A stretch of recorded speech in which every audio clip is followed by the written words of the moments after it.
This guy is a true otaku who spends all day in his room eating, sleeping, and gaming. But his typing skills are impeccable. Although not a professional gamer, Eon Jae-young easily outperforms the entire team, causing the current top-ranked team in the online game ORA to panic. The name E-Game Deck of Jae-young quickly topped the rankings and became a legend. But the E-Game Deck that shook the virtual world is just a fake name among countless nicknames Eon Jae-young came up with in various other games. His only goal has always been to be number one on the server of whichever game he plays. So after defeating D1 and claiming the top spot, Jae-young was very satisfied. Then he saw the character deck leave a message, saying he's quitting the game and disappearing right in front of D1's captain's furious eyes. The news of Deck quitting the game shook the entire e-support community. Even delivery staff knew about it, and Eon Jae-young was determined to leave ROR to move on to something new that far surpassed the game. That is Arcadia, a project created by the top 3 corporations in the world. Users experience it through a special device called a Dreamer that transports them to a virtual world. Eon Jae-young quickly lay down to try the Dreamer, closed his eyes, opened them, and found himself in a new world with an unchanging goal. That is the ruler of Arcadia. In Arcadia, countless games exist. Some are simple entertainment. There are also complex games that require a lot of thinking and can directly affect the player, each hiding many elements programmed by the developers waiting for players to discover on their own. Those elements in this virtual world are called resurrection eggs or mysterious fragments. Jae-young just arrived in Arcadia, and the surroundings are more bustling and lively than he imagined. Someone is selling medicinal herbs, while others are looking for teammates to go hunting. Jae-young swipes his hand, and a virtual window appears. Those are his character's basic stats. This guy is pretty loyal, too. Change the game, but the character's name is still Death, and the interface isn't too complicated. Jae-young quickly completes the beginner's task by slashing a blue slime. Although it's just a simple beginner's task, moving precisely in Arcadia is quite challenging. But for a talented and experienced gamer like Jae-young, these things are just a breeze. I only saw the character Death draw his sword and cut the blue slime monster in half. The mission was completed, and Jae-young was gradually adapting to the feeling of this virtual world. The beginner's quest is complete, and a new mission has been sent. I thought it was another kill quest. But no. The system actually made Jae-young read all 100 books.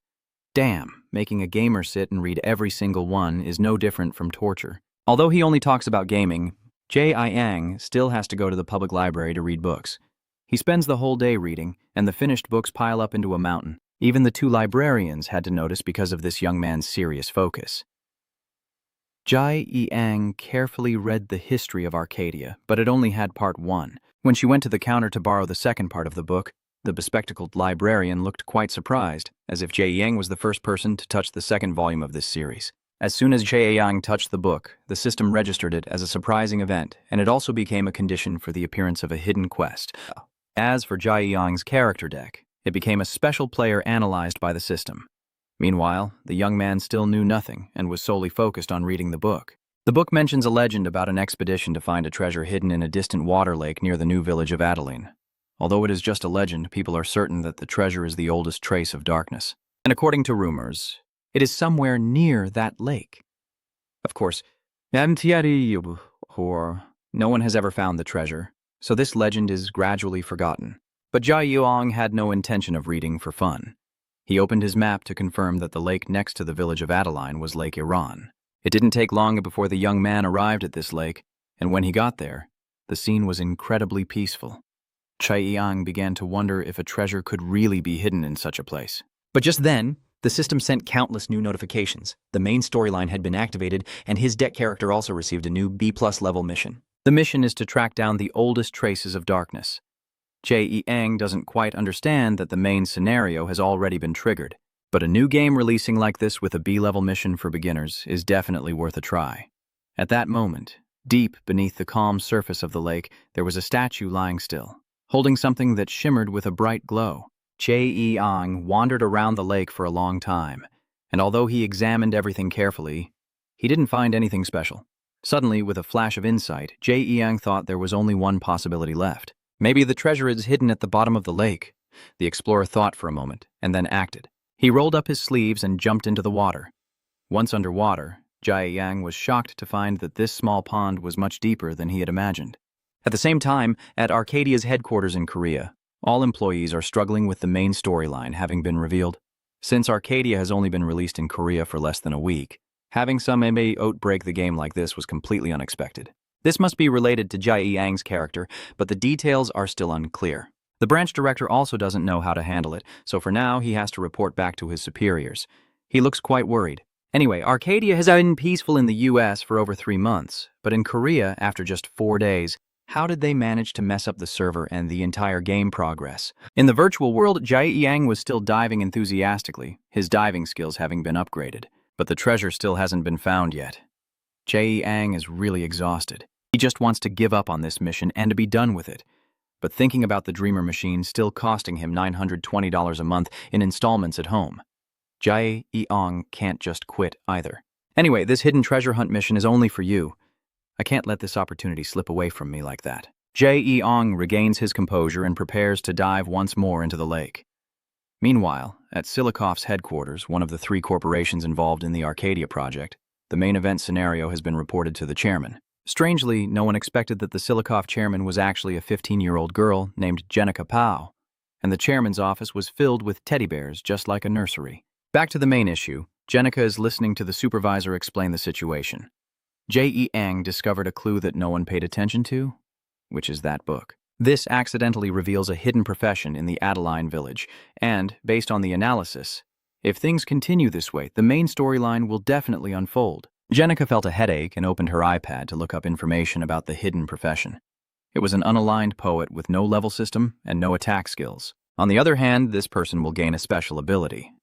I don't know what that ability is, but Jenica looks extremely panicked. Maybe it's a big one. Back to Arcadia. It's been 10 days, and Jae Yang finally succeeded in finding the treasure at the bottom of the hole. His diving skill has also been upgraded to level A. Now Jae Yang can freely dive into very deep waters. The treasure Jae Yang found is a necklace filled with ancient clues. The system informs you that you need to consider carefully before using the item. Jae Yang has no hesitation in choosing to use it. But the system kept popping up Windows 7,749 times with the same message. Are you sure?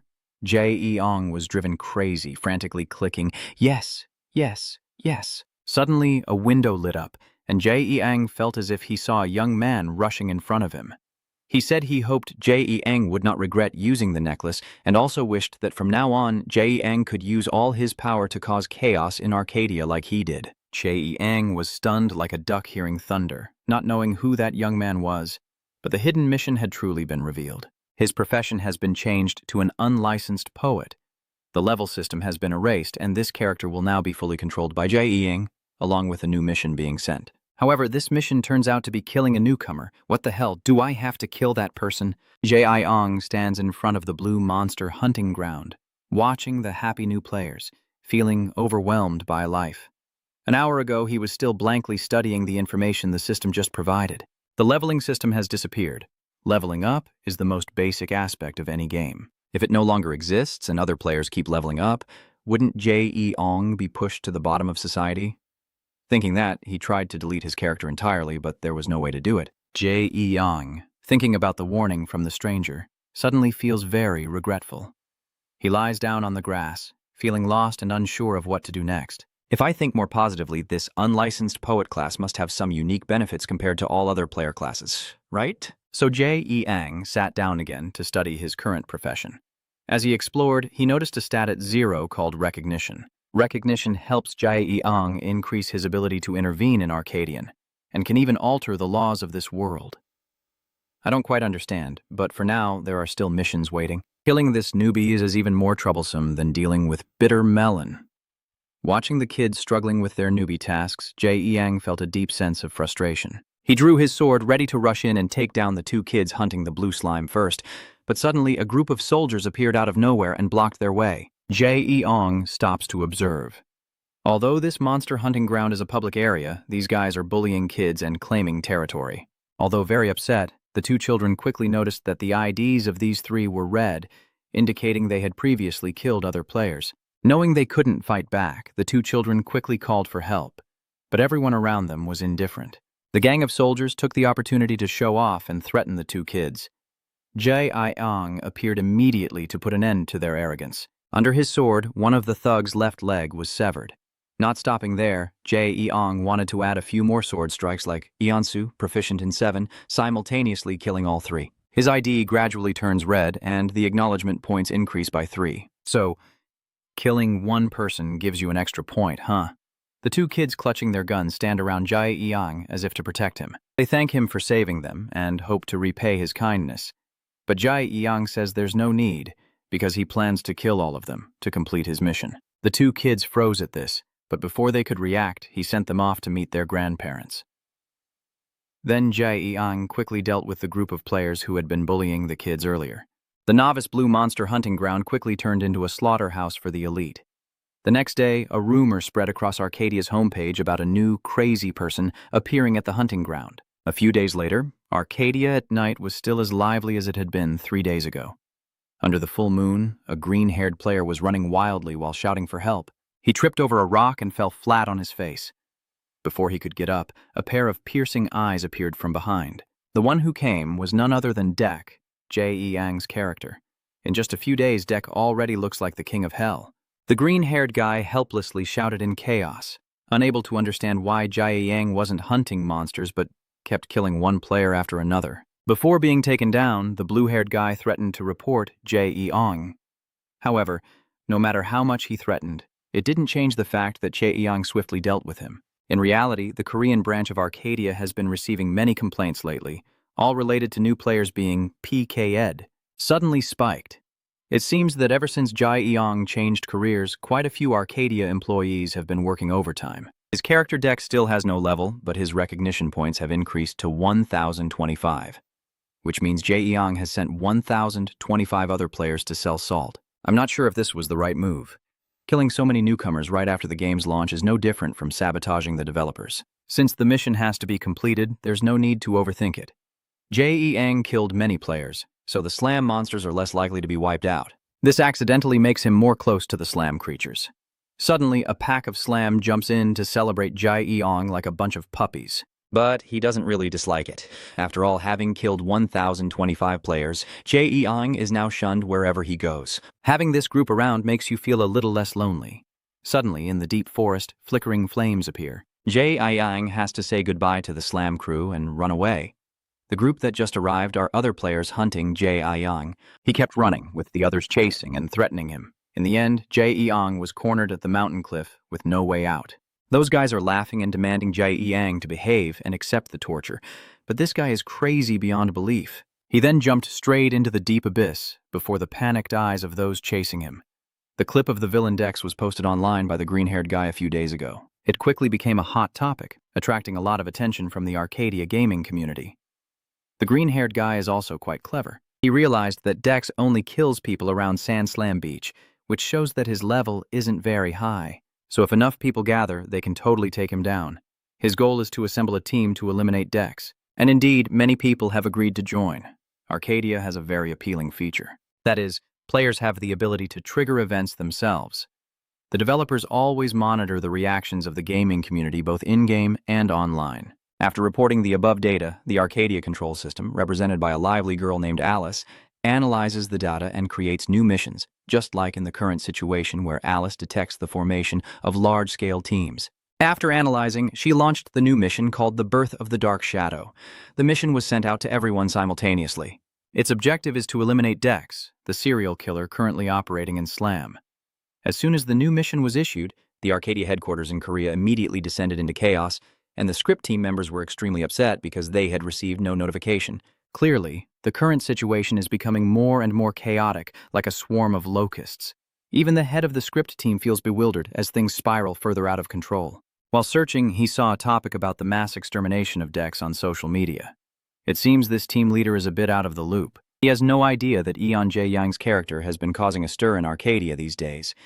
The team leader wants the staff to identify the Dex player. However, his subordinates cannot do anything because the headquarters has blocked information about this player, and the team leader doesn't understand why an ordinary player would attract the attention of the headquarters. But upon seeing the number of players defeated by Dex, he was once again shocked, as it had risen to 1,025 people. At his home, Jae-young, still half asleep, was sleeping soundly even though the sun was already high in the sky. As soon as he woke up, the first thing he did was browse the web. and the information about the new mission in Arcadia caught his eye. Defeated the cruel PK who had taken over the beginner hunting ground, Jae Yang immediately knew it was about him after reading. Below the post are nearly 3,000 comments, almost all criticizing his character decks. Realizing things are getting out of hand, Jae Yang begins to consider stopping the PK, but looking at the Dreamer device, he hesitated. There are still many things to gain in the future. Is stopping now too soon? No matter what he thinks, Jae Yang once again enters the virtual world. He stands in front of the So Lam hunting ground, quietly considering moving to a different area. Suddenly, a noise comes from behind. Jae Yang turns around and sees a So Lam bleeding. Following it, voices of people also echo from the forest. It turns out 2 other players are hunting monsters, and that So Lam is calling for Jae Yang's help. At first, these 2 guys didn't see anything special about Jae Yang. Only Vui Vang warned him not to compete for the So Lam they were hunting. Jae Yang didn't say a word, just put on his hat, thinking this young man was used to the arrogance of those 2 kids. But Jae Yang made a move no one could counter. He suddenly collapsed onto the ground, pretending to be knocked out, all while keeping his eyes on the PK players. His shout quickly drew the attention of many players nearby. Everyone focused on the 2 guys, while Jae Yang hurriedly ran away. Burning bridges really does work. Those players didn't hesitate and immediately attacked the 2 unlucky ones. Jae Yang, meanwhile, ran away gracefully, and the injured So Lam followed him all the way here. Jae Yang killed many newcomers, but also saved many Sora Lam. He received the Friend of Sora Lam title and formed a mutual support relationship with their tribe. The system announces that Jae Yang can now use his trust points to help the Sora clan. Jae Yang opens the virtual window to check the stats of the Sora species. Suddenly, he looked up to the sky and laughed. Ha ha ha, this game is crazy. Then Jae Yang used all 1,025 trust points to help the Sora clan evolve. Jae Yang's action caused a huge change in Arcadia. Sora Lam are beginner monsters in this virtual world. It provides basic training exercises to help players get used to skills and movement in the game, and the weak So Lam are powerless and can't oppress anyone. But recently a post suddenly appeared on forums claiming that the So Lam are too powerful. This post has attracted over 1 million views. The video shows a new player being defeated by a So Lam with just 1 move, while below are countless mixed comments, with everyone saying the guy in the video is overreacting because So Lam isn't that strong. But after a while, many other beginners were also defeated by these So Lam. The scene changed from beginners hunting So Lam to So Lam hunting beginners. That is the result of Jae Yang using his 1,025 trust points to level up the So Lam tribe from level 1 to 15. He stands on a high place, looking down at the hunting ground, delighted by this scene. But one thing Jae Yang doesn't quite understand is that So Lam are originally passive creatures. However, after leveling up, they start attacking players proactively. Although there's no doubt about him using trust points to level them up, we still need to learn more about the true abilities of this unregulated scholar profession. Jae Yang suddenly saw an acquaintance, a team formed by the blue-haired guy he previously defeated, aiming to target him. They were many, but in the end they still got overwhelmed and killed by the So Lam. With each rookie defeated by the So Lam, Jae Yang's acknowledgement points still increased as usual. After just 2 hours, he had gained 3,924 points, nearly 4 times more than when he personally ambushed rookies before. Jae Yang still planned to keep earning recognition points and let the So Lam kill the newcomers for him, but these guys are already maxed out at level 15. Arcadia's South Korea headquarters is becoming increasingly chaotic. Staff are reporting that the parameters of the Blue Slime Clan have suddenly surged, and the number of new recruits defeated is enormous. The headquarters had no explanation at all. The CEO was almost going crazy. North is growing larger and larger, and this is clearly not an ordinary threat. That's why the virtual world of Arcadia has been meticulously designed with the most advanced technology available. To be sure, he wanted to observe the situation in the game himself, so he lay down in the Dreamer device and went directly to find the answer. Lately, very few new players have been coming to the sand dunes.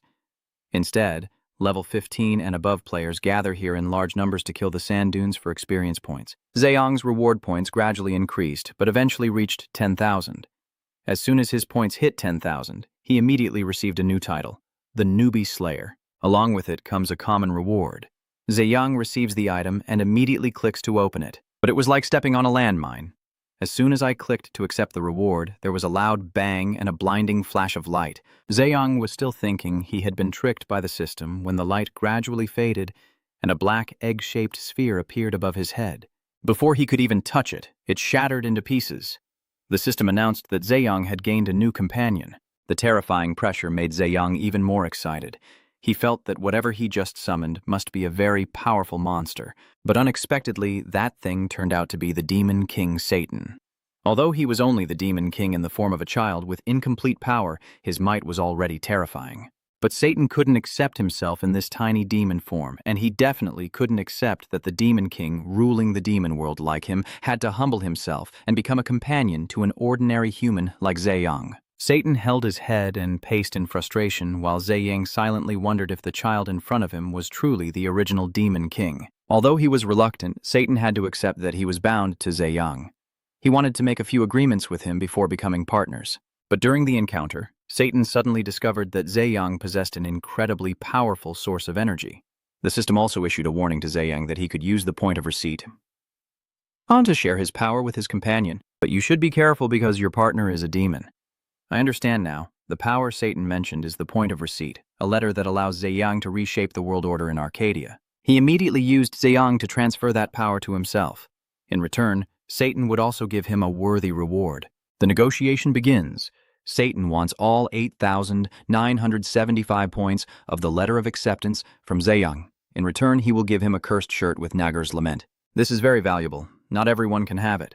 But Zeyang currently doesn't need it, so he declined. Satan chuckled and directly asked Zeyang what he wanted, and Zeyang replied that he wanted Satan to help him increase the power of the monster. But when he heard that the monster he wanted to capture was Slam, he burst into crazy laughter.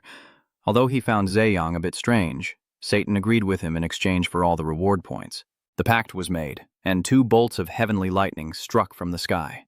The Slam monsters seemed to undergo a tribulation, transforming into the level 100 Queen Slam. At this moment, a few fairly high-level players are still busy at the Sand Slam area. Their strength is still enough to defeat the Slam monsters that Zeyang has summoned. The experience points gained are quite a lot, so life still feels pretty rosy. These 3 are still dreaming of soon making it to the top of the blacksmith list. But in reality, life can be harsh. Just as the 3 of them left Sand Slam, the ground suddenly cracked open, and a strange voice echoed. No hatred, just blood for blood. Every strange sound echoes, and from afar a few more slams appear. They are unusual, not as dreamy and adorable as usual. The ground trembled violently like an earthquake, and countless fierce slams shot up into the sky. All 3 players silently thought they were about to be attacked, but they waited in vain for any movement.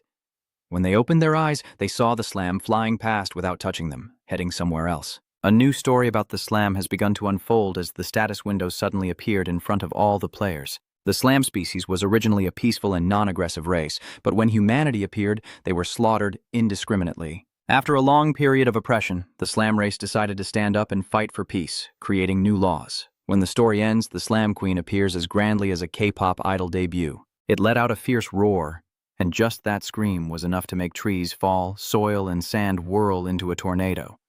Some beginners couldn't withstand it and died instantly, while others were seriously injured by the falling trees. The screams and cries for help echo everywhere, shocking all the players at the sight before their eyes.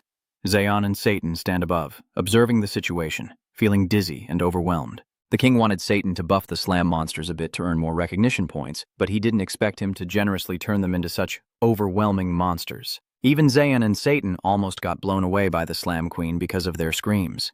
Satan was extremely pleased with the result he had just created. He used the recognition points Zeon gave him to pour a small part into the Slam horde and ignite their hatred for being slaughtered by humans. And as you can see, besides the Slam Queen, all the other Slam offspring also became incredibly powerful. Faced with that situation, the players quickly formed a united team to create a solid defense. But the Slam's attack was too overwhelming, turning the scene into a battlefield in an instant. Alice has given the players a new mission to eliminate the Novice Slaughterer, a deck that was deleted a few days ago. Therefore, the players must protect the city and defeat the Slam Queen to complete the challenge. Otherwise, if the city's guardian crystal is destroyed, the mission fails. By then, the city of the new players would be permanently destroyed. This newly established main scenario quickly plunged everyone into chaos. Not long after, Queen Slam arrived outside the city walls. To be fair, her enormous size is truly something else. Zeong and Setang quietly watched the battle from the side, with him constantly urging Zeong to secretly destroy the city's protective crystals to end everything quickly. However, Zeong still feels that this demon named Ma is trying to pull him into doing what he wants. Zheyang clearly states that he only wants to stand outside and observe, but Satang thinks I want to enjoy this scene of killing and fighting. Zheang also couldn't be bothered to explain and let this demon spin his own story alone. The status window kept popping up, informing Zheang that his approval points were steadily increasing. After thinking it over, he still found Satang's words reasonable. This is the moment for Zheang to choose a side, but whether he helps humanity or Slam, the benefits are still uncertain. If Slam Huang is causing chaos not only inside Arcadian, but also in the real world, with the roar of its scream, every time it shouts, countless players go to sell their connections. Moreover, this monster can regenerate quickly and is extremely tough. The Arcadian headquarters in Korea must hold an urgent meeting immediately. Team leader Kang believes this has gone too far and the server must be shut down immediately. Designer Hwang Ji-hye also feels uneasy, because the staff at the Korean branch never programmed this monster. She believes it was meddling from headquarters, and they weren't informed at all. Therefore, all the staff were very angry. The director of the headquarters fell into silence. From the main script's start to the suspicious murder, and finally the appearance of Queen Solam, all these events contain some hidden secrets. However, he is also a very intelligent person. The director believes that these events were not changed by the headquarters, but the entire storyline from the beginning until now was completely created by a single player. What was just said was hard for everyone in the meeting room to believe, but when team leader Kang reviewed the mission logs, he found this hypothesis quite plausible. If the series of events leading here were truly caused by the players, then the development team has no way to intervene because that is Acadian's policy. In the virtual world, the village of Tanthu is engulfed in flames. The players with different professions are still fighting desperately. However, there are too many Soralam, so humanity is still being overwhelmed. A fake guard almost got crushed to death by Soralam, but he was rescued at the last moment by a young boy, just thinking he was only a minor character. However, this boy's act of saving someone unlocked a hidden quest like Zheang's before. He was awarded the title of legendary hero and promoted in his class. Clearly, not only Zheang, but all players can accidentally unlock hidden quests within the main storyline. 3 days have passed, and the battle remains chaotic. At first, the Soralam were dominant because of their numbers, and the Queen of Soralam was incredibly powerful, but then the tide of the battle turned as higher-level players joined the fight. The new players also teamed up and fought more strategically. Each person who kills 1,000 Solam will earn the new title of Solam Butcher. At that point, both the damage dealt and the durability of players increased significantly. On this side, Zheang had indirectly killed more than 30,000 people. Satang is extremely impressed by the brutal scenes over the past few days. He keeps laughing and praising Zheang as the most ruthless person he has ever met. Zheang, with mixed emotions, looked at his recognition points. The current number was already 22,576. What should I do next now? Zheang hesitated blankly at Satang's question. But judging from the current situation, if we just stand by and watch, humanity will win soon. In that case, Zheang's score will no longer increase. He only shows a sinister smile before grabbing a round shirt from his storage and putting it on. Satang chuckles mockingly, because then Zheang made his decision. We choose the Soralam faction. In the real world, the South Korean CEO of the holding company met with the CEO of Arcadia and requested that the raid mission be stopped again. Sorry to go off topic, but CEO Lim Yiseon is so beautiful, hahaha. It's been 7 days since the Solam raid began, and Tanthu City has been almost completely protected. The players also breathed a sigh of relief. With just over 10 minutes left until the mission was complete, everyone relaxed their guard thinking they had secured the victory. But just when the countdown reached exactly 10 minutes, a strange phenomenon occurred. The sky turned blood red. This is bad. As soon as they finish speaking, the players immediately regroup. Zheang, now wearing his tattered signature round shirt, stands right above the Queen of Solam, ready to stir up chaos again. When the Monster Queen's roar echoes once more, the players' defenses quickly fall into chaos. It stands aggressively outside the city wall, slamming its right hand down on the ground. With its powerful regenerative ability, each strike like that creates a lot of Soralam. With just this one strike, more players also fell, and the defensive formation immediately collapsed, causing many cowards to panic and run away. A few braver players tried to hold their ground and maintain the formation, but they quickly fell. Things only started to change when some high-level players successfully defeated the Queen of Solam. A confident red-haired guy executes the battle plan. They don't need to defeat the Queen of Soralam, only to hold her back. The main goal is to protect the protective crystal in the city to secure victory. High-level players seem to have a point in everything they say. All the players feel more motivated and fight together with one heart. Although the city wall has been broken, the Queen of Soralam is still held back by the wall built by this person. The remaining time to complete the mission is gradually shortening, and the final 10 seconds are now counting down. People still die with each punch from Queen Soralam. Her successive attacks become more and more ferocious, and the dead lie in the fields like harvested rice. The red-haired guy suddenly drew his sword and charged to deliver a final blow to Queen Soralam to end it all. In the real world, the tense conversation between the South Korean CEO and CEO Lee was still ongoing. He earnestly begged to stop the slam raid again, but the beautiful female CEO's response was a firm refusal. They are not gods of Arcadia, only its managers. They can implement measures to mitigate the situation, but cannot intervene to erase everything. In the virtual world, the battle has also reached its conclusion. The red-haired guy who was so proud earlier now looks quite nervous as he sits next to the city's guardian crystal, exhausted but seemingly very satisfied that the battle has truly ended. But at 12:30 noon, it was Tet, and when no one expected, the guardian crystal suddenly shattered. Following that, a system message was sent indicating mission failure and the city of Tanthu would be permanently destroyed. Along with that, a teasing voice suddenly rang out. Oops, slipped up. The owner of the voice is none other than Zheyoung. His sword is the direct cause of the guardian crystal's destruction. It's no surprise how much that last event shocked the red-haired guy, but now there's no time to fight because Zheyoung quickly drew his sword and sent him to meet his ancestors. The other players, upon reading the notification, hurriedly rushed to the square. They couldn't believe the protective crystal had been broken, thinking it was an ambush by Slam. But when they saw Zheyoung standing calmly on the crystal pedestal, everyone froze. Oh no, it turns out this wasn't caused by monsters but by players. All the players' emotions suddenly exploded. They all just wished they could rush up and tear Zheyoung apart to vent their anger. Each of them draws their weapons, ready to pluck his feathers like slaughtering a chicken. But facing this situation, I'm not afraid for Cam, because it's not the right time to fight yet.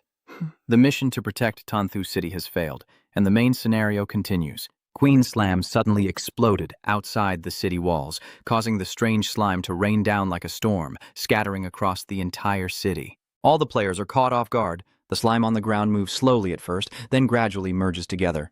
The new players all raised their weapons in alert, and after another loud explosion, the slime creatures finished merging and became giant So-Lam. According to the main plot, the So-Lam tribe has won the raid, and now they will hunt down and slaughter humans to take revenge. The Slam creatures seem to become extremely excited, all opening their toothless mouths and howling wildly. Immediately after, the leader of the tribe, Queen Slam, made her most cliché comeback. Wow! After just one explosion, she gained a new outfit with breeze-flowing hair. In a much more dangerous history, Ji Yang and Satan, standing on the side, also enjoyed the new appearance of the female monster. The novices' city had been transformed into a Soralam colony. All players simultaneously received a system warning that they were in a level 80 zone. What the hell? Level 80? Are you kidding? Most of these people are beginners. Without wasting time, the slime gang immediately launched their attack, and with their strength and size, the players had no choice but to run away. After pouring all his brains into this raid, Ji Yang returned to his comfy bed to recharge his mana.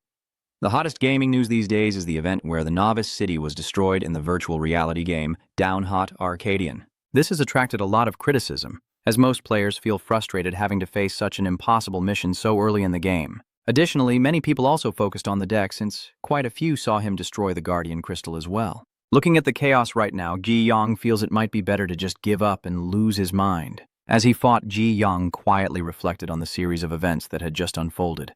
From his unofficial poet profession, his companion being the Demon King Satang, to the mysterious young man he met who tried to use the necklace. There are too many mysteries Ji Yang can't solve. But if something is too hard, just let it go. Anyway, if he's going against the gameplay, he'll get blocked sooner or later. For now, just focus on the present. Ji Yang carried his bag to the computer engineering department at Xiaomi University to get orientation for new students. As he found a seat, he noticed the guy next to him watching a video cut from the game Arcadia. However, in the video, it's just images of the deck. Ji Yang scrolls through the views a bit. Wow, it actually got over 2 million views. The guy next to you noticed you keep leaning into your phone. Then he even took the initiative to make friends. This Jaezoon guy is pretty clever. He must be a gamer too. After getting to know each other, Jaezoon kept rambling about Arcadia while Ji Yang had to pretend to be clueless and listen from start to finish. But suddenly, Jaezoon showed a very dangerous expression, then asked a question that made Ji Yang almost pee his pants out of fear. Do you know the name of this rookie player? Hey! Don't let Jezun find out who you really are. At the headquarters, CEO Lee is leisurely drinking coffee and watching the news. Although unexpected incidents can happen in Arcadia, the destruction of the novice city is truly beyond control. I can't believe all of this was caused by a single player. Thinking about it, Lee Mi-jun becomes even more curious to know what kind of person this is. You're still clueless about everything, right? Then you're lucky, let me tell you. Jezun didn't know whether to be happy or sad. This seemingly dangerous guy was just someone who liked to gossip and act like he knew everything. Jezun suspects that the rookie killer is the mastermind behind the slam raid, but although this young man is nosy, Jae Yi-hang thinks he's quite sharp. He silently calculated in his mind that he absolutely must not reveal any signs that would let Jezun know he is Dex. Meanwhile, seeing Jae Yi-hang so tense, Jezun worried it was because he had said too much. This young man is either too smart or too stupid. Jae Yi-hang's department head has arrived with some surprising news. Their department was originally the Department of Computer Engineering, but now virtual reality technology has made great leaps forward. Therefore, conventional computer technology is now outdated. Xiamen University has decided that this year's key focus will be transforming the department into the Department of Virtual Reality Engineering to help students keep up with the world's advancements. Although surprised, Jae Yi-hang also felt that this was completely reasonable. Now at lunch, Jae Young has to sit with Jezun again. This guy talks about Arcadia 8 out of 10 times. Clearly a hardcore gamer.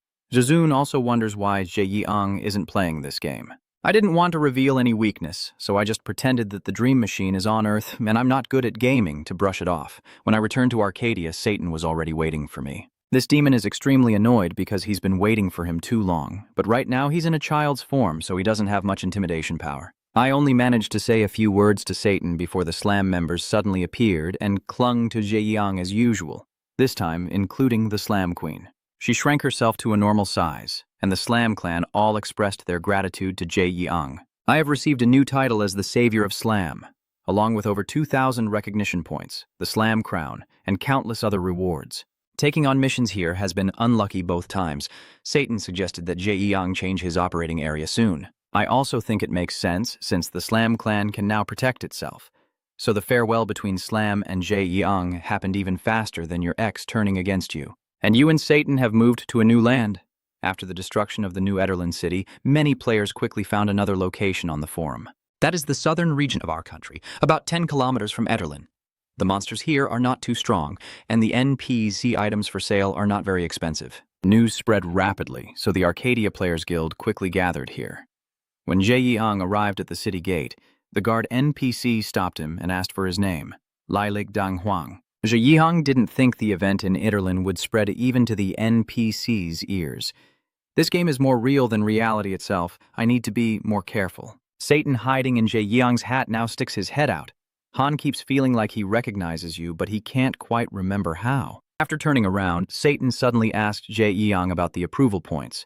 After giving Satan all the approval points, Jae Yi-hang had accumulated over 33,000 points. After some back and forth, it turns out this little demon still wants to beg for those acceptance points. But Jae Yi-hang refused him more coldly than Grot refused your love. Satan doesn't give up. Han offers all kinds of valuable items Zaki Kelmaka, but Jae Yi-hang still refuses.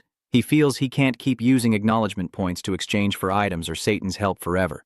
There must be something more useful to exchange for these acknowledgement points, so for now, I'll keep them and not waste them before understanding what these acknowledgement points really are. The two of them wandered around the town looking for a quest, and it didn't take long for Jae Yi-hang to happen to overhear a conversation between two miners. They are struggling because the Lord demands higher ore production, and Satan thinks this iron collection quest is too generic and unimpressive. Most players who come here refuse this quest, but Jae Yi-hang cleverly noticed something. The more people from Ederland gather here, the higher the demand for weapons. Meanwhile, since everyone refuses to collect ore, the materials for forging weapons will run out. This is a good opportunity to profit from the newcomers. In the castle, Lord Baron Mikaye is also struggling with the rapidly rising price of gunpowder. At the same time, Jae Yi-hang arrived at the quarry and gave Satan 8,000 recognition points in exchange for a high-quality drill. With this in hand, Jae Yi-hang's path to wealth is no longer far away.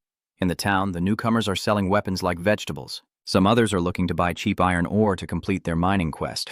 All of this catches the eye of veteran blacksmiths. That makes them extremely surprised because the valuable iron ore is being wasted by these new strangers on low-level weapons. In Arcadia, the economy is set up just like in the real world. Basic concepts like supply and demand don't differ much. The rarest resource right now is iron ore. Furthermore, not many people choose to go collect them, which has caused the initial price of the ore to jump from 10 to 17 coins and shows no signs of stopping. While lords and blacksmiths are struggling with a shortage of banners, young Yi is busy drilling into the banner mine. Using his 8,000 points to exchange for a teleportation device, he has even accumulated a continuous flow of iron banners and gold banners into his bag. After a while, Jae-young opened his storage to check and figured he had collected enough quarries, so he decided to take a break. The crossbow suddenly appeared out of nowhere and challenged Jae-young to trade points for a powerful item. But Jae-young obviously didn't need it. He doesn't rely on strength but on good equipment, so there's no fun in that. Putting that aside, the Xiantang also has to marvel at how much Kwang energy Jae-young has already extracted. He plans to extract this much every day and sell it in the town, earning a ton of market points from the craftsmen. Moreover, it also sparked the interest of the female lord. I don't know what this young man is planning, but his mischievous smile looks too cunning. A tense training session is taking place at the castle. Recently, the female lord has been receiving complaints about a shortage of iron ore. The noble ladies believe that the cause of this is the large influx of adventurers from Adeline arriving in Mikai. They all choose to become blacksmiths but only produce inferior goods. Moreover, no one chooses to be a miner because the work is too hard, so the raw materials are becoming increasingly scarce. However, according to the law, there is no way to resolve this issue. The female lord is extremely worried about this problem. Outside the town, Jae-yang sold all the ore he had collected, and of course he sold it at a good price. Now he was sitting and counting his earnings, mentally converting them into real money. Although it's quite enough to pay the rent, tuition, and installments for the gaming console, Jae-young still wants to find a better path than this. While busy calculating, the female lord approached and stood before him. The system notified that her friendliness level towards Jae-young had increased. As planned, she happily invites him for afternoon tea, and of course Jae-young won't miss this opportunity. The two sit facing each other in the study, with the noble lady generously offering Jae-young the finest tea. Without beating around the bush, Baron Mikai got straight to the point. She asked Jae-young how long it took him to extract the ore. 3 days, was Jae-young's answer. These 2 words are enough to make the female lord so excited that she slams the table and stands up. She also doesn't hesitate to share her headaches from the past few days with Jae-young and ask for his help. The special mission assigned to this young man was to gather more miners and collect 100,000 ore fragments every day. Jae-young didn't think much. Everything was part of the plan, so of course he would accept this mission. Moreover, in Arcadia, every experience feels very real, so no one wants to get involved in hard manual work like that. However, someone as cunning as Jae-young has his own plans. He created a new YouTube channel called The Daily Life of a Troublemaker. I'm not sure what he's going to do with it, but it's definitely useful. At a certain middle school in Seoul, 2 kids are talking about Arcadia. The boy named Cho Hyung-tak is feeling very frustrated because he was killed by a newbie slaughterer right after entering the game. After 24 hours of logging into the game, he was beaten up by the mutated monsters, and then Adeline was completely destroyed, forcing the boy to sneak over to Mikai. But in this territory there are few professions, so Hyung-tak had to choose to be a merchant. This profession only has useless skills. Hunting is difficult, let alone fighting. So ever since arriving in Mikai, they've been constantly overwhelmed and beaten down. Just as they were tearfully overwhelmed, his close friend showed him a YouTube channel with a video that just hit the trending top. That channel is none other than the one Jae-young just created, and the video content is about how to earn money from Arcadia. This Jae-young guy makes videos so professionally, if he weren't a gamer, he might actually have a talent for being a YouTuber. The video covers all the ways to make money from advertising exploitation. And of course, Jae-young skillfully hints at the amount of money he earns to ignite viewers' desire. Even the little boy is no exception, falling into the trap right away. After watching the whole video, all I see is his eyes shining brightly. With such a great money-making opportunity, he also wants to give it a try, and Jae-young's new YouTube channel quickly rose to fame as a new star. In no time, there were over 151,000 subscribers. In reality, that video was mostly exaggerated. Jae-young was able to earn that much money because of the drill Satan provided. But thanks to his smooth-talking skills, many people believed they could also make that kind of money. A few days later, the number of miners skyrocketed, and the Lady Lord smiled narrowly, relieved that her headache had been solved. I don't know if young Jae-young in class is good at economics, but from the economic strategies he suggested to the Lady Lord, it looks very professional. She seems to have no understanding of economic management at all. So Baron Mikai proposed that Zhe Yang stay here as the financial manager for the territory, but he politely declined, saying he's also an adventurer who enjoys the thrill. Instead, the Lady Lord will help him fulfill a wish within her power. The final piece of the plan is about to fall into place. All he had to do was wait, and Zhe Yang pulled out a scroll of paper and handed it to the Lady Lord. Inside were the business proposals he had researched. Zhe Yang suggests she share 10% of the profits with him, and he will give her full control to run the business and make a profit based on these proposals. The scene suddenly shifts back thousands of years to the great holy war between demons and angels, with both sides fighting fiercely. On one side is the demon king Setong, and on the other is Archangel Michael, who is gaining the upper hand. As the battle reaches its peak, Setong suddenly wakes up still in his small form, perched on Zhe Yang's shoulder. It turns out he was dreaming, and some fragmented memories suddenly came back. But Setong didn't really care much. What he's curious about now is what is in Zhe Yang's business proposal, and Zhe Yang is smiling mischievously as always. This even made the demon king Setong lose his temper. A few days ago, the YouTube video posted by Zhe Yang had sparked greed in countless people. So everyone rushed to mine ore, and he came up with the idea of charging admission to dig for ore. The price of each ticket is 1 gold coin. Setong, hearing this, thought it was expensive even for someone like him who doesn't understand economics at all. However, Zhe Yang believes that even if it's expensive, many people will still rush in because after watching the video he posted, many will blindly believe they can earn much more than just 1 gold coin. Setong felt that this guy was even more cruel than himself. Zhe Yang was very cunning with everyone and didn't feel any guilt at all. His cunning completely won over Setong, who willingly called him master and led him to a secret place. The two of them arrive in front of a giant door. This is the place Setong discovered a few days ago before descending into the mine with Zhe Yang. Although his past memories are fragmented, he remembered that he had been here before. Setong believes Zhe Yang can open this door. However, when he touched the door, a warning appeared on the system, indicating an unbreakable seal. When he told Setong about this, he immediately got angry. Of course, he knew about that seal, which is why he brought Zhe Yang here to open it. This young man possesses an extraordinary power, which is the point of acknowledgement. But even he himself is not entirely clear about that power, which makes Setong very worried. In the end, he is still the one who must explain to Zhe Yang about the power he possesses. In Arcadia, what Zhe Yang calls the point of acknowledgement is actually a force beyond the control of fate. It can help Zhe Yang do anything he wants in order to balance the world. That power can make him nearly equal to the power of the Creator. You understand now, right? Setong explained for a while, but Zhe Yang only replied with 2 words. Not really. Damn it, I don't even know what kind of brainless bean this is made from. After looting Thainyan's money so quickly, now he's so clueless again, another 10 minutes will pass. With the exhausting explanation, Zhe Yang finally understood the general idea of the power he possessed. He also understood why Setong was so desperate to earn acknowledgement points. Zhe Yang tried again, placing his hand on the door. He follows the way Setong showed him, and a determined thought to open it appears in his mind. Indeed, this time, the seal on the door reacts. The notification system says that destroying this seal will cost 15,000 acknowledgement points. Although it's a huge amount, if not now, then when else would we use it? Zhe Yang agreed immediately, the pact was formed, and the seal was broken. Inside, a shrine appeared, which was the shrine of the archangel. 4 years ago, a bloody battle between Setong and Michael took place on the Arcadia battlefield, claiming millions of lives across the continent drowned in blood. Although the existence of the World Tree saved many lives, more than a year later humanity still carried the fear of the Great War of the past.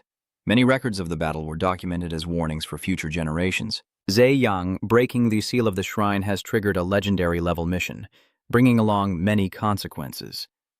In this urgent situation, the Arcadia headquarters in Korea must hold an emergency meeting once again. Both Director Kaon and the script team look exhausted, as if they are about to die. It seems that the event at the shrine at the foot of Pian Mountain is an hidden storyline beyond the script team's understanding. It wasn't until Zhe Yang opened it that the head organizer Kang learned of the existence of a place like this. Pian Mountain is said to be the first place where Archangel Michael descended. The mountain area is believed to hide a massive portal to paradise. It's a major discovery, but what Director Kayan cares about more is what that legendary-level mission actually is. At this point, Chief Kang suddenly became hesitant. After a moment of hesitation, he finally uttered a sentence that froze everyone in the office. That was the Second Holy Demon War. In the virtual world, Zhe Yang and Satan entered the shrine. Inside is almost empty, with a large coffin-like block placed in the center of the hall. Satan looks extremely excited, urging Zhe Yang to quickly loot the treasure inside. Apart from the beautiful carved chest in the temple, there was nothing else. So the treasure must be inside. Zhe Yang gently touched the patterns. The system immediately issued a series of warnings about the ancient ruins. Zhe Yang carefully considered for a moment. Satan keeps howling wildly on one side, urging him to open that thing quickly. Thinking it over, the treasure in the shrine would definitely be better than any reward. Since Zhe Yang has already forcibly broken the seal and stormed in here, might as well go all the way. No need to hold back, just open it. What's there to fear? But life isn't a dream. That heavy lid is a solid gemstone the size of my great-grandmother, and Zhe Yang and Satan have been struggling with it for 10 minutes without making any progress. If gentle methods don't work, then you have to use force. Zhe Yang pulls out the drill he used to break rocks when mining ore before. Enemy Satan is starting to get a headache. I used to think that a demon king like him was the most ruthless. I didn't expect this human to be even more reckless than me. The stone beneath the drill's tip has completely cracked. Zhe Yang achieved a new special feat by destroying the ancient relic, but also caused his relationship with the celestial court to hit rock bottom, and from now on he must stay out of the sight of the celestial beings. That's a story for another time. For now, what's more urgent is something else. The treasure Satan mentioned is actually a white skeleton. Turns out that cursed thing really is a coffin. But the real treasure is the necklace that the white skeleton is wearing. Zhe Yang also obeyed Satan and took off the necklace. That is the glorious honor of the heavenly court. But as soon as his hand touched the necklace, something wrapped around and flowed into Zhe Yang's body. Even Satan was surprised by this phenomenon, as a dazzling golden light revealed a giant figure of someone in front of the two of them. That image looks like a giant statue of a deity, but somehow it can move. The status window displayed a message saying, "Holy Source has been granted to you," but immediately afterward, a series of other notifications appeared. Basically, Zhe Yang's profession isn't divine, so there's a serious conflict with the glory medal, and then a notification says this item is faulty and for any complaints, contact customer service. Zhe Yang looked stunned, and Satan, being a demon, was exhausted from the recent divine power surge. The necklace in front of him was unusable for now. Zhe Yang feels this situation is getting complicated, so for now just keep it and figure it out later. Outside Fian Mountain, it seems the Lady Lord has already revealed the plan as Zhe Yang suggested. A kid trying to climb the mountain to dig for quartz was stopped by the guards who explained the new rules. You need a valid pass to enter the quartz mine. The price of the pass is 30 coins for 1 month of use. The kid was stunned when he heard this. 1 gold is 100,000 soldiers, so 30 golds is 3 million a month. That's an astronomical amount. Seeing that the kid couldn't pay immediately, the guard lured him in a different way.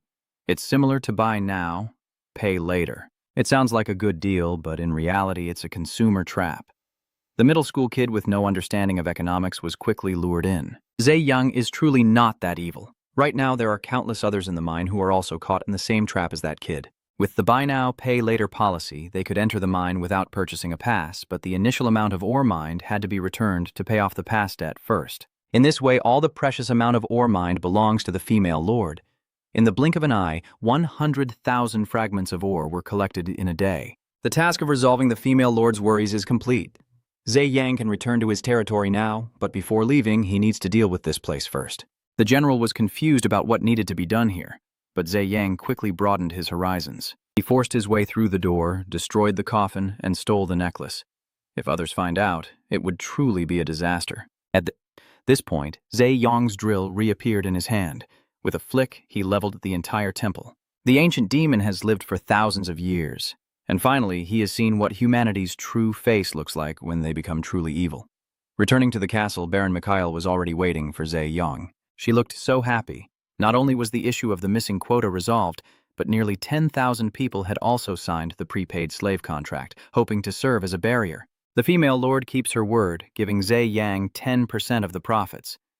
That amount is equivalent to 12 million troops, enough for him to pay off the Dreamer machine gradually. But Zhe Yang didn't expect the Lady Lord to continue inviting him to stay and cooperate. She promised to treat Zhe Yang as a sworn friend and share with him authority equal to her own in the territory. It was indeed an enticing invitation that made Zhe Yang consider carefully. Arcadia was originally created by Jacques, a talented scribe. The entire process in the virtual world is controlled by Alice, an AI-like virtual administrator. But recently, many serious events have occurred that she cannot handle. She had to ask Jacques for help. Unexpectedly, the appearance of the anarchic poet profession that Zhe Yang brought about was something even Jacques was unaware of. It really seems like someone is causing trouble in this virtual world. Dex's current class conflicts seriously with what he possesses, the glorious reputation of the Heavenly Party. Yvonne's is an upgrade item for the Holy Immortal Spirit class, which is the main character in the Holy Demon battle. Alice believes she cannot transfer the Holy Immortal Spirit class to Dex at this moment, so she needs Jacques' decision. After some thought, Jacques made his decision. It was to use the Archangel Michael. On this side, Zhe Yang still doesn't realize how serious his actions are and is still facing the tempting offer from the Lady Lord. In the end, Zhe Yang still chose to decline, saying he wanted to continue his adventures. However, he also promised to return here after his journey and accepted the invitation. Baron Mikhail was extremely pleased to hear this and handed Zhe Yang a letter of introduction she had personally written. With it, Zhe Yang will receive protection no matter which territory in the kingdom she goes to. And with this letter in her hand, Zhe Yang now knows that the kingdom is in quite a state of chaos. The king is too old, but the heir prince is still a child. Everywhere, those craving power are beginning to abuse their authority and threaten the throne. The worst of them is Duke Burhen, who has gathered all the noble vassals under his control and turned the king into a puppet.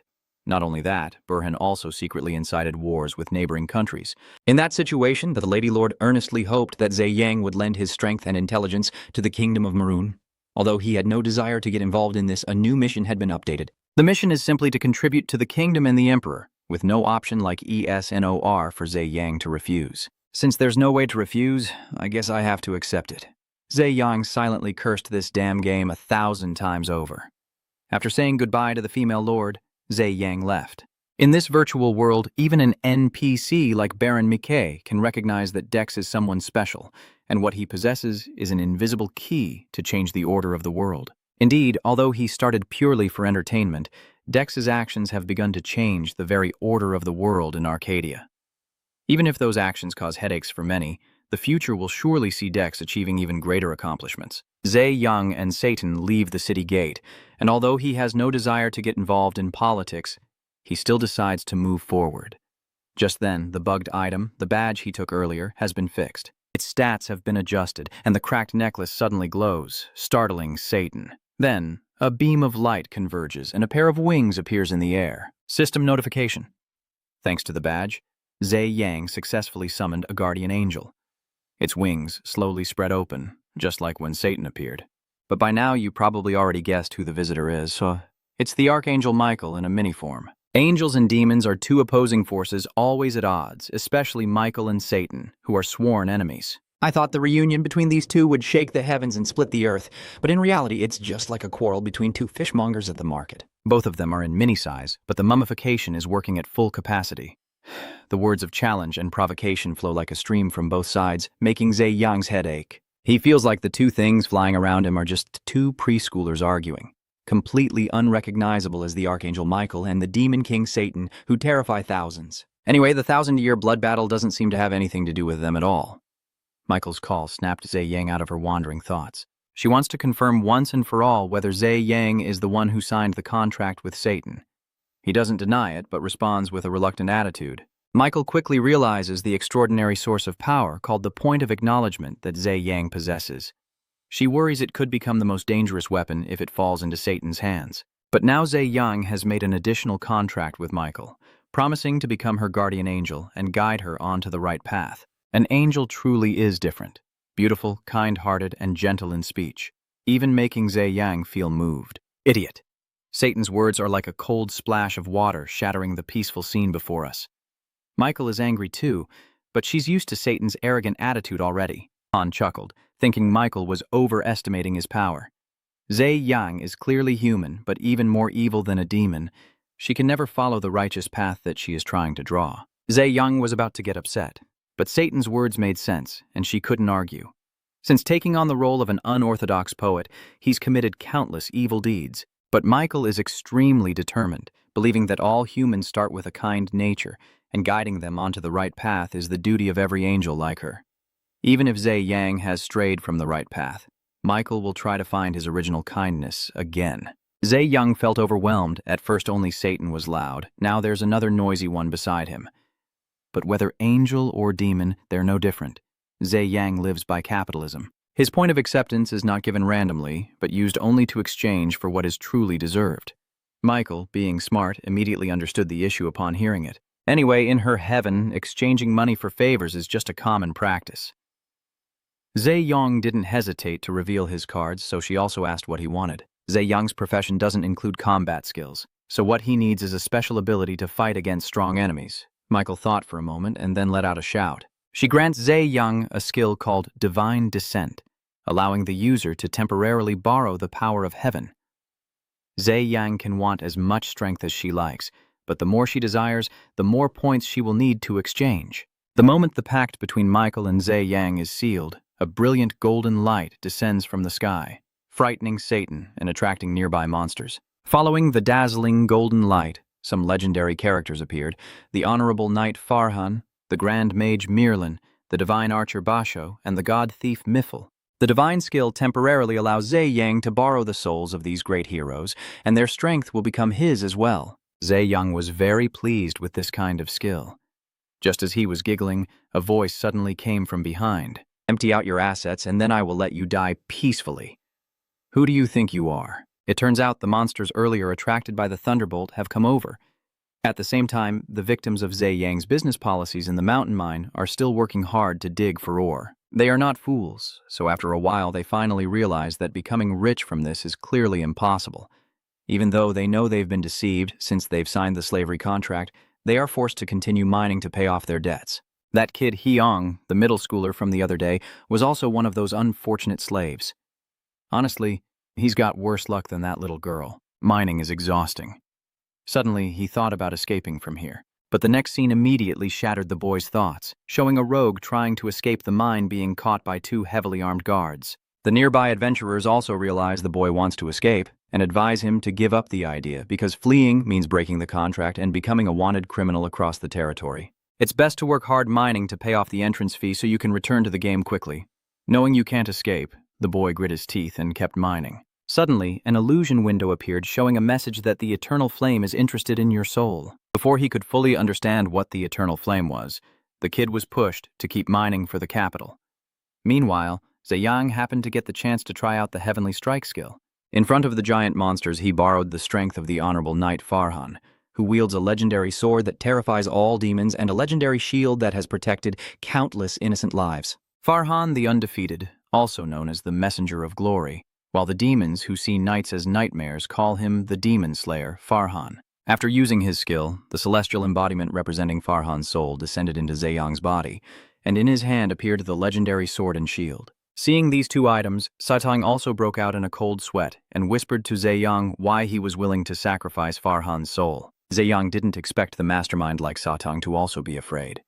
But in the eyes of the demon world, Farhan is like a madman from the asylum, frantically hunting down even the idle demons just sitting around to kill them. Zhe-Yang chuckled. Enough of this nonsense. Now let's get to the main issue. The three giant monsters quickly sensed the change in Zhe-Yang. In just a moment, you've become much stronger. These three brains are all level 25, quite high among the monsters. The leader was the first to strike, swinging his huge sword fiercely at Zhe-Yang, but with a single move, he simply raised his hand to block it. Having mastered the skill usage, Zhe-Yang immediately counterattacked. Farhan's overwhelming power flows through Zhe-Yang. Each powerful strike sent the boss with the huge head flying, and when they tried to run, Zhe-Yang unleashed a deadly move that sent all three crashing down from the sky. The system calculates the timing and power used by Zhe-Yang and subtracts 352 points of his acknowledgement. Michael stands nearby, watching in amazement at what just happened. Although Divine Descent is an incredibly powerful skill, in theory, the fragile human body cannot withstand and fully harness its power, yet Zhe-Yang can, and she finally understands why she was sent here. Because the person in front of her is not an ordinary human, but someone who controls the flow of fate itself. Zhe-Yang on this side is still not satisfied because the fight ended too quickly. He still wants to have a proper rock-throwing match. It's late at night now, and both Michael and the Satang are exhausted and asleep. It's rare to see Zhe-Food so peaceful like this. Zhe-Yang is still awake. He is sitting leaning back practicing his new skill. In the past, Zhe-Yang had to rely on weapons exchanged from the Satang, but all those weapons were very expensive. Moreover, permanently acquiring a weapon makes it less flexible when facing multiple opponents. Michael's new skill gives him a significant advantage. But fighting those three guys just now only cost about 3 minutes and 352 points. It's still a bit expensive, so Zhe-Yang is still worried. Michael didn't know when he had woken up. As for the issue that Zheang was still concerned about, she thought that enduring a great holy war like Farhan at that cost was not expensive at all. Moreover, Zheang is fully capable of turning the impossible into the possible. It sounds convincing, but Zheang still keeps a close eye on the expenses. So this divine blessing skill should only be used when truly necessary. The scene shifts to the Maroon Kingdom, where the political situation is extremely complicated. This kingdom is located in the middle of the continent, giving it a very advantageous position geographically. The thriving trade here has led to the formation of many major merchant guilds. One of them is the GM Merchant Guild. Outside the GM Merchant Guild, a prominent merchant is expressing his frustration. The reason is that he'd brought a lot of goods, but the guild leader didn't come out to greet him. The guild leader, of course, isn't free because he's having a secret meeting with Duke Burhan. The evil villain is plotting to take the throne that Lady Baroon once mentioned. Burhan is just an NPC, but the NPCs in Arcadia have their own thoughts and minds, just like NPCs in any other game. And Burhan is an extremely sharp villain.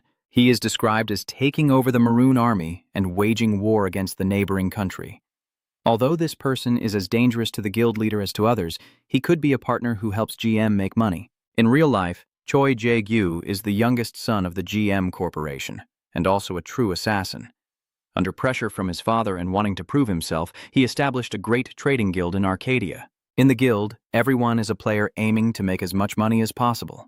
Here, reality and virtual reality intertwine, offering invaluable experiences. Burhan values GM and Choi highly and requests him to purchase all kinds of grains, promising GM a substantial sum of money in return. It's not just about money.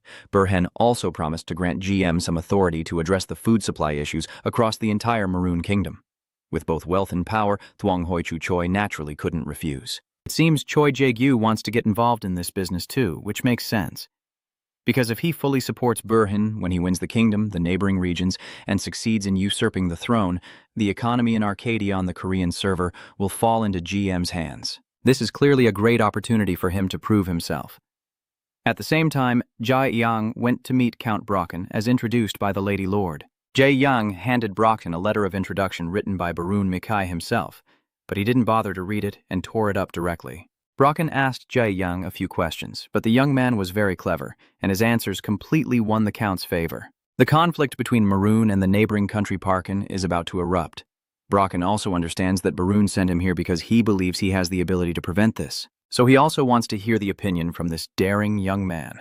Currently, most of the aristocrats and nobles have already fallen under Burhan's control. Jae Yang's simplest solution is to eliminate the leader, so the organization will be like a headless snake and quickly disband. Brocken burst into laughter upon hearing this, feeling that Jae Yang is truly a decisive and interesting person. However, in reality, carrying out an assassination is not easy at all because Burhan is protected by many knights and high-level mages who are always ready to fight. With that situation, no crazy person would agree to take on the task of executing the Burhan formula.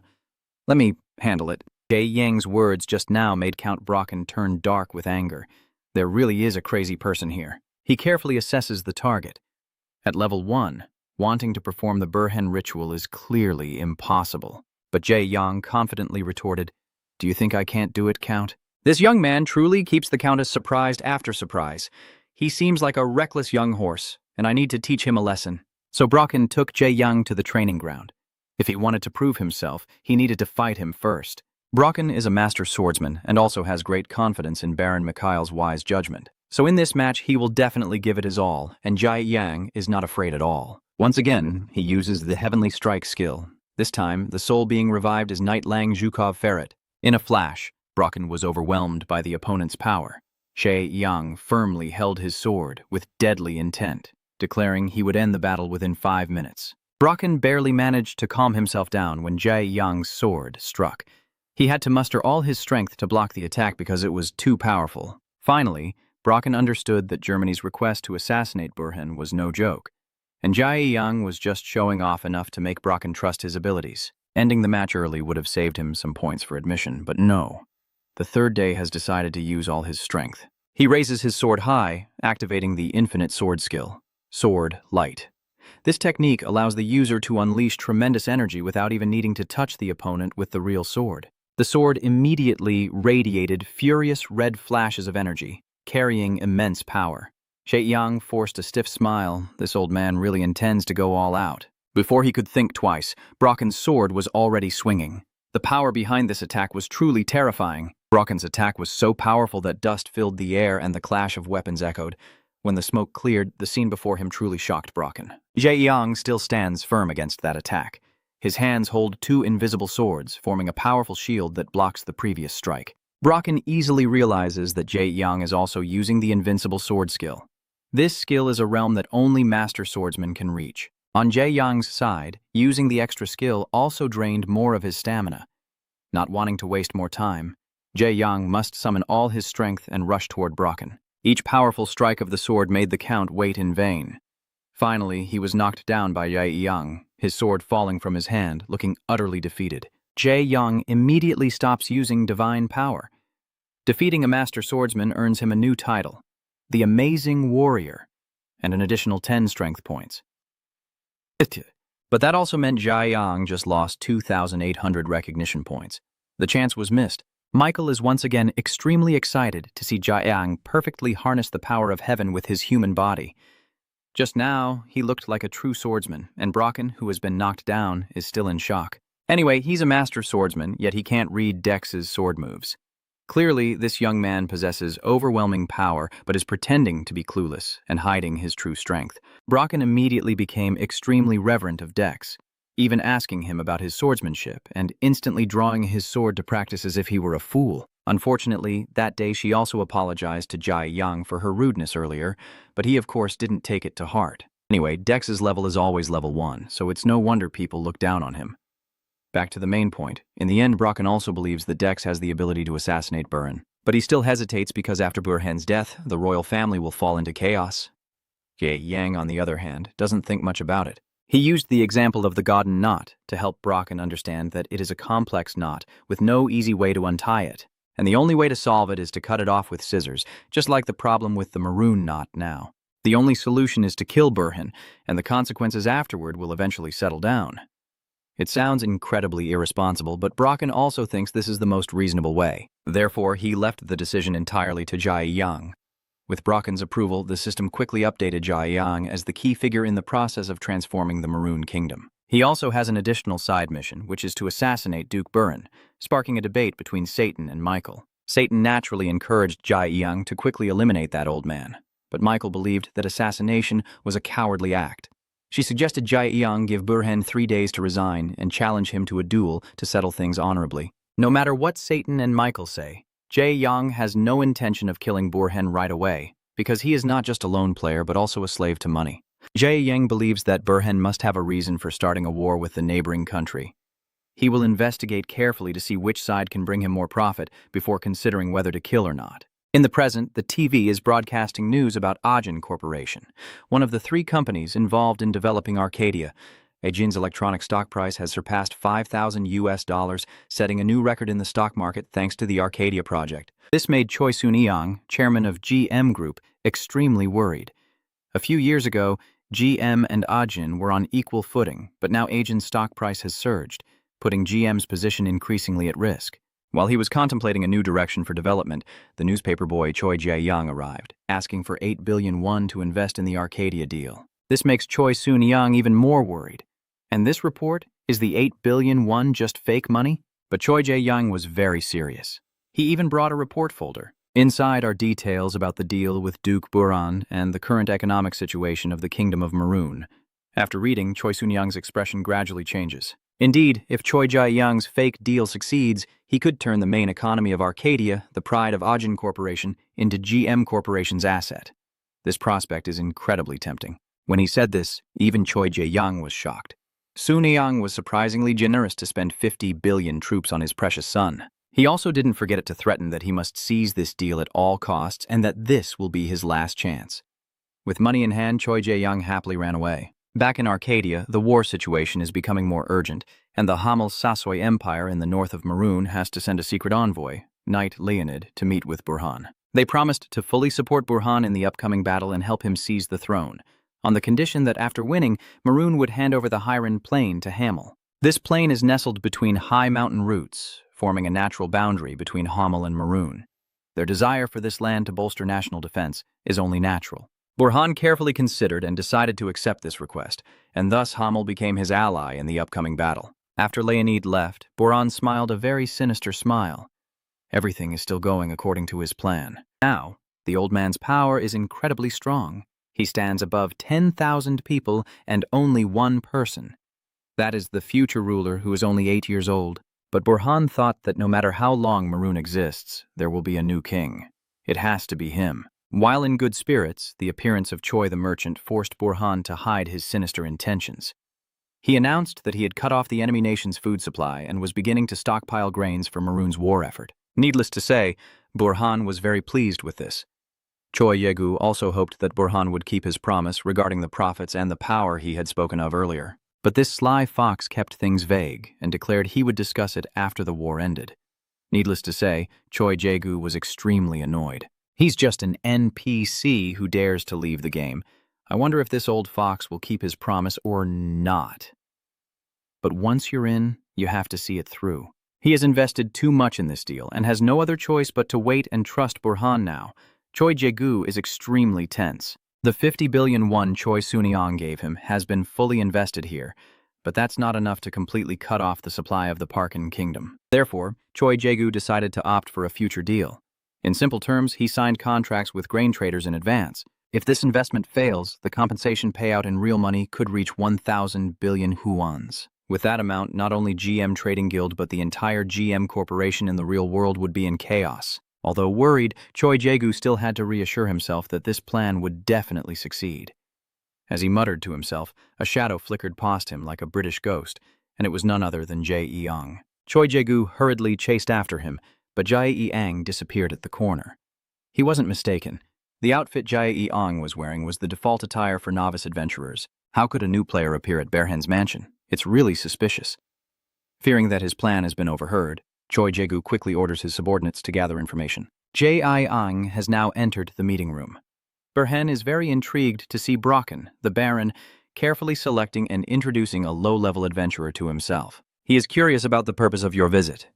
I came to assassinate you. Bearhen couldn't believe that Jae-young could answer him with a bright smile like a toothpaste commercial. P.S. And not only that, Jae-young also repeated all the plans discussed with Brocken to him. At first he didn't believe it, but the more he listened, the more it made sense. Still, Bearhen couldn't understand why Jae-young would share this intelligence with him. The throne of the enlightened ruler should be left to someone wise and experienced rather than an immature child. That's how Jae-young answered Bearhen's question. This old man doesn't know whether he's flattering or happy about having a new ally, so he laughs out loud.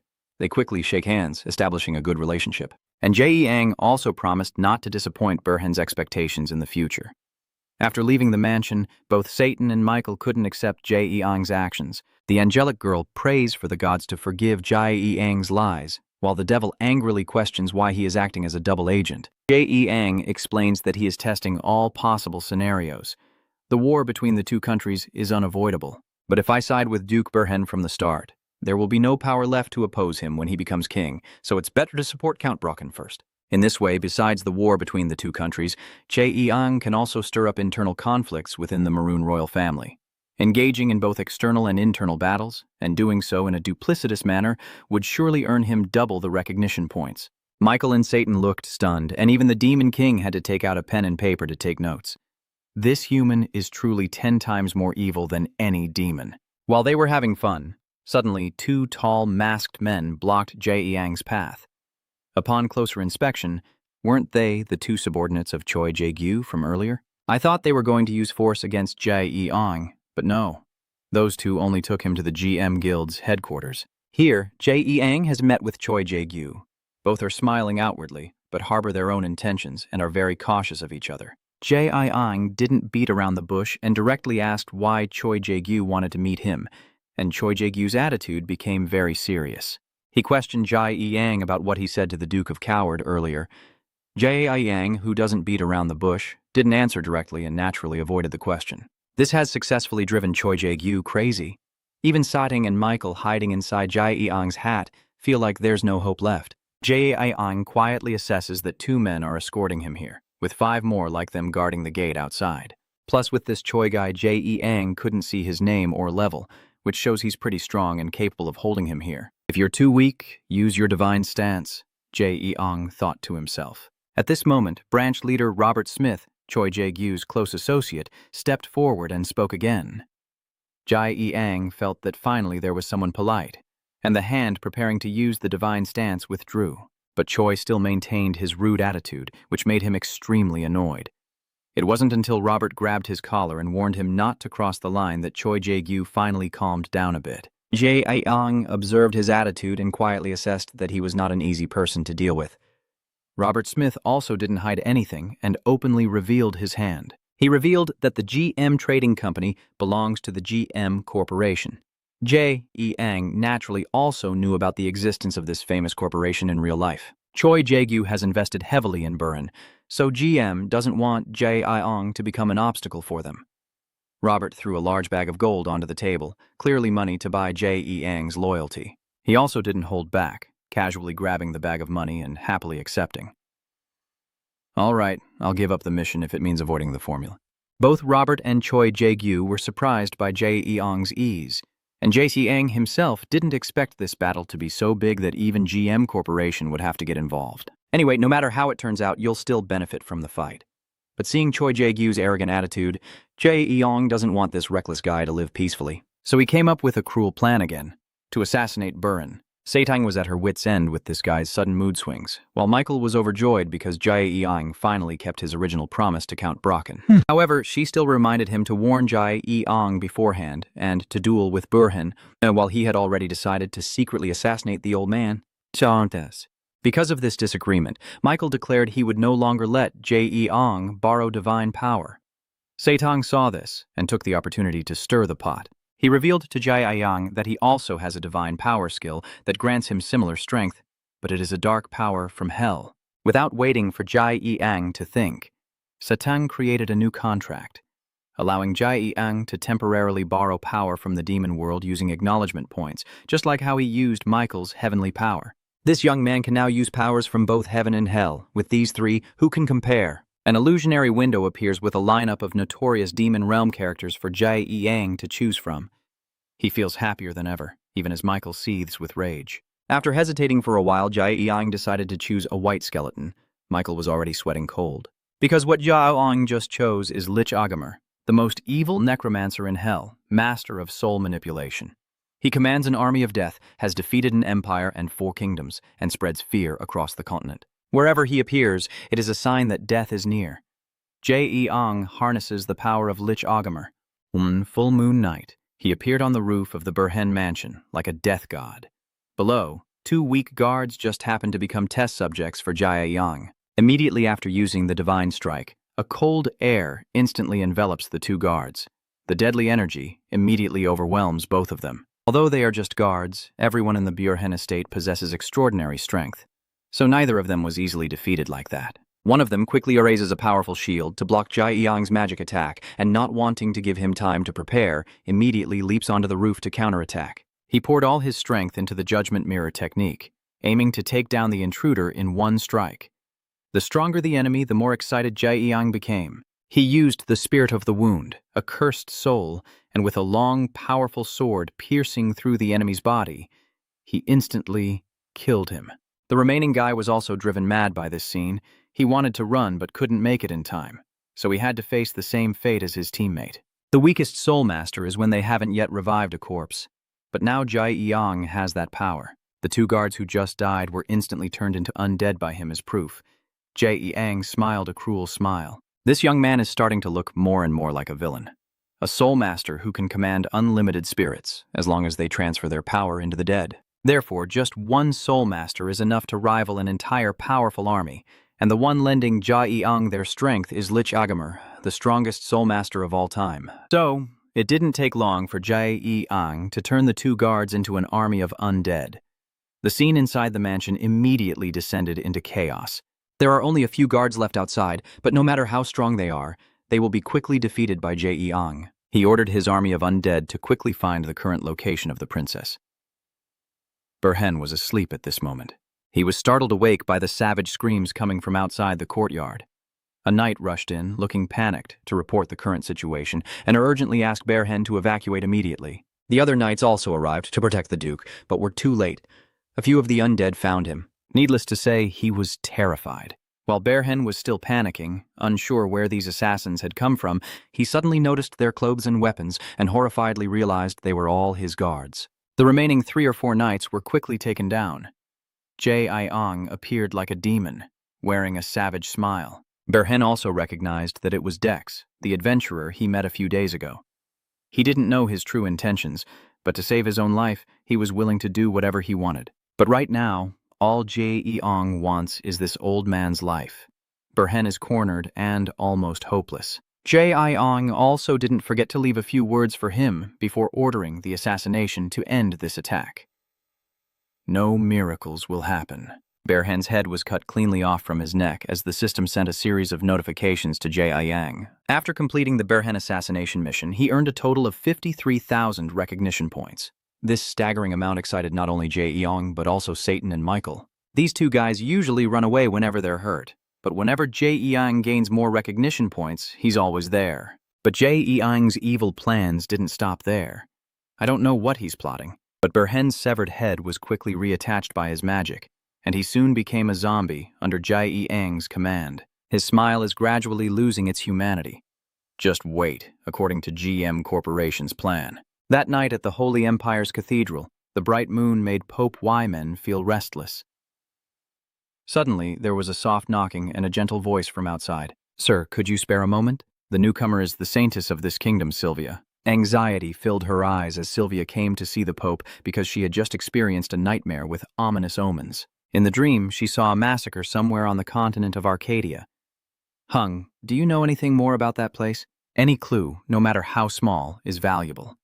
I don't know the exact location, but I heard someone scream desperately just before dying. It was the Duke of Bearhen." The Pope was startled. Marquis Bearhen? He recognized the name as soon as he heard it. That is the true power behind the Maroon Kingdom. Could something have happened to him already? Sylvia is still trembling from the dream, constantly crying out of fear. Eamon gently holds her in his arms and whispers words of comfort. That was just God speaking through her to warn everyone. It's not real, we're still safe. To reassure Sylvia and himself, Eamon summoned Arcadia that very night. He is the highest-ranking holy knight serving in the cathedral. Under the Pope's orders, Arcadia was tasked with investigating what happened to Duke Bearhen and searching for any traces of dark magic. And Zong, after killing him and turning him into a zombie, also gained numerous achievements.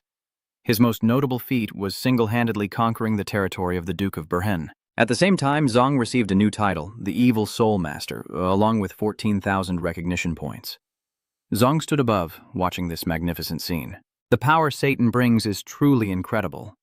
If I had known earlier, I would have already embarked on the path to become a soul master like this. However, looking at those dried corpses every day is a bit tough on the appetite. That said, the real issue isn't even there. Agamer's observation team truly is a powerful and effective force. Thanks to it, Zong easily earned 60,000 recognition points. This is indeed a huge achievement, but this situation can't last any longer because it's the power he borrowed through the divine descent skill Satan granted him. The longer you use it, the more recognition points you consume. And by then, the rewards you earn won't be enough to make up for it. "Satan, how much recognition have I spent so far? You want to know?" Satan begins to calculate. Zong has killed the Duke, scattered his army, and destroyed part of his territory. Based on these casualties, it's about 42,284 points of acknowledgement. Foolish, I mean, sir. The one who just tried to take me down is an idiot, right? Not at all. Satan pretends to be indifferent, but Zong is not satisfied with this number. I think over 42,000 points is too expensive, so I asked Satan to lower the price for me.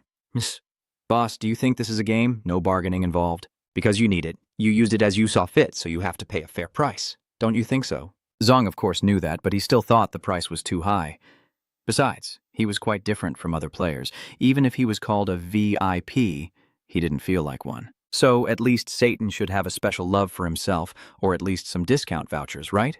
Satan really wants to curse now. The curse is already on the tip of his tongue, but he swallows it back. Being a demon king is like being treated at a department store.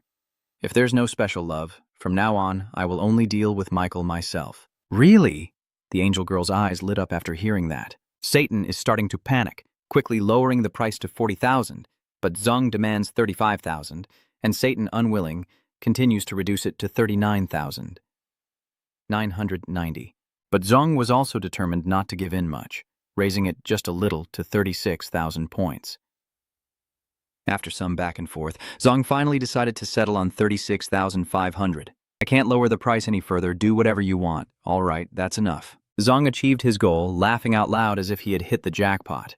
After bargaining, he stopped using the divine skill. Zong's automatic system recognizes 365,000 surplus points and simultaneously unlocks a super achievement. Congratulations on being the first to defeat the Demon King. Does this even count as an achievement?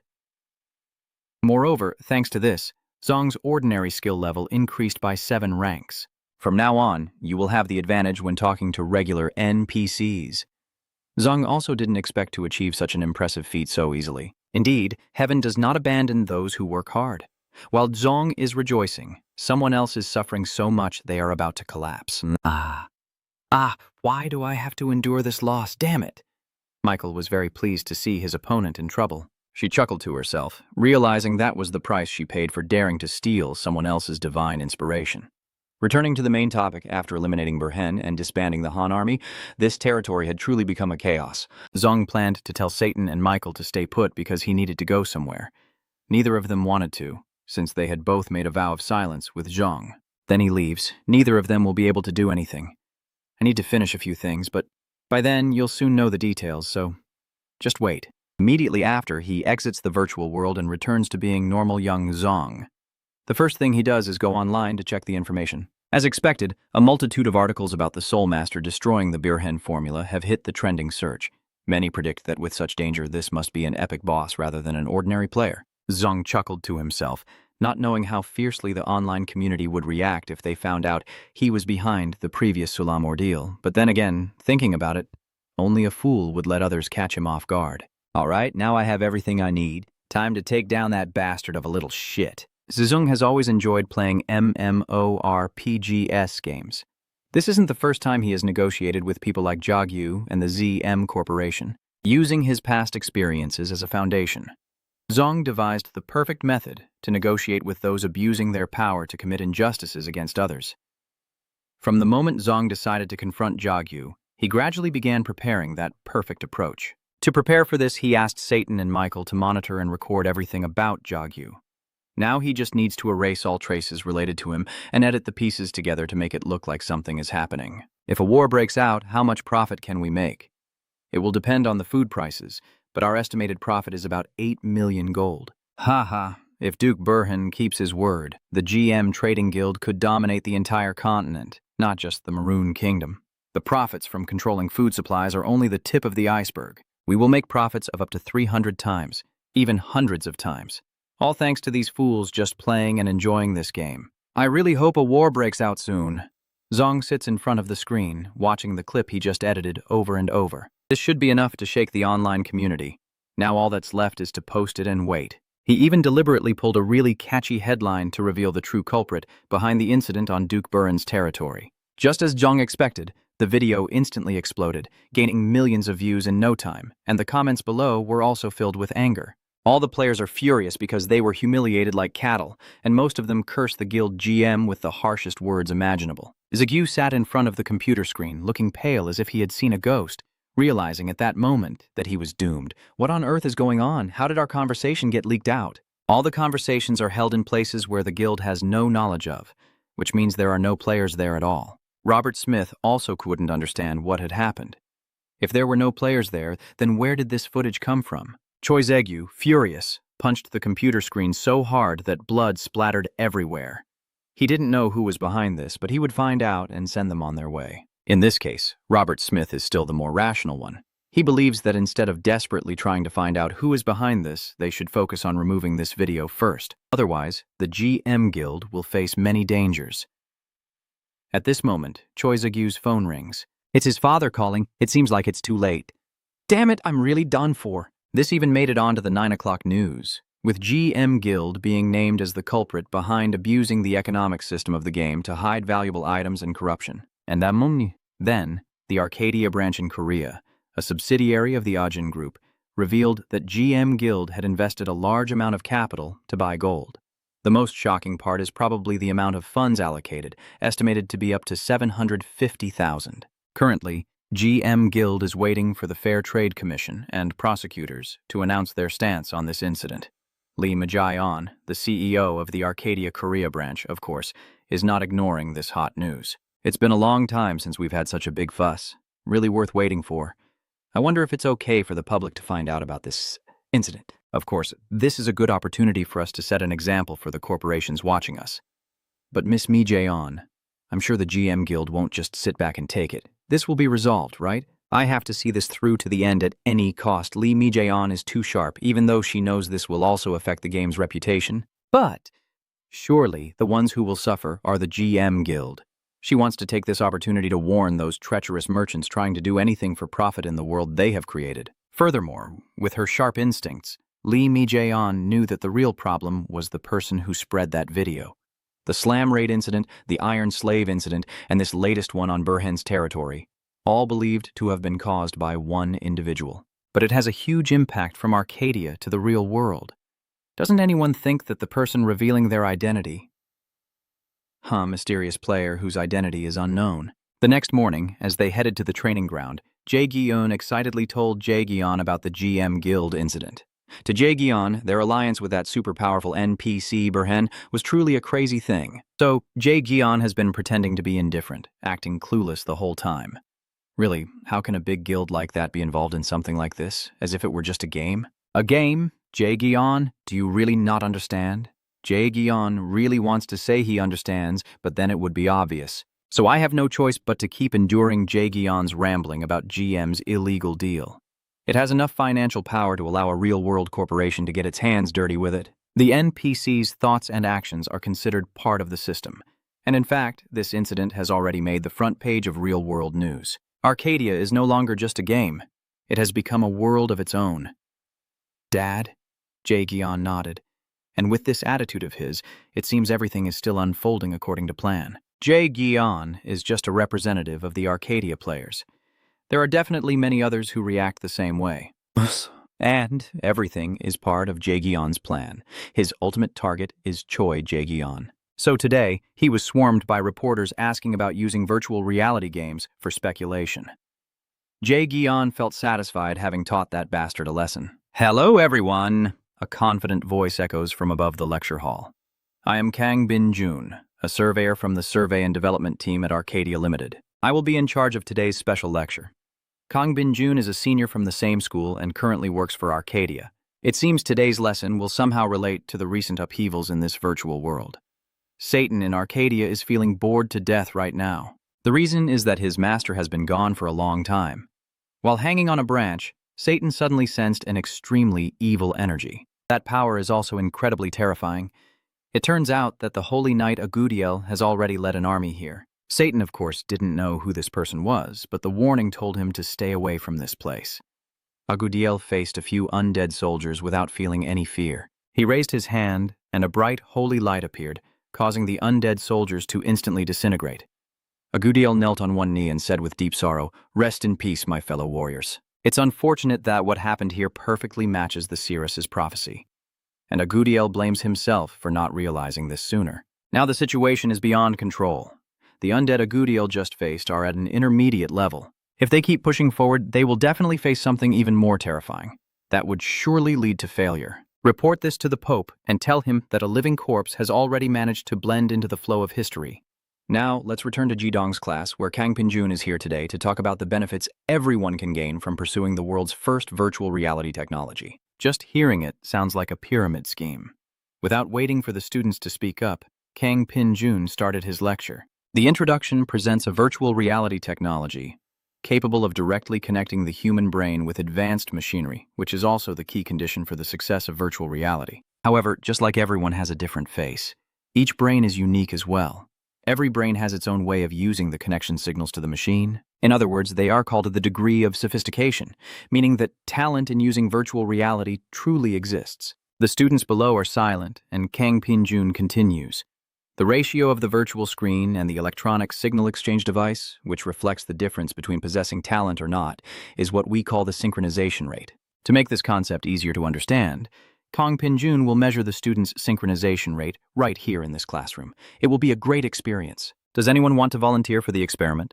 Kang Tae-soo, Zedong's classmate, raises his hand, but he doesn't seem to have much impression of him. The girls below start whispering. Kang Tae-soo's looks are really eye-catching, but Zi-gyun's reaction is a bit unusual. What's wrong with him? As soon as he asked, Zedong suddenly remembered a story he had told himself. He realized that the guy who just volunteered was a high school classmate of his. Not only that, he also leads the group with the girl Zi-gyun has a one-sided crush on. Their relationship isn't good for Kang, and Zi-gyun doesn't like him at all. At this moment, Kang Tae-soo just walked past Zedong's seat and deliberately threw a provocative remark. I'm Kang Tae-soo, and I'm really looking forward to being in the same class as you, the bag owner's friend. Although I don't know what Kang Tae-soo's intentions are, Zedong didn't like his attitude at all. Kang Pinjun and his colleagues brought into the classroom a rather bulky machine, similar to a virtual reality gaming device. Kang Tae-soo was placed inside to measure the synchronization rate. For him, this measurement is pretty meaningless because Kang Tae-soo believes his score can never be low. But this will be an opportunity for him to show everyone that even if they grow in the same place, the results are never the same. Especially he wants to show off to Taedong because he's always by Lim Zi-gyun's side, which really irritates him. That bastard's eyes seem like a clown's, only caring about himself. I will definitely seize this opportunity to completely crush him. The result is 21.35%, and Kang Pinjun is quite surprised. See, because when considering the average scores of people in their teenage years, this is already an enormous number. The highest rate he had measured before was only 26%. All right, let's continue. Does anyone else want to join this boy for the test? Kang Pinjun spoke up. Kang Tae-soo stepped out of the measurement device, pointing at Zedong in challenge. And what about you over there? Zedong originally wasn't interested in this, but if Kang Tae-soo is determined to cause trouble, I don't mind either. Zedong steps into the device. The readings keep jumping, already over 50%. Kang Pinjun's associate thinks the device malfunctioned and wants to restart the process, but he prevents her from doing so. No, wait, this isn't a mistake. When the measurement process actually finishes, everyone will be shocked. Zedong's result surprisingly reached 92.89%. Zedong, have you ever tried playing Arcadia before? Not yet. Really? So, have you played other computer games?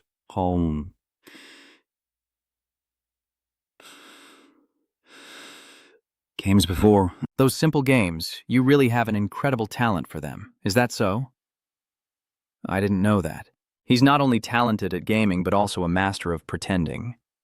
Anyway, with this incident, Kang Tae-soo probably just wanted to dig a hole and hide. This made Zedong feel incredibly relaxed, and Choi Jae-gyu even had to hold a press conference to apologize, which only made him feel even better. Today really is a wonderful day.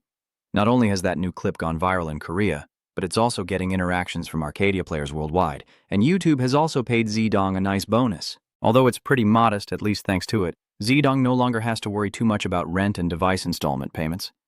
Suddenly, Zedong came up with another idea. That is, if he sells the items received from exchanging recognition points, this could be the last time Zedong has to eat sushi rolls like an ordinary student. Zedong, it's you.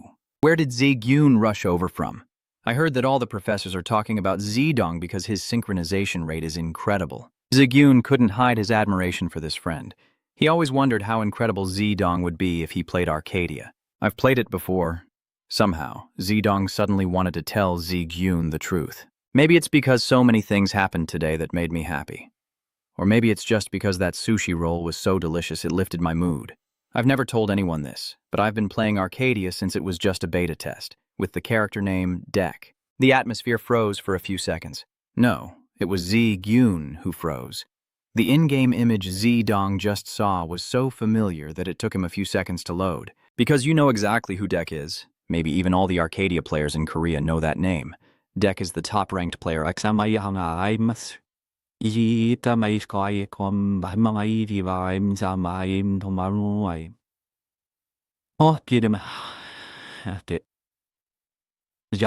Genres. It's hard to believe that the person in front of me is Deck. Are you a fan of his, or how could you possibly be Deck? It's true, Zedong insists confidently. I cleared all my old game records, so there's no evidence left. Zi-gyun suddenly remembered that 92.89% success rate, as if he had been enlightened. If this isn't the clearest evidence, then what is?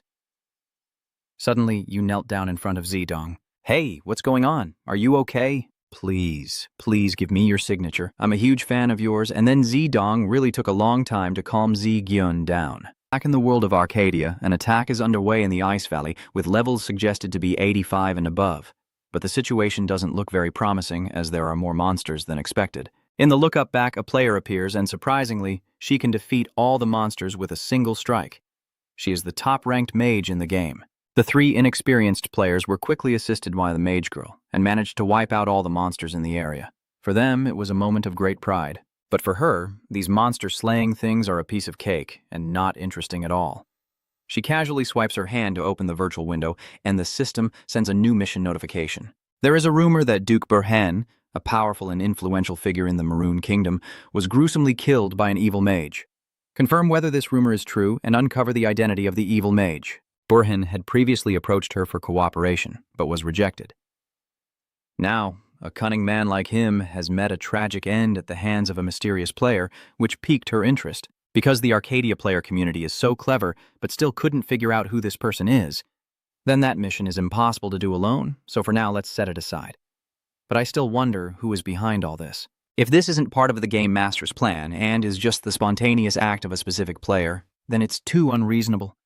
Even someone as powerful as her wouldn't be capable of doing that. Suddenly, a new notification appeared about a new Soul Link quest called a Sanfu Tui, and the top Fire Mage and Shadow Dragon was the first to receive this Soul Link quest. What is this? Why was I assigned to this mission? And looking again, it still seems like this request isn't fully complete. That night, Zizong finally logged back into the game. Both Satan and Michael were in chaos, because right after he left, the people of the Holy Empire rushed in. Satan believes Ziyabong truly made a mistake by using the power of the Lich Agamir and causing chaos in the human kingdom. Humans will never sit still and do nothing. Satan kept scolding Zizong non-stop. Even Michael, who daily opposes him, now agrees with what he just said. The Lich Agamir is on the blacklist in heaven and is being eradicated everywhere. Even his power is the authority of the Shadow Demon race.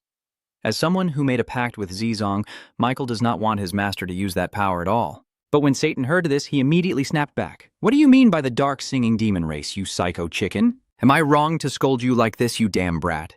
It seems I've been too kind to you. Now do you want to taste the pain?" Let's see. The score between us is tied 1-1. Aren't you uneasy about me, Mr. Demon King? And as usual, these two little brats rush at each other to bite and tear as if this were the last time they fight in the world. Zizong doesn't want to intervene, but honestly, he can't handle these two little kids. Based on what they said, including the appearance of the Holy Empire's people here, everything is going according to plan. Zizong wants to let the world know that the great villain has made history. Lich Agamir has been resurrected. I'm very curious to see how the righteous heroes will react when they find out about this. And now Agudiel has returned to the Holy Temple to report what he has discovered. Honestly, after investigating Birhin Dukedom, the main culprit is Lich Agamir. Sinvia blurted out, "This is truly the most terrifying and unbelievable news she has ever heard." But Agudiel was too determined about what he had investigated, and the Pope was extremely worried because the Holy Empire had long tried to stay away from all political issues of other nations on the continent. The reason is that they are always taught to love all of God's followers. But now, the demons still won't relent, and even the Lich has been reborn, so the Pope can no longer sit idly by. Agudiel, I request you as the messenger of God's will. Yes, his word is my command. With the Pope's authority of the Holy Empire, I want you to judge and banish all the demons from this holy land. Make sure the victory belongs to our Holy Empire, understood? Agudiel furrowed his brows tightly. It seems the holy war between the angels and demons has started again. At the same time, the witch hunt mission has been officially announced to the Firesong and Dark Dragon. Lich Agamir, the villain who once polluted the continent with darkness in the past, has been detected to have been reborn once again. Therefore, everyone across the continent has united to uphold justice. Step forward and lend your help. The condition for the righteous side to win is from the evil Lich Agamir, but the condition for the evil side to win is just a bunch of question marks. What is this? The Firesong and this Dark Dragon are designated as the evil side, yet they still refuse to reveal the winning conditions. So what's the point? The battle between angels and demons, whether in the past or now, has always been divided into two factions just as their names suggest. Both sides have grudges against each other. Although this is also a role-playing style loved by many, conflicts are inevitable because of the different roles players assume, and sometimes conflicts can even lead to killing other players. But even so, That's not enough reason for a full-scale war to break out between the two sides. But now there is a valid reason for the war to break out, because the resurrection of the Lich Agamer is no longer a trivial matter. Even the ban on killing within the city has been temporarily lifted. And the worst part is that the balance of power has completely disappeared, with evil clearly taking the lead. The Dark Crimson Dragon still hasn't fully grasped its new mission. It seems that if the righteous side wants to win, they will have to kill all the evil factions. And that would result in a huge number of casualties. She didn't want to fight, so she planned to hide somewhere safe for a while. But as she moved a few steps, a dark red warning message suddenly appeared.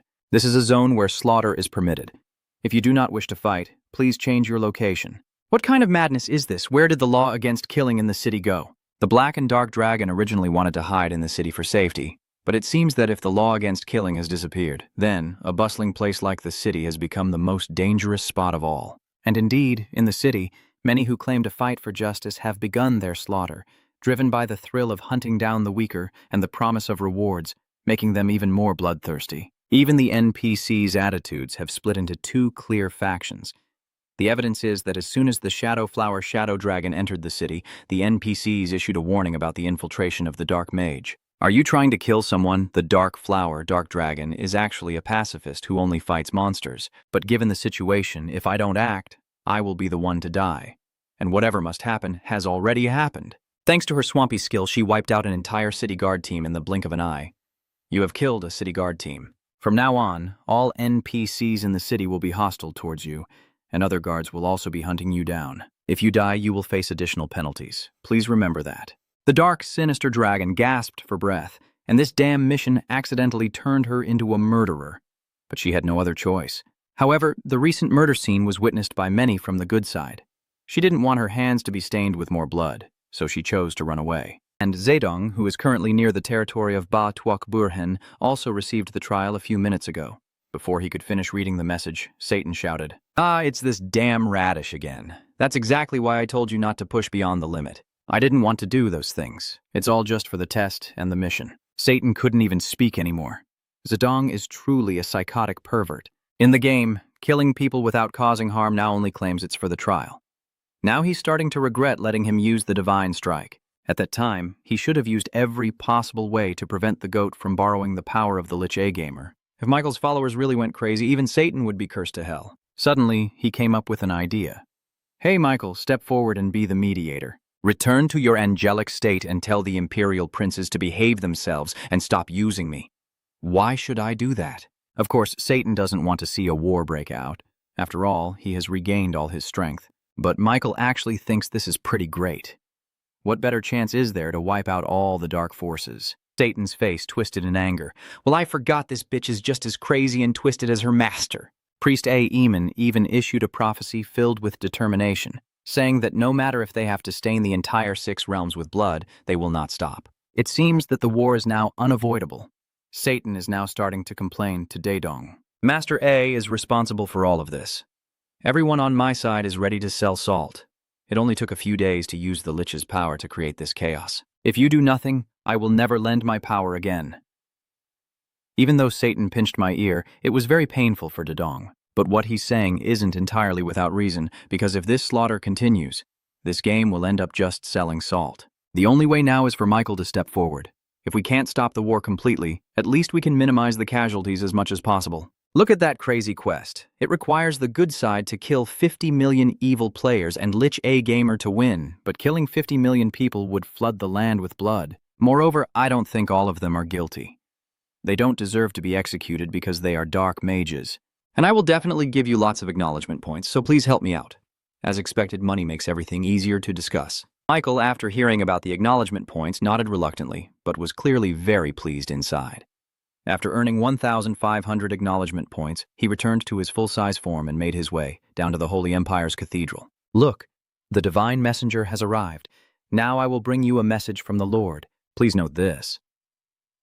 A new update about the witch hunt mission has been sent to the players shortly after. Zedong and Satong were so excited they leaned in together to check the new announcement, but neither of them looked very pleased.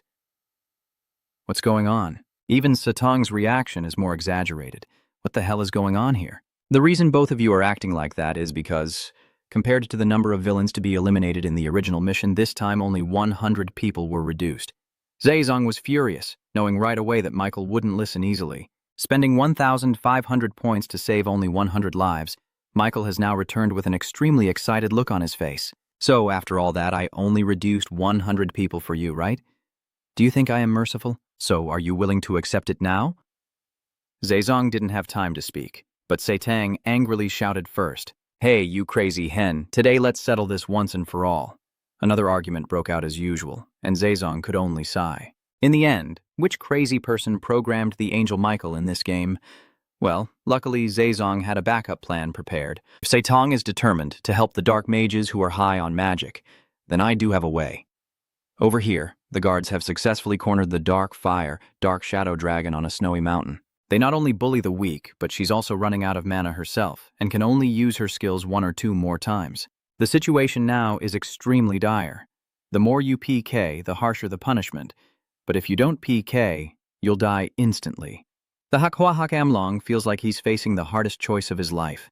Thinking about the reward for defeating the top-ranked mage in the server, the righteous guards became even more excited. They all charged together, with the black fire and dark dragon closing their eyes tightly. At that moment, perhaps she made a choice of her own. But death did not come as she had imagined. When she opened her eyes wide, she could see a small student standing in front of her, emanating a tremendous amount of mana. What is this, a demon? Could it be a little demon? A guard seeing Setang in this mini-form would be extremely disdainful. But for him, the words little demon completely enraged Setang. He snapped his fingers, and an invisible dark mana immediately bound the guard, rendering him immobile. Just a few seconds later, that guy was crushed by that power and ultimately couldn't escape death. Do we look a lot like tiny demons? The blind-eyed guy. The rest of the group immediately became frightened. A few seconds earlier, they even thought Setang was a pet summoned by the black dragon, but seeing that guy killed like that, they were truly confused. That little creature is too strong and has such terrifying skills. Even the black dark dragon was stunned by what just happened. I don't understand why she sees the figure of the mighty demon king in that lazy demon, but for now, Setang looks a bit small. Just at this moment, the system also sent her a new notification. You have faced the greatest master of darkness, reaching a crucial turning point in the witch-hunting quest chain. The greatest master of darkness when it comes to that title. The black shadow dragon can only think of one person.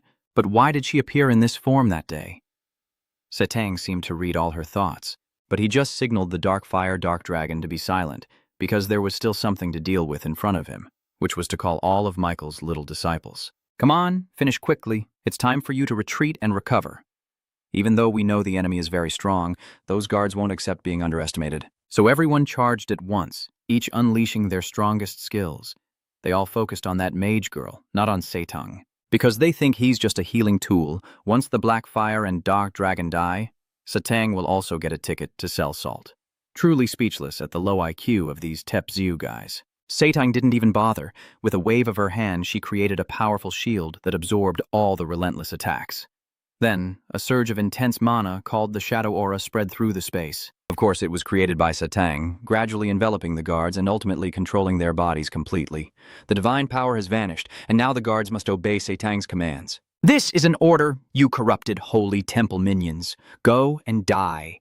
The bodies of the guards glow brightly before shattering into pieces and scattering everywhere. Setang showed no expression, flicked Anne's nose, and felt a bit disappointed because he had hoped to meet some capable people, but in the end, it was just a bunch of ordinary ones, the fire and shadow dragons now all kneeling down. O great kneeling king, it is truly a great favor that you have saved this humble one. What's this? Setang shows a mocking expression, meeting me for the first time and already flattering me. Yes, if I have chosen the profession of dark mage, I wouldn't know how to kneel to the king. You are the one I admire the most. I am truly honored to have the chance to meet you. Setang is delighted to be praised, but I must not forget my main duty. This time, he came to see the Dark Dragon at Jidong's suggestion, because she is the top dark mage on the server.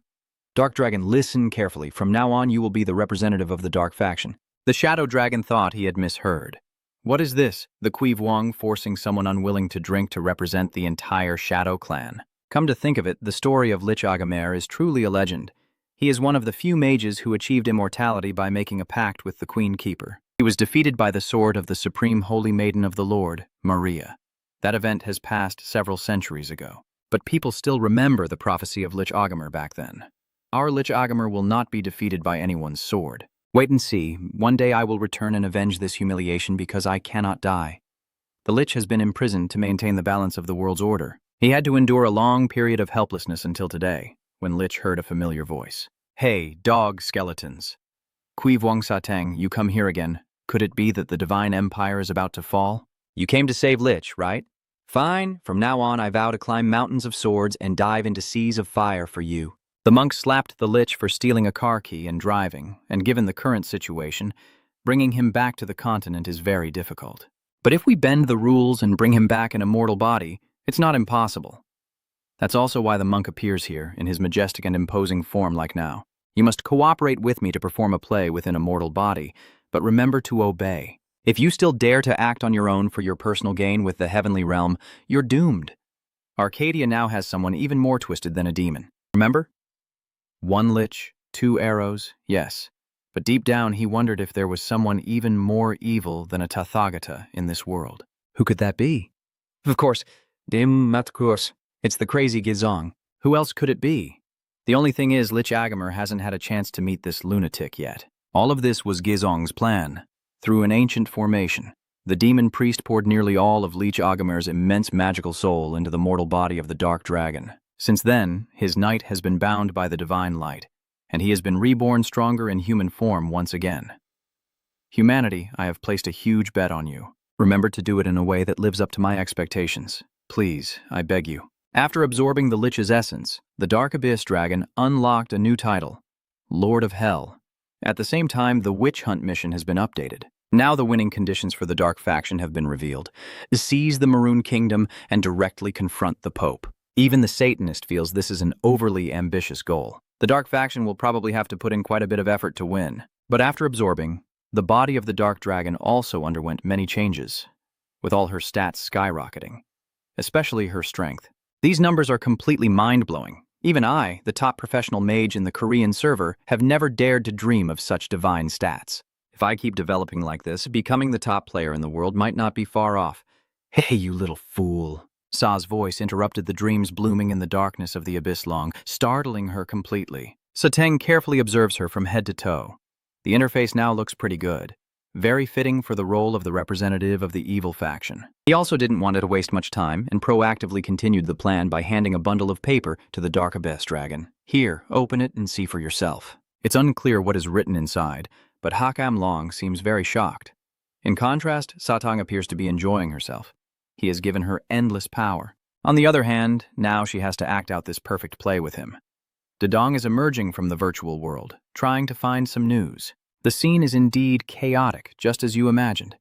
Almost all the news on the game forum now are invitations to team up and hunt down the evil faction. Look at that. Now the righteous faction is killing people without mercy. Which faction really seems more like the villain? It's no surprise that the righteous faction is so eager to kill. Because whether they kill players or NPCs, as long as they belong to the dark faction, they all drop extra loot. Moreover, the more Black Aura users they kill, the more missions and privileges they will receive from the Holy Church, and completing those missions will earn them even more resources. On the other hand, the more the Dark Faction members are oppressed, the more their dissatisfaction grows because they have become targets of persecution across the continent simply because they chose to become Dark Mages. This is the time for a hero to rise up and lead them, just like the Pope representing the divine, guiding the righteous faction. And Satan has done even better than Ji Dong expected. The Dark Mage Girl, embodying the essence of the legendary gamer, is now the most suitable candidate for the leader of the Dark Faction. Then let's gradually witness his achievements. Jidong clicked to upload a new video on his YouTube channel. The video showcases the spectacular debut of the Dark Dragon in a completely new role, dedicated to all those who died unjustly and were considered vile and wicked. Along with the players who have already suffered, are suffering, and will suffer such slaughter, I myself nearly faced death not long ago. We can no longer sit idly by because justice has collapsed. All dark mages and night knights in Arcadia, or thieves, bandits, and assassins, stand up. We must unite to fight against this senseless slaughter. Don't endure it any longer. Rise up and show me your true strength. It is I, the #1 dark mage, the Black Dragon. In other words, I, Lich Agamer, the supreme leader of the Shadow Legion, will lead everyone. Those who want to fight alongside me against this evil divine empire gather at the Kingdom of Maroon.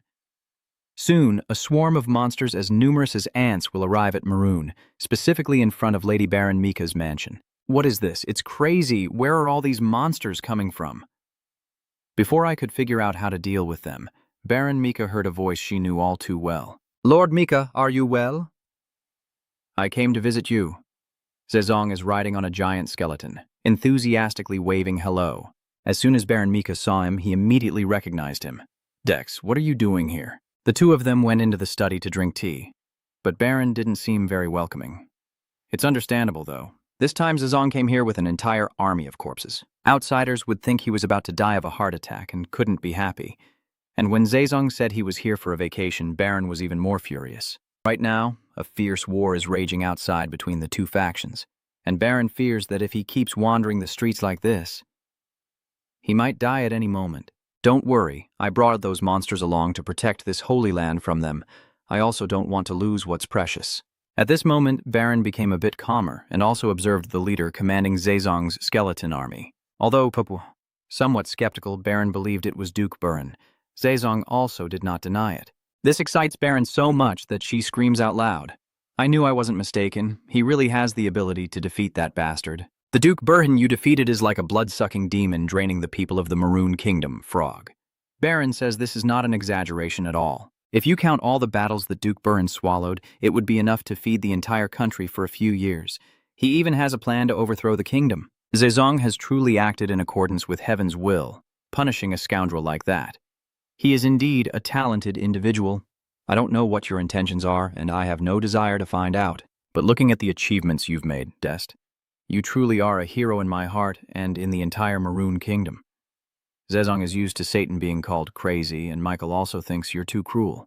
Hearing Baron Mika praise me as a true hero today, I can't help but feel a little moved. Right now, Lim Miseon is quite troubled. The main reason is that damn assassination quest. It's because of that in Korea, players from both factions are clashing intensely. This is an unexpected situation at the headquarters. They have no reason to stop it, and are not even allowed to intervene. On the contrary, it is a wonderful event that aligns with Arcadia's nature of pursuing endless freedom. But considering future plans, Lim Miseon believes that she and her allies cannot simply ignore this situation. After connecting to the server, Lim Miseon made a request, citing that the ongoing mission chain had become unbalanced, and her request was to adjust the death penalty for evil-aligned users. Remove it entirely. After a minor update, the death penalty for evil players has been disabled. The abolition of the death penalty has caused a huge upheaval. Even those evil players who avoided fighting due to the pressure of the death penalty are now starting to participate in battles without hesitation. Even after being killed, they wait for their respawn time and continue attacking their opponents. But the good side also doesn't just sit still and take it. They also form teams to support each other. The sense of unity born from being outnumbered created a system, a tight balance. And the consequence of this is that the war drags on endlessly, with no end in sight. The battles in the Maroon Kingdom have been ongoing for days without pause, and now everywhere is chaos. The gunfire from both sides has increased, causing chaos across the continent of Arcadia to escalate even further. Even Zezong himself never thought the conflict could become this intense. But even removing the death penalty for the evil players does not affect his plans at all. Zezong sat on a machine, observing the continent. Suddenly, he felt extremely embarrassed. Maroon Mika praised him as a hero. But does a person behind all this chaos truly deserve such praise? Oh my. Satan's voice suddenly rang out, snapping Zezong out of his thoughts. Han starts to throw a tantrum again. The battle drags on without any sign of favoring either side, making Satan begin to doubt the success rate of the plan Zezong had suggested. All my efforts have gone to waste. Do you know how much effort I put into getting Licha Gamer into your plan? If we're planning together, let's share the responsibilities. Zezong gave Satan a look of disgust. Lately, he seems to be talking more than usual. Anyone who hears that would just think it's all your effort. Didn't you already eliminate all my part? Thanks to that, the damage from the evil curse has been significantly reduced. You really think you won't get anything in return? This master is so sharp that Satan couldn't even respond. Michael also took this opportunity to stir the pot, teasing him a bit while winning Zezong's favor. She agreed to lend her power from the Divine Christmas so Zezong could defeat Licha Gamer and balance the battle. Anyway, whether Zezong agrees to support or not depends on his mood, so both Satan and Michael keep trying to win him over. This time, Zezong's chosen power from the celestial descent comes from KDL, the Wandering Swordsman, and Michael is so excited he gives a thumbs up.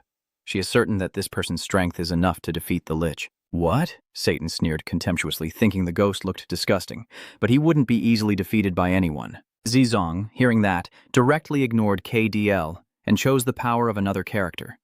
This time, Satan was truly panicked because that was the owner of the Eternal Sword who had defeated the Lich before. Damn it, one of the 5 bright swords, the Eternal Style Sword, is appearing right in front of me?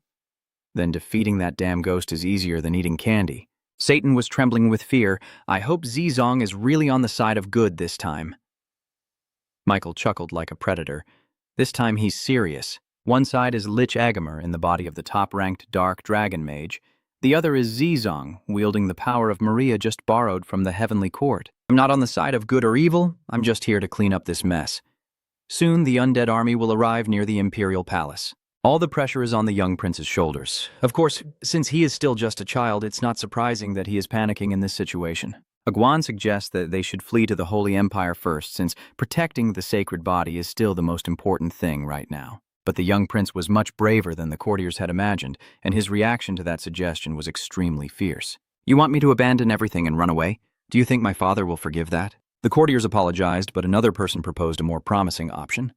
Cooperating with the adventurers who are forming a defense team around the capital. Yes, those adventurers can be revived if we trust them and fight together. This isn't even the full story. The palace has already suffered a terrible blow. Chen thought the house was about to collapse at any moment. Soon after, a guard rushed in with bad news, his face drained of all blood. Outside, the demon army is overwhelming in size, led by the fire and dark dragon chant advancing closer to the palace. No one can stop them. The battle has now reached its climax. The righteous side has defeated 4,893,123 of the evil forces. 3. That means they are very close to the winning condition of destroying 9,900 evil side members and executing Lich Agamor, so the Dark Dragon with Lich's power and soul is also in a rush now. She must achieve the evil side's victory condition first to turn the tide. Now, if she gets even a little careless, they could face defeat and pay the price of nearly 50 million lives. Is the preparation day ready? The Lich's day? Any time. The strength and ferocity of the demon race have never been in question.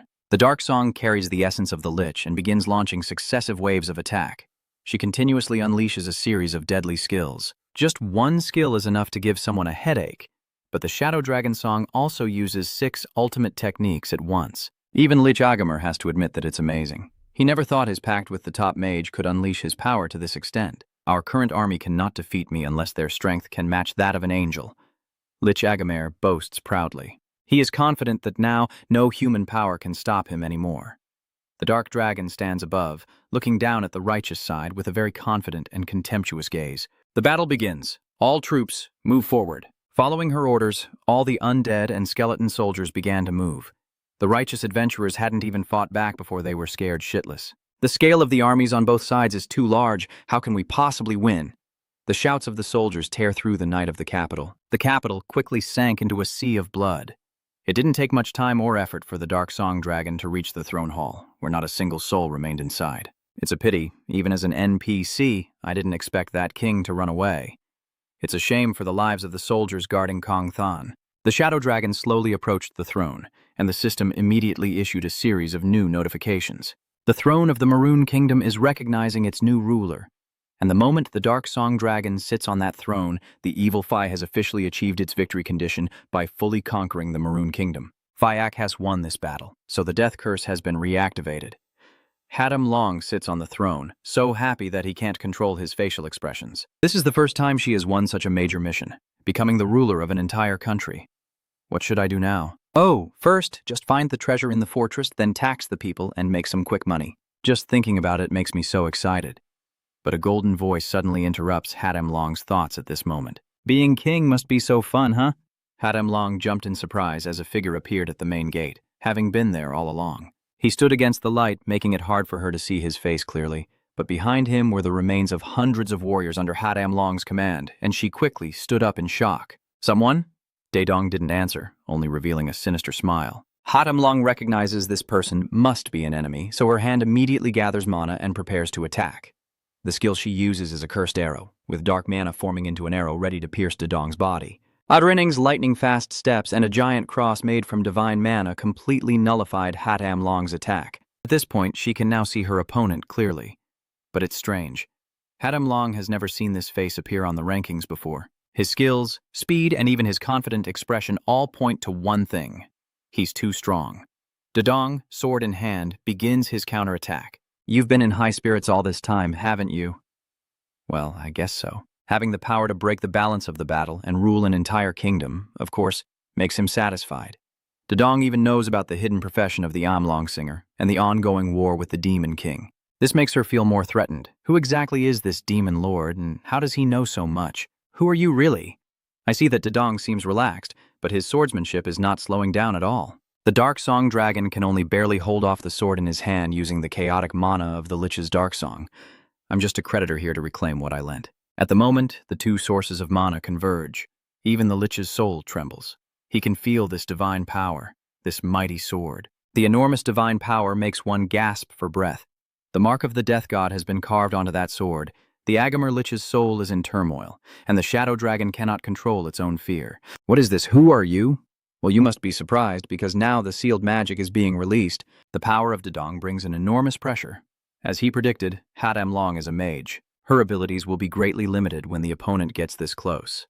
Luckily, she can't switch to the Soul Master class like the Lich Agamor, or it would be even more complicated. Hatam Long, when mocked by her opponent, felt both embarrassed and angry. She was clearly the top mage on the ranking list and was personally chosen by Lord Satan to host the Lich Agamer's soul. How could she lose to this person?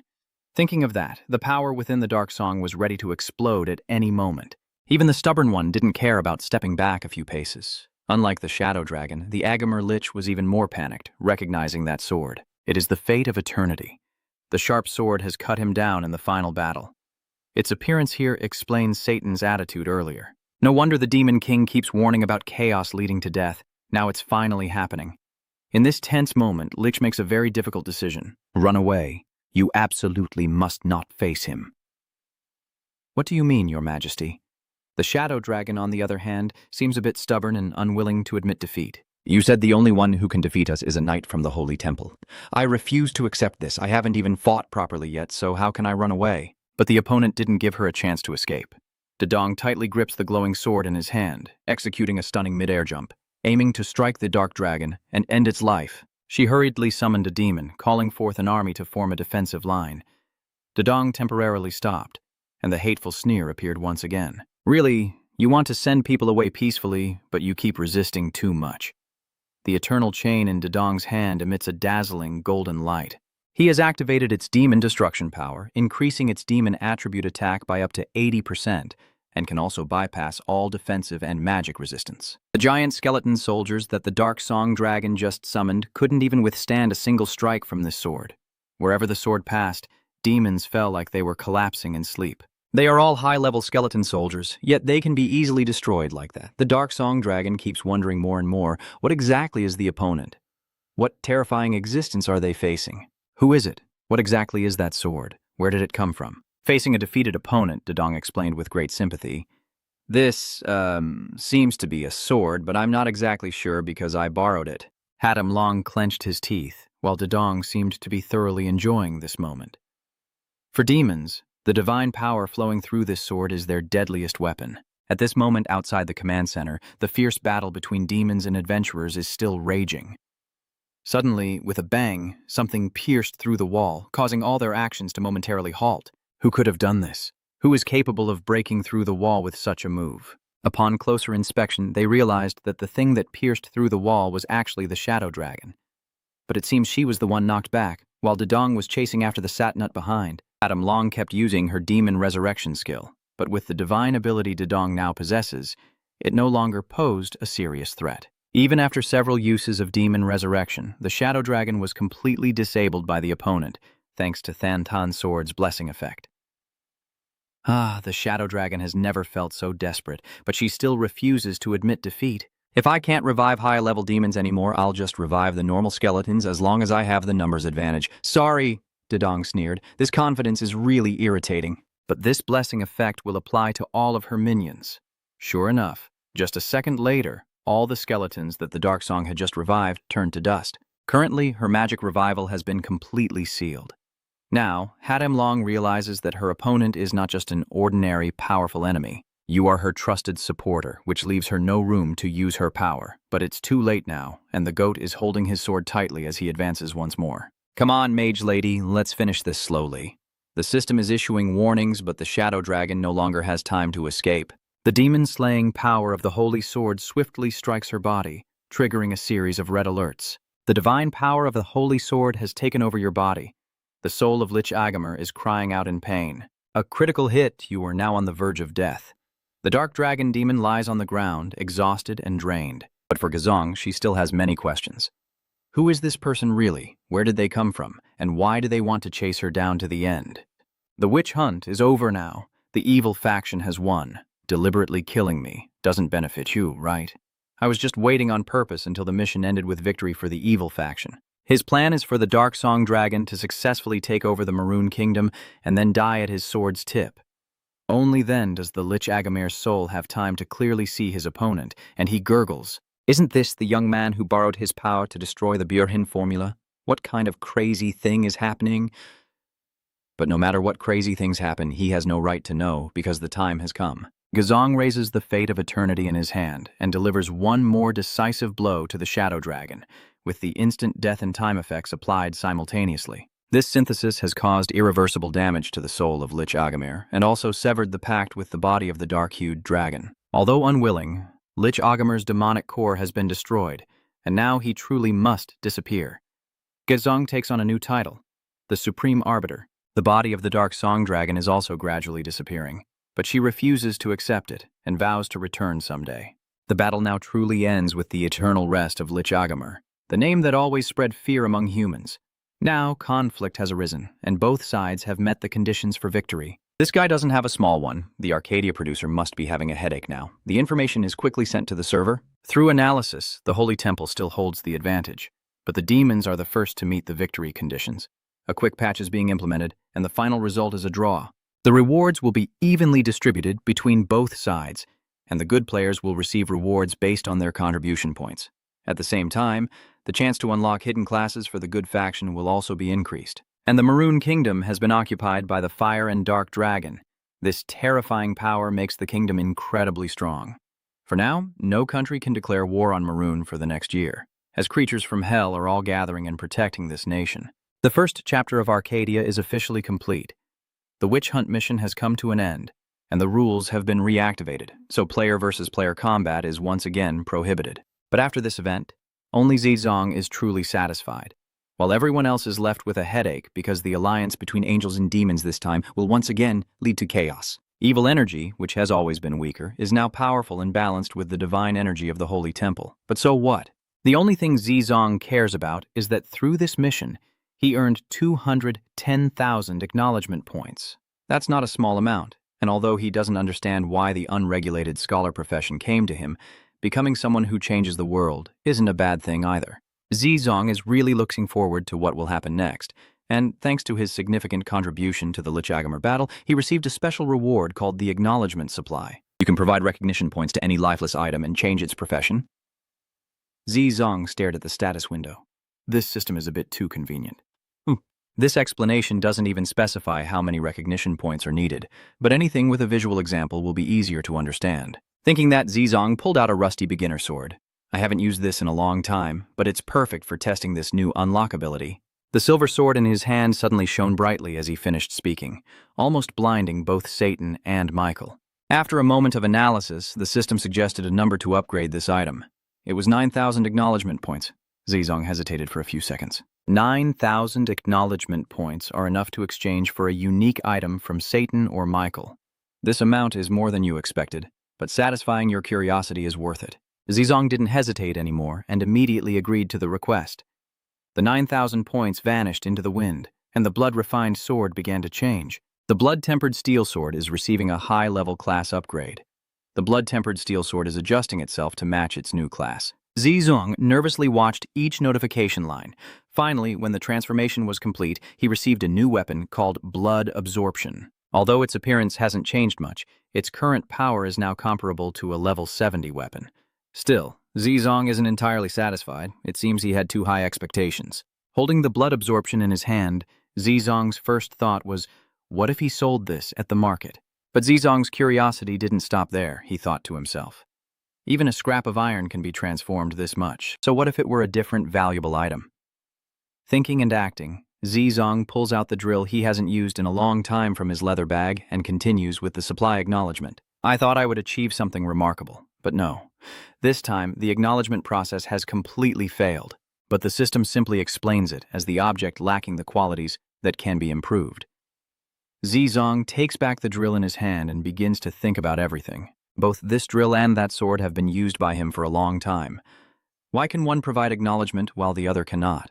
The only difference he saw between the two was the impact of the items on the world of Arcadia. Over here, Satan and Michael are curious about the blood-sucking sword, so the high-level vampire is attached to it. Zizong just waved his hand and immediately put the sword back into his gear pouch.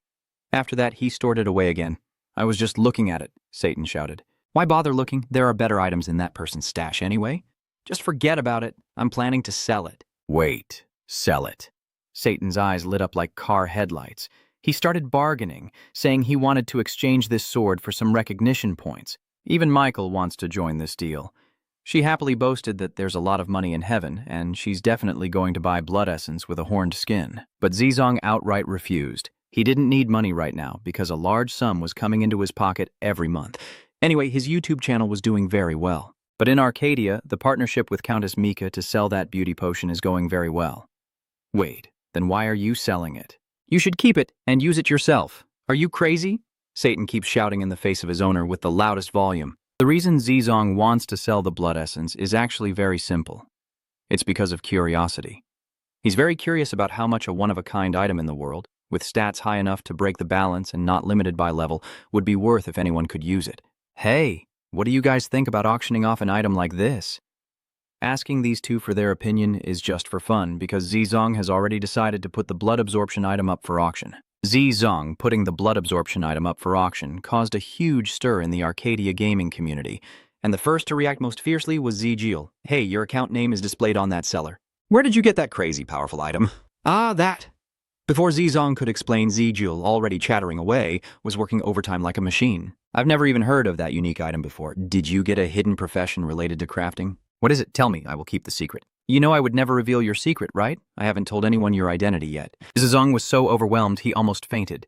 Zigil really is his loyal fan. As soon as the auction began, countless players rushed to compete for the blood essence, withdrawing savings, mobilizing the company's funds, and even taking out loans against collateral. They want to get that item at any cost. The price of the blood essence has already risen to 5,231 very quickly. Even the system has to issue a red alert because the item's price is skyrocketing.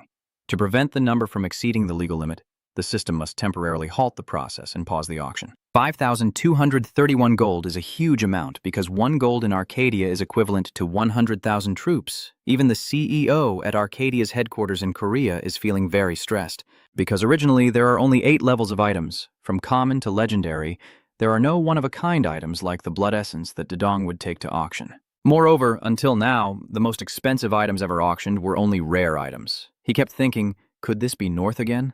Then, the blood absorption auction was indefinitely postponed, and the item was also confiscated. But the management couldn't do anything else. They couldn't let this item leak out, or the game's balance would be completely destroyed. Then, whenever the players met, they kept talking about this item, and naturally, everyone's attention started to focus on the seller. D-E-C. Wait a minute. D-E-E. Are you talking about that D-E-E? Another player quickly realized this E-game looked familiar. Hiker, you don't know D-E-C, unbeatable. He's a genius gamer living in hiding, the father of professional players. I haven't played any other game besides Arcadia. So, in the end, D-E-C also disappeared from the gaming world, leaving many disappointed. But now many know he has also moved on to play Arcadia. For many people, D-E-C is a legend to admire, while others are very curious about him.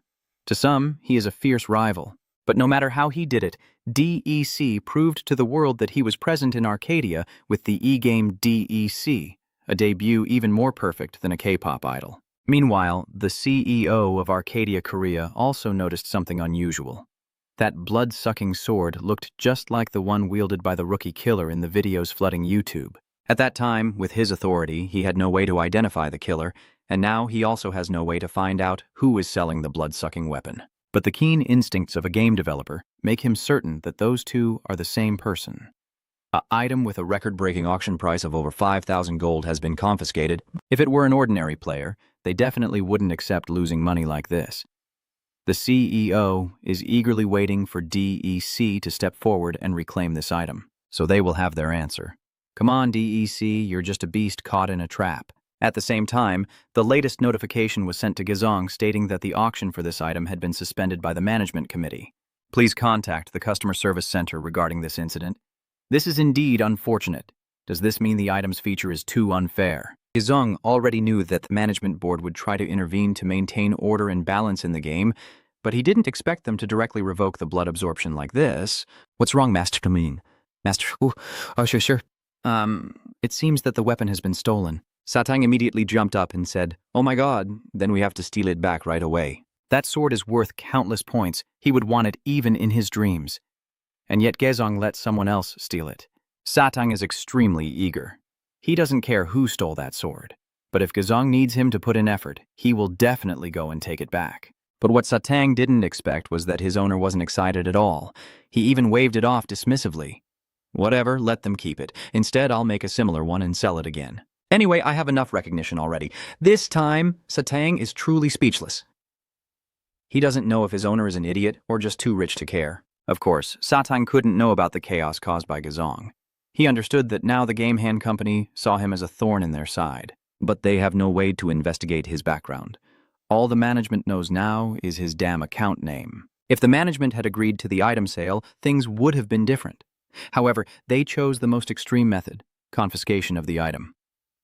Confiscation of. As for the seller Gezong, there are no punitive measures or any contact options available, proving that even if they know the e-game details, the management still cannot investigate his real-life information. And even within the game, they can't track his whereabouts. Is this the true power of the hidden profession of the anarchist?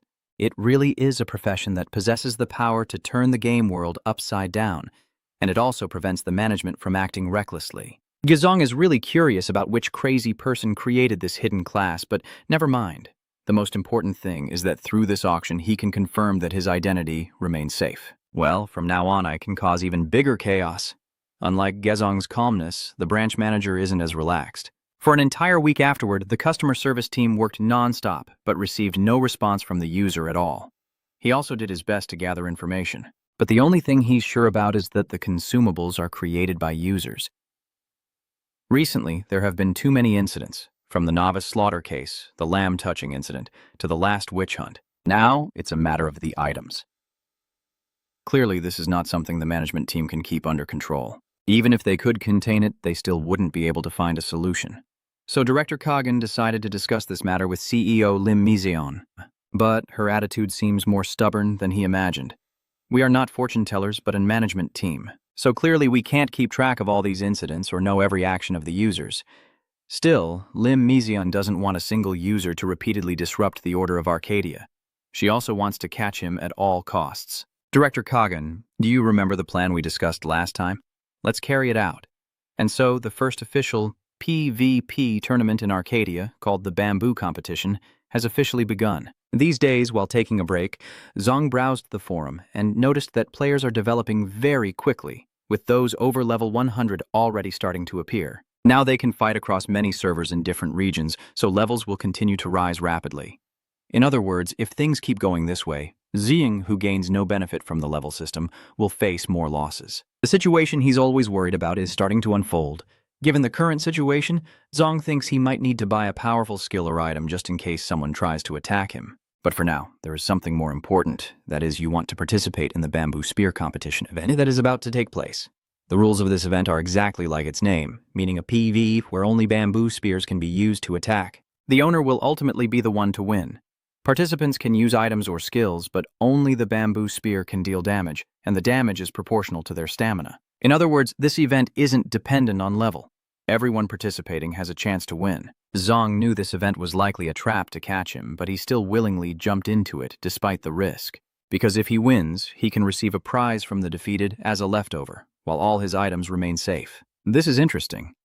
It would be rude not to accept the carefully laid trap they set. A week later, the event map for the bamboo competition was revealed.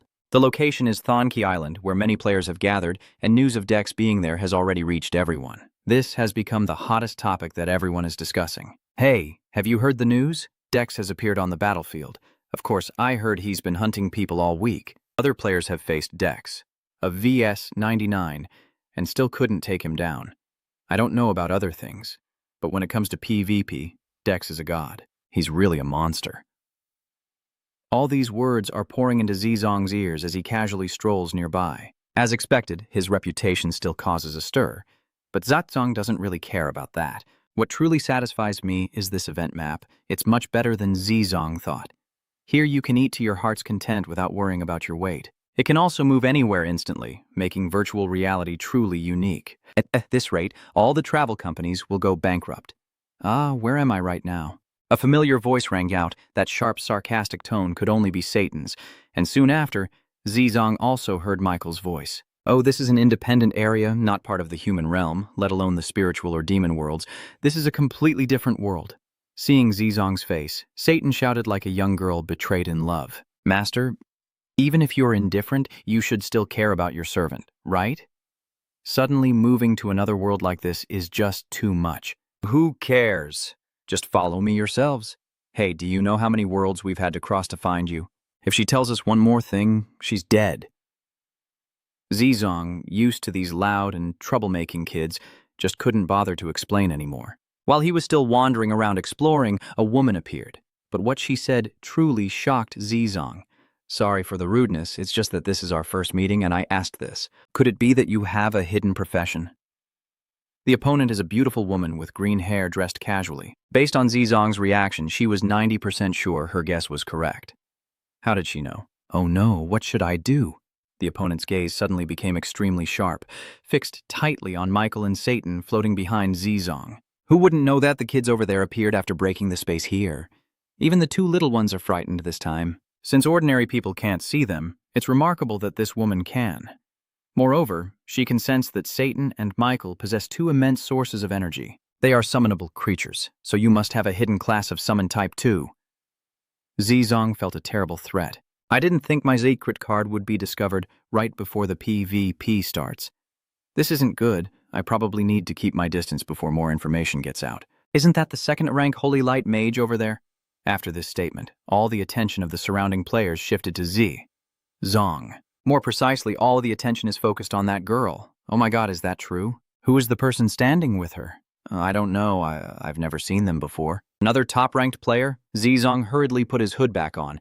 Damn it, when I don't want to be noticed, everyone's staring at me. The other person stepped forward 2 steps, apologized for drawing attention to Zizong, and introduced herself as Stella, a player with the hidden class of mage. In Arcadia, she is also called the Lightbringer. I can't see through you completely with the eyes of truth. It seems you're a hidden player even more powerful than I imagined. But if you don't want to reveal yourself, I won't push any further. Zong let out a breath. I've also heard that nickname, Bright Light Sorceress, before. She's very famous on the forum and always a hot topic in Tanthu village. Wherever Stella goes, she is welcomed. Just like now, her presence quickly causes the players to become chaotic. Zizong took that opportunity to slip away immediately, which was also Stella's plan. Seize this chance to leave. I will observe the surprises you bring when the game begins. See you later, mysterious player. Even after leaving, Setong and Michael still seem very close. Neither of them thought the other could see through the barrier of perception to see them. Although I don't know who they are, this is one of the few times Setong and Michael agree that Stella is a strange person who could become a big trouble later on. That's also what Zizong was thinking. He didn't expect to be pinned down by a top-ranked player before the PvP competition even started. Maybe things won't go so smoothly this time. I don't know how long after, a spectacular fireworks display lit up the sky above the island. The first round of the shield competition event had officially begun. Each player is equipped with a spear made from a shield, and all of them are covered with the same source of energy. The one who is directly hit will die immediately. This equipment can bypass all defenses and magic resistance, but Zizong said from the beginning that in this competition level is useless and everything depends on each person's physical strength. At this moment, I am extremely excited. It's finally starting, and my body is thrilled after a long period without fighting. The host is a small, cute-looking goblin, but when she announces the start of the competition, a massive warhammer appears in her hand. Come on, throw away the useless things first. The truncheon in her hand crashes straight down into the ground. Although it didn't injure the players, it caused the ground to crack open. The crowd quickly fell into panic, with only a few exceptional individuals remaining calm to respond. For example, Stella gently uses her ability to fly up high, or Zhong and some other players remain completely calm from start to finish. When everything around has returned to silence, it is also the moment when the map has completed its transformation. They are transported to a completely different location. I request the status window event. She was quite surprised to see that there were as many as 3,292,000 people participating in the event. This is truly the most terrifying survival game ever. All right, here are the rules. The number of survivors will be displayed on the scoreboard. Remember that. And starting now, let's slaughter each other. As soon as the words ended, the players frantically stabbed with bamboo spears. The scene is filled with screams of dying and death, chaos reigning. Although it just started, the entire area is already soaked in a disturbing, bloody mess. Hey, you crazy ones, take it slow, please. One player couldn't stand this scene and spoke out, "Everyone, stay calm. If it continues like this, the game will just turn into a bloody massacre. Reorganize first." He hadn't even finished his sentence when he was stabbed from behind by another player. Talking about principles with these people now is useless because they've all lost their reason and are rushing to attack each other, though not entirely. There are still some players who are quite slow, like that girl Cassius or the necromancer Stella. Dedong isn't reckless either because he understands the true nature of this game. Each player who wields that spear made of Che now has power equal to the others.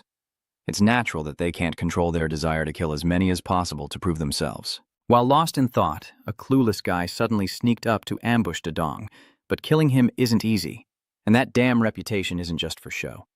Dedong stepped back a few paces, but the clueless guy just sneered dismissively. "This rookie is afraid and running away, huh? Watch out for the weapon in your hand, you're just a rookie." Dedong sighed. The tree branch in his hand had disappeared without him noticing and reappeared, floating in the air, then swooped down straight at the clueless one. Dealing with these guys is too easy, but he's very lazy. In summary, on this map, the Divine Strike skill can still be used, so he borrowed power from Satan to find a strength suitable for hiding. This is nothing difficult, leave it to me. Satan quickly set up a formation, and the two had already discussed this before the competition started. Dedong discovered during his training for the Celestial Descent in this challenge that the skill not only heals humans, but can also revive hidden and shadowy demons. The Black Fog is a trait of the Celestial Descent created for this event because physical attacks are completely useless against this guy. After borrowing the skill, Dedong's body transforms into a layer of black fog. The opponent's shield hitting him was like piercing through a fog, completely ineffective. As he predicted, killing enemies in this event is just a secondary concern. Being able to survive is the most important thing. In short, without witnesses, it's basically the same as not being detected. Sat Thang felt a chill run down his spine every time he saw Dedong's smile, knowing that something bad was about to happen. But before I could ask anything else, Dedong had already charged into the bamboo forest. This fight must start quietly but at the highest level, like a killing machine. Over here, Stella has already defeated numerous opponents. She didn't even bother to move, just waiting for the other players to throw themselves at her. However, the person Stella is waiting for is not these insignificant ones. Since they came looking for me, I have decided to face them. But you lack that courage. You're truly a coward. Stella smiled with an utterly ruthless expression. Just as I thought, there's only one person who can satisfy me. I'm here for you, my dear little mouse. There are also a few arrogant scholars here who even formed a whole group called the Revolutionary Church. They operate with the common goal of eliminating high-ranking players who enjoy the feeling of domination through power. To put it fancily, that's the case. To put it simply, they want to join forces to eliminate the top players in this event out of pure spite. They even went so far as to create a uniform specifically for this event. And the first target of the Che Revolutionary Society is Dedong. 2. Indeed, everyone here really exists. Dedong truly has no more words to comment on these chaotic people. But the group mentioned above is now turning the tables, aiming to kill Dedong to boost morale. So they don't hesitate, immediately charging with spears straight at him under the command of their leader. Come on, revolutionary teachers, give that traitor a lesson. But there's often a big gap between theory and practice. They are eager to join, but reaching Dedong is impossible. This is all thanks to the fundamental nature of the black fog effect. It completely neutralizes physical attacks, and the leader of the Che Guevara revolutionary group was so furious he almost exploded. Han thinks Daedong is cheating, but he remains completely unfazed. How could that be cheating? This is just a passive effect. The opponent was immediately speechless, not knowing how to respond. Daedong clenched the spear in his hand. Now was the time to fight back. Under his spear, 3 or 4 enemies fell at once, and the leader, seeing this, was even more shocked. Taking down 4 people at once without using skills proves the opponent is definitely a master. Now it's too late to run. In just a moment, he had to say goodbye to this event. The last thing Daedong heard from the leader of the Che Jiao Revolution Society was this stupid damn game. Daedong sighed heavily. These guys are truly boring to death. You've eliminated over 1,000 people and you're completely fed up. Luckily, there are only 2,813 survivors left now. At first, every hour, over 10,000 people were eliminated.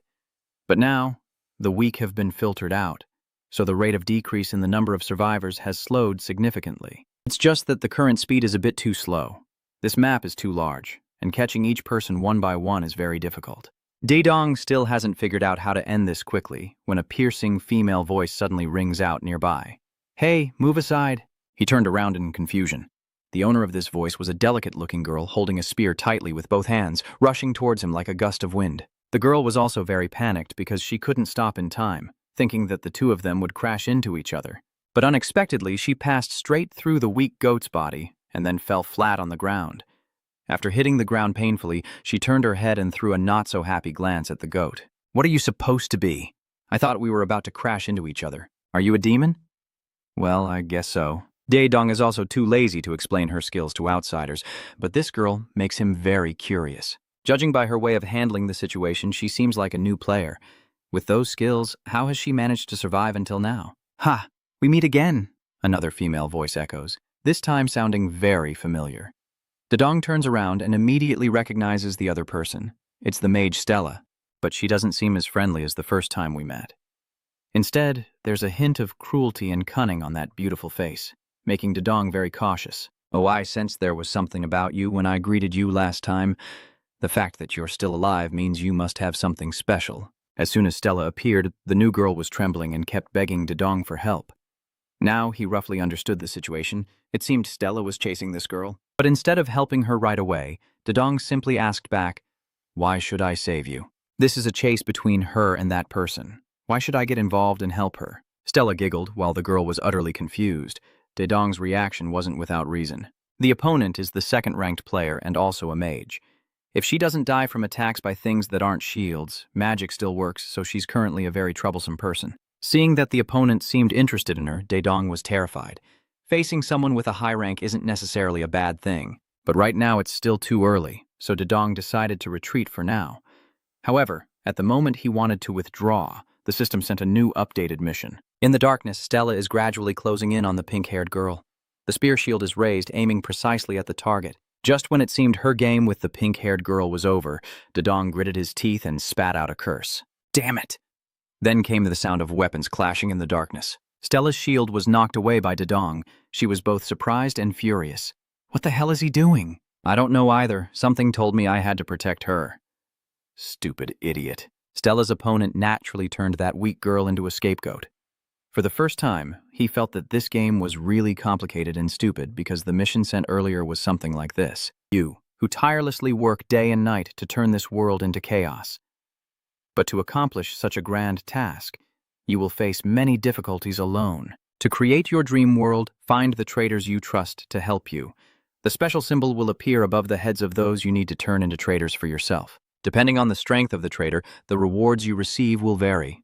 Coincidentally, what is appearing above that pink-haired girl's head is exactly that special symbol." Talking about the fate of that pink-haired girl in Arcadia, it's quite special. At first, she was overwhelmed because this place felt so real and wondrous, not like a simple game. But then she quickly realized that this world was not suitable for someone like her, because she was just an ordinary person with no special abilities. Until one day, she met someone who taught her how to change herself. It seems like you're lost, and this can be considered a destiny. Do you want to become my disciple? That person is a special NPC, and she also won't miss this once-in-a-millennium opportunity. She is a grand mage captivated by the moon and the shining stars, and unlike others, The magic and enlightenment she attained have been passed down to her two disciples. Those two are the Starbright Water Palace Stella and myself, the Moonlight Mage Angelina. Both Stella and Angelina were given a book by the Great Mage, which she called her final gift to her two disciples. Those two magical books were originally one, and the day they merged would be the day a great mage surpasses the ordinary limits of a human. The chance to become a great archmage was shared equally between Stella and Angelina. And for Angelina, she was deeply grateful that her master still offered that opportunity to someone as ordinary as herself. But when facing Stella, she felt that opportunity might also be a curse. As her memories faded, Angelina slowly opened her eyes, thinking she would be sent away by Stella's magic to leave this world. But unexpectedly, when she saw everything clearly in front of her, Zezong was standing in front of her, directly confronting Stella. The one lying in the Holy Light Water Palace certainly wasn't happy for Cam, because Zezong originally said he wouldn't get involved in this at all. Well, for some reasons, things turned out like this and she can't just walk away and leave her be. Zezong still wants to negotiate a bit, but it seems Stella is not someone easy to persuade. What if I say I don't want to? Is that so? Then I have no choice but to use force to take you down. Do you think it's as easy as saying it? Stella withdraws her authority. In this map, strength and skills cannot kill the opponent, but they still have certain effects on them. Stella activates her chain whip skill to attack first. This speed is even faster than Zezong imagined. He couldn't even dodge or block it. As a result, there was a loud bang, and Zezong was hit by the opponent's attack as if electrocuted. The system quickly issued several red alerts. Having just been hit, Zezong's stamina was greatly reduced, and he was also slowed down. You can't stop them. Run now? Angelina warned Zezong, but it was already too late. He took a series of Stella's skills head-on. Currently, Zezong is in critical condition, with all abilities severely weakened. But at the same time, the immortality ability was activated. Death was temporarily disabled. Beware of the bamboo spears. Zezong staggered to his feet. This event is truly fair. As long as he isn't pierced by the spear, he won't die. The rest of the time, he was still being battered by the opponent's skills, and Stella had closed in on him somehow. She looked down on Zezong with great contempt, seeing him fall helplessly before her. I thought you had some hidden overwhelming power, but I didn't expect you to lose to these kinds of weak attacks. I hope next time we meet you won't be too upset about dying by my hand.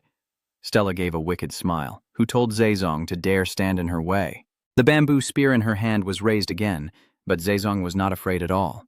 Who would be upset just because of losing in an event? Oh ho! Stella laughed. She didn't expect that at this moment Zezong could still be so composed. The bamboo spear had already begun to pierce down, its speed neither fast nor slow, just enough to let death unfold gradually. Well then, goodbye. But something unexpected happened to Stella. The system sent her a warning stating you cannot attack. Before she could even understand what was happening, an indescribable pain spread from her stomach. As promised earlier,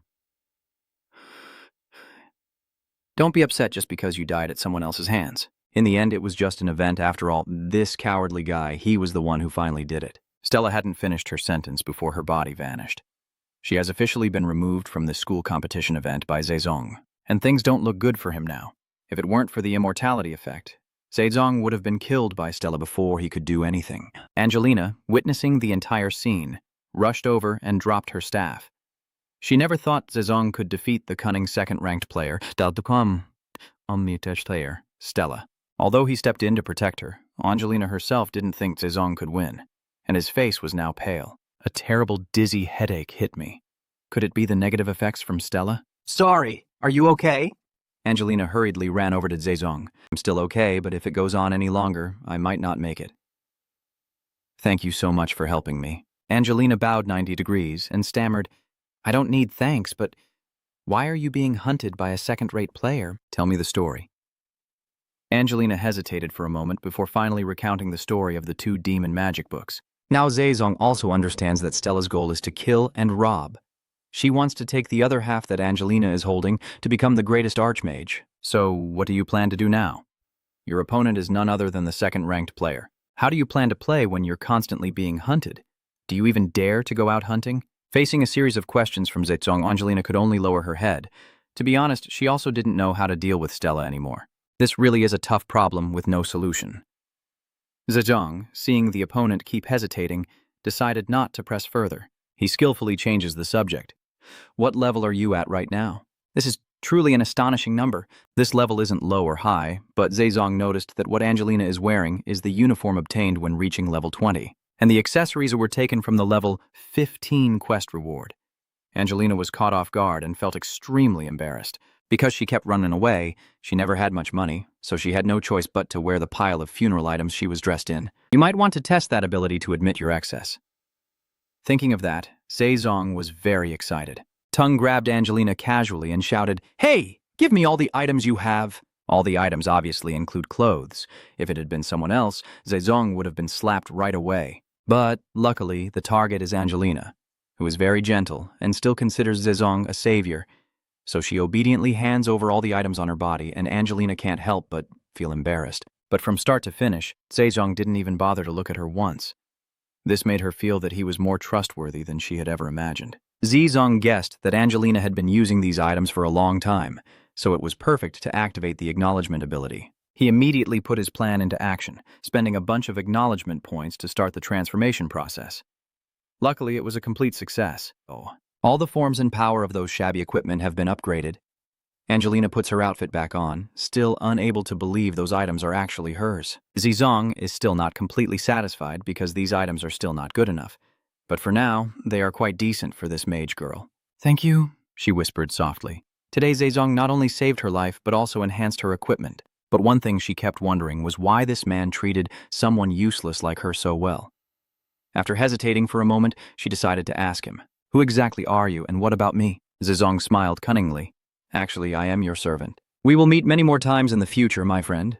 Angelina's system sent you a notification saying December has sent you a friend request. Do you accept?" Her eyes immediately lit up. This e-game looks a bit familiar. The two quickly started talking more and more. To be honest, at first Angelina was a bit wary of Zezong, because someone suddenly appeared out of nowhere, saved her, and even enhanced her with extraordinary items. But after realizing his e-game, all those questions disappeared. "I never thought someone as famous as Deck would become my friend. It's pretty exciting. It's nothing special, but don't mention me anywhere, though I don't think you'll do that." Angelina nodded repeatedly, saying she definitely wouldn't do that. But the demon seemed rather displeased with this new friend of his master. "Because Zezong has never liked revealing his identity before. I'm fine, I have my own plans. Actually, due to the incident at the auction house, Zezong's current involvement with Arcadia has become public knowledge, so he feels there's no need to hide his identity from a trusted person. The important thing is that you're considering how others perceive you, whether as good or evil." "Oh, look." Angelina's gentle voice interrupts Zezong's thoughts. The first round is about to end. Zezong looks up at the sky, and there are only 1,002 survivors left. So only 2 more people will be eliminated, and the event will identify the 1,000 strongest from over 3 million initial participants. I don't know who will be eliminated, but they are really unlucky. Zezong shrugged. Just as he finished speaking, 2 strangers appeared. They stared greedily at Zezong and Angelina, clearly making them their targets. And in their eyes, both of them are just easy targets suitable to become prey on this trip. Faced with the arrogance of the opponents, Zezong only found them extremely ridiculous. "Oh, a few trashy guys have already appeared. Perfect timing. You think you can handle this, right, Angelina?" "Zyko, you mean I should find a place to hide and not get in your way? I mean to test out Ko's new gear, so go ahead and take down those 2 yourself." Angelina was so scared she was floating in the clouds. She's very timid and has always been chased by Stella, so she's never dared to go to the arena before. Suddenly, Zezong's suggestion caught her off guard, but those 2 strangers' arrogant confidence didn't sit well with Zezong at all. They decided to teach the young man a lesson by rushing forward to attack first. At this moment, Angelina's equipment effect is also activated. She closes her eyes tightly and wildly creates a shield with her hands. Your opponent's attack hits this shield and causes a crack. So cute. Do you really think you can block our attacks with just a first circle magic barrier? Angelina watched as her shield cracked and broke apart, and she knew that once it shattered, that bastard would definitely strike her directly. That's not good. Dedong just taught her a method earlier, and now it's Angelina's turn to show off. She controls her mana and immediately creates 5 shields in succession, knocking the bastard off balance. "What is this?" The other guy was extremely confused when he saw his friend being knocked back. Clearly, Angelina is so weak. Dedong just stood with his arms crossed, and this display by the Moonlight Mage girl made him very satisfied. The equipment he upgraded for her is somewhat vague. It won't be very effective against high-level monsters, but I still can't underestimate these items, especially their set effects. It allows Angelina to use magic infinitely within the first circle, which is why she could create 5 shields in a row and knock back her opponent like that. By the time those two bastards realized they had messed with the wrong person, it was already too late. A few seconds later, a message appeared on the World Channel. There were only 1,000 survivors left, and the first round of the competition had ended. Only later did Zezong realize that day was a very special one. It is the moment when Angelina was born, a level 1 great mage, PvP's nightmare, and also a schizophrenic who would torment him to death. But that was something he only learned later. For now, Zezong only saw her bright, cheerful smile. Through this, he gained Angelina's trust, and from then on, she was registered as his official trader. Based on the shopkeeper's gameplay, Zezong can receive a reward of recognition points, which currently total 243 points. That's what's happening in the game world. In reality, Director Kagun has been closely monitoring the event and finally managed to track down the mysterious player. However, he still doesn't have the authority to check this user's information. But even so, Director Kagun must catch him at all costs. I don't know what you're planning this time, but I definitely won't let you get your way. Return to Arcadia. The second round of the spear competition is about to begin. But earlier, there were some sudden changes. The bamboo staff in each player's hand suddenly started to glow. Now it can attack physically and bypass magic. In other words, effects that can block or nullify physical attacks will no longer be able to stop the magic staff. Zezong shivered in fear, while Sasang glared sharply at the event host. "Hey, Master! This clearly targets that day. What are they planning to do?" Zezong chuckled sharply, "But so what? I won't run from those who come for me. Let's see what they can do to break the illusion." Not only that, but the event host announced further changes. In rounds 2 and 3, players will not be able to use effects from any equipment other than weapons. It means they can only fight using all their skills and their bamboo spear. This time, they are definitely targeting Angelina's equipment. Zezong got annoyed. These guys really want to kill me. Round 2 officially begins, starting from Zay Food. A toxic gas will spread from outside the map inward. The spread of the toxic gas is as fast as a person running at full speed, requiring players to keep moving non-stop to survive, kind of like sprinting in PUBG. But the changes in this second round were activated by Gonmyung Han using his admin privileges. After evaluating, the Alice server detected inconsistencies and also imposed a penalty on him. This makes the programmers quite worried, but the current golf director just wants to catch Zezong, so he's willing to take full responsibility for this change. That user is the one who created the unique ranked item, the food gear. We must resolve this situation for the absolute benefit of the administrator. This tournament is not just a trap for Zezong to fall into. It also aims to soothe the dissatisfaction of users after a series of confusing events. In other words, the Guardian competition is the ace up the sleeve of the Korean branch of Arcadia. So Myung-han believes he must eliminate troublesome players like him at all costs and as soon as possible. In Arcadia, Zezong also made his own calculations. He believed that he and Angelina should act separately, and if luck is on their side, they might meet again in round 3, but as soon as she heard that, she was already devastated. What? That's not fair. You think I'm useless because I can't use the item effects, don't you? Are you stupid? I am the one who made those items for you. If I was looking for someone useful, I wouldn't have helped you from the start. Keeping Stella, a second-class master, only puts me at a disadvantage. Although this sounds like a compliment, Angelina can't help but feel that Zezong is calling her complicated and useless. It's true that words can sometimes be more powerful than the 1,000 arrows spring heart. Just as she was about to retort, Zezong suddenly patted her head gently and kindly. I was just joking, but I don't think I can protect you from now on because the technique I was planning to use won't work on you. I understand now. You should be able to use the items on you soon, so do your best. And don't get involved with those weirdos. Empowered by Zezong, Angelina also felt much more energized, and they parted ways from then on. After parting ways with Angelina, Zezong immediately used the Heavenly Strike to recover another power. That is the Poison King Azaka. From now on, Zezong's body has become contaminated with various toxins, so the poisonous mist surrounding that edge is completely useless. Moreover, he also has a skillful ability to use poison. Hey, you've already regained strength from hell twice in a row, and I'm really upset about it. Michael watched Zezong fluctuate wildly as he borrowed power from Satan. Come on, Michael, I only do this because the abilities from hell are truly effective in this situation. But Satan also slightly overstepped for Zezong in this case, because even though this is still a competition, constantly borrowing divine power is no different from using it all up. What if they impose more sanctions because of your tricks? Ha ha ha, sometimes I feel you're too naive for a demon. When it comes to bending the rules, Zezong is not inferior to anyone. Indeed, according to the rules, he should stay inside the map. That rule was set to make sure things go according to the management's plan. That's why he will go against the others. As the toxic gas spreads, players have no choice but to keep moving toward the center of the map. The system forces everyone to meet and fight each other. And Zezong has already secured enough kills to finish the first round, and avoiding conflict in the second round is almost impossible for him. So the safest way to get through this round is to avoid meeting anyone. Now just find a quiet spot to sit and wait until everyone suffocates from the toxic gas, and Zezong can finish the second round. Inside the map, the players are fighting fiercely for their lives, while Enji watches from above, completely excited. In the second round, luck no longer plays a role, only truly talented players can survive. However, in every group, there are always some who go beyond the usual standards. Her eyes fixed on one player. That's Cassius, the girl who stood out from the very first round. Cassius faces 5 or 6 other players, but with just one whirlwind sword technique, she takes down them all. This sword style is no joke. Even when being targeted and secretly shot at by another player from a very long distance, Cassius can still dodge. She uses the direction of the arrow to guess their position, then speeds up and charges forward. Who exactly is she? I clearly shot from about 800 meters away. How could she detect it?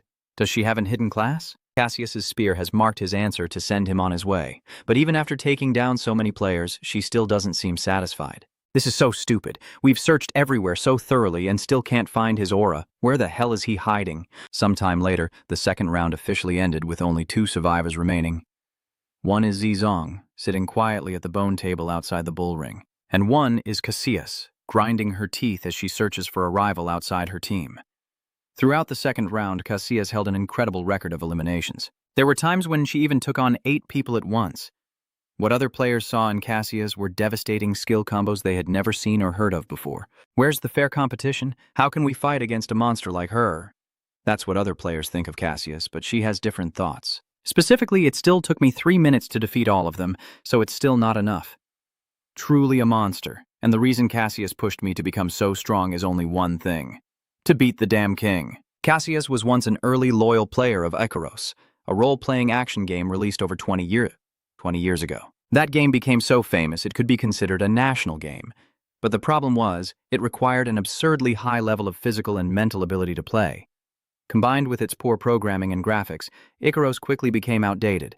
Cassius loved Icaros so much that it was not just a game to her, but also held countless memories, achievements, and even her entire life.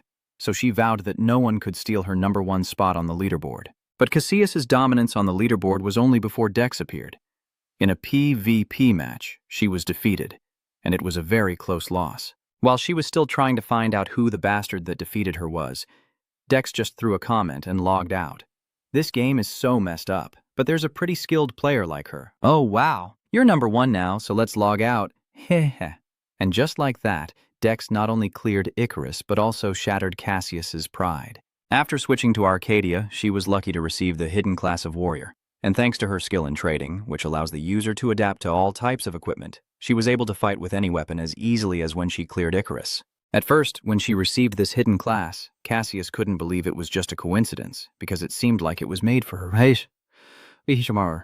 Then she started to see it as her chance to shine and vowed to find Dex to confront him. Dex has been sitting quietly through it all, indifferent to the deadly fog surrounding him, which made Director Kagan Myung so furious he turned purple. Manager Kang, how was the toxic fog set up? The fog of poison has been set up as a deadly stream with a toxicity level over 200. The highest on the Korean server is only 160, yet that guy has survived for 30 minutes in the level 200 poison fog. Because all items and equipment have limits, that guy can't use the ultimate items. Manager Kang said it confidently, but his tone sounded like he was praising Dexung, which made Director Kagan even angrier. He believes that if things continue like this, Dexung will soon be able to fully resist the toxic fog that the management has carefully prepared, and in the end, he will become the winner. I can't let that happen. And so, once again, Kagan Mayung Han logged into the system to meet with the Alice server. This time, he used his administrator privileges to set the toxic fog to the highest level and activated disable all poison-resistant skills. Although Director Kyan has admin rights, the Alice server judged that this act of changing the rules was driven by personal vendetta and targeted at a specific individual. Therefore, the warning system will impose an appropriate punishment.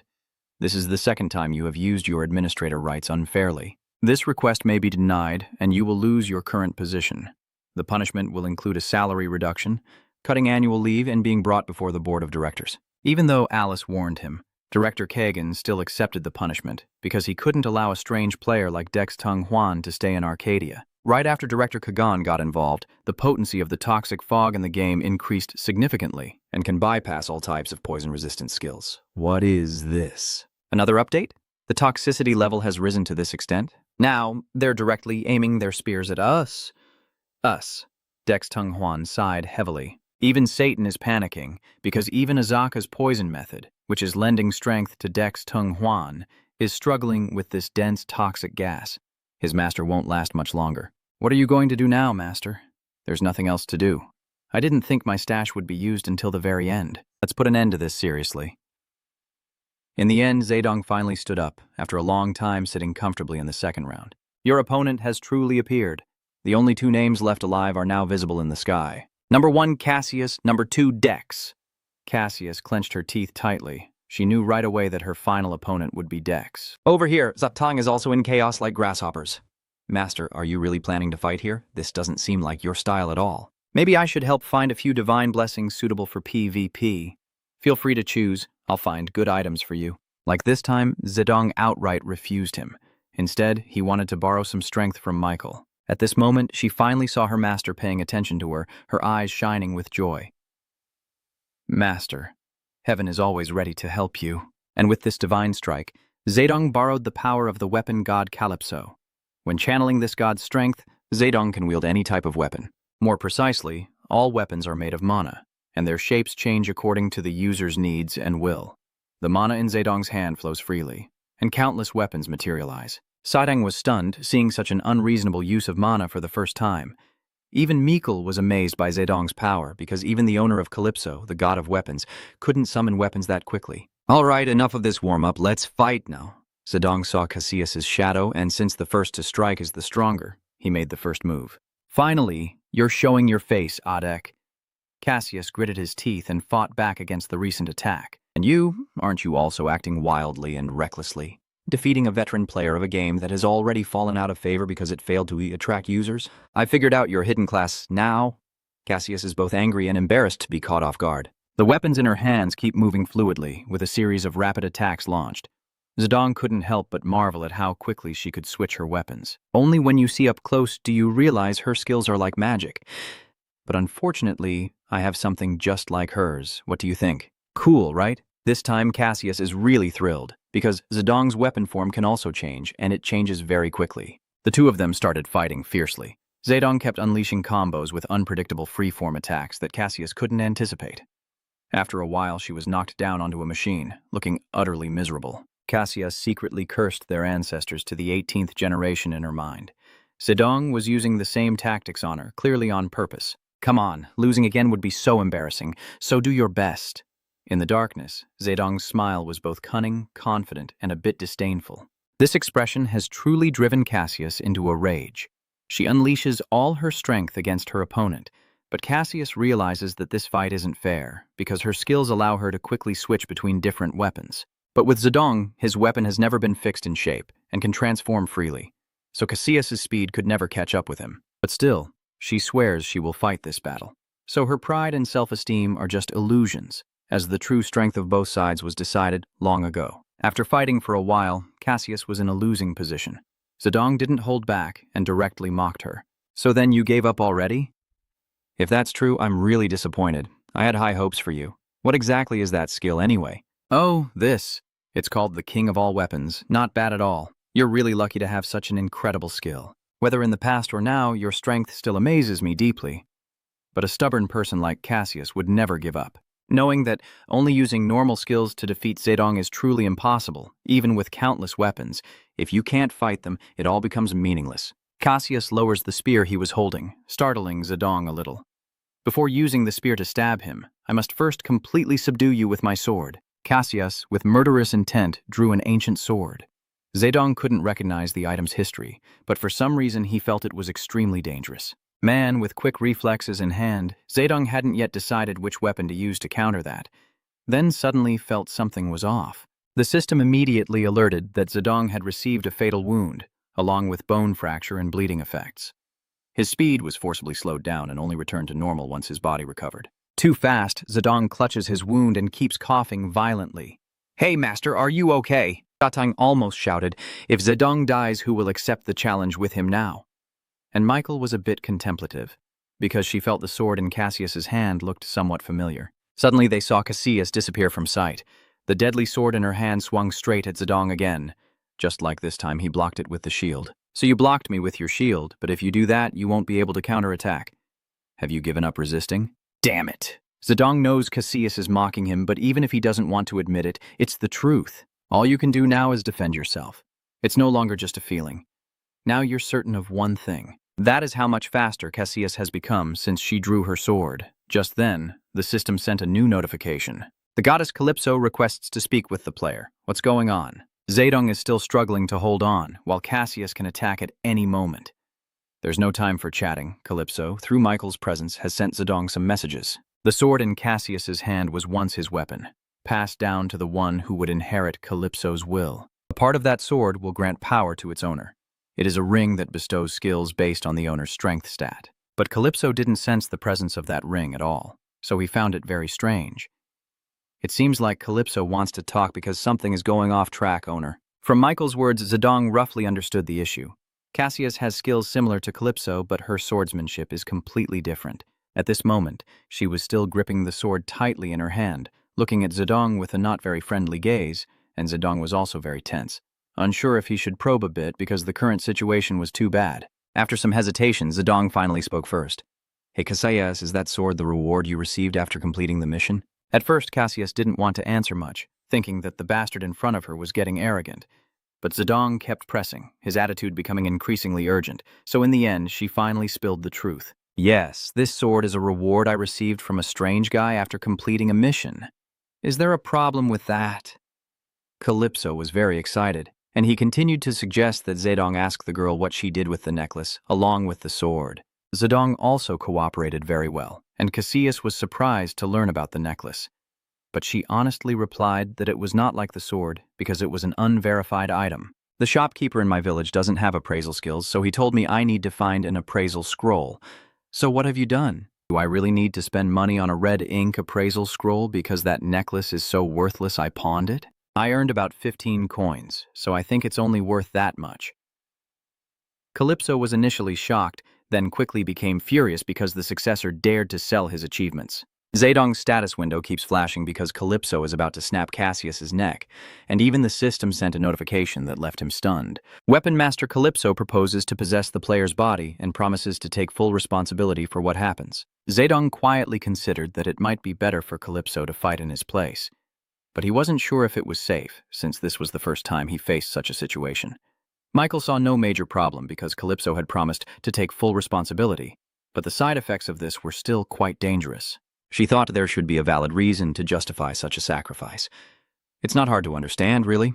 If he feels it's okay, then that's fine. Although body possession would have some impact on this world, Zedong, after careful consideration, still decided to agree to the deal, with Michael as the archangel, helping him complete the process. Immediately, a huge burst of power shot down from the sky.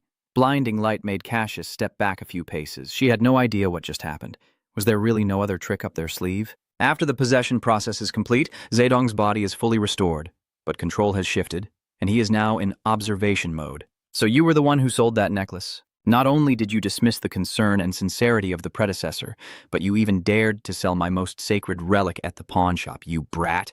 Cassius doesn't understand what Zedong is saying. Could he be possessed by a demon? It really is possession, or more precisely, body possession. With Calypso inside Zedong's body, she can freely showcase her power, and this power leaves Cassius stunned. Because it's so overwhelming, where is the justice in this battle? Calypso raises a giant sword from above, striking down. Although it has no physical form, the immense mana from the sword struck Cassius hard, causing severe injuries. This time it's not Zedong. Cassius is the one on the verge of death from receiving a lethal blow. What kind of skill is that? Cassius frantically questioned the opponent. At the same time, the nameless sword in her hand was trembling violently. Cassius didn't understand why it was so agitated, and Calypso, in Zedong's body, is gradually getting closer to her. It's truly pitiful, not knowing whether they are seeking help or not. That quick-handed skill is not just for quickly changing weapons. It is also the will to utilize all the weapons in my world. The true power to wield those weapons comes from sweat, blood, and my will. Only by understanding this can one unlock the true state of the king of all weapons skill. After being slapped around in a fight, Cassius felt her mind spinning and stood up confused. The opponent was no longer Dex. This was no longer a teammate. Who are you really? Who are you that knows the secret class skill of mine? And why is my sword reacting like this? It's crying out, Calypso replied indifferently. Cassius doesn't understand what the other person is saying, but it seems like he's not even paying attention to her. Calypso keeps rambling on, but in reality he's talking to his sword rather than to Cassius. Basically, because Calypso didn't have enough time, he had to choose someone without the greatest strength as his successor. He also bluntly dismissed Cassius as a clumsy and foolish brat. But at least her mind was in the right place, so the sword falling into her hands was also a matter of fate. It was the only choice he had at the moment. If the opponent's strength wasn't so overwhelming, Cassius would think this person is a crazy person. No one would talk to a lifeless sword and talk so much about it, but she dared not speak up and could only continue listening to this monologue. The one who should feel grateful is the one who lent me this beautiful body to meet you. I will leave this girl to you, my friend. Immediately, a message was sent to Cassius, informing her that the nameless ancient sword had officially accepted her as its master, though it was not entirely pleased. At the moment the ancient sword swore loyalty to its new owner, a hidden skill was unlocked and its rank was upgraded from magical to special. Cassius unlocked a hidden quest to find the lost necklace, and from that moment on, she could even sense the emotions of the sword she once thought was lifeless. This miracle suddenly enlightens Cassius, and now she truly understands the real meaning of the hidden class she received. Seeing this expression on Cassius's face, Calypso let out a breath of relief. Ha ha. That expression really reminds me of my youthful days. Fortunately, my wisdom has helped my disciple a little. Next, Calypso is expelled from the goat's body and control is transferred back to him. Daedong gazed at his hands for a long time. As expected, Calypso only had enough divine power to maintain possession of the body for such a short time. At this moment, Cassius, badly injured, suddenly burst into tears. She realized that the person who had just taken over Daedong's body and spoken those harsh words was her master. Immediately after, Cassius also collapsed and lost consciousness. Daedong sighed. When he was hit by Calypso's move earlier, Cassius was already in a critical condition. She must have struggled a lot to stay alert for so long. All right, I'll wait for you for a moment, because there probably won't be another chance to chat with you. And indeed, Daedong waited until Cassius woke up, but the first thing he said was, "You idiot." That mysterious necklace looks like a hidden quest, yet Cassius didn't think twice and sold it. He didn't know whether to say she lacked role-playing game experience, or to just be blunt and say Cassius was too stupid. Even though he was scolded, Cassius couldn't say anything in return. Anyway, Daedong was right, and I've already argued as much as I could. Dad, that necklace is very important, so go back to the pawn shop and ask to buy it back. Even if you didn't mention it, I would do the same. After this incident, Cassius's hostility towards Daedong has slightly decreased. Hey, what's your hidden profession? The one I fought wasn't you. To be precise, it's more like a death spirit. Daedong doesn't want to reveal too much, and you didn't think this Vochi girl could be sharp enough to guess the truth like that. So he made up a hidden profession as a warrior to deceive Cassius. The main concern Daedong has now is the outcome of this Che educational contest. When he reached this point, Cassius burst into laughter. Her body was now covered in wounds and unable to move. It would take at least 3 more minutes for this critical effect to end. And the deadly fog is right beside her. Even if Daedong doesn't kill her, the outcome will be the same. It's a pity that it ended up like this. I hope our next fight will be more exciting.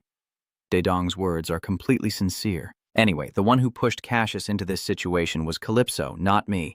Just wait a little longer. Next time we meet, I will be the one to win. Cassius still smiled brightly, as if a weight had been lifted from his heart. He stood up, raised the spear in his hand, then suddenly thrust it forward. See you again later, Cassius. The competition has ended. Dex was the last survivor and naturally became the champion of China. Throughout the competition, the main battles were always broadcast live, with the most prominent contenders being Stella, the cyber team, and Cassius. But no one expected that Dex, a player who only recently gained fame, could win. However, the reactions of other players after the battle ended were quite varied. Some people still regard Dex as a god, while others feel his character setup closely resembles the player who completed the assassin mission. Some others believe that his class is too overpowered and unfair. And once again, Dex's e-game is gaining popularity across all forums. So it turns out the person I fought against was the rumored Dex after all. In that case, I feel a bit more at ease now. Had Hoa Hadam Long, sitting in front of the web screen, also read these messages and felt very lucky that she didn't participate in that exam. Otherwise, I would have to face the person who once sent me off to sell salt again.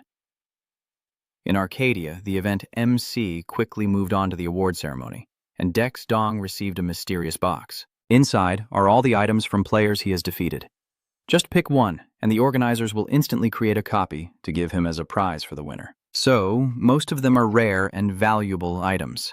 Just looking at them makes my mouth water, the host secretly thought to himself. But in reality, Dex Dong kept scrolling through the items, thinking they were all trash and nothing better than junk. Just as I thought, Dex Dong kept scrolling through them.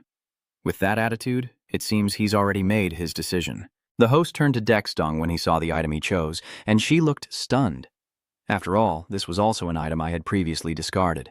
Is that right, great elf lady? Keep your promise. The elf MC looks pale. The entire process was still broadcast live, and even the fire song Dark Dragon sitting in front of the screen was very curious. Because that elf has been very arrogant since the start of the tournament. Why does she look so scared in front of Dex Dong now? Everyone is wondering what item he actually requested, but Dex Dong surprisingly makes a move no one expected. Because the item he requested was actually a bamboo stick. The goblin handed Dex Dong the bamboo stick, but clearly without any willingness for Cam. On the contrary, Dex Dong took the reed and smiled brightly, never expecting such a good thing to exist in the world. This led to an emergency meeting of the Arcadia branch in Korea, and no one expected that the winner of the event would choose a bamboo broom as the prize. This item may look useless at first glance, but its effect is terrifying. Anyone stabbed with this reed will die instantly, bypassing all physical and magical defenses. The biggest problem is that instant death attribute. The issue is that we haven't been able to specify which targets this effect can be applied to. Wait, you mean it can be used not only on low-level bosses, but also on those with invincible settings? I really want to deny it, but the manager can only nod in agreement. Kagel Myung-han believes this is not a minor issue, because if deck players target immortal bosses like the guardian god Gondriar, their opponents would almost be killed instantly. Except for Gondriar, even if the deck uses Rao Che to attack NPCs, that person won't escape unscathed. This would permanently change the story and completely disrupt the virtual world of Arcadia. By this point, Limmy Gilles could no longer stay still and decided to personally meet Alice as a level 2 administrator, one rank higher than Executive Kagel. Limmy Gilles started with a simple question about the cover-up event, but Alice's server refused to provide an answer. Therefore, Limmy Gilles was confused. She only asked for an explanation and didn't intend to intervene. The incident involved unfair treatment of a deck player. The promise that no more unjust patches will occur has been made, and I will provide proof. As a result, Alice revealed everything Kagul Myung-han had interfered with, right before everyone's eyes. Now Limmy Gilles is truly angry, although she shows no sign of fury on her face. But CEO Lee's words are enough to make Director Kagel terrified. There was nothing left to explain anymore. But Kagul Myung-han kept blaming the deck, saying that he had disrupted the competition's order, which forced him to use his admin rights to change some rules. But what about the result? Zizong, who was in the dark from the start of the event but still boldly won, is now thoroughly enjoying his new equipment. You haven't thought of what to do with this shielded spear yet, and Satan already shows a look of utter disdain. Hey, owner, what kind of equipment has such strange mana? Zizong was very surprised. Clearly, Satan had been in contact with this spear throughout the event, yet now he was showing such a disgusted face. But Han explained that using the spear in the event's standalone map and in real life are two completely different things. Michael also agrees that this Z food appearing here emits a very strange source of mana. She feels like just one swing of it would be enough to change the entire world. Seeing that his two healing items finally shared the same expression, Zizong was even more convinced that choosing this equipment as a reward was the best decision. Immediately afterward, Zizong received a request. The administrator has sent a summons to him. Indeed, Zizong's influence has grown so much that even the administrator has to call him in. Out of curiosity, he agreed immediately, and Zizong was instantly transported to a separate dimension where all his skills were restricted. The person welcoming him appeared as a red-haired elf with a circlet on her head. She claims to be Helenia, the administrator of Arcadia, and her reason for summoning Zizong here is to negotiate over the item he received in the recent event. Get to the point. Why did you call me here? You probably guessed it already. Your choice of the bamboo spear was something we never expected, as it's an item we never thought would appear in the leftover options. Our conclusion is that using this equipment will destroy Arcadia and it needs to be modified. Helenia also has no intention of reclaiming the bamboo spear from Zizong. She only requested that the item be fixed properly. 3 options were given: limiting the number of uses of the bamboo spear, restricting the targets it can attack, or exchanging this item for another of equal quality. Actually, this equipment is too dangerous, so no matter which option Zizong chooses, the risk remains high, and he himself doesn't see any choice that would satisfy him. But since Helenia called him here, it means the management has decided not to let go of this matter. I understand what you're saying, but if I accept the choice, what will I get in return? Regarding what he will receive in exchange, the artificial intelligence will decide to ensure objectivity, and Helenia also promised that Zizong will definitely get a fair reward. Do you want to see it first? A series of windows pop up in front of Zizong. When I see the item, my eyes immediately light up. Ha ha ha, you really are going to give it to me. We do not have the right to see the rewards you receive, but that is the truth. We at Arcadia promised to award fairly. Helenia also promised that if Zizong cooperated with them, he would definitely not have to face any more unfair situations in the future. The decision is up to him, so she hopes he will consider carefully before making it. It's up to me, you also have that authority. Zizong intended to tease her a little, but unexpectedly Helenia responded confidently without hesitation. Of course, I promise, as the CEO of Arcadia Korea branch. Zizong suddenly tensed up, realizing that the CEO of Arcadia Korea branch was not Lim Miseon, the young prodigy who had become famous in the industry. I never expected that the elf girl in front of me was the legendary Lim Miseon. I never thought Lim Miseon would come to meet him herself to negotiate over an item. Even before leaving, Helenia gave a flirtatious glance and promised they would meet again. A few days later, Zizong and Zijil went together to the virtual reality technology fair. The two of them stopped by to try out a new technology. This device looks quite similar to the Dreamer machine from game Arcadian, but it has a different name, Lucid Dream, and a completely different function. After entering the world of Lucid Dream, users only need to think of a suitable image, and the independent programming will transform that image into graphics with a corresponding setting applied. In simple terms, this is a magical device capable of creating an entire world just by the user's imagination. Zizong also tried the experience, but the result wasn't very good. He felt it was harder to use than the advertisement, and it consumed too much energy. And imagining images is more difficult than Zizong thought, or maybe my imagination is limited. Zizong, still at the early stage, was yawning tiredly when a series of deep voices suddenly echoed around him. Look, who's using Lucid Dream, creating a complete video in just over 10 minutes? Usually it takes a whole month. That person is Zijun, and through this process of experience and imagination, he received an internship invitation from Arcadian. But Zijun refused because he's still too young at just over 20. Anyway, he's already discovered his talent. You're even more impressive, Zizong. You got the shield, didn't you? Have you received it yet? Please tell me the result. The fact that players were summoned by the admin to negotiate the rewards is public, but the outcome is kept secret. Although Zijun was very curious about this, Zizong still decided not to tell anyone. Besides him and the admin, no other player knew that the spear had been modified into a one-time use item. The reward was changed to 1 million mail points and 10,000 gold. When claiming the prize, Zizong also received a secret note. When opened, it only contained a phone number and a note saying, "If there's any problem, contact me, Helenia." Not only the management board, but somewhere else, a secret meeting of a certain power has also taken place. Zizong, of course, knows nothing about this meeting, but he is also facing a very headache-inducing problem. Everyone in the town is talking about the results of the shield training competition. Almost all of them are very excited to hear that the deck has returned. Some people were quite surprised that the reward he chose was a shield spear. But the most serious issue was that since the event was broadcast live, many people had already seen Deck's face in the game. So all the effort to hide your identity until now has been for nothing. With this situation, you're definitely going to attract attention wherever you go. Unable to bear the gaze of so many people, Zizong quickly teleported to the nearby forest. Even that teleportation was thanks to divine intervention, costing him 1,400 leftover points. I don't understand why you're so worried that you had to use Divine Strike. Why don't you just enjoy your reputation? Satang was very curious. Even Mike Kern could sense that their master was afraid. Neither she nor Satang understands what Zizong is truly afraid of anymore. He is indeed very scared. Zizong gently pats his head. I've been chased and followed by some people for years. What are you talking about? They're after A. At first, Mike Kern and Satang didn't believe it, but indeed, in the town, a group of people were constantly probing Zong's whereabouts. They are the ones who called the urgent meeting everyone saw earlier. They are hunting throughout the town, demanding each player to reveal their face to verify their identity, which annoys many players. Damn it, what are these guys? Why are they chasing after the deck? I've heard about a fan group that crazily chases after deck. They're a new, notorious guild called the Colored Deck Guild, short for Zip Deck. December? What kind of shitty guild name is that? Over here, after some analysis, Mike Kern and Satang also roughly understood the problem their master is facing. Coincidentally, Satang has quite a bit of experience in this field because before he became the Demon King, there was a power struggle for the throne. As many have tried to eliminate Satang for personal reasons, using any means necessary. I have actually killed them one by one, but I didn't think it would always be so easy. So I took a lot of time to craft something. In front of Jae-jong and Mike Kern's curious eyes, Satang revealed a mask called the Deceiver's Mask.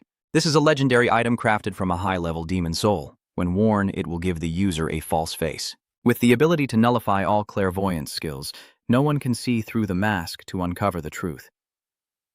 Jae-jong holds the mask in his hand, inspecting it carefully. What is this? A legendary item that's useless in battle? Hey, Satang is just putting on a show, but its value is much greater than you think. Do you know how many demons I had to kill to make this? Satang now looked like a dedicated sales clerk promoting a product. He assured that no skill could see through the mask. So once worn, Jae-jong would definitely not be exposed. Of course, if you want to use it, you'll have to give Satang some extra points of approval. Use good stuff, or else you might get caught and face a big problem. Just 100,000 points of acknowledgement, and you can use it forever. What do you think? It's cheap, right? Go ahead and buy it. Satang keeps causing chaos nearby, making Jae-jong very worried.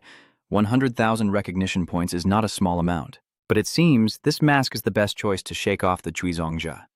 Plus, I just received 1,000,000 acknowledgement points from the Jiaotrei event. So Jae-jong paid the price to buy that mask from Satang outright.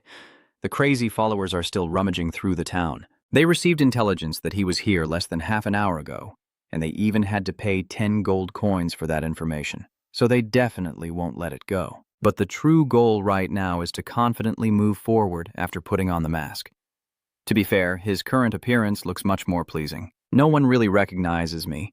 This thing actually turned out to be pretty useful. Of course, Satang is very proud of the product he created. Compared to the credit Jae-jong has to give, this thing is really useful. Jae-jong also researched the market, and a new legendary item was put up for sale at 1 billion gold. So it seems Satang didn't cut any corners on this mask either. When Jae-jong passes the tailing group, they all deal with people a little. But upon closer inspection, it's clearly a completely different face. So why did I suddenly mistake a man for an emperor? Are you mistaken? So am I. Seeing their reactions, Jae-jong couldn't help but laugh triumphantly. This mask is really top quality, but there's one thing I've been wondering about. Did Satang come up with that handsome face himself, or copy it from somewhere else? He pondered for a while. Oh right, this face belongs to a Maka from the 10 root line who fought against me and died. Seeing his bloodshot eyes, I just remembered. His appearance is quite plain. Very different from someone as handsome as me. Satang's narcissism makes Jae-jong uneasy, but a new problem has arisen. That's because Rot's face is too handsome, so Jae-jong continues to attract attention. It's just that, this time, the focus has shifted to all the women in the town. Walking around like this is just as exhausting as my old face. Jae-jong sighed tiredly. If you don't like this look, just change it. Why didn't you say something earlier? Jae-jong, even when choosing to use a disguise, can indeed select the person he wants to impersonate. The list is full of familiar names. Satang quickly explained the people he can impersonate are all those he has already killed. Jae-jong let out a sigh. This is even more interesting than I thought. I really got my hands on a treasure. After settling the secret identity issue, Jae-jong went to Angelina. As soon as she saw him, she started to complain because after the church incident, Jae-jong didn't even bother to send a message. This time, when we meet, I want to discuss some things about Stella, the one who always wants to kill Angelina. Recently, Angelina has been running away in a very difficult situation. Although Jae-jong gave her some good items, in reality Stella's control of magic and combat perception completely surpass Angelina's. So, even with better items, she has no chance of winning. So, what do you think I should do? Just surrender and be done with it? No, but it's simple. That demon arts book is the reason she's targeted. Just give it to me and that's it. And keep practicing your combat skills until you're truly capable of holding on to it. Jae-jong also doesn't intend to let Angelina fend for herself. He brought Cassius here to ask her to train that lunar mage girl. Of course, nothing comes for free. Jae-jong agreed to arrange for Cassius to meet his master Calypso again sometime soon. But first, find that necklace instead of crying and acting helpless. then you can meet Calypso again." Cassius sighed heavily, and in the end she agreed with Jae-jong to help Angelina become stronger, even strong enough to survive anywhere. And so Jae-jong delivered Angelina into Cassius's hands without knowing how she would change under that guidance. A madwoman, Angelina is infamous across the Arcadia continent for constantly tormenting her opponents until they die. That legend began like that, and at the same time, the relationship between Jae-jong and Cassius reached a new level. She became his next traitor. According to the mission sent by the system, Jae-jong still has another mysterious traitor who has not revealed himself. The location is at Hmon Mine. So after handing over Angelina, he went to the land of Lord Manga. But as soon as he arrived at Than's gate, he was stopped by the guards. It seems like he's not a local. Is this his first time here? Jae-jong was about to deny it, but feeling too lazy to explain, he simply agreed. As a result, the guard took him to the young woman with blue hair nearby to fill out and sign some documents. Jae-jong picked up the document to read, and it was heavy, clearly a contract with outrageous conditions. Goodness, among the rumors about the top 10 places not to visit is the Manga domain, so this is the reason? I already told you not to push your luck, so what happened while I was gone? Huh, what do you mean by that? Are you seriously calling Baron Manga out here for me? After confirming that Jae-jong is a distinguished guest, he was quickly invited inside to the Baron's residence. Baron. Manga just saw him and was so happy she smiled with her eyes, but the most important thing was that around her was a mountain of money, so much money that Jae-jong was dazzled. The mess is that this girl has been draining adventurers through some kind of business, and when I questioned her about that terrifying contract, she just said the number of adventurers on the island is decreasing. That's why she used that contract to scam even more money. Jae-jong's face darkened. He never imagined that teaching Baron how to run a business would inadvertently create such a monster. Hey, manipulating and deceiving adventurers could lead to serious consequences. The entire country has fallen into the hands of an adventurer named Hat Hua Hat Am Long. You know that, right? That adventurer secured the position through a fair contest, and I hear they were very generous to the former emperor's family, even granting them more land. Baron Mika shows no sign of panic as the country changes hands. In fact, she seems pleased because it's a good opportunity to loot more money. Jae-jong is truly speechless. It seems Baron Mika has gone completely mad. By the way, the Baron also gave him a pile of money, which was all his profits from the past few months. Jae-jong was dazzled by this pile of money, totaling 734 gold, 32 silver, and 21 copper. The illusion is real. In just 3 months, 10 gold has become over 700 gold. So, how much did Baron really bleed the players dry? And what about hiring master craftsmen or roots to sell valuable tools? I have many questions for you, but first I should hear your reason for coming here, right? Jae-jong snapped out of it, having been so focused on how Baron Mika was draining players' money that he forgot the main issue. I came here to meet someone. Right now at Hmon Mine, the players are getting crushed to speed up ore extraction. Jae-jong rolled his eyes for a moment and finally spotted the young man with a distinctive mark on his head. He turned to ask the miner in charge of the mine. Hey, who is that over there? Are you referring to our #1 official slave? As expected, he's a familiar of Lord Mika. You have a good eye for people. His mining speed is very fast, and through the goblin, Jae-jong learned that this young man had previously escaped from the mine. But unfortunately, he was soon caught and forced to work here until he died. Judging by that speed, his mining ability must be at least at the master level. Jae-jong was very curious about how he had upgraded that skill. Wanting to talk to him, the golem immediately let him rest for a few minutes. The young man nervously approaches, not knowing what he did wrong because until now, there's no word for rest in his dictionary. Hey, can we talk for a moment? The young man looked at Jae-jong with a wary expression. Who is this guy that a violent manager seems so nervous around? Who are you? Why do you want to talk to me? I am the one who will give you freedom. After talking for a while, Jae-jong learned that this young man was only 15 years old in real life. He signed the contract without even reading it carefully and ended up becoming a slave. Even though it's just a game, this exploitation is too cruel. So why does the system keep insisting that Jae-jong accept this kid as a traitor? He's suffering so much, clearly, because of the plan you suggested to Baron Makama. Michael stared at the other person for a while, then suddenly realized something. Dex, that person has the scent of fire. It's been a long time since I last encountered someone with such a strong aroma. It's the scent of those bound to the fire spirit, the distinctive smell of the fire element. Usually these people are born to be blacksmiths. Michael believes that if guided correctly, he will definitely be very useful in the future. Hey, you little punk, if I set you free, will you listen to me? The young guy didn't even hesitate and answered loudly. You don't even bother to listen to the conditions as long as it's better than this place. Hey, if you keep acting impulsively, you'll just keep getting tricked. I honestly advise you.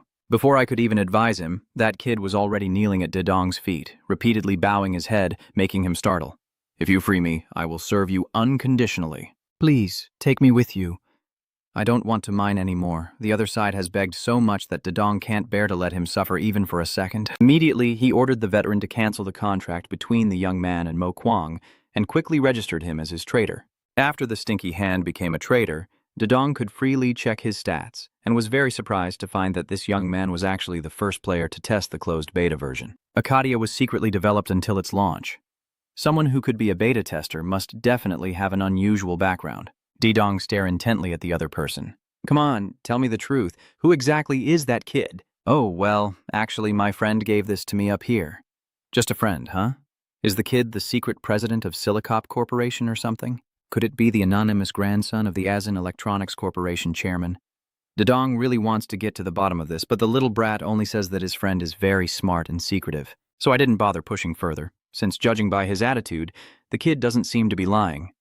"That's enough chatting for now, little brother. Why don't we go try the experiment right away?" The experiment Dedong mentioned is just sending Thoite to face the monsters, and through observation, he can confirm one thing. That's just a lousy combat skill. Why is it that a player who started from the closed beta until now still has such weak abilities?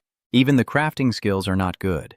So what does it mean that the system insists on making it your shopkeeper? "Taking this kid in is like a form of punishment," Dedong muttered. "Don't you have too much patience for kids with such potential?" "What does she mean, Michael?"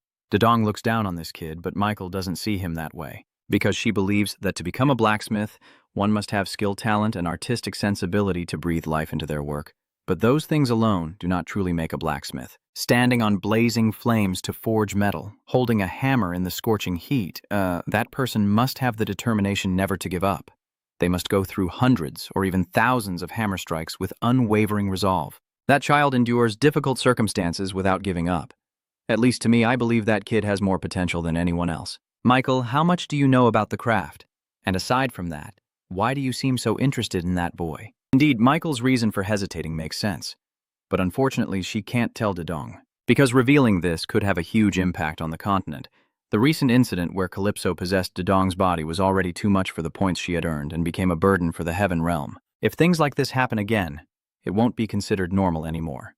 In short, Michael, if I give you enough acknowledgement points, you'll reveal that you're hesitating, right? Yeah, it's not hard at all. After the school competition, Dedong still had quite a few acknowledgement points left, and the price to hear that important information was 15,000 acknowledgement points. After exchanging money for goods, Dedong is seen recalling the memories of Archangel Michael.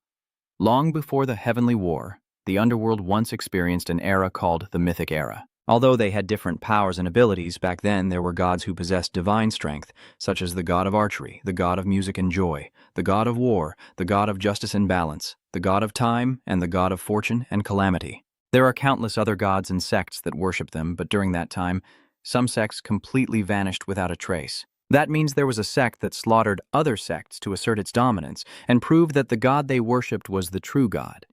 And what's crazy is that this sect was actually the predecessor of the Holy Empire, which still exists today. That means the Holy Empire always claims to uphold justice, but is actually the refuge for those who once slaughtered this world. That's why if the truth is revealed, the entire continent would fall into chaos. And heaven, the place worshipped by the Holy Empire, also tries to hide that fact. After that event, the gods lost their worshipping sects and became false gods. Even their names have faded from human history, but they still exist. For example, the first to illuminate the endless darkness, the ancestor of the people. That person created the spell Handspear that can burn all the guardians in that swamp area.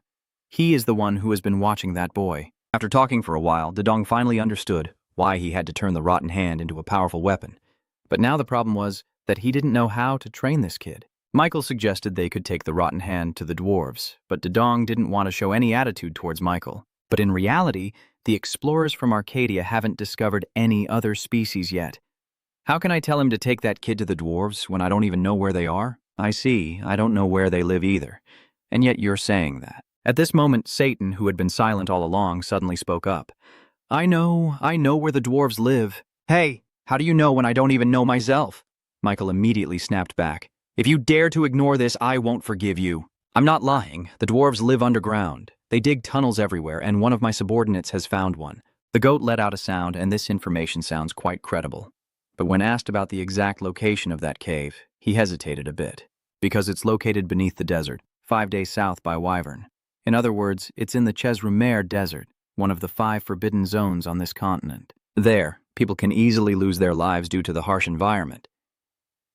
Master, what do you plan to do? If you're going, let me prepare everything. It will take about 3 days. No, just 1 day is enough, Satang Haoheng said. Even Mike Kern nodded in agreement, saying he would lend a hand. With Dedong's personality, how could he not go? The next day, Dedong led his stubborn companion to cross the desert, where they encountered a food transporter. When he learned that Dedong was heading to Rumia, he looked at him as if he were crazy. Because that place is not only harsh in nature, but also surrounded all year by terrifying monsters. In my 60 years of life, I've never seen anyone survive crossing this desert. So why? I guess I have to verify it myself. Saying and doing, Dedong immediately pulled the stinky hand and charged into the desert under the watchful and shy gaze of the old guide. This young man these days really is crazy. After a few steps, Dedong saw the kid keep shifting around as if he had something to say. It turns out it's because of the new equipment you gave to that brat, which made him feel embarrassed. Anyway, we just met. For him, these items are too luxurious. Thank you, big brother. I will take good care of them. When I finish using it, I'll definitely return it. Why bother returning it, you idiot? Dedong waved his hand dismissively. Just keep it. Consider it as a reward from me for the kid at the mine. After all, it was because of Dedong's plan suggested to Baron Mika that this kid got stuck in the mine. Moreover, those equipment pieces are worthless to me. I wouldn't care even if they were given. But I am extremely grateful to the Stinky Hand for this. In Arcadia, this is the first time you've been treated so well. From that moment on, the Stinky Hand swore that he would be absolutely loyal to his big brother from now on. The intense heat of the Rumia Desert quickly drains the player's stamina, and Thoy is soon exhausted, constantly muttering about how thirsty he is. Dedong glared at the opponent with a look of disdain. Since entering the desert, this kid has already collapsed several times. Moreover, the intervals between their exhaustion are getting longer, and the rest periods to recover are becoming increasingly longer as well. But still, it's understandable. This loser is just a rookie, and Rumia is one of the 5 famous forbidden zones. But big brother, why do you still look so healthy? Dedong chuckled to himself, of course, because he had prepared in advance. Thanks to divine intervention, he temporarily borrowed the abilities of the Ice Enchantress Wizard. With such strong fire-resistant skills, Rumia might be hot-tempered, but no matter how intense the heat, it won't exhaust him. But it's not the right time for this kid to know too much, so Dedong only mentioned that his fire-resistant skill is pretty good. I never expected that to make the Rotten Hand feel so deeply insulted. How high is his fire-resistant skill? Since coming here, your skill has already risen to grade C, but you're still struggling like this. The two of you have been wandering the desert for 3 days. Rotten Hand began to doubt the accuracy of the information that the dwarf's lair was here. But Dedong trusted the sage completely and had no intention of giving up. And he is now happily enjoying the feeling of being valued by his master. They take a few more steps forward, and ahead a swirling dust storm rises. But actually, it's not a dust storm. These 2 monsters are the cause of such a huge commotion. They are a pair of level 160 scorpions, quite strong. But Dedong only needed to use the Ice Blade skill once to freeze both of them. And those 2 giant scorpions hadn't even had a chance to reach him or the Rotten Hand. Fix the rest of it, Dedong hands over the remaining task to his younger brother. The lazy guy uses his beak to carve a straight strike into the 2 frozen scorpions. They immediately shattered into 100 pieces, but since they were not sealed tightly, the system didn't give you much experience. It even mocked you with a new title, laying around and freeloading. Dedong chuckled. This kid keeps getting weird titles. First it was No-Lay, the #1 in the border mine, and now he's just a freeloader. Fortunately, the experience gained was enough for the little brat to level up. Mana and stamina were fully restored, exhaustion was removed, and he felt a bit more comfortable. Since entering the desert, the lazy guy has leveled up 48 times. Dedong is quite pleased, because only 3 days have passed. The 2 of them continued on, but Dedong couldn't find any trace at all. He wanted to use his reward points to get more information, but since his remaining points weren't much, he needed to spend them wisely. Just now, Satan suddenly thought of something. Master, I have good news. What kind of good news? You see, there's a very famous dwarf in hell. He is known as the Headbreaker. His name is Ten. His skills far surpass those of others, and he also built a forge deep in hell to create weapons of infernal fire. Dedong only knows a little, hearing that he is the only one who has a contract with the devil. And he also has a great reputation among the dwarf clan. The issue is, after going to sell salt, He's always curious about how his support base has developed now. So when did he tell you that? So even if I go everywhere with someone, I'm still guarding hell, and that girl over there probably does the same. Dedong sighs again. It seems these two busybodies are even more diligent than you. Well then, back to this main issue. I see no reason to refuse the request. So Dedong used divine intervention, freeing the soul of the guy to fly freely without entering Dedong's body, unlike what Calypso did. As soon as he appeared, he expressed his uncontrollable excitement. Ha ha ha, it's been so long since I went out. I remember this temperature and this sandstorm. It's been a very long time. Although it's nothing compared to the heat of hell. Enough nonsense. Lead the way. It's so noisy, who can sleep? Michael said with an annoyed look. Oh, of course. You're the Archangel General, the Demon King collaborating with the Archangel. So after I died, the sun started rising from the west? The name looked around for a while, then started to orient himself to his homeland. But what Dedong didn't expect was that it was right beneath his feet. What? Really? Really, damn it. The guy is flat on the ground, and the energy beneath his feet makes him sure that's where they need to go. It was created by a sandstorm, the final work of the dwarf tribe, made by the demon Dung to protect their descendants until death. Dedong gets angry, exhausted from days of effort and wasting a bunch of reputation points just to ask. I didn't expect the place we need to go to be so close, but now the question is, how do we get down there? Are we just going to keep digging sand until the exit appears? There has to be an easier way. Dedong just nodded, forgetting what title the person in front of him had. He's the one who hits with a hammer, so after using Heavenly Drop, he has to make the most of his power. So now Dedong has a huge hammer in his hand, and he is using all his strength in this strike. At the moment the hammer strikes down, the ground instantly shatters apart, and the trembling hand screams in agony. Brother, damn it, I'm falling. Of course, they had to fall down to reach the entrance. After falling for a while, Dedong saw a blinding light in front of him. He was also extremely excited to return to his homeland once again. They have arrived, the capital of the dwarf tribe, the Sand Furnace. Discovering this hidden city brought Dedong a series of rewards and also triggered a secret mission. After hundreds of years, the dwarf race had cut off contact with humanity, which Dedong had uncovered. Under the meaning of representing humanity, you must earn the trust of the dwarf clan and restore diplomatic relations between them and humans. If successful, peace will be established and Loden Cat will open. If he fails, all the dwarves will turn hostile towards humans and the sand furnace will close. The moment Dedong falls, cheers erupt all around. An intruder has entered, everyone ready your weapons. Humans are just humans. Kill him quickly. That mission doesn't seem as easy as Dedong said. These people are not friendly at all. At the Korean branch, employees are also rushing to prepare for the Lunt's appearance in the main story. The upcoming content will focus on resolving the conflict between the Lunt and Elf factions by having players choose sides and then fight.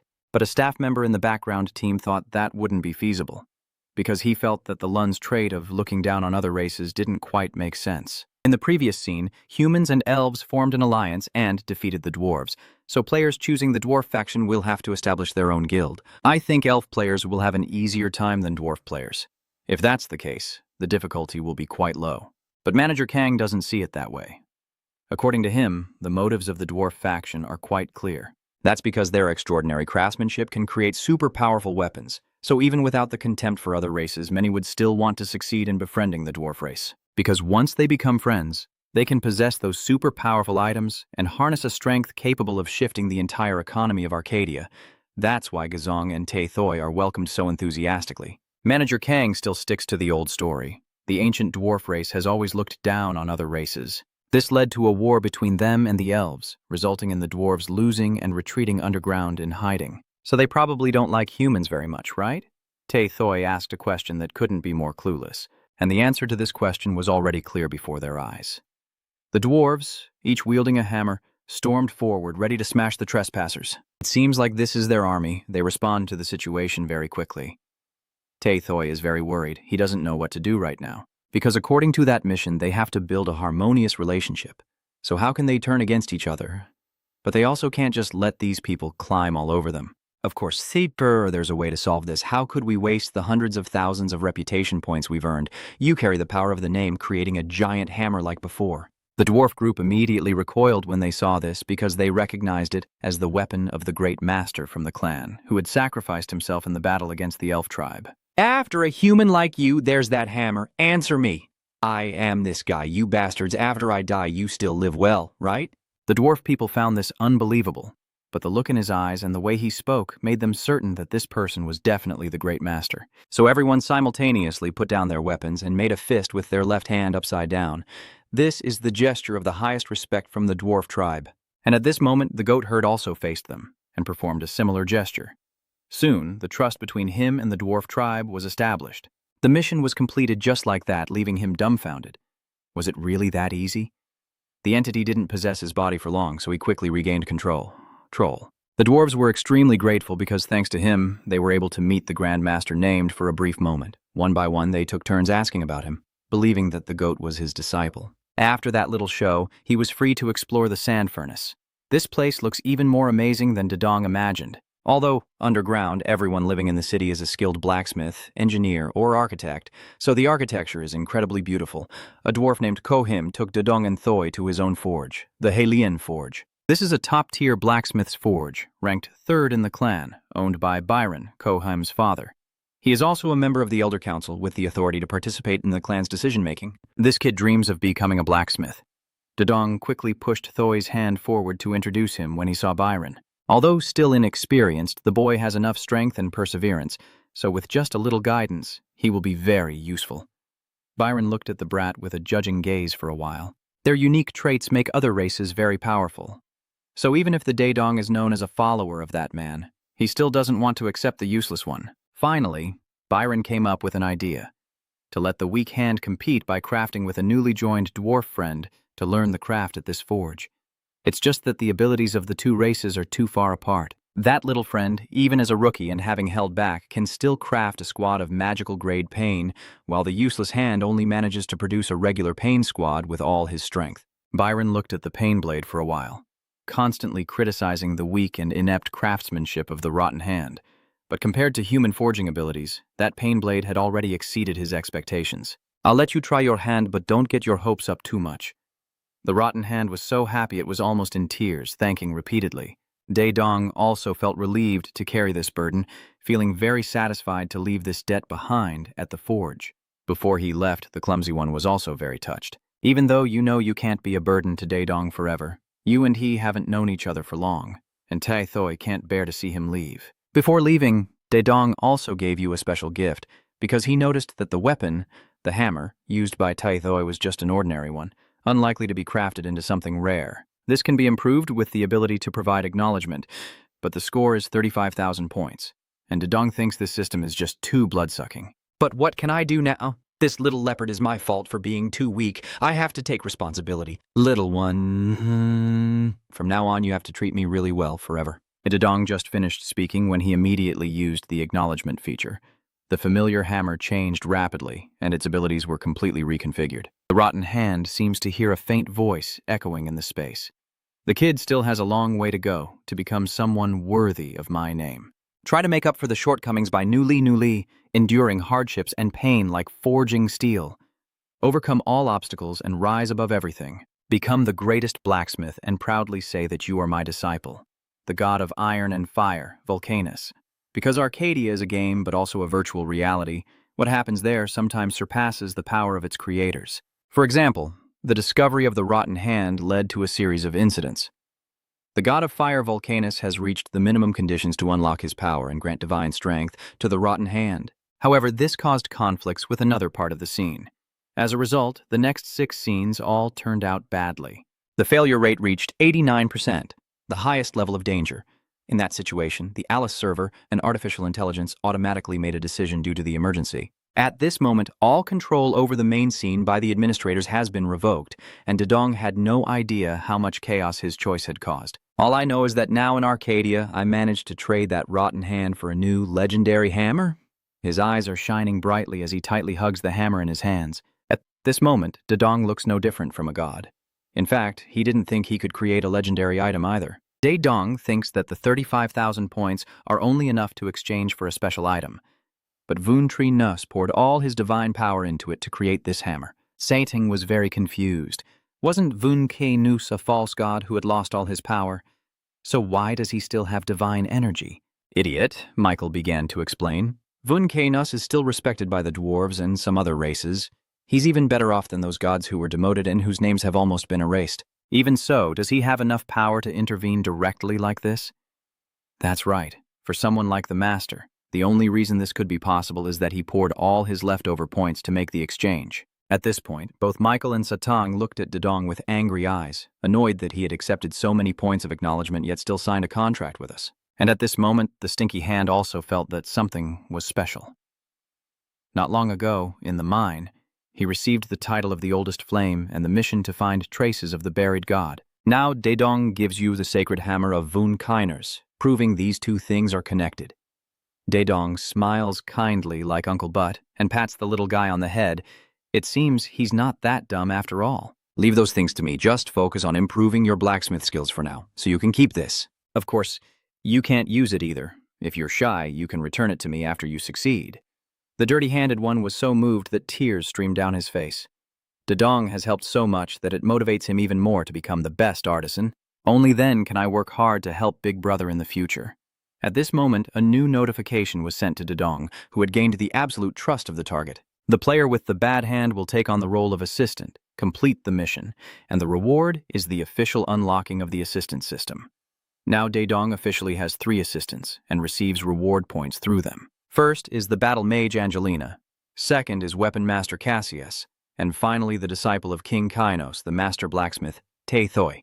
At the same time, Hat Hoa Hat Am Long is idly browsing YouTube. This drop has quite a few streamers making money by live streaming their Arcadia gameplay, and a random clip caught her eye, leaving Hat Hoa Hat Am Long utterly stunned. Is this player crazy? They're in the So Lam territory. The reason she's so shocked is that after the earth-shattering event caused by Dedong, the So Lam territory has become a dead zone, yet this streamer named Tina chose it as her live broadcast location. She is accompanied by a level 34 warrior named Brooks, and most of the comments below are not very positive. Even though both of them are above level 100, there are very few items left in the So Lam territory now. Moreover, if they encounter the Queen of So Lam, death is guaranteed. I'm a trustworthy girl, just like you, Brooks, right? Tina wants to prove she has what it takes to conquer this area. But after saying that, the comments below became even more negative. And a few days ago, she was the one who ran away, causing her teammates to lose their lives. That's right, ha ha ha ha. That level is even easier than the So Lam territory. Truly, a cat's game. Tina was grinding her teeth in frustration, but since the online community was right, she had no way to argue back. In reality, Tina is a player backed by a legitimate management company. That is GM Entertainment, part of the GM Group. Tina's main content on her YouTube channel is hunting high-level monsters with a random player she meets on the road. It's really hard to understand why GM still invests so much in Arcadia, especially since their recent deal with Duke Burheng caused them significant losses. So that's probably why instead of jumping into the business world, they started shifting towards entertainment, specifically building a system that allows content creators to collaborate and produce more engaging content. Tina is one of those content creators, but lately her reputation has been terrible because of the incident where she abandoned her teammate, leading to their death. So this time the company specially arranged for her a top 34 to go with her to make sure it doesn't happen again. Soon, Tina found the passerby in this episode. He was a young man with long hair and good looks. As usual, she put on her deadly adorable expression. Then he sweet-talked the passerby into joining him to fight monsters, but the young man wasn't very interested at first. However, when he heard the target was to hunt So Lam, his attitude completely changed, and he agreed immediately, and that young man was none other than Dedong in disguise. I was just passing by and didn't expect to encounter something so interesting. But neither Satang nor Michael was happy about Cam because Satang thought it was a waste of time. But Michael also felt that Tina wasn't a good person and advised the goat to stay away from her. I knew it, but anyway, I was planning to go over there to see how the So Lam are doing. Why not give it a try? This is also a chance to experience new items. After exchanging for the deception mask, Dedong considered the possibilities of the options he had, but he still hasn't had a chance to test it out until today. Tina asked for his ID to send a team invitation. Dedong immediately read the ID of the face he was currently using. My in-game name is I Like Chocolate Cake. A quick team invitation was sent from Tina. Dedong chuckled mischievously. Everything went exactly as he expected. This deceitful mask not only changes a person's appearance, but also is a masterpiece that can overwrite their registered information in the system, allowing you to disguise yourself perfectly, as if you truly became the person you're impersonating. Over here, Tina and Brooks are taking turns praising each other. She compliments Brooks on his skill, high combat power, and says his shield is amazing. Brooks then praised Tina for being beautiful and charming, saying she could very well become the face of Arcadia, which made Satan standing nearby feel very uneasy. Master, where did these crazy narcissists come from? Let's just eliminate them since you do this all the time anyway. Forget about them. It's a live broadcast after all. They need to earn a living too. Tina then remembered Gezong's presence. She hurriedly apologized for the 3-person team, saying they were talking privately too much. After forming the team successfully, she opened the status window to check Gezong's stats. As a result, this Archon you just recruited is only level 52. Oh, you're still level 52, so you probably haven't even thought about taming a slime yet, huh? Because we can only hunt them at level 80. Yes, I only joined because of her invitation. I hope I don't have to be the troublemaker. Gezong is also cooperating well with the others. It's okay, we already said you'll join us, so just relax. Say what you want, but if this streamer girl knew that the person in front of her was the father of the mutated Solam, the legendary gamer, she'd probably want to dig a hole and hide. Also, since she has her own plans, she's even more pleased to see Gezong at level 52. So, depicting Tina saving someone from danger will be even easier.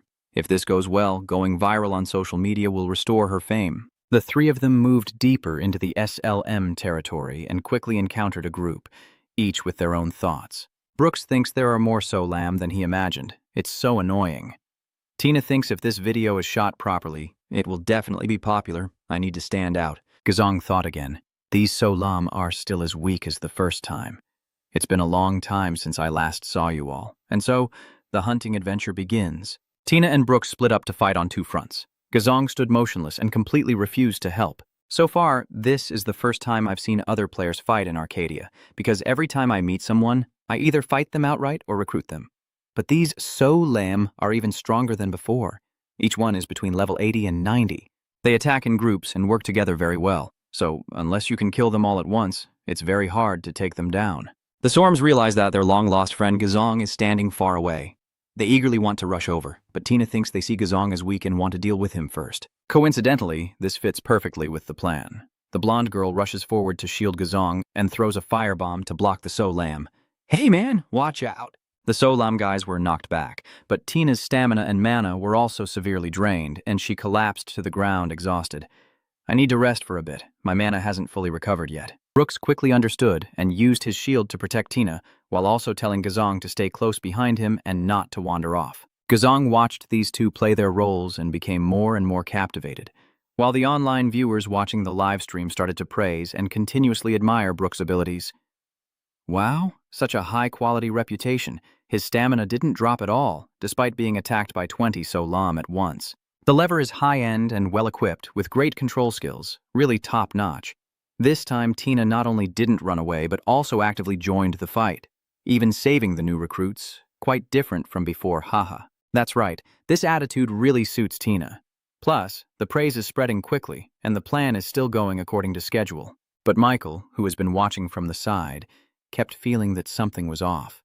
Sating, being from hell and more cunning, quickly recognized this trick. They are using someone they love less to prove their superiority and attract praise. They deliberately put the Solam in front of their master and pretend to protect him. Satang just doesn't understand. Is Dedong really going to keep standing still as a background for these fools forever? Of course. A sneaky person like Dedong won't let himself be bullied like that. An hour has passed and the ESLAM in this area have been wiped out. Brooks suggests a 10-minute break before moving to another area to continue the attack. Jiangku Man started praising Tina's S-Lam hunting campaign this time, saying it went pretty well. Not only that, some people even started to criticize Dedong as useless, only sitting back and enjoying the benefits. Now Dedong is starting to show his nasty side. Hey, are you only hunting? So Lam. Well, Tina didn't expect the other person to ask such a surprising question, so she was a bit stunned. Dedong started to complain that if they kept hunting the same monsters over and over, it would become really boring. So he suggested that they could go to higher-level territories like the brain area. And as soon as he said that, Dang Kuman immediately exploded. This brainless idiot must think those 2 can just keep raking in Solam, huh? He's probably a rookie and doesn't understand how dangerous the brain realm really is. Both Tina and Brooks think that the low-level Dedong is clueless about how dangerous the brain area is. That place is completely out of their league compared to Solam territory. Even hundreds of fully equipped elites might not be able to conquer it. Brooks thinks they are already exploiting the SAM domain enough for now. Only when they are stronger will they consider moving to the brain zone. but Daedong has no intention of letting them go, so he begins to switch to his ultimate provocation technique. After that, you're not confident enough, so fine, if you two won't go, I'll go alone then. Daedong didn't hesitate and immediately left the team. Alright, if you're interested in brain hunting, check out my channel. I just started a live stream. My channel is Destroyer of Diaries. See you later. The comments section exploded again. This YouTube channel isn't just popular with two videos that both hit trending. One about getting rich in the mine and the other about that touching incident. They just didn't expect that I love chocolate cake and am the owner of this YouTube channel. After Daedong started the live stream, Tina's viewership began to drop rapidly. At first there were over 5,000 viewers, then it gradually declined until it finally dropped to 0. This whole thing is just too unbelievable. Did Daedong really steal all her viewers? At this moment, Daedong's channel is bustling like a festival, with viewers all hardcore fans of him. But almost no one truly believes that a new level 52 soldier can conquer the difficult mental zone. Level O doesn't really matter. I won't be the one causing any deaths. Instead, let my people handle those pests. Who are you guys? Does he know any experts? Don't tell me he's friends with the Fire Song and Dark Dragon. Or maybe Cassius, the viewers below kept speculating. But they were all completely wrong. Daedong simply switched to the title of Savior of the Solam, and immediately the effect was activated. The Solam group and Queen Solam rush from all directions to take him back, like welcoming their mother home. Especially Queen Solam, who seems happier to see Daedong than her lover, constantly acting spoiled. Ha ha ha, it's been a while since I saw you all. Lately those little snails have been causing trouble. I want to deal with them. Can you help me? There's no reason for the queen snail to refuse Daedong. So right after that, Brooks and Tina nearby, still stunned by the view, suddenly felt a violent earthquake. They looked up, their faces instantly pale, because the massive creature moving there was none other than the revolutionary queen lizard. And Daedong, who just left the team a few minutes ago, is arrogantly standing on the girl's shoulder, smiling so brightly that he seems to forget his country. All right, let's move to the snail area. Charge. Everyone is surprised and chaotic. They can't believe how Yang earned the title of Savior of the Solam. Was I just mistaken, or is that guy controlling the Solam? Did I just see the Queen of Solam acting cute with him? How is this even happening? Isn't that chocolate guy a warrior? How can he control those lizardmen? But none of that matters now, because they're about to witness a battle between the lizardmen and the orcs. At the territory of the Blue Thunder clan, the orc guards activated their passive skill, issuing a threatening roar. The effect was significantly amplified by their territorial advantage. They are demanding that the Solam retreat quickly and not enter O's territory. Yang asked Satan, "Can you hear what those O are saying?" It's probably a warning not to invade the territory or something like that, so I get it. But thinking about it, it makes sense. Although right now it's clear which side has the upper hand. The orcs are being beaten and overwhelmed by the lizardmen, and they don't stand a chance against them. Everyone feels sorry for them. It's like a massacre. So pitiful. Someone who had fought against Solam once before still shudders when they look back, seeing that the situation was unstable. The level 120 commander appeared. Even high-level players find it hard to defeat him, so it looks like this will be tough for the Solam. Contradictory opinions started to emerge. Some believed the Solam would lose, while others argued that this boss's level and health are higher than the Solam queen's, but the boss can still be defeated. Queen Solam begins to put her giant hand into the opponent's net, while the commander also uses a savage attack skill. Jiang encourages her, telling her not to worry, that he's behind her, supporting her wholeheartedly. Immediately, 3,000 trust points were spent, boosting Queen Solam's power temporarily, with all stats increased by 30% for 5 minutes. The commander was instantly overwhelmed by this terrifying strength and was swiftly defeated. This battle ended faster than Ji Yang expected, so there's nothing they can do now. I guess this will be the highlight of the live broadcast. So everyone, did you enjoy that performance? Everyone was quite amazed and very excited, eager to see what would happen next. The remaining forces in this area are only 1.2%, still not meeting the minimum requirement to defend the Oak territory. The resistance rate of this area, 99% for the Solam clan, meets the requirements for territory occupation. The Solam resistance has completely occupied Ock territory, and the Thunder Green clan's territory has been destroyed. Everything is being rebuilt. From now on, this will be Solam's second home. Everyone is shocked. They didn't expect Solam's tribe to have just wiped out the Ock territory. So even a green zone can be destroyed. This game is intense. Queen Soram immediately hugged Ray Yang happily, and he could fully understand her joy. Now that you have more friends, your old place is getting crowded, so getting a new house is only natural.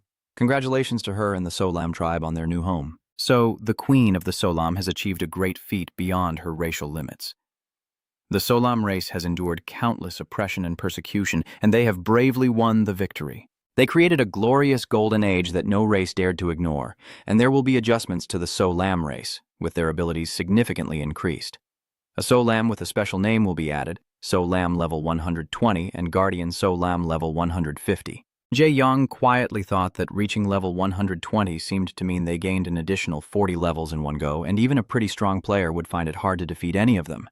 That's also quite good, so he wouldn't have to worry about them for a long time. Thanks to her incredible achievements, the Queen of the Lizardmen, who brought prosperity to her race, has evolved into a new form to suit her current state. Leading the Sorum clan, the Sorum Queen has evolved into a level 200 Sorum Lord.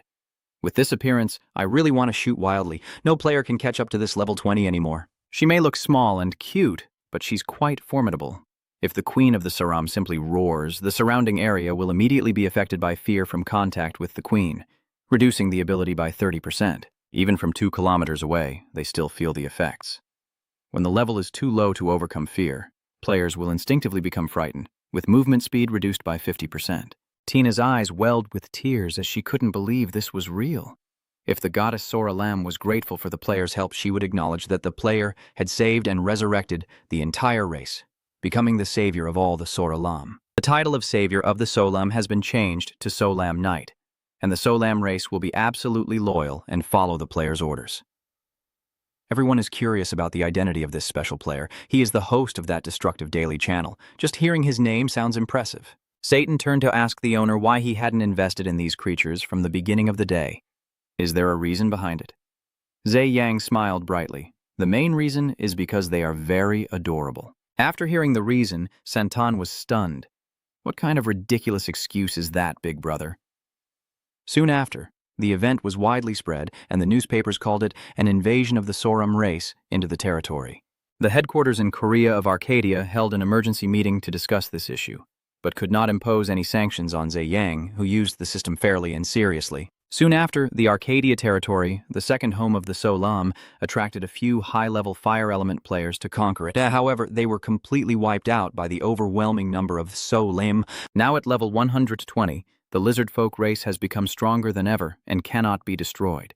But what is truly terrifying is not that, but the enormous number of 123,215 lizard folk that have developed into a force capable of sinking the entire continent in an instant. Therefore, the Solam race drew the attention of all players, and that attention was focused on the Destruction Diary, which naturally was transferred to its owner. Everyone couldn't believe their eyes. How could he possibly receive the Savior of Solam title when he just reached level 52? There are also many fans who look forward to the upcoming live streams. Just 3 videos in, and the number of subscribers is already huge. With this pace, he will surely rank among the top channels across all of Arcadia. The current number of subscribers is 36.7 million. This many people interested is more than Zheang expected, although not as many as channels with hundreds of millions of subscribers, but they are professional streamers, so it's natural that he can't compare himself to them, not to mention those who stream 24/7. And there are also a bunch of strange messages. Hello, we are E-Corp, a professional video editing company. Hello, sir. I like chocolate cake. If you're looking for a video editing company, we will provide the best service, the largest company in Korea officially collaborating with Arcadia Co. All of them are video companies. I didn't expect so many businesses to get involved in a game like this. The world has really changed. No matter how good Zhe Yang is at gaming, he still remembers his parents' worried faces, and this streaming project of his doesn't seem too bad either. At first, Zhe Yang only streamed to support his gameplay, but given the current situation, he will probably continue streaming for a while longer. Moreover, as long as he wears a mask, his identity will remain secret, so Zhe Yang started calling E+ Company. They had sent many collaboration messages, so at first they didn't know who Zhe was on the other side. After hearing the name of the destroyer of the journal, they panicked, and CEO Xiao Guozhou from E+ immediately answered the phone. After reading the message from the company, Zhe Yang became interested in discussing a contract with them. The next day, he arrived at a Pulse Entertainment, completely covered up like a ninja, and it was smaller than he had imagined. This chubby guy is Xiao Guozhou, the CEO of the company. He apologizes for the small room. They were a bit rushed in choosing an office, but this is the most suitable place to talk. To be honest, Zhe Yang was quite surprised by this small office. But since it was his first time signing with an editing company, he decided to send the first message on his list. He wanted to know if the company had signed any other content creators. You just want to see a few examples to make sure the editor-in-chief's company is suitable for handling your videos. Hearing this, the CEO was taken aback, as if he was the first. The old CEO was determined. We are a startup company, but I assure you we have the best staff in the industry. Please give us a chance. You definitely won't be disappointed. All of our staff have gained a lot of experience in the marketing and PR team at GM Corporation. I was very selective when choosing them. Hearing the name GM Corporation, Zhe Yang was a bit surprised and wanted to hear more about this company. This old CEO and his staff originally were members of GM's marketing and PR department. But due to the recent scandal involving a larger company, his entire team was disbanded and everyone wanted to start over from the first video uploaded to Zhe Yang's channel after the video exposing GM that Zhe Yang was uploading went viral online. Regarding that, he didn't feel sad at all, but actually felt quite relieved after watching the video. Anyway, they have already applied to the new department to handle promotion and marketing programs in Arcadia. But before they could do anything, they suddenly had to take full responsibility and leave the company. But that didn't matter. Everyone only lives once, and he decided to take a risk and start his own company. He slams his hand on the table to show his determination and promises to put his heart and soul into it. I know you're skeptical, but please, trust us. Zhe Yang seems very hesitant. The CEO is also quite nervous. As the head of the company, at this moment, there's no other choice but to beg for Zhe Yang's approval without any guarantee of success. Honestly, he himself wouldn't work with a company like this. He blames himself, wishing he had more experience, then things might have turned out differently. Yet Zhe Yang agreed to cooperate, but with one condition. His personal information must never be disclosed to anyone under any circumstances, and the content of all videos must be kept secret as well. But isn't that a basic requirement that almost all video companies guarantee? But no one is allowed to know, not even family or friends, and the company must keep the secret, absolutely. If he fails to keep this secret, Zhe Yang will terminate the contract immediately and the company will have to cover all damages incurred. The CEO assured that this is obvious. They highly value customer privacy and guarantee to prevent any data leaks. In front of him is the mysterious young man who caused GM Corporation to collapse, and the player just revealed himself to him. This isn't about trust, it's a threat. Who knows what Zhe Yang might do if they can't keep this secret? He will prioritize everything for this contract. After securing these rights, Zhe Yang takes off his glasses and signs the agreement. The staff looked at their boss with an exhausted expression, as if they'd seen a ghost, and only reminded him to pay attention to this customer's information. After playing Zhe Yang's video, they were very surprised.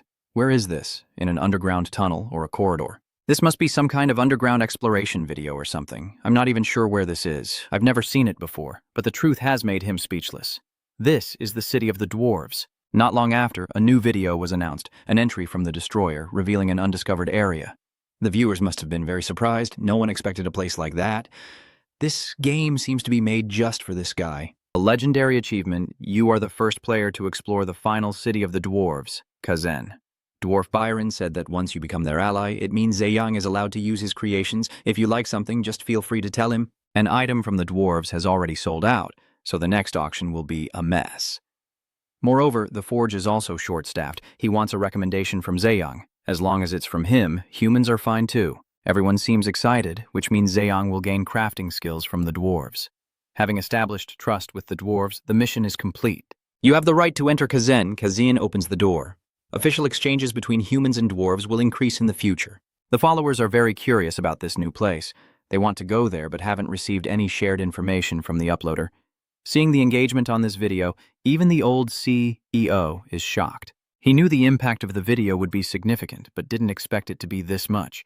Even this small company is flooded with requests. I can't imagine how chaotic the situation at the Arcadia owner's place will become. The young man Zhe Yang is still quite young but has a lot of influence in Arcadia.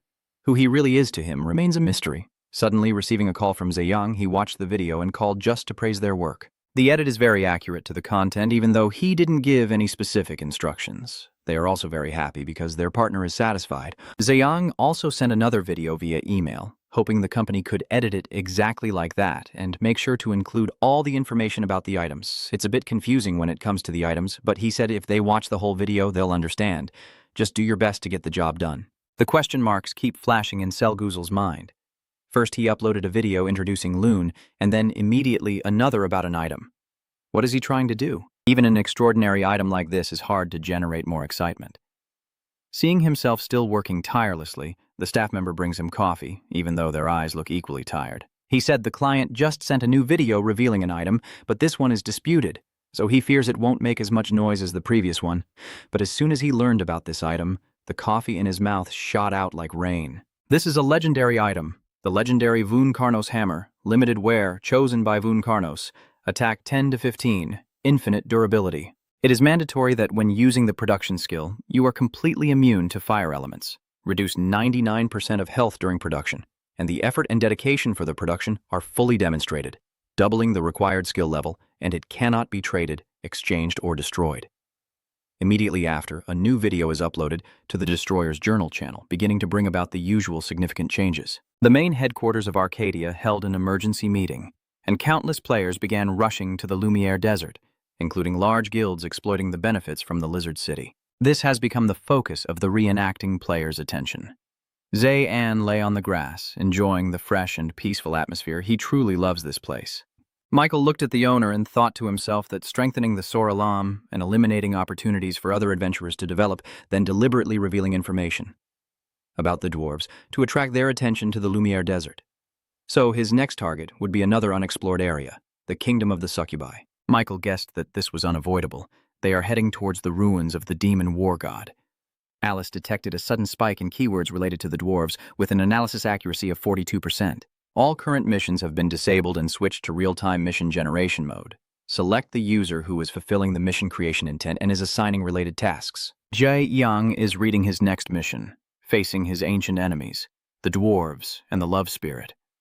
Their conflicts often start from trivial issues but end tragically. Are there really no ways to reconcile the relationship between these two races that cannot stand each other? Become a peace envoy for both sides and establish a ceasefire agreement.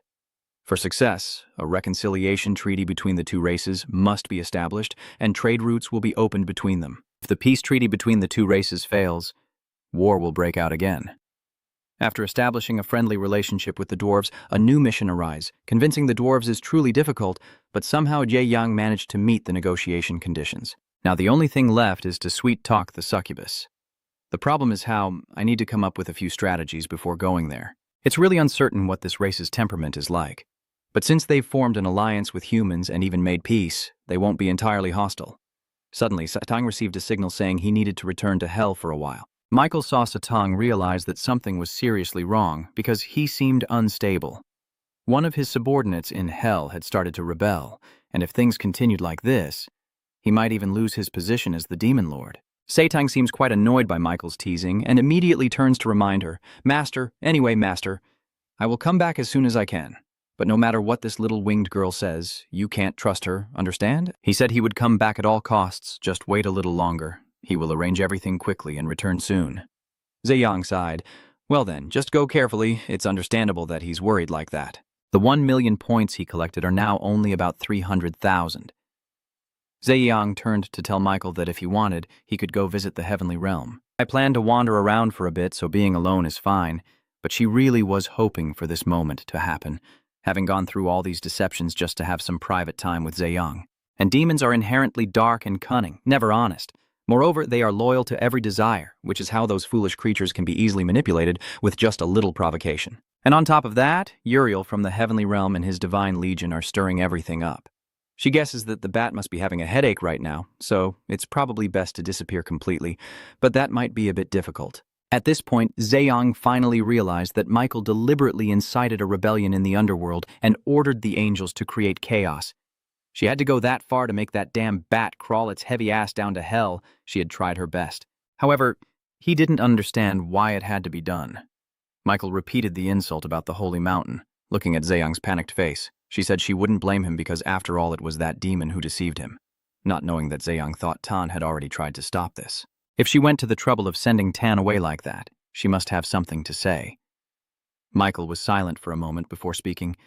I want fairness. Your destination is the hidden heart of the elf, right? There, the Chaos King Satan and his beloved item are sleeping, and Ziyang wants to know how important this item is that even Satan himself values it. She didn't reveal it, only saying that later he would know for himself. It is an item of great value in any circumstance. When you get there, destroy that item, completely obliterate it to ashes. The sacred site hidden in the mountain border holds an item that can bind Zhejiang and Michael with a contract, so it must be a very important place in heaven. But even so, she suddenly recalling that event doesn't seem like her at all. Is that item really that important? Exactly what is this little wing thinking? The specific plan has only been devised recently, but the fate of that object has been in her mind for centuries. Do you know why angels and demons go to great lengths to make contracts with humans in Arcadia and increase their influence? It's because of trust. Through these contracts, they can harness their power in Arcadia. From then on, she gained their trust, but there was an even more important reason: to provoke her opponent. And below, daring to destroy the heavens and earth of the celestial realm, she wanted him to pay the price. And since Zhejiang's destination happened to be where he treasured something, it was like fate. Hearing this, Zhejiang realized he was wrong to think he was different from her. It was pointless. That map shimmered in her eyes, haunted by revenge. The roles of angels and demons have been reversed. Anyone can see Michael. Zhejiang sighed, understanding. But don't forget, I didn't come to the demon realm for that reason. My main concern is the mission. Of course she understood that and had no intention of blocking his journey. That night, in the great forest of Amil, along with the Zunrei Great Desert, the Amil Forest was one of the 5 forbidden zones of Arcadia. According to the dwarves, the demon is somewhere inside here, and honestly, it seems like a reasonable place.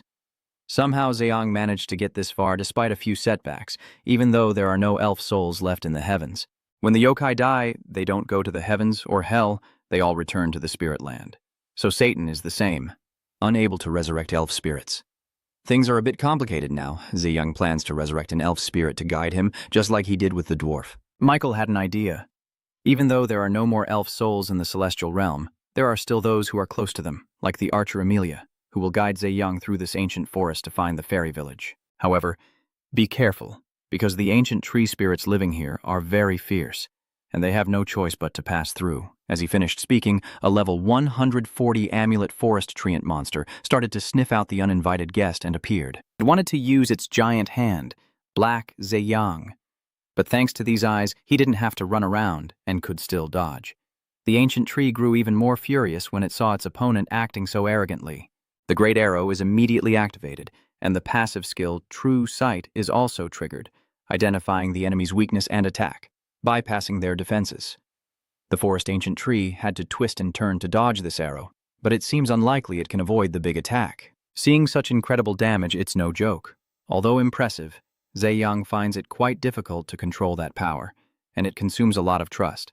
Anyway, the cleanup is done, and now he's ready to continue his journey. Zhejiang had no idea that every move he made was being watched by the 2 elves above. Assassin Amelia told him that if he had come this far, he should be able to complete the journey without much trouble, as monsters wouldn't dare come near since this place belongs to the elves. Zhejiang thanks Amelia for helping him get this far. She hints that he should find out if the fairy named Belle is still alive when he encounters the elves. If he is still alive, make him suffer as much pain as possible and let his death be truly brutal. Belle has already fallen at the hands of the dwarves, but she was the one who saved him, even risking her life to do so. Then the 2 of them promised each other eternal love. But that ungrateful bastard betrayed Amelia and got involved with other demons, not just one, but several at the same time. Every time like that, her heart, her love, felt like it was choking with pain. If punishing him is too much to ask, then just beat him until he's on the verge of suffocation. Just one more punch and he'll be down. That's enough. Facing Amelia's plea, Zhejiang said he would think more about it. But it seems all these crystals are a bit foggy in the head. So the woman's revenge filled with hatred has begun. As the saying goes, when a woman harbors hatred, she can turn summer into winter, right? Amelia, even after death, always watches over her lover to ensure he doesn't fall into traps, accumulating resentment and hatred that make Belle suffer the punishment on her behalf. The condition for completion is to kill the elf named Belle, or make him experience the near-death threshold. Michael sighed. This is exactly why she always said dating outside the species is not a good idea. Fairies do not have the concept of love and marriage like humans do. They live very long and do not adhere to the idea that one should be faithful to only one partner. Amelia, being close enough to fairies to earn a unique title, should have understood this honorably. Belle is a fairy. She shouldn't judge or hate the actions of her kind based on human standards. Hearing Michael's words, Amelia felt a bit disappointed. I apologize. My request was a bit too much, but I don't have the courage to face Belle. Now you can go to the elf village without my help. Can you send me back to the spirit world? So the person who made the request has changed their mind. The revenge filled with hatred by the woman has been erased. The resurrection cancelled, and the 8,632 acknowledgement points have been used up. Although the previous offer was a bit crazy, in the end that girl is still a good person. Michael didn't see it that way, and she felt a chill down her spine. Not expecting herself to help that woman, feeling a bit regretful because Emilia's skills are very useful. Suddenly, an arrow flew towards Zhejiang and stuck into the ground. Like a warning, a voice echoed from the forest. "Don't move, that human. If you make a move, I'll turn you into a toy." This feeling of being surrounded, the two of them really seemed to be spinning around. Zhejiang guesses it must be the elves. He's a bit puzzled because as far as he knows, elves and humans usually get along well, having fought side by side, so this situation is strange. The truth is, at that time they were short of people, so they interacted with humans. The elves don't really like humans, kind of like dwarves, because most humans don't look very attractive compared to the elves. At this moment, the elves also step forward together, demanding that the humans stop moving because they are now surrounded. In the end, Zhejiang is subdued by the elves, his hands bound and his eyes covered as he is led away. He wanted to find the location of the fairy star point, but had been walking for an hour with his eyes covered and his hands bound, and they kept changing direction, making Zhejiang lose all sense of orientation. They trust reputation more than he thought, and this might be more difficult than their plans suggested. Lost in thought, the elves suddenly took off his blindfold. In front of Zhejiang stands a giant tree, the resting place of the tree of the world. A fairy approaches, places her hand on the trunk, and recites some spell, causing a dazzling light to emanate from the tree. What unfolds before his eyes is a dreamlike world, like a fairyland. Zhejiang's face lights up with joy. This is truly an impossible place to find. You have discovered an unexplored place, the resting tree and the location of the world tree for the first time. Report information about the kingdom that could bring huge rewards. Intelligence has increased by 10. Archery proficiency has improved slightly, and synchronization with nature has increased a bit. Your harmony with the spirits has increased. A legendary achievement, you have seen the world tree, a relic only passed down in legends and folklore. You have earned the title of Mythic Witness. Your maximum health has permanently increased by 1,000. Synchronization with nature has greatly increased. Reporting the existence of the world tree will shock the entire continent about your actions. This is the Jikresel world tree, the mighty tree that supports all of Arcadia, a symbol of nature and the origin of love and desire. But that black thing is stuck on the trunk. Zhejiang was helpless. What the hell did this bastard do now? So Zhejiang had no choice but to follow Michael's orders. Love spirit residents see humans as strange creatures. Is that really a human? He's really a human. Oh my god, he looks so ugly. Do all humans look this bad and disgusting? A truly disgusting appearance. Zhejiang's aura was body-summed as soon as he entered. A beautiful girl spoke up, saying, "It's him. Humans have invaded our territory, venturing deep into the primal forest. She is the love fairy queen Melissa, a queen who came here herself just for a human." It seems she had been observing Zhejiang since he first entered the forest, and back then, she could see many things thanks to the ancient forest spirit. Melissa wanted to ask Zhejiang how he mastered the shooting technique he used against the monsters, and as soon as she heard Emilia's name in his answer, the queen couldn't hide her surprise. That can't be true because Emilia has been dead for some time, but if a human found the fairy forest and said that, it would be hard not to believe. The fairy queen asked the archer to untie Zhejiang so they could talk. The archer seemed worried about something, but the queen told him not to worry too much, and then asked Zhejiang to follow her to a quiet place to talk. He asked Michael for more information about Emilia, but Michael didn't know much about her reputation among the yokai. It's hard to tell how the yokai would react. Zhejiang sensed that the queen's gaze was not one of admiration, but of fear. She had never heard of Emilia having a human disciple. Zhejiang said she passed away decades ago, so I didn't learn directly from her. Just assume it's a school of archery that she created. A school of thought means a very long time by human standards. Zhejiang really wondered why everyone avoided Emilia so much, considering what kind of person she was. You know, she is one of the few honorable love spirits among humans. To the queen, Emilia is a crazy woman who flirts with every handsome love spirit she encounters, and if any female love spirit dares to compete for fame, she will openly show her jealousy. This has caused a lot of discord and suffering among the male demons, as if she wants to monopolize all the male demons for herself. Especially her obsession with the male demon Pio is even more intense.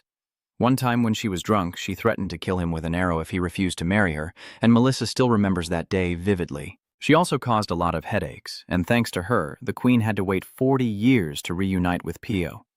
In fact, when she saw that Zhejiang's skills were so similar to Emilia's, the queen was afraid that he might be a human coming to avenge Emilia. Perhaps it is just baseless suspicion. In other words, this queen is one of the notorious succubus who has a vague connection with Pio, Emilia's husband. Melissa wondered, if Zhejiang has no direct connection to Emilia, then why is he searching for him? The mystim. Even the fact that he broke through the demon forest, which has kept the demon territory isolated for hundreds of years, is hard to believe was out of curiosity. Zhejiang has been waiting for the queen to ask him that question, so he proposed a trade agreement to establish a trade route. Only then did the queen realize that this human was not a warrior, but a merchant. However, this feeling of déjà vu is undeniable. The material of this agreement is too familiar, and the signature below is definitely that of a Luan. Zhejiang would like to introduce himself. I am the human representative of the peace delegation that visited Zencat Forge. My name is Dex. According to what you were taught, the war that happened centuries ago did not end with a ceasefire. It only subsided when both sides stopped interfering in each other's territory, leading to the current situation. It has been a long time since then. Now is the time to begin a new era. The queen silently announced the official end of the war between the Loon and the Elves, putting an end to all insults and discriminatory actions between the two races. This agreement aimed to promote peace between the two races and requires no effort to establish a healthy relationship. In other words, it is not just a simple trade agreement, but also a peace treaty between the two races. Melissa spoke, saying that you are the damn representative of the human peace delegation, right? And it seems like what you said is true. But for such an extreme racist group like the Loon to propose this, what exactly have you done? Zhejiang chuckled. The Elves are not exactly gentle either. Their appearance and disdain seem even worse than the Loon.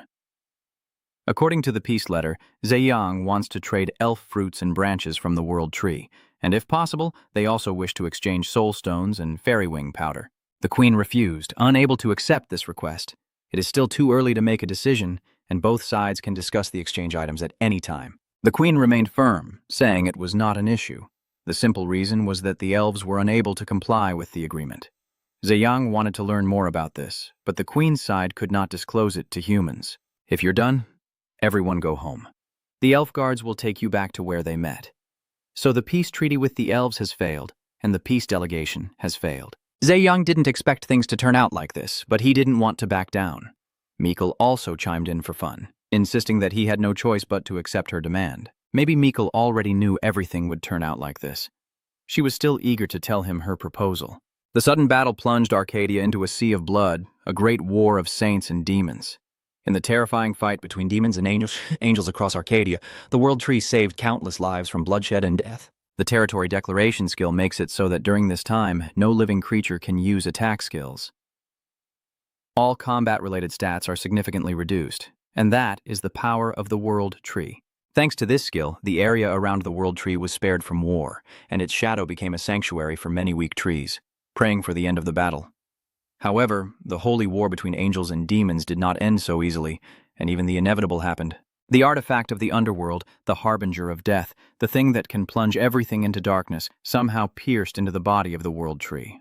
From then on, the duty of the elves was to protect the World Tree. This is the place where the World Tree exists, a location that has been secretly guarded for a long time. That's why trade and commerce could reveal the location of the World Tree to the outside world, which the elves do not allow. That is also why Zhejiang was refused. If Mythical wants him to destroy that deadly artifact, then the elves will agree to the plea. So Zhejiang makes one last plea, asking the queen to follow him for a while. If she agrees, he will quietly leave the village. He takes Medusa to the World Tree, and Mythical will give the next task he must do. But that underworld object doesn't seem easy to destroy. Mythical already had a plan for that. She immediately transformed a golden sword. With this, he would be able to destroy it. The Sunset Eternal Sword, a divine artifact containing the power to annihilate demons, with details encoded. Mythical teases mischievously, a crafted item for a crafted item, the formula is simple. We'll give a discount. This investment is worth it, isn't it? If it's to fight those demons, she has no hesitation. Zhejiang takes the sword, and the eternal sunset recognizes the signs of evil that need to be cleansed. All the conditions for setting up a hidden mission have been met. The World Tree corrupted by evil has been created. An energy emanates from the sword and Zhejiang, leaving the queen in shock. At Alice's tailor shop, a new topic has been decided, involving the appearance of two members of a new hybrid race. Melissa knew that the young man in front of her was not an ordinary person. The queen doesn't understand why eternal sunset exists on this continent and why Zhejiang possesses it. He just knows how to smile, as if he has a connection to the heavens. But this doesn't seem like a normal relationship at all. Saying it like that doesn't sound reasonable at all. That sword is a true sword, and it even appears in elf legends. Zhejiang isn't even at the same level as the sword, but he can hold it. This is really unreasonable. He sighed at the curiosity of this fairy. Fairies don't need to worry about these things. Then the queen just froze. Wasn't that the line she just used to challenge this young man? But more importantly, he wants to continue the negotiation from before. Maybe change a few terms. The hesitation of the queen when communicating with the dwarves. The reason Melissa keeps the existence of the elves secret is because of the world tree. The queen must have been very surprised this guy somehow knows everything. He wants to establish a peace treaty and have the elves start living harmoniously with the dwarves. If the queen promises, then I am sure the world tree will be completely freed from the corrupted dark energy that taints it. The negotiation skill has been activated, and since Zhejiang has given Queen Melissa of the elves exactly what she wants, she feels she has the advantage in the negotiation, with additional effects added to increase the player's credibility. If a human like Zhejiang can do what he just confidently claimed and eliminate the dark energy draining the world tree, and if he can free the elf queen's mother from her eternal torment and bring her back to her people, then Queen Melissa Artemis, the queen of the green leaf race, will accept all of Zhejiang's requests. Michael's eyes shine like headlights, revealing the weapon of those bastards, and now Zhejiang will personally destroy it. That creature has completely concealed its true identity. Now the live broadcast officially begin. Just by liking, the number of viewers already skyrocketed. Everyone is excited to be among the first to watch live. They are eager to see what Choco Cake's brother will do today. The mask has been put on. A new appearance and identity are being used. Today's content is about saving the world tree. Of course, no one has ever heard of the world tree, so the video will attract a lot of attention. Eternal Sunset sensed the enormous dark energy, and it was time to judge. Focusing his energy on purification, Zhejiang, with his legendary sword, delivers a final blow, because these kinds of tasks require quick and decisive action. Zhejiang then leaps up, thrusting the Sunset Eternal-style sword straight towards the hellish sword. The Scythe of Death sensed an extremely dangerous threat, and its self-defense mechanism was activated. An urgent mission was issued, and the final counterattack was unleashed. The overwhelming power surrounding the sword made it hard for Zhejiang, but luckily he managed to embed it into the tree so it wouldn't fall freely. I thought I was about to die, but today my parents are really carrying me. Clearly everything is going smoothly, yet that useless item somehow knows how to use skills. Truly, a game jack. Thangom Raurak Kaichet soars high into the sky, searching for a host to merge with. At the same time, the giant Ossur boss from the Amulever 130 primeval forest was wandering nearby, and immediately that hellish mirror spotted a new host. It just flew away, leaving its opponent clueless. This is more complicated than Michael expected. Then it teleported away, so what should I do now? My head hurts. So the boss monster warrior of the Shattered Demon Sword has been created. The warrior of the Shattered Demon Sword is targeting the elves guarding the world tree. The soldiers quickly take their positions and launch a full attack. They must stop it, or the inhabitants will be in danger. They quickly remind each other to report this to the queen immediately. Everyone's attacks on the giant monster caused a huge explosion that lit up the entire forest, but it didn't seem to take any damage at all. All the archers have already used their main skill, but it still doesn't faze it. Then the boss counterattacks, destroying the elves, and those hit by it turn into ash. There's no other choice. They can only temporarily retreat to the world tree. The stream viewers are confused about what strange thing just happened and what exactly happened to the world tree and the elves. Is this young man Zhejiang playing with them or what? Why does everything feel so strange? The situation seems very serious, but no mission window appears at all. Zhejiang never expected things to turn into such a mess. As expected from the artifact left behind by those damn bats, now it's truly despicable. With the situation so heated, Zhejiang isn't even sure he can handle this. Mikkel also feels it's a bit too much for him. Zhejiang wants to call Satan. Maybe that will calm it down. But surely Mikkel wouldn't agree. The reason those disgusting bats haven't caused trouble is because they've lost the artifact, and if they find it again, they'll become arrogant. In this situation, the two of them have no other choice. Suddenly, Mikkel had an idea after hearing Zhejiang mention the possibility of harnessing more power from the eternal sunset. She leaned in close to his ear and whispered something she didn't want others to hear. Zhejiang looks terrified, thinking that idea is just crazy, a bit too much. Mikkel smirks dangerously. What's the worst that could happen? I'm serious. At the Korea branch of Arcadia, the executive director was enjoying a peaceful moment when the department head approached. It's been a long time since they last met. Before they would run into each other every hour. But now 3 days have passed, and those 3 days felt like 3 years to them. In moments like this, the director feels truly lucky that their branch has been taken under full control of the main mission and storyline. The department head is also very grateful to Elise. The director never smokes, yet today he came out here just to breathe some fresh air. The director is always busy and never thought he would have a day like this. Looking at the clear blue sky and fresh air, he couldn't understand why the incident and the enemy only happened on their continent. The past period has been truly difficult for both the executive director and the other staff. Right now, around the world tree, things are also happening, but they haven't been able to grasp the situation yet.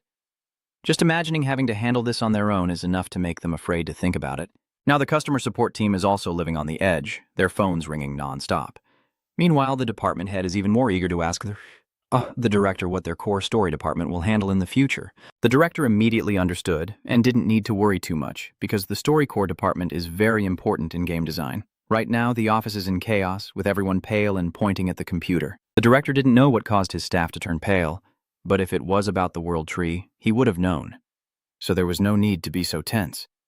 But suddenly, he was also shocked when he saw that the figure on the computer screen was the angel Michael, who had asked Zeyang to lend her his body. She thinks the best way to merge is for her to use a very small amount of power to come down here and handle this. Zeyang is a bit worried because Michael's intervention would consume a huge amount of energy. I still think calling Satan to make Thangorm spread death calmly is the easiest way, but now my remaining energy isn't as much as before, so I can't fulfill her request. Michael said he wouldn't use his own power if she only used a little, but Zeyang can't do much with just a bit of power. Even if she enters his body, it's not enough. After all, she's quite ambitious. Don't worry, it's my plan, so I'll take responsibility for the consequences. You won't have to worry about anything. If possible, just let me borrow your body for a little while. Since Michael said that, Zeyang reluctantly agreed, but if anything happens, I won't take responsibility. So, the radiant light, Archangel Michael, has descended upon the player, switching to observation mode, revealing that angelic scene. Michael, speaking through Zeyang's body, said that the sword should have quietly accepted its destruction. How dare it oppose us? You should know your place. You're just a tool of those bats. Everyone keeps commenting. Who is that? Where did the chocolate cake go? Are those really angel wings? No way. What kind of angel talks so crudely? The sword in Michael's hand unleashes its true power, wiping out evil, eternal sunset. A terrifyingly enormous force descends upon the boss, so this is the true power of eternal sunset. If it doesn't vanish after the hit, it will be crippled. Truly overwhelming. This is truly crazy. The two of them even used the same item and formula, and the result was so strange that the boss started to panic. The unwavering faith was activated, the definition of celestial justice was triggered, the ultimate anthem of honor was played, the harsh truth was revealed, the justice of noble sacrifice was unleashed, and the immortal holy fire was ignited. The forces of good and evil clash, just as the legends describe. Looking at her appearance, anyone would believe this girl is an angel, but where has the chocolate cake gone? No one has seen it. Your chocolate cake is just marveling at this terrifying power. Crazy indeed. This should be the minimum standard. They've caused so much chaos throughout this divine and demon war, I just can't imagine it. The sword of Gel of Death sensed a deadly threat and shifted to a defensive mode that absorbs the remaining life force of the wielder. It separated from the giant boss, just a fallen weapon, yet it dares to oppose Miss Bung, so arrogant and ignorant of its limits. They once said no demon sword could be shattered after 10 attacks, so today she wants to see how much this sword can withstand. Mikkel flew in and struck it fiercely. This battle was truly unequal. A clash of divine artifacts and relics. The Sword of Death's Gel resisted Mikkel's attacks time and again, but the eternal sunset was continuously infused with her divine power. This battle is only a matter of time. The destructive power has been activated, an absolute judgment, and pharma energy will destroy this sword. Everything is over. Mikkel has also escaped from Zeyang's body, and thanks to him, she has fulfilled her lifelong wish. She says she will never forget this moment, always remember his kindness. But as the Archangel Mikkel, these words come straight from her heart. So the Gel Sword of Death has been completely destroyed, and the strength of hell has increased by 4.3%. The balance between good and evil is gradually shifting, and Zeyang has been given the title of Heavenly Envoy. Thankwuk and the priest soldiers will begin to carefully observe his behavior. The mission of the World Tree being destroyed by demons has been completed, and the support from the elves has reached its maximum. Zheong received the title of Guardian Spirit of the World Tree in the underworld. What kind of crazy stuff is happening there? The Eternal Sunset Sword is just a damn thing, and whose damn winged girl is making me come all the way here? Everything has been settled, but Zheong still feels worried about Mythical. Even if it's her, this still consumes a significant amount of trust. Still, she's happily picking up the remaining shards, though it might be a bit too much for her. It's been a long time since I intervened so much in Arcadia's affairs, but since I borrowed Deech's body, it was a bit easier. Zheong wondered what she would do with those fragments. They need to prevent others from exploiting these fragments. Even though they have been destroyed, they are still part of the relic. If they fall into the wrong hands, they could be used for malicious purposes. She also has some plans to make use of them. Satang is now furious. He just appeared and immediately yelled at Michael, "How dare this crazy person destroy the sacred relic of death while I wasn't here?" Can I consider this a declaration of war? Michael still looks so nonchalant. A full-scale war, really? The artifact has been destroyed. Does anyone still believe they can win if the second war between gods and demons breaks out? She handed him the bag of broken pieces from the artifact and then poured it out in front of Satang, making him even more furious. At the customer service department of Arcadia Korea branch, everyone is very busy with customer calls. Yes, the location of the elf is shown on the program. Dear customer, we sincerely apologize for the prohibited disclosure of game content. Are you referring to the scene involving the male protagonist? Unfortunately, there is still no official broadcast schedule, so this game doesn't seem fair. Yes, we will note your concerns and forward them to the relevant departments for review. The director keeps calling it a headache. Still a mess, as always. Soon, news reports came out. Shocking, revealing for the first time the elves entering the World Tree with a 10-point analysis. What is the true identity and story behind the gods in conflict? Do the gods truly rise up? I like chocolate cake. Is this warrior really only level 52? Arcadia is in crisis with new races appearing, dwarves and elves. What will happen next? Many websites are overloaded with a flood of information related to this incident.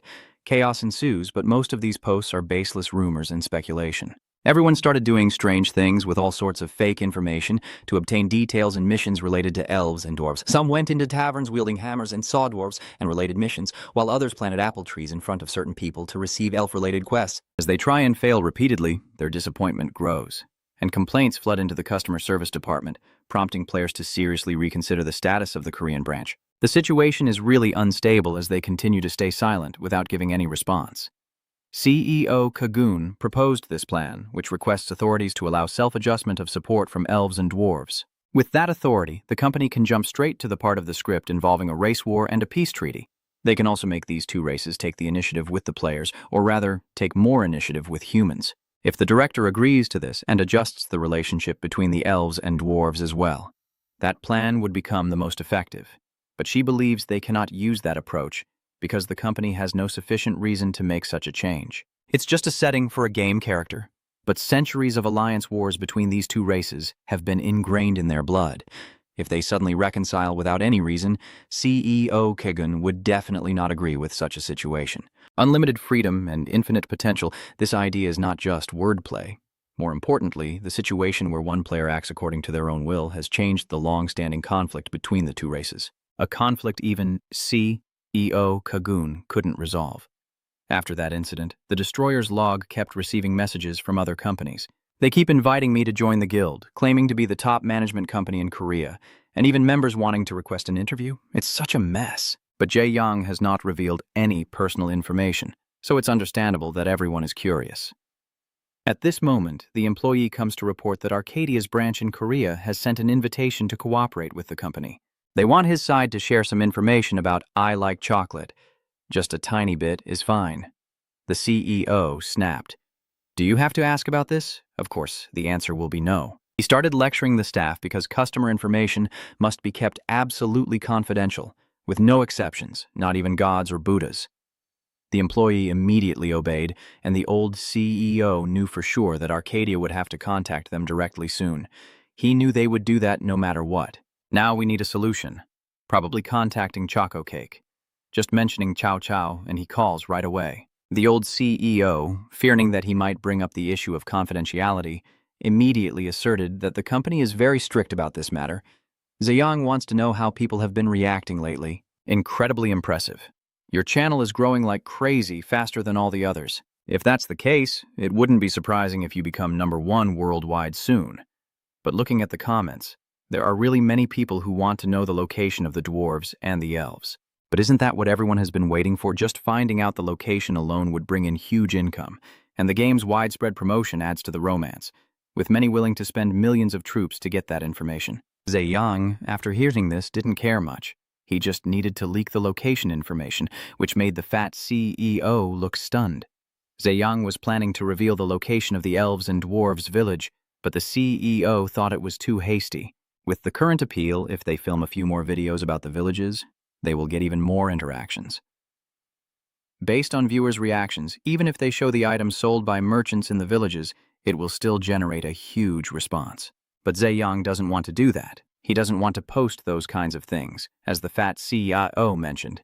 He also knows that if they casually film a few videos about the village, it would be very beneficial in terms of profit and popularity. But anyone can do that. Zhejiang didn't start his own channel just to do that, after all. There are many other ways to make money, and he doesn't want to earn money that way. Even if everyone knows the location of the villages, it will still be very hard to find what they want. Both races are full of strong-willed people, and gaining their trust is also very difficult. This cute little fairy girl is Kana. She has a question she wants to ask the peace envoy. I learned that if I play with ugly creatures, I will become a bad fairy. But if I play with creatures that look ugly like dwarves, will I become a bad fairy? So that wouldn't be very good, right? Zhejiang listened helplessly. Who taught her these stupid things? Who would have guessed she happily admitted it was her mother who taught her? Yutin, who was taught such things since childhood, have very distorted values, Zhejiang replied. Even if I play with dwarves, I won't become a bad succubus, so don't worry. Even the queen said that if you treat the dwarves well, you'll become a good fairy. Seeing the cheerful and lively child, I can only remind the queen not to teach children such things anymore in the future. Basically, the queen is teaching them to become arrogant and rude to other races. Melissa can only say she will do her best. Since the queen has signed a peace treaty, she will continue to meet and communicate with the dwarves, and from now on, everyone should live together in harmony and not cause any conflict. Melissa hesitated and asked one more question. Recently, more and more people have been wandering in the Emil forest. Should we treat all of them well? Zhejiang was stunned, thinking it was a different question, only to find out it was about whether to be kind to those ugly humans. It's really helpless. The demon race has always lived with that way of thinking. Zhejiang says it's fine. He doesn't care. For the queen of the demons, just thinking about having to be cheerful, to welcome those ugly humans already makes her sad. Of course, Zhejiang is an exception because he saved the world tree. Hearing that, he also understood that this racial discrimination issue would not be easy to resolve in the future. The next day at Xiaomin University, in the Virtual Reality Engineering Department, Research Room 1, Zhejiang just finished the professor's research session. The result was a synchronization rate of 97.28%, still an impressive figure as always. It turns out the professor received an excellent offer from the Korean branch of Arcadia and Agent Electronic requesting cooperation. He begged Zhejiang, saying that if he cooperated, he would get an A+. Seeing how passionate the teacher was, he also considered and agreed to participate. Actually, Zhejiang didn't want to face the people from Arcadia, but their conditions were really tempting. He's a bit worried this might expose him, but he thinks it'll be fine. Zhejiang wondered if this simulation, which only involves simple and repetitive actions like dodging shadows, would really help the research. The dodge simulation he just performed was simple, but the difficulty would increase significantly as it continued. Zhejiang has reached level 30, and the research team has also obtained unprecedented data. Although it didn't last long, Zhejiang's synchronization rate has increased to 99%. The complete synchronization between the brain and the suit is still not fully understood, but one thing is certain. If Zhejiang plays Arcadia, this young man will become a very famous player. And indeed, he is already very well known. After the destruction of that gom stick, Satan still harbored resentment towards that evil little winged girl who caused this mess. Michael just saw that the fallen winged girl kept flapping around wildly, then the two of them jumped into a fight and kept hitting each other non-stop, fighting from the moment Zhejiang left until he returned. Satan blames his master for doing this to hit him, bringing back that useless winged thing while he was away.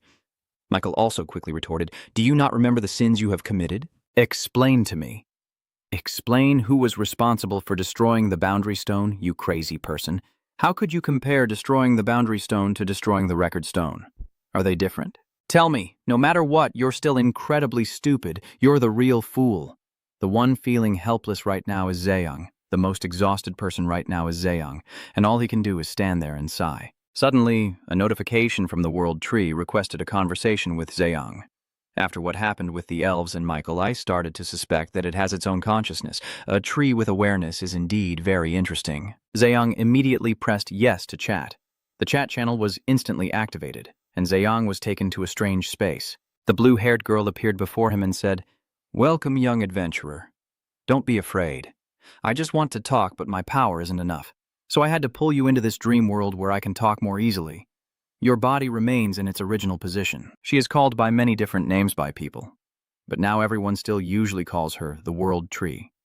First of all, she wants to thank you for helping her escape that magic. Besides thanking you, the World Tree is also quite curious about something. She steps closer to you, and right now I can't see anything that explains why the two leaders of heaven and hell are with you. I know you're not an ordinary person, but this really exceeds all imagination. So what exactly are you? Not an angel or a demon, nor a spiritual being or a divine line. He looks completely ordinary from top to bottom, so how does he have the kind of power that shakes the world? Hearing this, Zeyang also understood that what this girl was talking about was indeed fame. In summary, based on what she knows, he is often given tasks similar to missions, and when he completes them, he gains a power called reputation. Zeyang admits that this is completely correct. The World Tree wants to know who assigned the mission to Zeyang. With her current level, she can almost analyze and interpret almost everything. Zeyang felt that this girl didn't trust him very much. He said he dared to swear and promise, to guarantee, with such a trustworthy face. The World Tree continued, "It should have been because you answered my question. I should have rewarded you, so keep this precious item. You should only use it when truly necessary." Then she handed Zeyang a golden apple and expressed her gratitude. The explorer, damn it, his actions and gestures are engraved deep in my heart.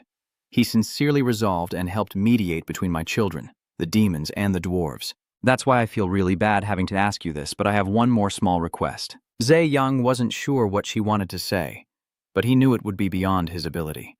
After all, he was just a weak human.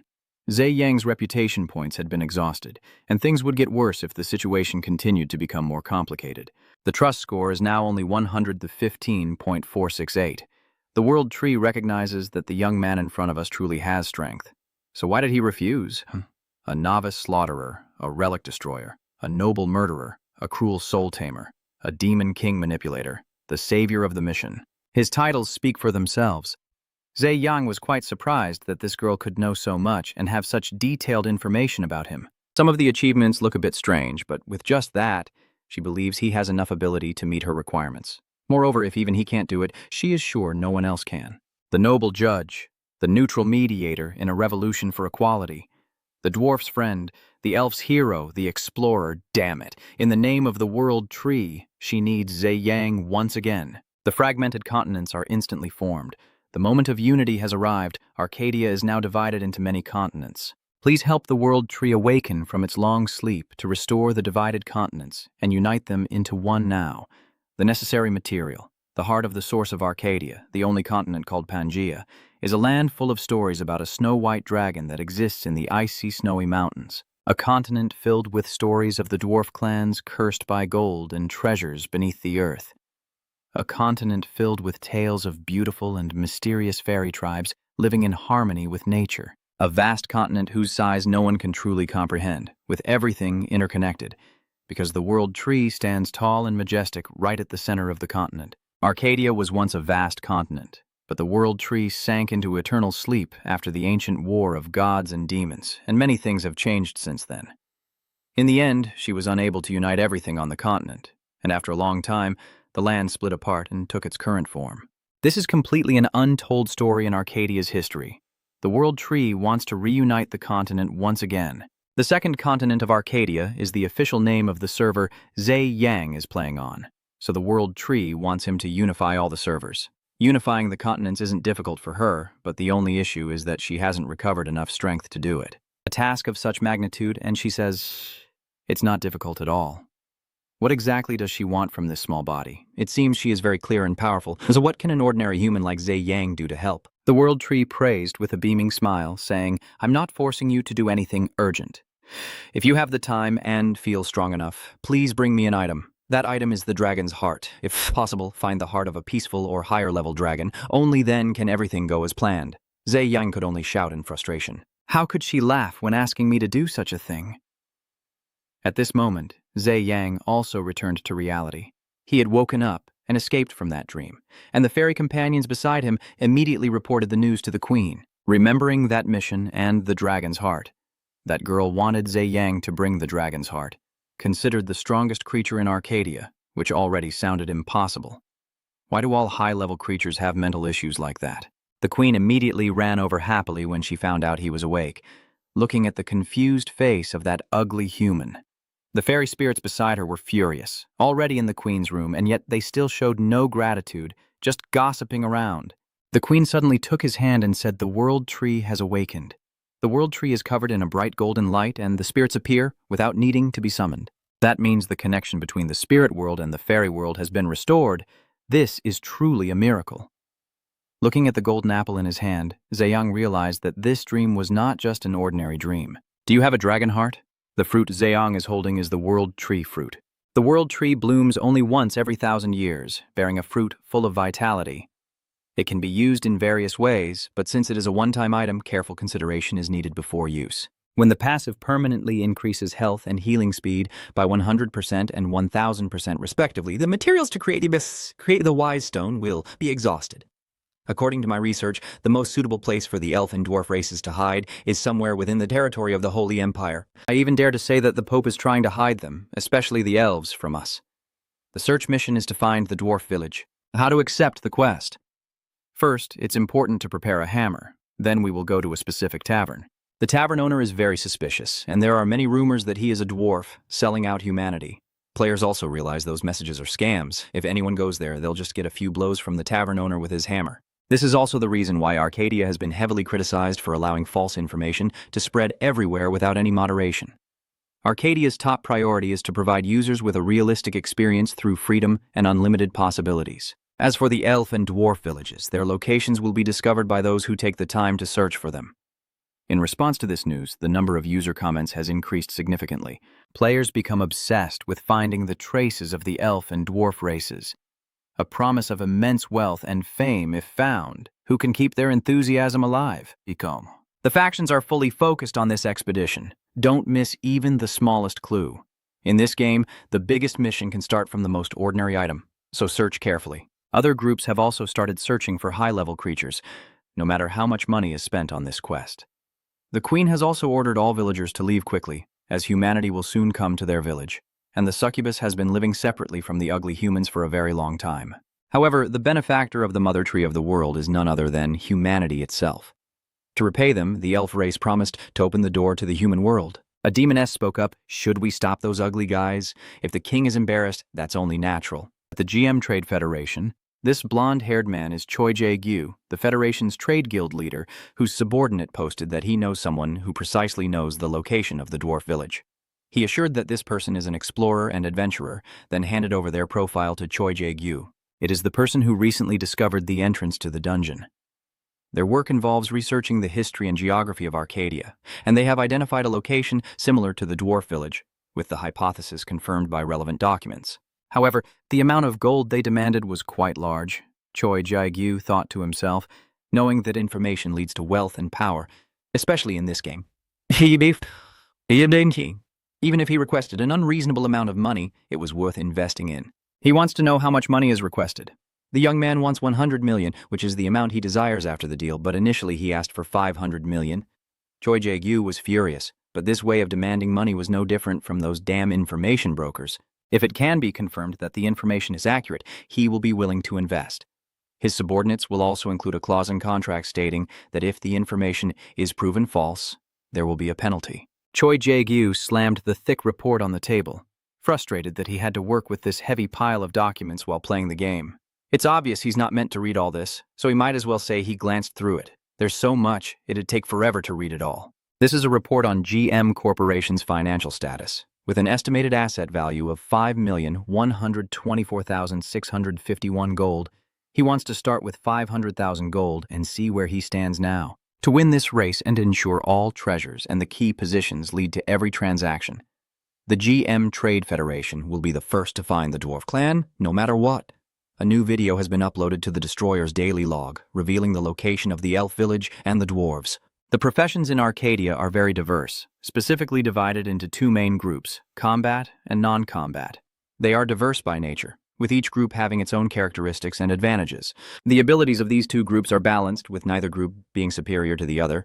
The combat group focuses on strength and offensive magic for fighting. The non-combat groups are alchemists and explorers. However, like in other games, fake professions have limitations in becoming famous players. In the square, somewhere this blonde-haired guy is criticizing a Manhwa. Isn't that a worthless profession? The only thing he's good at is discovering relics and setting traps. This profession is only for those with incredible luck. If you want to earn substantial rewards, you need to find major ruins or valuable artifacts. But it's not like every day is like that. It's completely a useless profession and a huge waste of time. If you want to make money, just become a trader. Everyone says that with an investment of a few billion coins, money will keep generating more money. Ha ha ha. Are you playing a money-making game or what? And what you're saying is also right. Ha ha. If you count each of these bullets costs about 10 million coins. Not to mention the huge monthly fee we get from it. Those damn fools, they're just saying that stuff to get to me. A level 72 expert adventurer erupts in anger. It's not that he doesn't know. Many look down on the adventurer profession, but he believes this is his destiny. Even friends don't understand him. This adventurer keeps walking and thinking about the advice and mockery from before. If you want to make money, choose a different profession outside of fighting.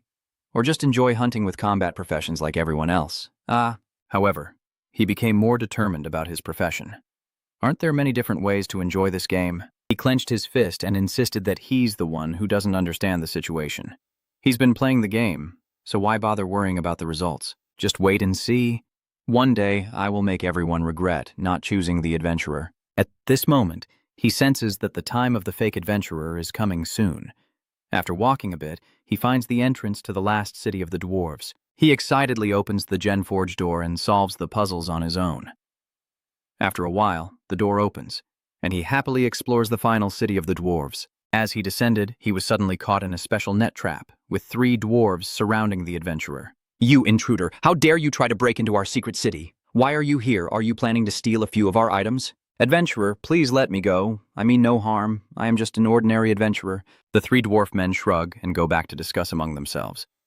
If we let him go, he'll just report our location to his commander. Lock him in the worst dungeon possible.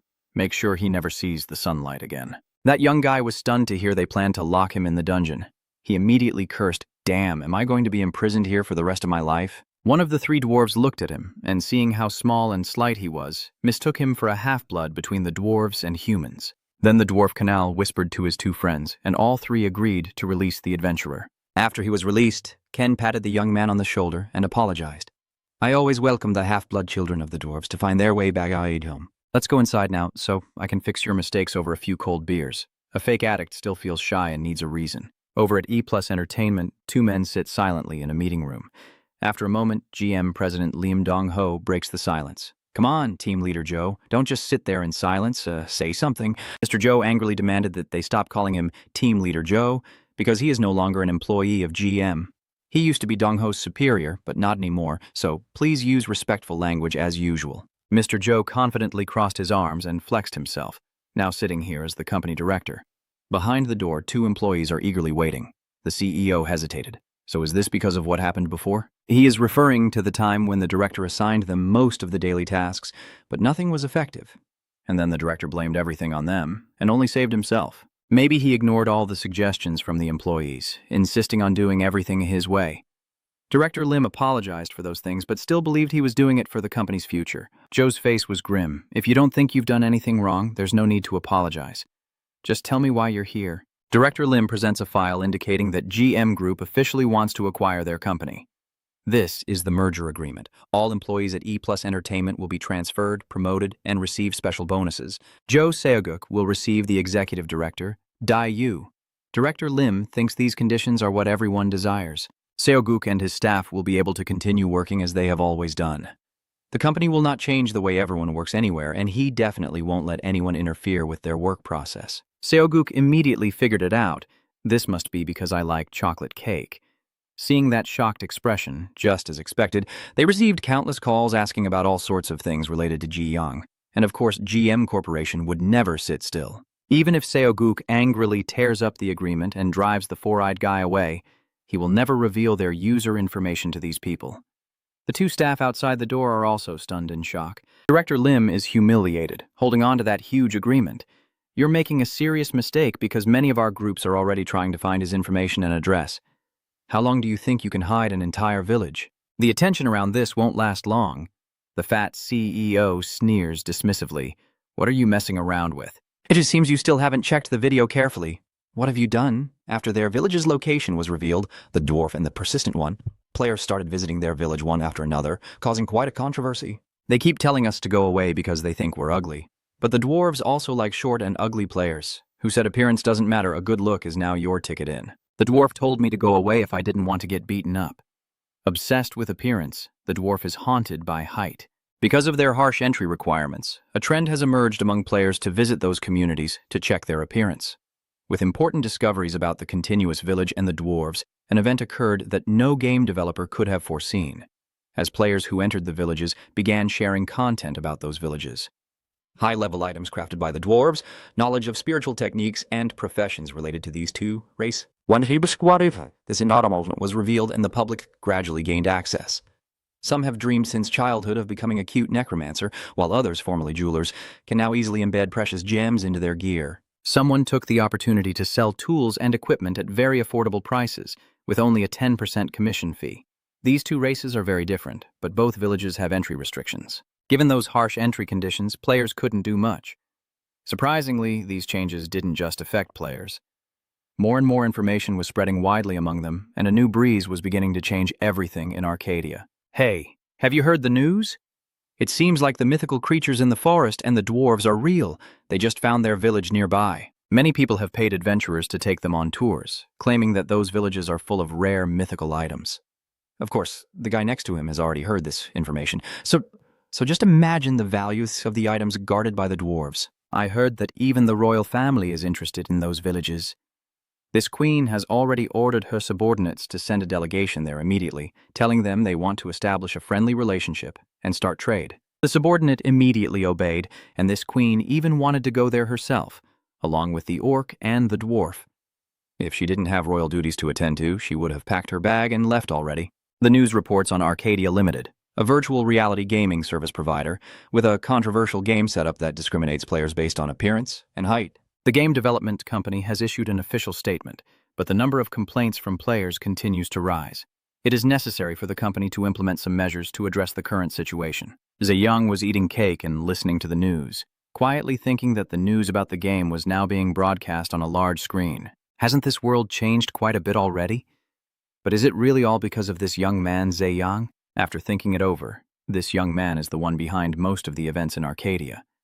Suddenly realizing the influence of his own actions, yet he still thought it was just one among many incidents. Now I start to feel guilty. I was just following the mission's instructions. Who was the one who created that anarchic mercenary job? Zayang really wants to see what these guys look like. But after thinking for a while, he decided it doesn't matter. He doesn't want to bother too much. Zayang is just trying to get by. He continued to log into Arcadia, completing the mission. The world tree awakened and began monitoring the entire continent, linking with the restored spirit realm. The increase in the appearance of spirits and the generation of spirit power was successfully negotiated to promote understanding between elves and dwarves. The appearance of species that had disappeared for hundreds of years has shaken the entire continent. Starting to calculate the rewards for the player's influence, Zayang received 623,123 reputation points, and the item obtained was the World Tree Fruit. So now he has a total of 738,591 reputation points, which really makes him feel better, but he still doesn't know how to use this item. The World Tree bears fruit once every 1,000 years and contains immense vitality that can be used in many ways. However, this is a one-time use item, so it is recommended to consider carefully. Each use permanently increases vitality by 100% and restores health by 9,000%, using materials for the Death Stone. A legendary level consumable item with incredible stat boosts, so it's no wonder that tank rolls go crazy fighting over it. Zayang isn't familiar with the Dead Sage Stone, but considering Arcadia lately, it must be a very important item. So does the game really have an alchemist profession? That's when he realized Satan and Michael were missing. Usually when he logs in, they are chatting non-stop, but today they are nowhere to be seen. Suddenly, nearby there was a desperate cry for help. Succubi were holding a young man who dared to sneak into the sacred land of the World Tree. The blond young man, dissatisfied, believed he was handsome too, and wondered why he wasn't allowed in. Why bother with vanity when the succubi are body-samming? Shut up, you ugly human! How dare you speak with that terrifying face? Michael looked at the human and asked Satan, what do you think of this human? Objectively speaking, is he ugly or worth 4 points? I think he should only get 2 points. He's painfully ugly. In my opinion, your little brother's guy scores way too differently. Just 2 points, seriously. Michael chuckled, saying that all of you are weird and ugly. Maybe that's why your self-esteem is so low. Ha ha ha, that's true. After all, no demon in Italy has a face that isn't pretty thin-skinned. Your stomach is really tough, able to lead them without feeling nauseous. Zhang stands below watching the two tease each other, but they seem much closer than before. Satan looks at the broken pieces of the sword, not expecting it to be so hard to fix. If things have come to this point, he can't do anything anymore. Zhang asked Satan about the dragon's heart. He was quite curious about what his master wanted to do with the heart of a reptile. Michael also doesn't know why Zhang wants to find that thing. He explains that the World Tree said it needed it and asked him to bring it. He doesn't know if he can buy it with reputation points if it's in the divine or demon realm, where such a thing exists. Satan looks at his master as if he's a new blanket, as his master still doesn't understand much about this world. That legendary divine beast's heart is not easy to obtain at all. Even if the three of them work together, it would still be very difficult to find it. The other parts are easier to obtain, but the heart is a different story. The heart is the organ that emits magic for the dragon. Not only does it produce enormous amounts of magic, but even more unbelievable is that it can contain an infinite reservoir of magic. Moreover, when a dragon senses its impending death, it will return the stored magic in its heart to nature. In other words, the heart of a naturally dying dragon will dissolve into the environment, making it even harder to obtain. That means to get a dragon's heart, Zhang would have to enter their lair, cut off their head, and directly extract the heart. That's the only way. Zhang, after hearing this, helplessly clutched his head. This is truly insane. Even for Zhang, capturing a dragon is very difficult, even if he can recover the strength of powerful creatures. Even hatchlings, once their power is fully used, a high-level angel still can't be sure of victory. If that's the case, Zhang wants to know if there's any hope of catching an ancient dragon. An ancient dragon isn't entirely impossible, but estimating the chances is quite a stretch. If it's an old dragon, it must be at least 8,000 years old. If Satan possesses Zhang's body himself and adds the spirit core, assuming no other dragons or distractions, defeating it in the minimum battle time is feasible, requiring at least 123,114,444 prestige points. Looking at these numbers, he was completely stunned, feeling as if he had just seen something that didn't belong to this world. Satan sighed, wondering if his master realized the impact of killing a dragon on the entire Arcadia continent, especially a mighty lord-level dragon. Even if Michael does it, it would require at least 150,000 reputation points, and of course, the divine realm would never get involved in killing a dragon. After thinking for a moment, Zhang realized they weren't entirely wrong about this. The strongest monster in Arcadia, with only a few dozen across the entire continent, is still a dragon lord. But this isn't urgent, so he'll deal with it later. Satan couldn't believe that his master still intended to kill one, despite both of them explaining it thoroughly. Now Zhang is planning to return to a village near the Jumir Desert, the territory of the dwarves, because he promised to meet a friend there. It's none other than the bespectacled young man, Zegian. The young man with glasses is always causing trouble around Zhang's hand. Zhang, are you playing somewhere? Don't worry, I won't tell anyone, Zhang. Are you busy? Did you complete the mission you mentioned last time? Zhang, I received this rare item this time, but it's not suitable for me, so if you need it... Oh, it's nothing really. You probably already have a mountain of stuff anyway. He. I'm just talking nonsense again. But since you're not exactly famous, Zhang, can I ask you for a favor? Go ahead. For the honor of my family, facing these pleas. Zhang couldn't take it anymore. So I promised to take him to the dwarf village to make this young man feel better. But Zhe Giyun wants to meet the elves. He heard they are very beautiful and wants to see them with his own eyes. But with this appearance, he probably won't even be able to step into the elf village and will be kicked out. Trust me, I'll take you to the dwarves first. Then the two of them will meet again at a village near the Rumaya Desert, despite Zhe Giyun's confused look. The monk was quite surprised that my master has friends and close relationships with other humans. This is indeed unusual, but I'm not a hermit hiding away, so of course, I have friends. Little Zhe sighed. Humans really are hard to understand. I didn't expect someone to be so strange as to maintain a close relationship with someone like him. Zhe, who doesn't even know this person's name, what does he mean by that? The monk looks serious, and the one causing trouble for him is filling up that dwarf city. Honestly, I think you always wear a mask and hide your identity because you're afraid humans will catch you and execute you. This little Zay is rambling again. Michael wants to know if they will be able to meet that child again after they arrive in Rumir. The child continues the volcano's wish. It's Dung Sich. She means she's as dark as a small pot. I wonder how they are now. The three of them should go and check. Zay Wai Yan is also curious about their current lives. In the Rumir desert, a bustling market is underway, and the caravan to the dwarf village is about to depart. There are crystal shards to block the sun's heat, Guides heading to the dwarf village ready to depart, and vendors selling items crafted by the dwarves at cheap prices. Looking at this chaotic scene, Zay, An, still can't believe this is really Rumir he once knew. The collective intelligence is terrifying, and the path is now much easier than before. Satang and Michael seem very excited about the friend their master is about to meet. Is he someone as special as Zay Yan? Or does he possess fame points or something similar? They are indeed the ones chasing fame. After looking around, I finally see Zay Giyun. I came closer and asked, Zay Giyun, is that you? Zay Giyun still hasn't recognized the young man in front of him. Could he be the love of Zay Yan? After recognizing the idol, he saluted emotionally. Indeed, Zay Yan has come as promised. Because he was so surprised he couldn't turn down the volume of the speaker, Zay Yan warned his friend not to call his name. With no other choice, he had to use this method. It's about using a mask to deceive, with the power of deception and disguise covering the player's body.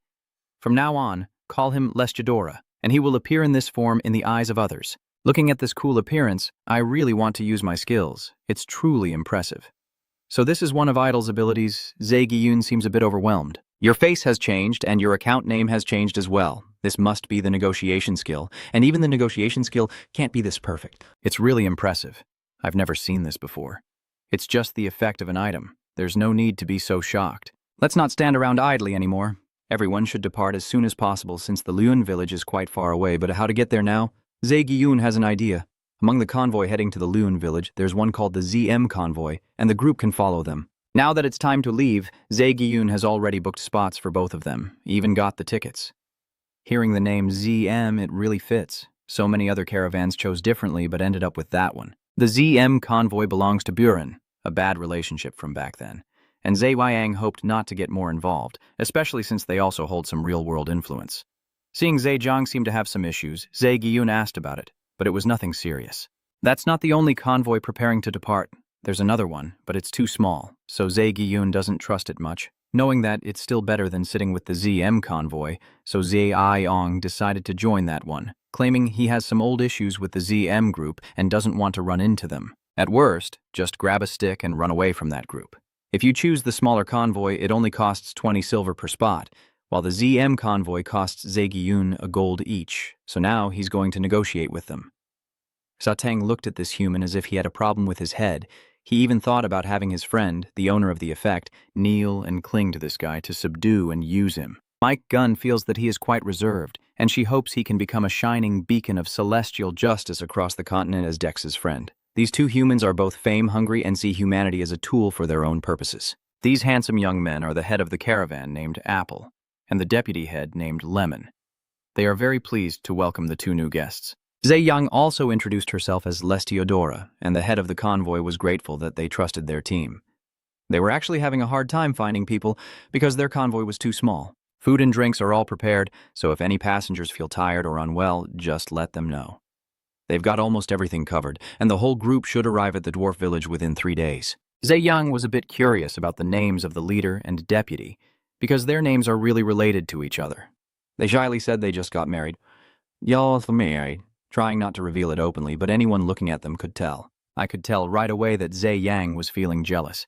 A pair of gamers, he also wants to do the same with his girlfriend someday, but step 1 is having a girlfriend.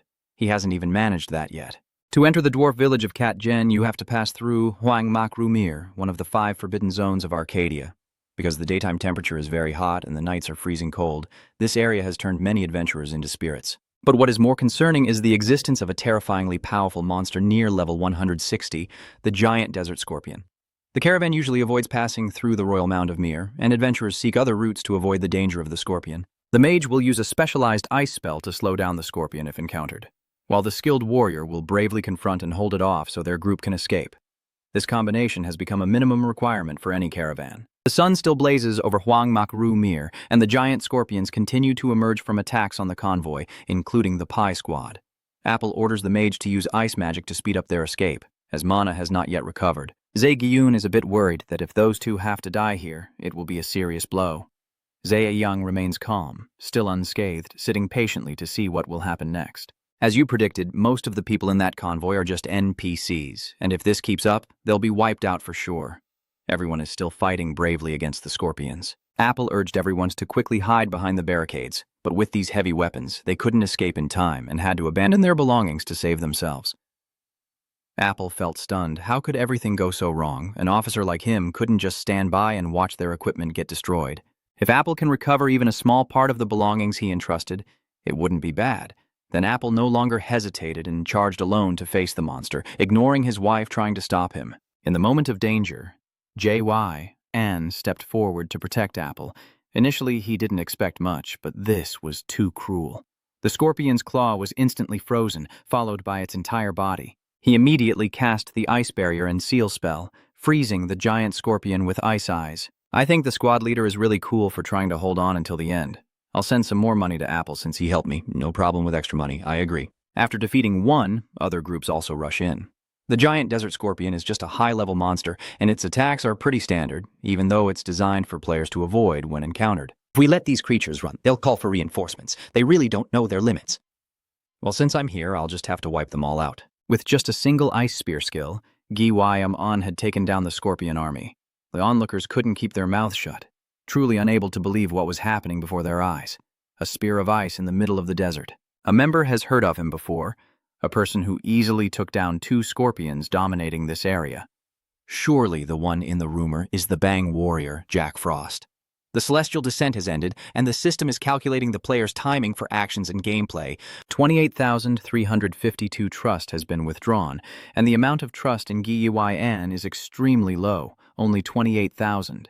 Seteng must confront this owner, whose price he just paid was not cheap at all. She is the strongest among those who use guild tactics, so she definitely isn't an amateur when facing scorpions. Seeing Seteng lose his composure like that, Michael keeps fueling the fire. Is he trying to use her to spread destruction and ruin, just to keep gaining his trust to deal with him? People are already angry, and you're still jumping around. Michael still hasn't forgiven Seteng. You keep going. You haven't given up yet. Or maybe from the start, you should have turned him into scrap, you idiot. What are you saying? Zhejiang is probably really tired. Posting this online could get a lot of views. The title would be The Verbal Battle Between Demon King Lo Van Seteng and Archangel Michael Ban. Captain Apple was very grateful. Without Lestiodora, the entire convoy might have faced disaster, and the money he paid the captain would be fully reimbursed. Although he knew he had no right to comment, Zhejiang still wanted to point out that the convoy was too weak and lacked the ability to resist. Apple knew that, but due to financial reasons, they had to replace the team members with NPCs. Apple understood that recruiting soldiers was necessary for further development, but with the lack of funds, they couldn't even afford the minimum cost. The team leader had hoped this trip would be highly profitable, but now the situation is difficult. Lemon checked again. They had collected all the remaining items with a loss rate of 54%. But the remaining items were not worth much. As a team leader, Apple understands that Lestiodora's trust in the convoy may already be fragile, but they still hope he will continue to accompany them. After all, they are almost there, and turning back would cost more. The convoy also promised to compensate him fairly for escorting them. This is an offer from the team leader. The convoy must reach the Sand Forge at all costs. Gijiang thought to himself, actually the Sand Forge isn't far from here, and they don't seem like bad people, so helping them probably won't get anyone killed. But given the escort mission in this situation, he thinks he might accept the offer, even if he doesn't get anything in return. Or maybe he's just desperate and taking a risk. If that's the case, Gijiang will accept the offer. The two of them shook hands happily, and in Thanluan City, they finally arrived safely at the front of the Sand Forge, relieved after fearing scorpions all this time, all thanks to Lestiodora. Apple was quite surprised that this young man was so familiar with the desert. But his strange name was unfamiliar to him. He would never have guessed that the slick-talking youth in front of him was the one who first discovered the dwarf village. GM's merchant caravan arrived shortly after, causing chaos in the area. They demanded everyone to clear the way for their convoy and for the mercenaries to take control of the road. Everyone around just had to step aside and let them pass. I heard that if anything happens to them, they won't even let anyone get close to Rumia. So the powerless and weak just have to stay out of their way. These guys are hated wherever they go. They look down on the Sepai as lowly merchants, yet they still dare to trade with the dwarf god. But it looks like they got attacked by a scorpion, and they only hired NPCs, probably choosing the cheapest ones. Ha ha ha, and there are some players too. They probably don't feel very at ease over there. Our group is probably a paradise compared to theirs. Zaegyun felt like they were talking about him. They keep mocking them. If they have to follow that group, they probably won't earn a single gold, still stuck in poverty after entering the game. Those poor souls. Satan was furious when they dared to say that about his master. A bunch of brats who like to boast about themselves, with those 2 words of arrogance written all over their faces. Michael wanted to warn and scold them a bit, but Zhe Yang refused. Satan also couldn't stand to see those annoying guys acting so freely. But for Zhe Yang, chasing the whole gang away wouldn't be fun anymore, so let's give everyone a little show first. It's been a long time since I found such good entertainment. Knowing that all merchants flock here for the items crafted by the dwarf god, but this place is only filled with merchants. There is a reason why the guild in Rumia Palace was formed as a convoy, as the number of people arriving in the dwarf god city keeps increasing, and more conditions are being added for entry. There are rumors that if you follow or join a caravan, you'll be allowed in without being judged for height or looks, but you won't be treated kindly. You're just let in. Apple's group also got in because they brought a lot of beer. They were allowed through, but don't cause trouble. Zaegyun is very excited about the architecture here. The way they built an underground city is truly amazing. We've seen it in the video, but in real life it looks even more impressive. Now I understand why everyone was so eager to surpass the dwarf god. All the exhaustion was worth it now that the whole group has entered the city, and now they will part ways. Zaegyun hopes the pie convoy will grow even more, but Apple still hasn't finished their part of the deal. More time would be good. Zaegyun said he doesn't need compensation money and will ask for something else later. Then he bowed deeply, and as his figure disappeared into the distance, they truly wanted to know who this young man really was. The truth is, Zaegyun's words aren't coming from kindness. Judging by the convoy's condition, the compensation would be at most a few dozen gold coins, and I already have plenty of gold. What I need now isn't a few coins, but a relationship with someone who will work diligently. The king of the dwarves was very pleased to see Zaegyun again. They shook hands and embraced. He didn't expect him to return so soon and was very curious about those elves and the peace treaty. Zaegyun handed over the treaty, and the elf said they would accept the king of the dwarves' conditions if Queen Medusa had personally signed it, so they would definitely keep their word. Seeing this seal, it is surely the royal seal of the elves. He never thought this day would come. The king never thought that those arrogant and foolish elves who abused their power would agree to sign the treaty, but now that the treaty has reached him, it will take effect immediately. From now on, he will often send envoys to negotiate trade issues with the elves, and both sides must work actively together. The king understood and said he would inform his subordinates and prepare everything properly. Zaegyun also mentioned that he had revised the list of items to be exchanged. The king, after reading everything, was overwhelmed with emotion, not just by the branches from the world tree, but also by the leaves, sap, and a high-grade spirit stone. He had no idea how Zaegyun managed to persuade the elves. They regarded the world tree as their ancestral mother. Zaegyun only advised the king to try to maintain a friendly relationship with them, not to argue impulsively over small matters, and to pay attention to his words.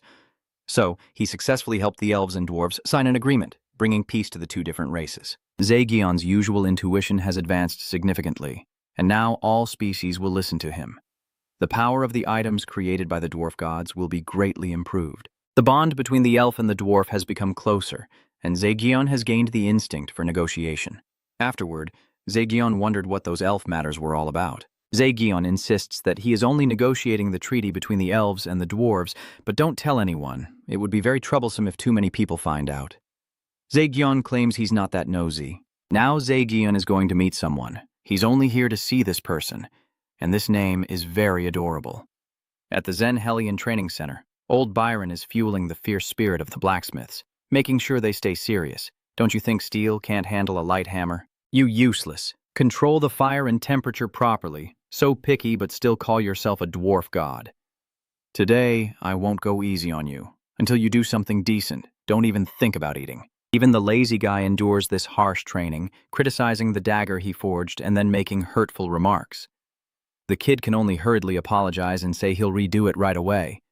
If it weren't for the boss, he probably would have been kicked out of Zen Hellion long ago. Fighting all day long, Thoai's hands wonder if this really is the job for him anymore. Although he forged a beginner's dagger, an exquisitely crafted item, the reward for this achievement skyrocketed. It's no ordinary item. The item's level has been upgraded, and the weapon crafting skill has also increased by 1, boosting the weapon creation efficiency a bit, but it's still not enough. Though needs to do better.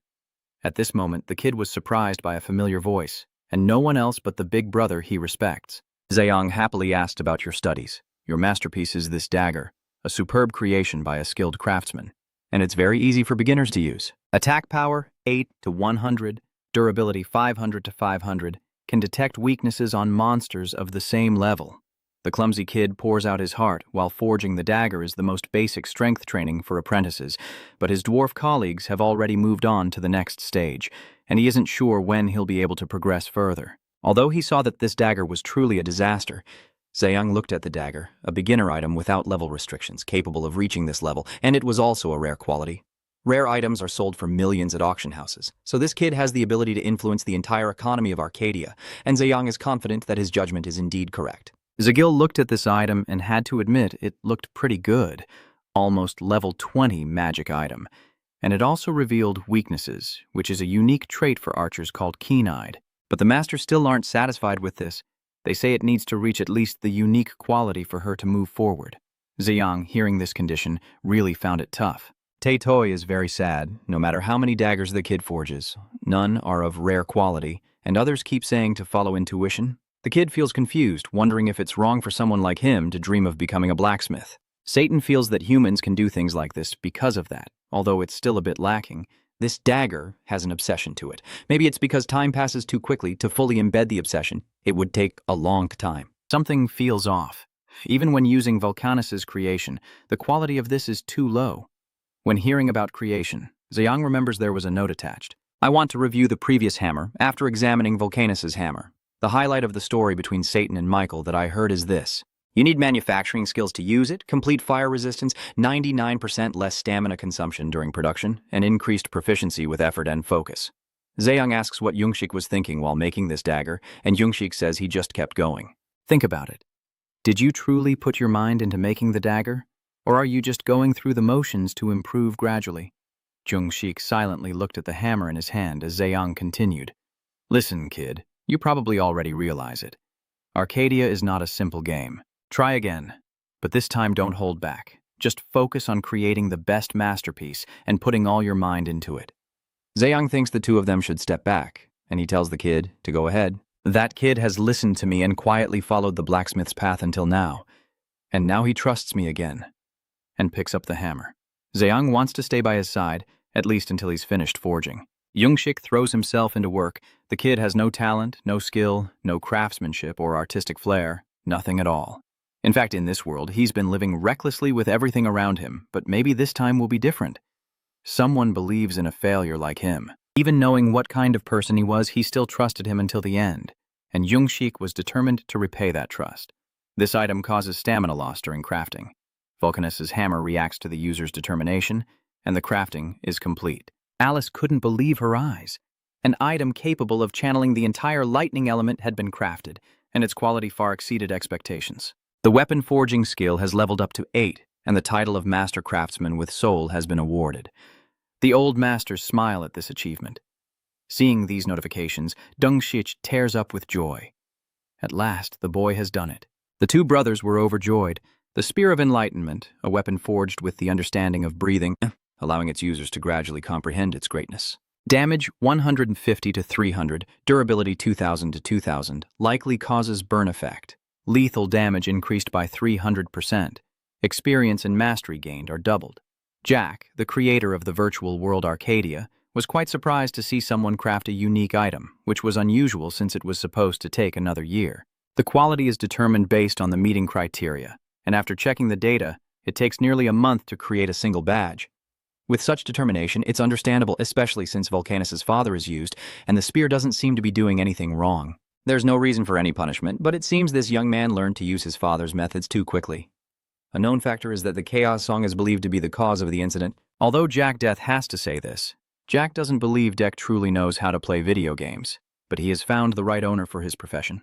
Jack has prepared for this for a long time, but going against the system to this extent is hard to say, and it could even lead to the world tree being restored. Jack turned to ask Alice what the chance was that Deck could trigger the Pangia storyline, with a 25th episode Pangia story, a 92.54% activation probability, and an estimated time of 1 year. Jack thinks this needs to be implemented as soon as possible using the real-time translation system. The traitor, the Rotten Hand, has achieved hero status and 150,000 trust points have been received. Zayang congratulated the kid for understanding the essence of Zen. There's still a long way ahead, but he feels he's found a clue for himself. Jusik pleads with the boss to accept this dagger. It's worth as much as an apartment. Moreover, Zayang himself didn't think he could fully utilize its power. Jusik still insisted on giving it to him, so he can sell or give it to whoever he wants. You just want to give the first item to the boss as a sign of gratitude. Refusing now wouldn't feel right. If the kid is so insistent, then I'll take it. Jusik still wants to stay here and spend more time with Zen. Now I will be leaving, but I promise to visit you from time to time. If you miss me too much, just send a message, and I'll come visit. Jusik is very grateful to the boss and promises to work hard until he can become someone useful like him. Satan looks at the master with surprise. Seeing how kind he is to the kid, it seems like he truly has a human side. Especially since he often does things that harm others, he looks even more like a demon than him. Anyway, it's quite surprising to see Zhang occasionally being kind to other humans without expecting anything in return, like that foolish Gi-Gi-un. With his master's personality, he thought he wouldn't care about humanity unless it benefited himself. Since those guys are friends, he immediately wants to share when something good happens. I think it's time to put the previous plan into action. As a human, I am extremely kind to those I believe deserve it, but those who annoy me will be dealt with appropriately to satisfy my anger. Little did he know that two mysterious masked figures were watching his every move from behind. The arrival of the elves and dwarves has changed the players of Arcadia significantly. It's interesting that these changes are not only affecting the players. The news has spread throughout the region, and the adventurers have made a difference. They succeeded by trading with the lizardmen. This is truly a shocking piece of news across the continent. A king declares that he will do everything to strengthen his forces against other kingdoms. A noblewoman wants to buy all the gems invented by the dwarves, regardless of the price, or researchers who don't want to fall behind need tools crafted by the dwarves. The aristocracy, driven by wealthy nobles, caused a shift in Arcadia's economic system. Previously, it operated mainly on the small amount of gold players earned from quests and exploration. In other words, the gold rush has begun. News has spread, and trading guilds have entered the virtual market as GM Corporation rises strongly. The new gold rush is attracting people to Arcadia.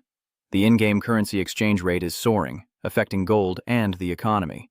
The monthly revenue reaches tens of billions, causing the virtual economy to explode. The representative of GM stepped forward to speak, stating that our GM Corporation does not see Arcadia just as a game, but as another reality that we value. Although it cannot be compared to other activities of the corporation, based on past mistakes, we want to select outstanding talents to build a healthy market system. GM's first recruitment, gender and height are not discriminated against, with a minimum height of 165 centimeters. The mage prioritizes ice magic experts. When exploring, they discover dangers and analyze terrain levels 9 and above. Back with Huang Mek and Rumir at the entrance of Lan City, the blacksmith. The atmosphere has changed. It seems a convoy of traders has been established. Besides that, it's also time for Jia Yang to lighten up a bit. A short-haired girl approaches and says, "Hey, it looks like you're finally leaving here. Have you got your ticket yet?"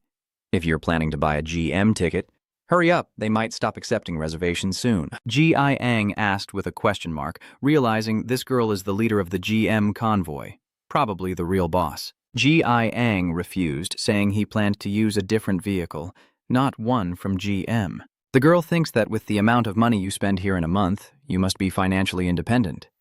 Could it be that the bike is even smaller than the one you used before? Even this matter she knows about. It turns out GI's presence. Aang realized that it was the GM convoy.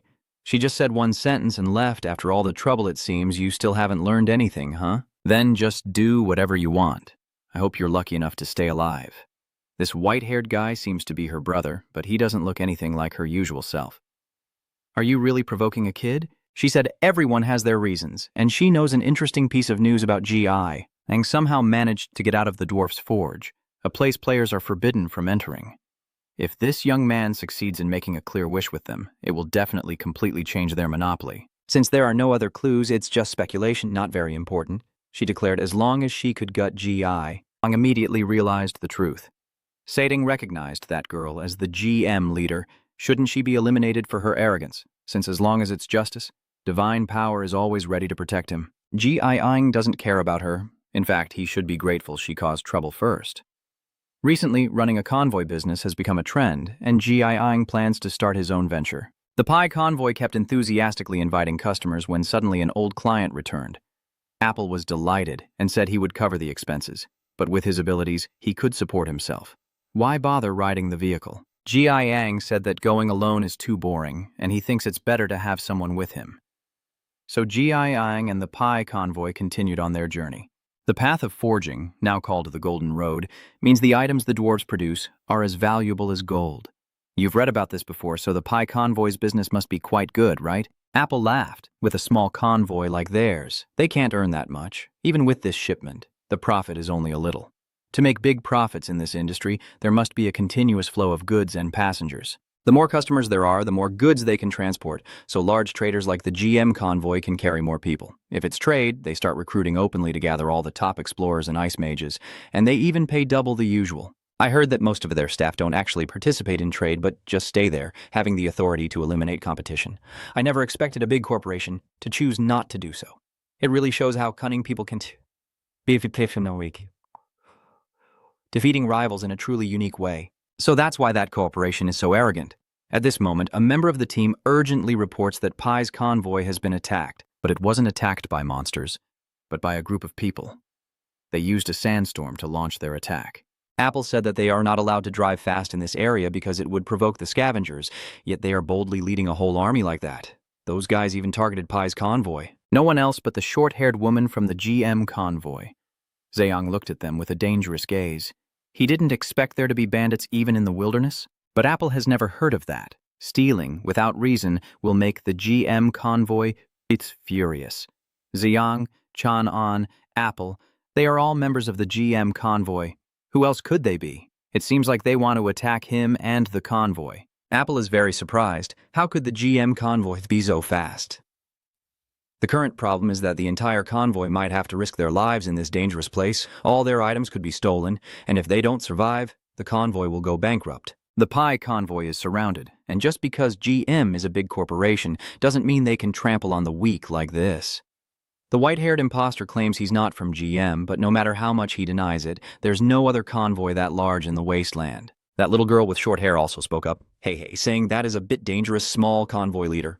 Questioning a big corporation like GM without evidence could get you sued and put your real-life safety at risk. One of them also mocked the trash vehicle, then stepped on poop, basically spouting foul words with every breath. Zheang knew that with their current strength, he couldn't defeat them, not even hold out a little longer. So, taking this opportunity, Zheang wants to ask Apple if he wants to invest. Without letting the other person understand what's going on, he immediately calls back the Knight Farhan. She realized this guy was truly dangerous and finally revealed his true face. Zheang began to persuade Apple, telling him he was protecting him from being pressured by the GM convoy. So if I invest, do you want to develop this convoy? Becoming the strongest convoy in Arcadia, Zheang has now shed his deceitful mask and revealed himself as Dex. On a full moon night, with the sky shrouded in darkness, our protagonist Yul Zheang suddenly appears surrounded by blazing orange flames, illuminating the entire area. The two imposters from the GM convoy see him and break out in a cold sweat. The silver-haired one stammers. Is that Dex? Wait a minute, is he the same person as the one in the magic test competition? He holds his hot weapon in his hand, tilts it slightly, then lets out a contemptuous, smug smile at the big girl and her little gang. All right then, time to teach them a lesson. Enough kids. The little gang facing him, each riding a large green beast and outnumbering him, still had to bow in fear when they saw him. Zyko, I've checked the character's name. No way. No way that guy can be Dex. The short-haired girl from the GM team, the leader of these guys, looked worried and asked, Chairman, what should we do now? Then she brandished her hot weapon, long and twisted, looking even more tangled than the road to Olivia's Peak. You never cry before seeing the coffin, that fierce girl. There's only one thing to do. It will be different from the competition at the academy. Don't give him a chance and finish him off in one go. She pointed her weapon at him, but he remained calm and stood still without making a move. Seizing the advantage, she opened her mouth wide and shouted loudly, Eliminate him quickly! On this side, he just looked at her and gave a slight smile, showing clear disdain. After receiving her orders, the nephews immediately acted, activating the negative effects, each with a different color, yellow, green, purple, making them look like transforming superheroes. The negative effects included slowed speed, disoriented walking, and endless confusion. Those long purple illusions appeared before him, and as he looked at them, he wondered, are these negative effects? Then more skills appeared, helping them, starting with agility, then sacred blessing, and finally cautious attack. In front of him, the kids are surrounded by a wall of fire, looking fierce like warriors, and he wonders, wait, is that a support skill, a high-quality buff? The girl with short hair and big eyes glares sharply, then turns and orders her minions, hey guys, attack now! Immediately, nearly 10 promises rushed towards him at lightning speed, each holding a hot weapon, but he wasn't afraid of any of them. Neither running nor fighting, just standing still and watching the show. Then suddenly, a loud bang erupted, a massive explosion scattering dust and debris everywhere. Amidst the blast, he stood there, smirking with a sinister grin. A combination of debuff effects and stacked support skills with damage potential, truly a unique magic style for GM. Then, his yellow eyes flashed with a light, and he coldly declared, but sorry, Farhan, a pure tank knight. As soon as he finished speaking, the system simultaneously displayed notifications, causing the saint to switch to a defensive mode with unwavering resolve to withstand countless assaults. Faith and justice will oppose the curse cast upon the user's body as Farhan's physical resistance reaches the peak of anti-magic. He clenched his sword tightly, surrounded by streams of orange light, easily deflecting them. Seeing that, everyone was surprised and a bit jealous, and the black-clad man suspiciously asked loudly. He managed to block the combined attack even when under a full power, and the guy in front was just as stunned. Damn it, his defense must be incredibly high. If you want to kill me with one blow, you'll need to bring 100 people here and attack me all at once. Hearing this, the short-haired woman became even more furious, furrowing her brows as her eyes continued to emit a red aura. Suddenly, she activated the assassination and appeared behind him at lightning speed, catching him off guard with wide eyes and an open mouth as she swiftly lunged at him with her twisted knife, her eyes white and cold. Suddenly, the shadow ring activated, and just as her knife was about to stab him, it plunged into the ground instead. Then the system displayed that Farhan's physique was resisting, unable to fully resist, unable to move for a period of time. He glanced at the twisted sword, thinking to himself that its high-level restraint skill was unexpected to be bypassed by Farhan's innate ability, but the girl with short hair remained calm, her eyes still blank, hands resting on the ground, trying to reassure the younger ones. Everyone, don't be discouraged, his skill only resists magic. Physical attacks still work, everyone. Attack now. Hearing this, everyone simultaneously drew their knives and swords and shouted loudly. The old man with the silver hair stared directly at him and his neck, shouting, "Die, you damn rat! So terrifying." Meanwhile, he just sneered coldly, "Do you think that's enough?" "Retract your words." A red background appeared, with dark silhouettes of swords.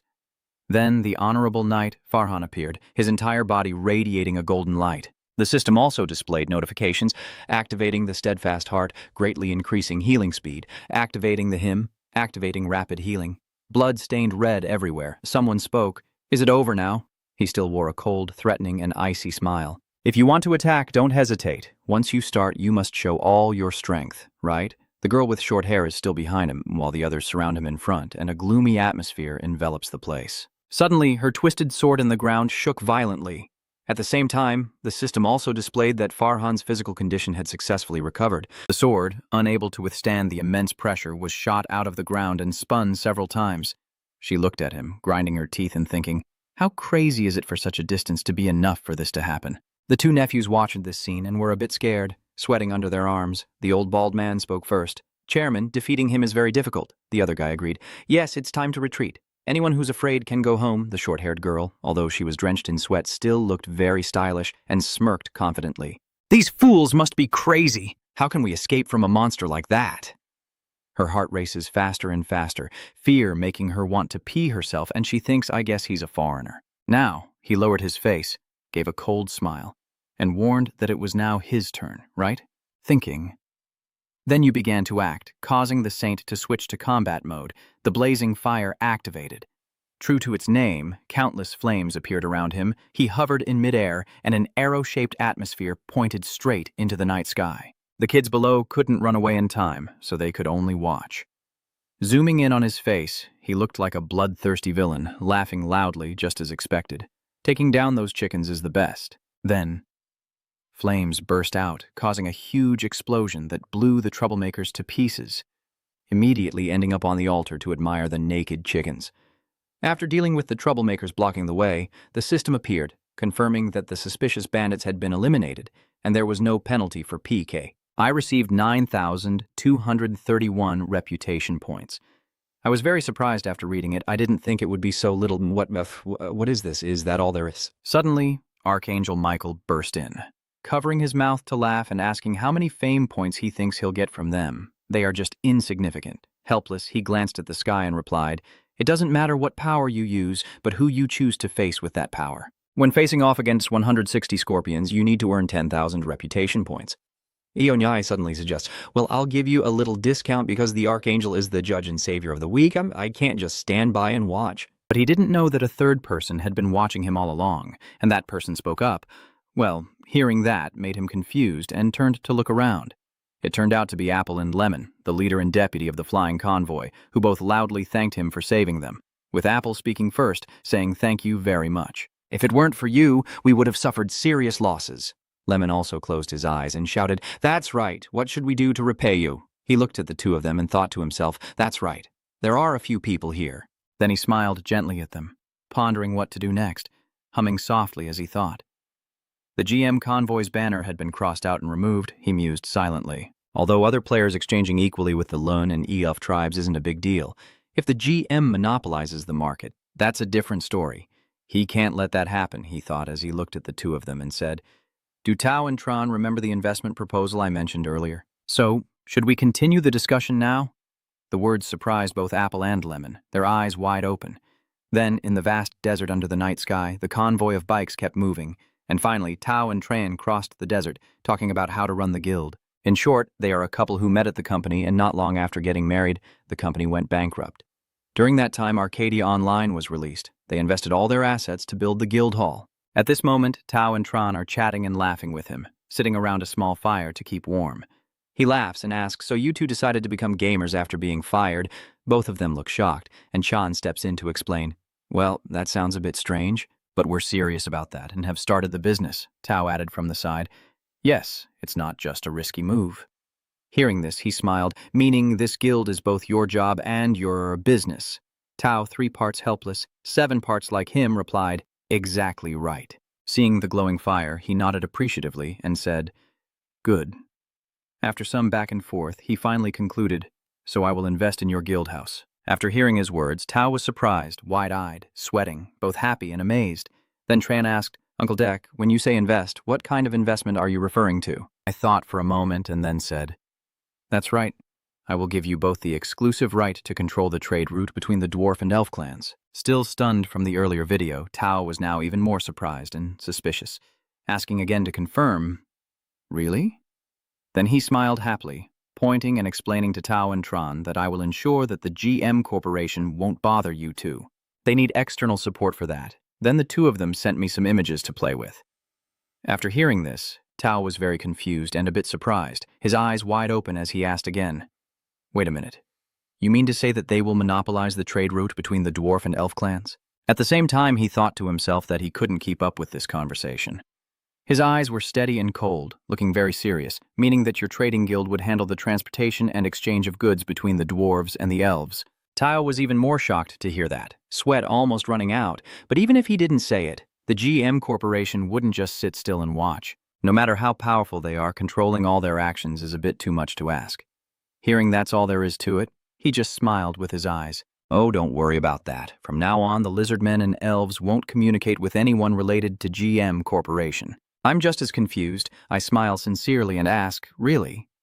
The apple, with its expressionless face, helplessly says, "Oh no, it's just a bit unreasonable. Allowing the dwarves and elves to communicate with a small trade guild like ours is a story that would shock the entire gaming world and is extremely unreasonable." He lowered his face, forced an awkward smile. "Why would they do that?" So then I just go back to my cheerful face and say, if I tell them to do that, they'll just do it. Outside Ramir Desert, under the full moon, a few lights are shining. In a small tent, Tao, Tron, and our main character are present when suddenly a system notification appears. The covenant has been established. Do you want to accept the covenant? There is also a small warning below, noting that once accepted, the covenant can only be cancelled if both parties agree. Please choose carefully. Tao looked at the contract signing table, sweat beading on his forehead as he thought to himself, giving 50% of the profits from the pie convoy to the deck player. The more he thought about it, the less beneficial it seemed. It sounded unfair, but it wasn't entirely so because from the start, without him, this business would have gone bankrupt a long time ago. So now all we can do is trust him, thinking this? The boy turned to Tron, who immediately understood, and they nodded to each other. Then Tao and Tron signed the covenant, the system appeared, and the pie convoy accepted the investment agreement. The investment agreement was established with the pie convoy, and you purchased 50% of their share. Seeing that, he smiled triumphantly. You made a wise choice. I definitely won't let you regret it. Then he threw out a bag overflowing with gold, so full that it spilled out. Here, take it, Apple. The system also reports that you have received 10,000 gold. Tao and Tran, who have never seen so much money, are very curious. Deck, is this money? You smile kindly like Buddha blessing. You need a solid foundation to strive in the future, so consider this an advance payment. And by the way, this time we're heading to the dwarf village. Please take my friend with you. I want to introduce you to a player named... I am very generous. You'll understand when we meet, so please hold on to this money. Seeing you about to leave and leaving such a huge sum behind, I was confused and asked, this deck, are you not coming with us? Do you trust me to hold this gold? Hearing you say that, I was a bit surprised and glanced at you. Then I immediately smiled and said, I have some things to take care of. Suddenly, your face looked like a demon keeper about to take someone's life. Eyes wide with a sinister smile, hand raised as if ready to strike. I have to deal with someone. Seeing you like that, both Apple and Tran were terrified, tears streaming down their faces, trembling, holding hands tightly and praying as the deck raged in fury, while Apple and Lemon stared in shock. They will never face Deck again. Returning to reality, he is now sitting in front of his computer, listening to someone on the phone. Yes, I approved that video. The other side quickly responded, we put a lot of effort into making it. It will definitely be popular. Thank you for giving us the chance to take revenge on GM. Thank you, JGyang. He just smiled and replied, yeah, I only asked for the video editing. The director worked hard. The other side added, then, looking at the computer screen, before they could finish speaking, he continued, yes, I am very satisfied with this video. His serious face also has a bit of a smile, so just post it. Immediately after, the notification was sent out, announcing a new video uploaded to the daily vlog channel of the Destroyer. His video has appeared on his channel on YouTube, at the GM Group headquarters, where GM Group's chairman, Choi Sun-Niang, is extremely annoyed, rubbing her temples in frustration. This damn situation. They say that the third quarter revenue not only didn't increase, but will actually drop sharply. And you're only telling me now? Our wireless electronic devices, our main business, have also decreased 80% in revenue compared to last year. I put you in the director's seats not because you're my sons, but what are you two doing? The two revenge-driven sons stand before him, one with a stern face, the other looking just as panicked. Wait a minute. No, Chairman. We've done our best to increase revenue, but not let him keep rambling. He got furious and shouted loudly, silencing him. He points at all five of you and vents his anger, still not realizing how serious the situation is. This is 1 billion troops. 1 billion. The game you look down on and dismiss is now targeting a profit of 1 billion troops and a future reaching 700 billion. Nevertheless, the chairman JGU still manages to smile and sing softly with his eyes closed. Seeing this, he becomes even angrier, as if being mocked, his blood rushing to his brain, risking a stroke. So, you still don't realize that wasting money on building factories instead of developing technology is a stupid decision, let me tell you. Clearly, I won't let you become directors because whether this is easy, hard, or impossible, I won't sit here listening to nonsense. One hand he now uses to chase away these little brats, the other hand resting on the table as he continues to shout. I've assigned you to make GM Corporation the #1 national conglomerate at all costs. If it's impossible, then make it possible. He shouted so loudly that even in Vietnam everyone could hear, just like the youngest JGU. I told you so, those useless brats. A moment later, JGU outside, hands in his pockets, looked like a CEO and thought to himself, ha ha, those fools. I knew it would turn out like this. As he smugly laughed to himself, he thought those who looked down on him like grass would now have to bow their heads. In the end, he would be the one leading this era. While feeling confident and boosting his ego, suddenly 2 older brothers appeared out of nowhere, calling his name loudly, making JGU confused and turn around. The 2 brothers, jealous when they see him praised by their father, should just be humble. Don't think you can do well forever. Arrogance will catch up with you.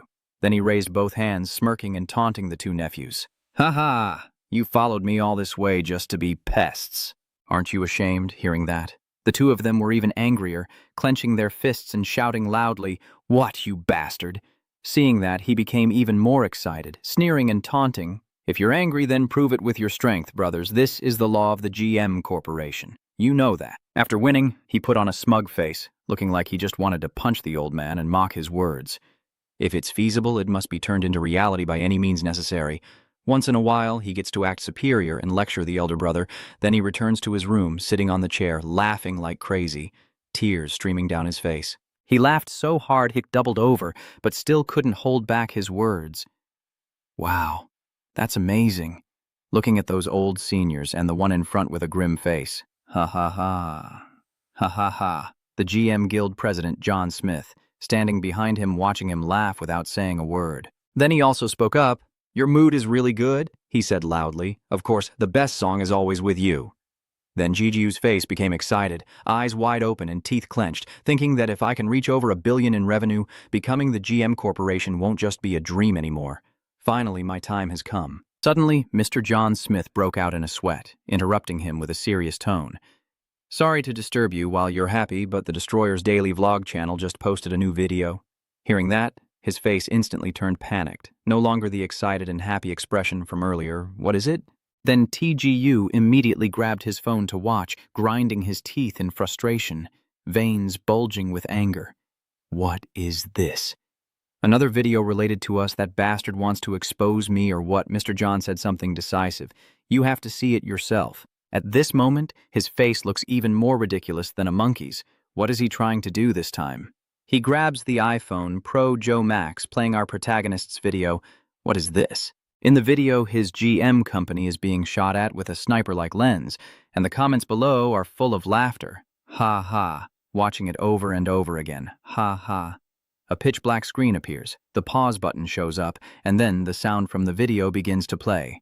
GM Corporation. Then gradually, the images appeared. The two people in the video were the two characters he had dealt with earlier and were blindfolded. The black-haired guy with glue on his face spoke. "They must be very desperate to use that worthless logo." The other guy also sneered. "Living in trash must mean playing games in misery. Hold the bluestone staff and keep provoking." "Hey guys, lately your deals have been involving our GM group's products. If you keep messing around, you'll have to deal with me. Transfer all your orders to our GM group. With your pathetic scale, you won't be able to handle it." Apple also appears in the video, reading the labor rights to die fighting against competition. Surprisingly, the big corporation chose to settle financially instead. The image shows the Pride convoy being blocked by the GM convoy. They are from GM, and it seems they are here to attack us. Hey, the short-haired one just touched the beast and said, "This small convoy leader, doubting a big corporation like GM, if sued, your life in real life will be in danger." The video screen flickers, but the sound is still there. It seems some players are still naive, so don't be reckless, and cooperate with a decent merchant guild. Then, Eon J. Yang, our main character, reappears surrounded by orange flames, holding a sword in one hand and a ring in the other, sighing, "It's time to teach them a lesson." The video was released, and the comments below exploded. "Wow, those GM bastards are the worst. No wonder they act so arrogantly, so it was because of them. It's GM again, even though they're on par with that big company, and it seems like it was actually GM's convoy that attacked the flying car. And what about the target? How did they manage to recruit him? He's really crazy." "Ha ha. GM's convoy is doomed, ha ha. Ha. I knew it. See you again." Also, since your video earlier, all the keywords searched on Hotshot are related to GM's convoy, the tyrant of the big corporation from real life to the game. What did they do? They are truly like demons, interviewing the victims of the tyrant, a company that has forsaken ethics for money and ambition. GM Corporation. Then, a call from someone appears on the screen. GGU hesitantly stepped forward, fidgeting uncomfortably, and muttered, "What is this?" while ignoring his phone ringing constantly. Then he hurriedly turned to Mr. Choi, Vice President Choi, and asked what was going on with that video. Mr. Choi, 3 parts helpless and 7 parts resigned, sweatily said they won't remove the video, and if I want, they're ready to face the law. Hearing that, GGU immediately clenched his fists and shouted loudly, "Those E+ bastards! They live off my salary, and now they turn against me like this outside the company." He couldn't help but be furious, grinding his teeth and clenching his fists. "I won't let this go, damn it." Mr. Choi advised him to first decide how to handle the video since the situation was still unclear, evidence was still vague, and it would be better to pretend this was just a misunderstanding and that we had nothing to do with it. Then he blurted out some irritating words. Yeah, blame those stupid employees for talking nonsense and fire them. What did I hire them for anyway? Mr. Choi couldn't bear it, but could only reluctantly obey. He still couldn't help but be annoyed, grumbling all the way as he changed clothes and prepared to leave work, blaming those useless bastards. From the company to the parking lot, there was never a moment without complaints, and he clenched his teeth, determined to personally deal with them. Cut to Rumir branch of GM Corporation, where Jeju is standing in front of a burning house in the middle of the night. Suddenly, several voices ring out, echoing loudly, "I will gather those scorpions." The evil corporation must be taught a lesson. Ha ha ha. Let's go. I know the way out. Everyone follow me. After hearing those words, Jeju was completely confused and didn't understand what was happening. Behind him, someone else looked just as stunned and panicked, looking at the system screen and saying, "The players with malicious intent against GM Corporation have joined forces to attack. Currently, 60% of our corporation is no longer operational." Hearing that, Jeju was both surprised and furious. Just looking at him was enough to tell. The person continued. "The attack is still ongoing on the trade route. We are trying to minimize damage to the goods, but due to the destructive power of the desert scorpion, we have already lost about 2 million units. Those words just reached Jeju, and he immediately froze for dozens of seconds, his eyes blank and trembling. 2 million, so 20 billion troops vanished. Then Jeju raised his hand and shouted loudly, "Prophet, temporarily withdraw all clear agreements with the dwarves, all the last ones. I must prevent other factions from thriving, use as many resources as needed." The brown-haired guy standing next to the girl with short hair listened and then replied, "I understand." But after hearing what that guy just said, Jeju suddenly shouted, "What, the dwarves refused?" He didn't believe it and kept shouting, "That's impossible." The girl with short hair standing in front of the flames calmly explained, "That's correct. All the dwarves have refused to trade with our GM Corporation." I told him one more thing to make him furious, refusing to accept it. Negotiations are useless. "It seems I've upset them already," Jeju shouted. "Upset? No way, they're just NPCs. What do they have to feel?" Tapered Hair's face remained unchanged as he calmly continued. But indeed, there was a problem caused by their actions, thinking to himself while speaking, "NPCs, actually, I share the same thoughts as you." But no, GM Corporation is wrong. It was a total defeat. At this point, the house was engulfed in flames that kept burning non-stop, destroying the entire building. Then Jeju remembered the figure of the male lead, Dex, so this is how he plays Arcadia. At this moment, the 9 o'clock news has started reporting on a video related to GM. GM Corporation has invested a large amount into the virtual reality game Arcadia and confirmed that this money was used to acquire assets within the game. Jeju lies back on the chair listening to the news, and the National Security Agency believes those assets have likely been converted into in-game currency, or dollars, and may be used for illegal activities such as fund creation or tax evasion. Therefore, the agency has launched an urgent tax investigation into the corporation. The stance of the National Tax Agency is to thoroughly investigate and verify illegal activities and tax evasion. The more he listens, the more bitter he feels, but at this moment, he has no strength left to be angry, only able to lie back on the chair, 3 parts helpless, 7 parts like a fool, wanting to cry, going crazy, then crying and laughing like a madman. He knows it's over now. Scene changed to another place with blue sky, white clouds, and golden sun, a 4-wheeled vehicle moving along a rural road. Right now, our main character is lying on the car, on a pile of straw, still half asleep, yawning and complaining about how bored he is. He lies on the hay with his head on his hands, gazing at the blue sky as he walks. Suddenly, Satan appears, flapping his wings and looking at him. "Hey, master, it seems like things are starting to move now." He still didn't understand and asked what he meant. Then you smiled and replied, "Those people whom you find annoying because they lack potential." Then he gradually realized, "Oh, the merchant guild you mentioned?" Getting the gist of it, he and Satan started talking non-stop, making the horse walking along close its eyes in exhaustion. "I don't know much, but it seems something is happening because of that guildmaster, and the little demons are quite worried. This time, he's causing some trouble again." I stayed silent for a moment, then said, "You've always been on my side, but this time you don't even know what the little imps are talking about." I looked curiously at Satan sitting smugly and asked, "How do those little imps know about that?" Satan replied casually, "Oh, I haven't told the master yet. I've been using your daily affairs as training material for my subordinates lately." Thinking of the scene where you stand confidently on the throne like a king, with other demons below raising their hands in admiration. Many of them have become your fans because they love your uniquely cruel and unimaginable style. If he knew how much of these little demons admire him, he would be shocked. They only admire him after me. Then he stuck out his snake tongue and grinned mischievously at him. Have you ever thought about giving a lecture in hell at noon? You'd be famous for sure. Hearing that, he was speechless. No way. Then he sweat profusely as he looked at Satan and An. Everyone says I am cruel, but I live quite honestly. I don't preach to the demons or anything. Demon King Satan, with his small body, approached and touched him with a teasing look. But among all the people I've met, he is the cruelest. Suddenly, there were a few clicking and buzzing sounds. It turned out to be a bee flying from somewhere, gently tapping his head with affection, giving him a new bump right in the middle, causing pain and making him sweat profusely. She was both angry and scolding, saying, "Why do you keep teasing him, you dirty little brat?" And he could only cry out in pain, unable to speak.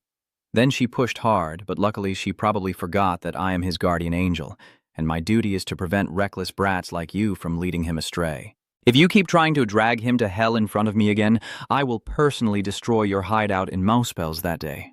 I patted his head and looked at her, whispering softly, "The one who calls herself an angel is the most like a demon." But unfortunately for you, she overheard and then she exploded in rage. "What did you just say?"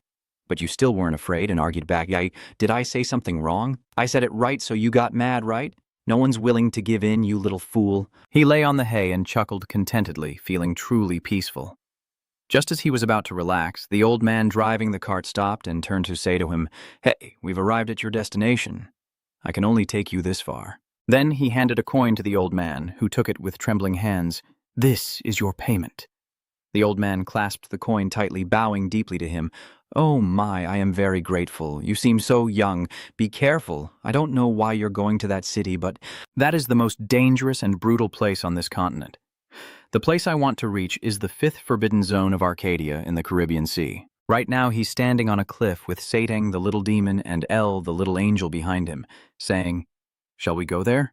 Then thinking to himself, "The Caribbean Sea, the city of crime, and the ocean of pirates, different from the other regions. This place was chosen solely for humanity's cruelty and is ranked number 1 among the 5 forbidden zones of Arcadia, so there's no need to discuss how dangerous it is." Then he appeared somewhere, but to achieve his goal, he must pass through this place. Step by step, he steadily moves forward. The system also begins to display a series of notifications. You have arrived at the city of crime in the Caribbean Sea. This area is not protected by colonial laws. Be cautious of the dangers lurking within the city. His 5th mission gradually appears. The World Tree asks you to bring back Long Tam. However, targeting Gondrian, Arcadia's guardian and a powerful leader of the dragons, seems a bit difficult. Don't worry, there are rumors that some dragons live somewhere on other continents, and the World Tree doesn't care about Long Tam's origin. So don't go looking for it. Explore other continents of Arcadia, as the details of the mission may change depending on your actions. As he walked away, he thought to himself that suddenly, wanting to move to another continent was unreasonable since he hadn't finished exploring this one yet. Then he looked at Satan and asked, "Do you think I can trust the information you gave me about leaving this continent from the Caribbean Sea?" Satan, standing to the side, crossed his arms and replied, "How would I know? The demon told me this. It said it heard it in a story from many decades ago before it was resurrected, but it's worth a try." Suddenly, footsteps caught his attention, and then a stone was thrown in his direction. But it missed and was thrown to the side where he was standing. He looked at the stone with confusion. A little green-haired boy hiding behind the wall saw him and quickly warned, "Be careful, walking here is very dangerous. Hurry up. Run and hide here." As I said, on the other side there are a few tough guys, one with a sword, another carrying a wooden box, clearly not someone to mess with. According to what the kid said, there is a gang war happening in the city and everyone involved. Even a little suspicion could lead to being mistaken for a member of another gang and getting killed.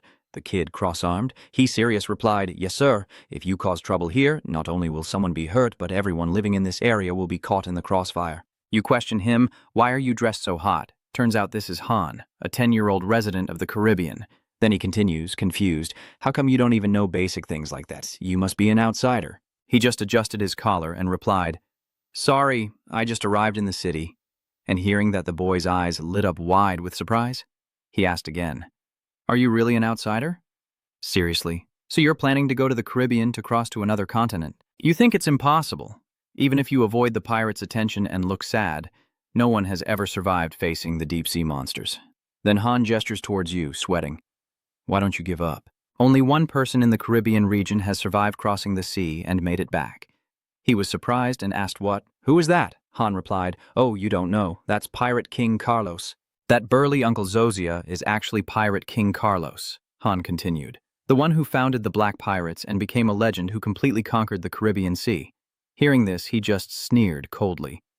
Pirate King, he muttered, thinking to himself, sounds like someone who will give out a bunch of quest chains. Then he asked, so where should we go to meet this Carlos? Hearing that he wanted to meet Carlos, Han was very surprised. Huh? Meet him, huh? It turns out this uncle is being taken care of in the Western Inn. He was probably imprisoned in a detention center a few years ago, where several gangs teamed up to trap Carlos. And even if he manages to reach the place where Carlos is held, he won't talk to anyone who isn't on his level, so I don't think he'll get any information. It sounds like he's looking down on me. My head is full of question marks about what he's implying. Han then shares his thoughts, honestly admitting that he hasn't really killed anyone today. He still kept his eyes fixed on the kid talking, saying that he needed to play with at least hundreds of lives to be considered his equal. His gaze grew firm and cold. I understand now, so that's the condition to start the mission. What a scandal. Luckily, I have something like that, so I immediately changed my title to the Rookie Slaughterer. Then I told the kid that I never thought I would have to use this title. After the Novice Slaughterer title appeared, he grinned maliciously, looking like a villain. So now what, kid? Is that enough to face that Carlos guy? Seeing this, he was both surprised and a little nervous, wondering how he was so quick, feeling a hidden murderous intent inside him. He is so powerful that counting the number of people he has killed becomes meaningless. Let me tell you about Uncle Carlos's life, the fallen pirate king Carlos, once the supreme ruler of the Caribbean and a notorious criminal who brought terror to the entire continent. Standing before his mighty and supreme pirate crew, it seemed no one was strong enough to oppose him. Yes, well, until that day. A red-haired girl, Captain Abel of the Crimson Rose crew, appears and says, "Let me help you become the leader of the Black Pirates. The condition is that you must give me half of the control over the Caribbean region." What will he do? A one-eyed pirate with two scars grinning maliciously. Lord Sparrow. Then he slams his hand on the table. Immediately, he secretly strikes his hot weapon at Uncle Carlos from behind, catching him off guard, blood splattering across the room. Mr. Carlos roared in anger, "Sparrow, how dare you!" And then the era of Sparrow, the new leader of the Black Pirates, began, and Captain Abel of the Red Beard crew has begun. He closed his eyes and, with a fierce expression, continued to speak, saying that since the rebellion, the balance of power in the Caribbean has been split into two, which is why the streets in this region are always soaked in blood. He sighed and continued. In the past, everyone knew they were criminals and did illegal things to survive. But there was loyalty and brotherhood among them. Seeing Han so talkative like a nosy neighbor, Satan had to come out and comment, "Master, isn't that kid only about 10 years old? Why does he talk like an old man with a mouthful of milk?" So if we meet Carlos, will there be any problem? Han immediately raised 2 thumbs up, both hands and feet, completely different from before. Of course not. At your level, you should be equal to Abel. No, you should be on par with Carlos. He looks just as terrifying. He smiled happily at that. All right then. But there's one more thing. No one knows where Carlos is being held, right? Han replied. That's correct. Even if you knew the location, getting close would be nearly impossible, as the elite guards of the pirate crew and the Crimson Daughters are always on patrol 24/7. He raised his hand, hesitated for a moment, then said, "So?" Both the Demon King and the little angel looked anxious as they saw him hesitating. Satan spoke first. "Master, what are you thinking about?" "Just take them all down," El also firmly said. "This city is full of those who need to be judged. We must bring justice to this land." Then he fell back into his own thoughts, and at times like this, they work well together. Well, anyway, seeing him like that, Han is quite puzzled and doesn't understand what he's doing. He continued to think to himself, his ultimate goal is to cross the ocean, which isn't something he can do alone. He needs manpower. That's right. If I take out the gang leaders, the henchmen might become useful. Hearing this, he grinned maliciously in a strange way, making Han behind him shiver and stammer, "Sorry for the trouble. Why are you laughing like that?" "You're scaring me, sir."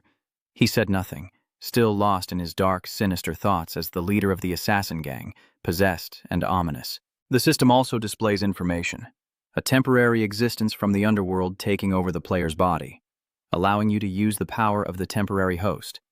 At this moment, he looks even more like an antagonist than the villain himself, with a cold smile and saying, "There is some information now, let's move quickly." Han saw him kneeling and trembling in fear, falling to the ground. What's happening? His aura has changed so much, he seems like a different person. This time, he gives off an endless darkness aura. At this moment, his entire body was surrounded by pitch-black darkness with purple light emanating from the outer edges. He excitedly smiled and said, "Just as I hoped, being able to hide and move within the darkness is truly an incredible skill." Suddenly, Han knelt before him and begged for mercy, causing him to turn around in surprise and confusion.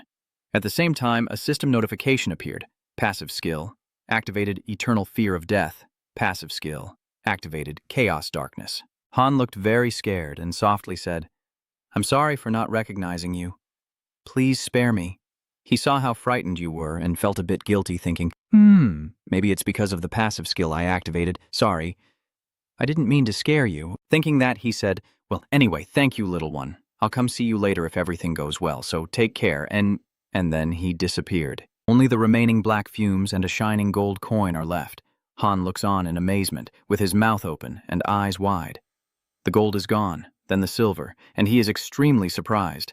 A rare gold coin, still shining brightly over the area. Switching to Alice's location, she is now standing among the system panels, intently examining the information about the Caribbean, the pirate king Sangna Carlos, discovering a special detail related to the target, the player, analyzing the level 1 advanced information, and delving into the deep relationship between the pirate king's storyline and the player. Related missions: Caribbean crime city, the conspiracy of criminals in dark alleys, the glorious era of Carlos, the pirate king Sangna, burning desire for freedom, hope for the oppressed. A reset button appears. Director Kang anxiously announced to everyone that the reason I gathered you here today is because a level 1 classified security information, which company policy forbids access to, has leaked out. As soon as he said that, everyone was stunned in place, just as frightened. Director Kang continued explaining to everyone that Arcadia is divided into 8 continents, with the region monitored by the Korean branch corresponding to the second continent. In other words, each continent is like a server for each country, so people on different continents cannot communicate with each other because their servers are separate. But now there is information revealing that it is possible, and after hearing it, everyone found it hard to understand, no longer like before. The Four Eyes continued. In the Caribbean crime city, a mission allowing you to travel between continents has appeared. Of course, it is extremely difficult and requires you to meet special conditions. The two below are starting to speak, moving between continents. So what should our Korean branch do now? Director Kang thought of Carlos and replied, "The NPCs involved in the 3 missions related to cross-continental travel are the pirate king Carlos, so you need to help and persuade him to undertake that journey across the continents. The girl in pink worries that your reputation isn't high enough to make the entire continent afraid. Even if a cross-continental mission appears, no one can meet that requirement, right?" Suddenly, Kang Han-myung stepped from behind Director Kang and said, "Yes, exactly. Logically, that's correct." His face was heavy, but does everyone not know about this? In our second continent, there is someone on the Korean server who can meet that requirement. Our main character's figure doesn't appear. Suddenly, Lim Mai-young speaks up.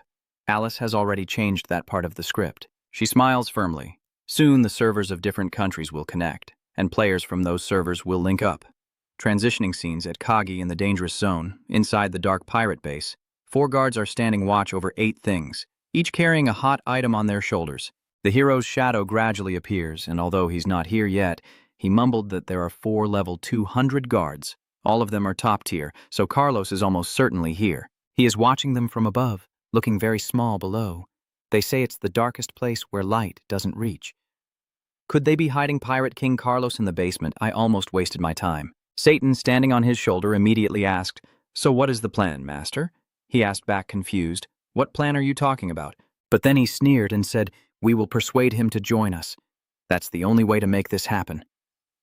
With that, darkness enveloped him, his entire body turning purple, including his eyes, as he grinned maliciously and raised his hand to summon a shimmering purple energy, like a galaxy. Inside the prison, all the doors are tightly closed, no gaps at all. Carlos is here, in some cell. Suddenly, someone tasted the food in the bowl, claiming it was food, but it looked like dog food.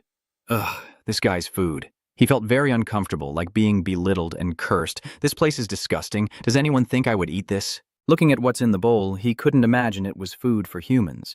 It looked like dog food. No shame at this level. Without shame you can still live. But without food you might as well go meet your ancestors. He thought he had to eat. If you're afraid, go home. If you don't see with your eyes and your heart doesn't hurt, then close your eyes and Force yourself to swallow them all. I can't die painfully here.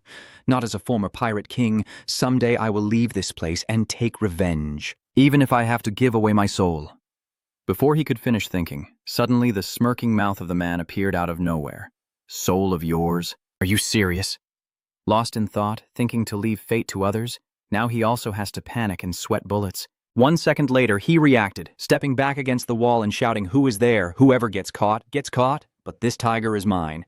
I really enjoy making people jump and run, heh, but over here I dare you to catch me." Seeing that, Uncle couldn't help but be startled. What is that thing, a shadowy figure? And then purple mist slowly gathered together. After a while, a faint human-shaped shadow appeared before Carlos, and he also knew he was going crazy, questioning if he was slowly losing his mind. Seeing this, he stammered and asked, "Who are you? Who am I? Where is this?" He grinned mischievously. Well, who would know? Oh, right. I am a demon. His face appeared, turning into a truly devilish look, and he continued, "The one who will turn your wish into reality." The system reports that the person's impurity level has exceeded the required limit, nullifying Carlos's ultimate passive skill of absolute power. Carlos's passive skill of criminal pride is disappearing, disabling his common passive skill of weakness. His series of skills have been disabled, forcing him to grit his teeth and wonder what this terrible pressure is. The corpses have faced countless evil beings like his own demons telling him that this is a real demon. Thinking this, he became even more terrified, staring up at his growing shadow as he slowly retreated backward. The system immediately appeared with an update. Pirate King Carlos has acknowledged the player, has met the conditions to create a new scenario, has reached a new stage, and is updating the mission. Seeing his goal about to be achieved, he no longer beat around the bush, but went straight to the point. Pirate King Carlos, what is your dream? The new passive skills activate again, triggering eternal fear of death and unleashing madness in the darkness. At this moment, he finally dared to speak his wish, to take revenge on those who betrayed him and make them bleed. He laughed like a true demon. A bloody revenge. What kind of wish is that? So ordinary. Hearing that, he lost faith again and asked, "Is there really someone who can grant my wish?" I immediately replied, fearing I might lose trust again, "Of course there is. With that kind of wish, I can make it come true instantly." Seeing some truth in it, he sweat and asked back, "So what is the price I have to pay, my soul?" Just as he was bargaining happily, Satang suddenly appeared again to eavesdrop. "Oh, sure, master, can you give me his soul?" Just as the show is getting good, you're interrupting.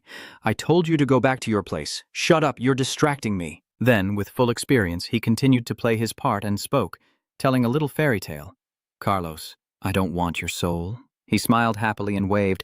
"I only want one thing. Can you take me out to the endless sea?" As soon as the words escaped, he looked very surprised, eyes wide open. The endless sea, could it be? But then his expression changed completely. Grinning ear to ear, a new shock, Mr. Carlos laughed maniacally, drawing the attention of the two guards outside. "What is that, Carlos? He's gone mad." Inside, as soon as he saw you, he realized, you're not a demon, father. I am somewhat close to demons." No longer a fierce expression. His face relaxed and calm as he smiled. "Even I, the survivor of the endless sea, am entrusting my life to someone like you." Hearing that, his smile never faded, and he continued to smile and speak. "I believe no one is more suitable as a partner for challenging legends than you, am I right, Pirate King Carlos?" Immediately, his face became extremely serious. His brows furrowed as he looked at you, unsure if he was suffering from multiple personalities since his expressions kept changing rapidly, and he was smiling with great pleasure. "A new electric field? That sounds interesting. If it really exists, it means there are still many people out there kneeling with guns and obeying me." Thinking of that, he immediately turned to accept the invitation. A nameless man even more sinister than a demon. Pirate King Carlos smiled maniacally, full of anticipation, and firmly said, "I will take you to the new continent." Then, this once peaceful prison was rocked by a massive explosion, with dust and smoke billowing everywhere. The fire blazed, and the guards outside were terrified, shouting, "What's going on? What's happening? Urgent! Carlos has escaped. Hurry and report to the higher-ups. He's standing above, watching us as if we're no threat. Surrender now. Carlos is in the Caribbean. You can't run from him." After hearing those words, he only sneered contemptuously and laughed, "Ha ha. Surrender, you dare challenge me. Well then let the wind blow and hear the voice of Pirate King Carlos. I tell you, even if 10,000 bugs crawl on me, you still can't defeat me. He shouted while wielding a sharp, fiery dagger with a slightly unique pattern from Bin Duong, laughing like a madman. A few minutes earlier, he was asking me, "You said your name is Dech Ha. If you and I face off against the entire Caribbean forces, you think you can handle a few of them?" Hearing him ask that, I just kept silent and smugly smiled. Then I uttered 2 words that left him stunned. Not stopping there, I added another line, but that would be too boring, right? His eyes lit up. He took a different direction. "I have a better idea." Immediately, the system displayed a notification. You gifted Carlos a weapon, costing 85,000 reputation points, and Carlos's favor towards you increased. He now considers you a close friend. You have earned the title of Pirate King's Confidant. Your reputation in the Caribbean has increased significantly, and a new rumor is spreading in the Caribbean city. It has not yet been touched by eternal darkness and the terror of hell. Limited uses 300. Pressure reaching 130,000, surpassing the sea level. 3rd rank or higher, no restrictions. Durability. The King's limit, strength 3,000 to 3,300, increases your subordinate's combat power by 30% and boosts sea travel speed by 30% when moving by ship. Increase the combat power of the ship to double, locate the nearest enemy ship, use special skills, pirate mode, absolute command. At this moment, Pirate King Carlos has defeated all the guards and is holding the hot item against his chest with his neck. Look closely. Witness the return of Pirate King Carlos. He stands on the wall watching him celebrate his comeback to the Zhenghu and says, "It's good for him, right? I knew giving him that sword was a good idea." Sating with a puzzled look, "Why did you use reputation points to give that sword to him? Can't you handle it yourself?" He smiled thoughtfully for a moment and then replied, "Father, this way we can save reputation points, right? Learn from this kid." After hearing his answer, you felt confused and even more helpless, sweating nervously. Then he continued to look downwards. Sometimes observing quietly is better, and gaining benefits silently is more advantageous than acting himself. Sometimes it's better not to intervene at all. Suddenly below, a guard, unafraid of death, ran towards him with a sword in hand. "Carlos, are you crazy? Do you want to die? How dare you escape prison?" He saw him, immediately recognized him, and laughed mockingly. "Ha ha, who is this? It's been a long time since I saw that person, very long indeed, Sparrow. So that person is Sparrow. He's so angry now. Carlos, what can you do now? Your subordinates are all out of options. You think you can defeat all of us? Even Red Hair's forces are coming, and once the Aben army arrives, you'll die." Hearing him say that, your face remains unchanged, still with that gentle, familiar smile. "I told you, Sparrow," a sharp voice echoes. "You'll end up crawling on the ground in a disgraceful state." And after saying that, Pirate King Carlos unleashed a deep blue illusion resembling giant octopus tentacles, which rapidly attacked him, moving faster and faster until Sparrow couldn't react and froze in place. He didn't even have time to react before facing this immense power. Realizing his limits, he quickly begged for mercy. "No, don't come any closer." But at this moment, there was nothing left to save, and it struck him directly, causing a massive explosion that shook the earth. The group of the Redbeard gang outside was very surprised and a bit panicked to see this. Captain Aben, with his mouth agape and eyes wide open, watched this scene with some fear and confusion, thinking to himself, "What is that?" "That is Carlos's power. It's impossible. Humans can't have such power." At the same time, his demon shadow flickered and appeared on the building. Aben stared wide-eyed and smiled with excitement, terrifying everyone. When he saw him, he looked like he saw a ghost, eyes wide open in shock. Then she looked up at the man floating in the air surrounded by green energy, whispering, "Carlos, don't tell me it's you. You made a pact with the devil, didn't you?" Hearing that, he looked smug and mockingly said, "I wonder who it is. Could it be Aben from the Caribbean, the one who likes to suck other people's blood?" Immediately, a blue aura of power surrounded him. "So, are you ready to pay the price?" Just a second later, a piercing scream echoed out, accompanied by a flood of blood red. Suddenly, a system notification appeared. The captain of the Black Pirate crew, Sparrow, has died, and the captain of the Redbeard Pirate crew, Aben, has also died. It hasn't been long since they appeared on screen, and now the 2 leaders have been taken out by him. He stands tall. From the outside, as if looking at his nephews who just witnessed this terrifying scene, he laughs mockingly and threatens, Hey, who will be next?" Yep, here. Elle, flying beside him, also spoke up. "Even if it's a massacre, justice is still being served, right?" The one just smiling happily but still watching below replied, "Wait, Elle, the fun is just getting started." At that moment, his expression was extremely intimidating as he shouted at his nephews, "What are you doing? Why are you backing away? Hearing his voice, everyone grew even more frightened, each of them wishing they could run home to the safety and comfort of their mother. Then a few soothing voices echoed, I'm scared. I don't want to die. After hearing that, he became even more furious, shouting loudly with oppression, "What is this?" Then he suddenly exploded, shouting at them to get ready immediately, making everyone stand frozen in place, utterly useless. How dare you call yourselves members of the Black Pirates gang when you don't even dare to fight? The more he spoke, Mr. Carlos became more passionate, scolding us until his veins bulged, especially after I was ambushed and betrayed by a traitor. What have you done? You all knelt down and bowed your heads, begging for mercy, just like now. His eyes widened in disbelief as he continued. Is this how you think of the Black Pirates gang? That the pride of the Black Pirates has sunk into the sea of shame?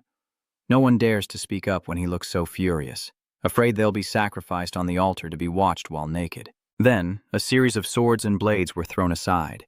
They immediately knelt before him, apologizing. Pirate King Carlos, we have betrayed Black Pirate. Please help us. Witnessing this scene from above, she seemed very surprised, covering her mouth with her hand. Below, Mr. Carlos also calmed down, looked at them and said, I should have killed you all, but I will give you one last chance. So be it. One hand holding a sword, the other clenched into a fist, he shouted firmly once again as he dropped the Black Pirate flag. We will spread our faith and ambition across the world. He raised his sword high and declared heroically, from this moment on, the Caribbean is united once more. Everyone clenched their fists and shouted together, rallying for the return of the Black Pirates gang. Spread the word across the continent, burn this unjust world, and create a world of equality and freedom. The crowd returned with cheerful smiles, continuing to listen as he spoke, humming, eating snacks, and ignoring the criminals recruiting soldiers. We don't care who you are. Come to the Caribbean and register. The black flag of the pirate gang was raised high. Here and now, the first step toward freedom has begun. Then the flag is raised, he stands next to me with his arm around my shoulder, heroically declaring, along with my close friend Deck, as the people below raise their hands and legs in enthusiastic cheers. But at this moment, looking at the scene below, his face becomes puzzled, 3 parts helpless, 7 parts like 3. Wait a minute. Something's not right here. Then the system also displayed a notification that Pirate King Carlos announced a new step for the Caribbean, as those craving freedom rush to the Caribbean, and when the time is right, a new nation is born. Now, Demon King Satan is very excited, his eyes shining like car headlights. Wow, the boss is so cool. He took all that person's reputation and turned it into his own, which is why he's so generous today. As soon as he can speak, he keeps talking nonstop. When dealing with promising individuals, the owner doesn't hesitate to invest resources in them, making them strong enough to shake the world. Phew, this is not just a good idea, it's a stroke of luck, just as expected. The owner's thoughts are so deep I can't grasp them. Then he called out, "Hey, Carlos!" And he turned with a cheerful smile to reply, "Yes, what is it, my friend?" Seeing him smile like a madman, he sweat and said, "Everything is fine, but our promise remains the top priority." Hearing that, he chuckled and said, "Of course, don't worry, these are just the first steps now.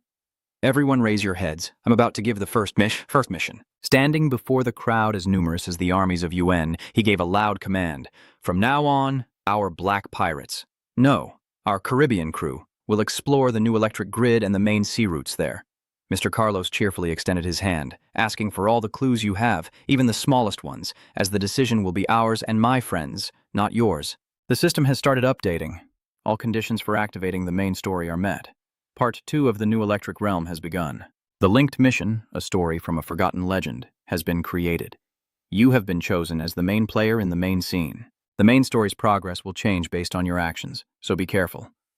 Seeing that, he smiled to himself, thinking he didn't expect everything to become so chaotic.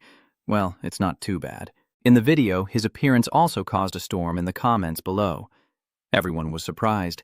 Deck was there. At Koi Plus, a furious shout rang out. After the cut, a man with his mouth agape stands in front of the cardboard boxes. What is this? After the cut, you grit your teeth and snarl, who would do something like this? It turns out the boxes are filled with various colored salon pants, temporarily provided by Deck's fans. The video featuring him has reached 32,681 comments. Everyone is discussing excitedly. There's Deck in the video. Did he get approval from Deck before posting this?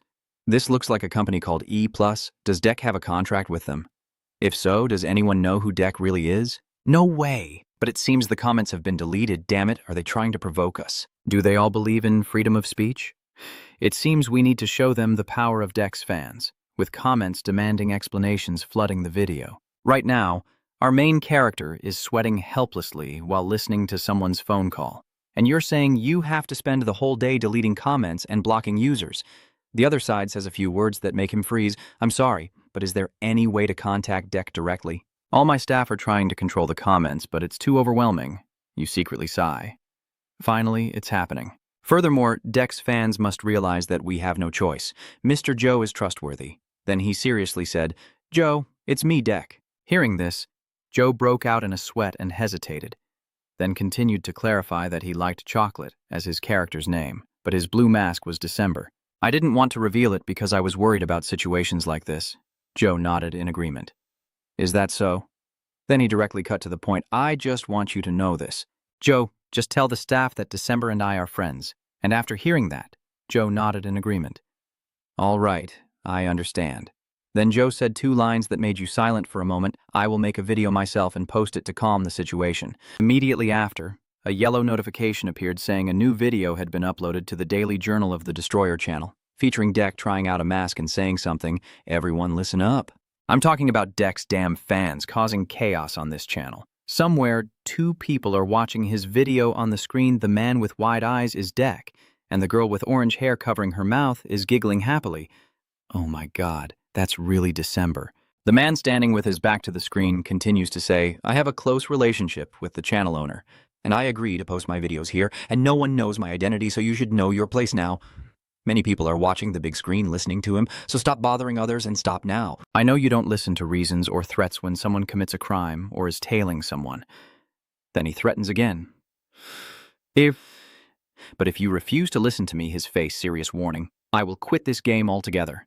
So just do it properly. If you keep pushing me, I really will quit. Hearing that, everyone was suddenly shocked and fell silent, eyes wide open, and he continued, remembering something else. My name is Denko, you perverts, and I just raised my friendly finger. Are you satisfied now, you lecherous fools? Then I cut the connection. No more meetings. Yet the important words he said earlier were ignored. While the last sentence was deeply ingrained, both the man and the woman blushed. Did you hear that there? Then the burly man shouted loudly, declaring, everyone heard that from now on. If you keep leaving rude comments on the daily log channel of the Destroyer, we will ban you immediately. These people are all obedient like a well-trained book. Yes, understood. Knowing the color of your beer, these guys became even more determined and raised their banners high. And from now on, any extreme comments will be considered as gang opposition behavior, no matter who it is. Whether a GM or someone else, we will not tolerate it and will take action immediately. Brothers, let's move forward for our bright future. But which bright future, I don't know. Actually, only the black beer is bright. The crowd and the big guys shouted loudly, preparing to ship him some crates of black ship.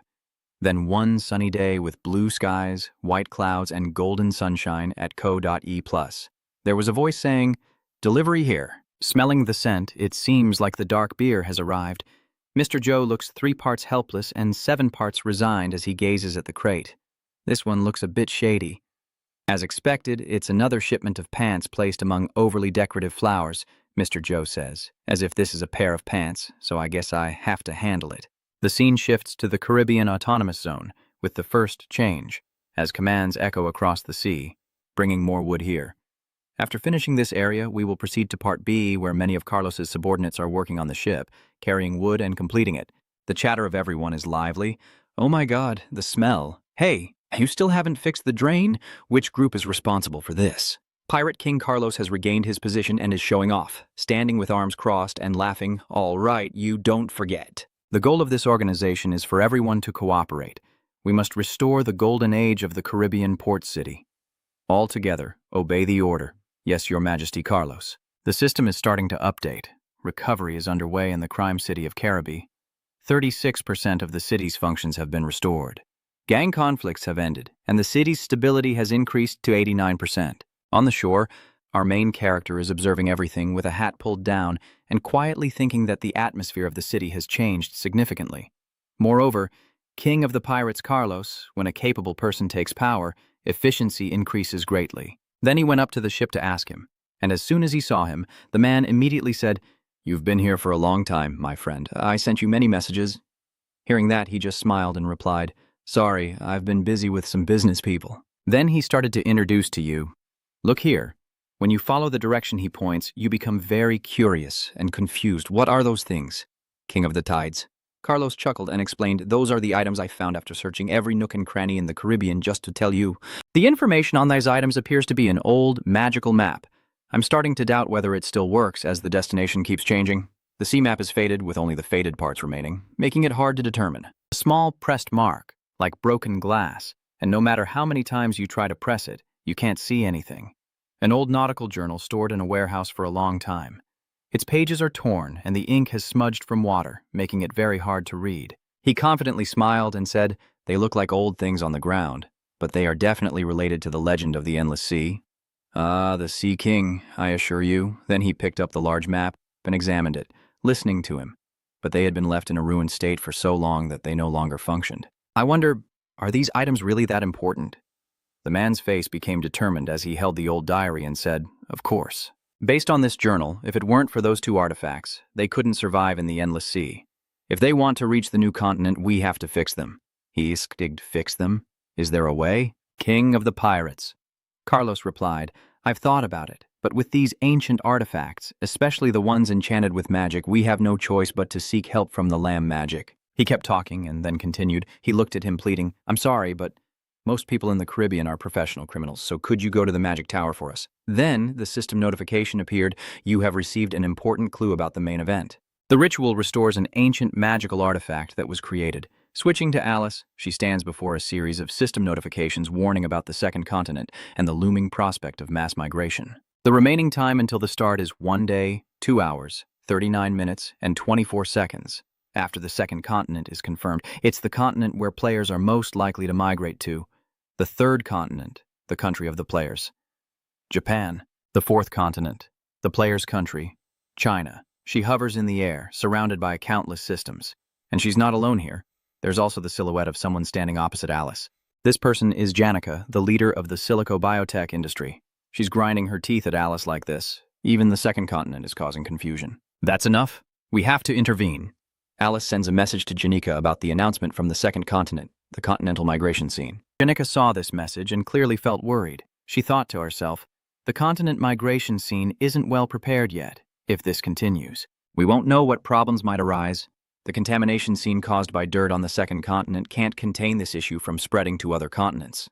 After thinking for a moment, Janica shouted, "Alice, I, as a level 1 administrator, order you raise the sea level in Arcadia, increase deep-sea monster attacks to 100% and the difficulty to 1000%. Alice successfully identified the level 1 administrator and attempted to adjust the difficulty of the Arcadia Sea, but it was impossible.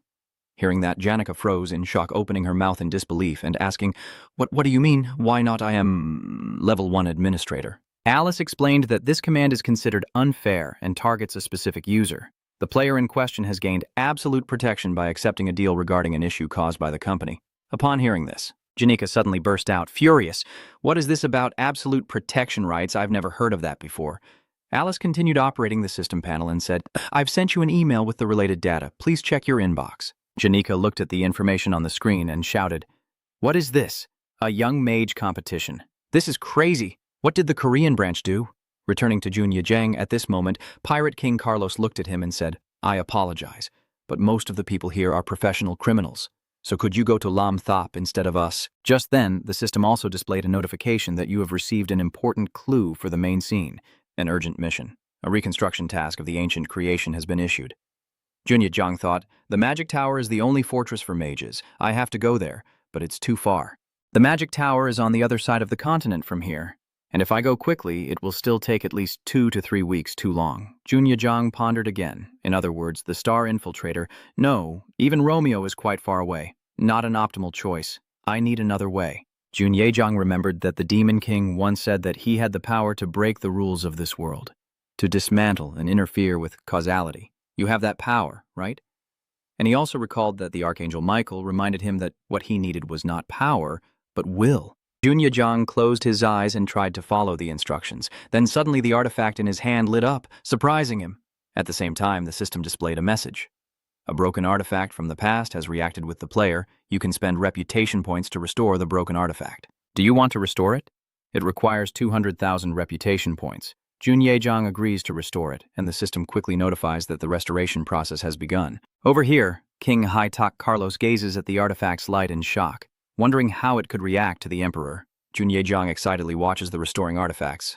Wow, it works. And after the recovery process is complete, Jun Yejong needs to upload the maritime log.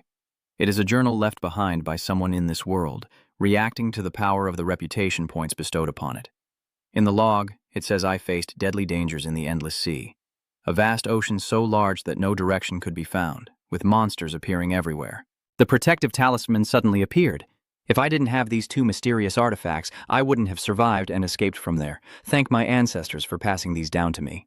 With the restoration of the artifacts complete, the system quickly announced that the items had been fully restored, consuming 200,000 reputation points. The broken ancient compass has become a destination for dreamers. The shattered telescope has become a pair of monitoring eyes. The task of restoring the ancient artifacts has been completed.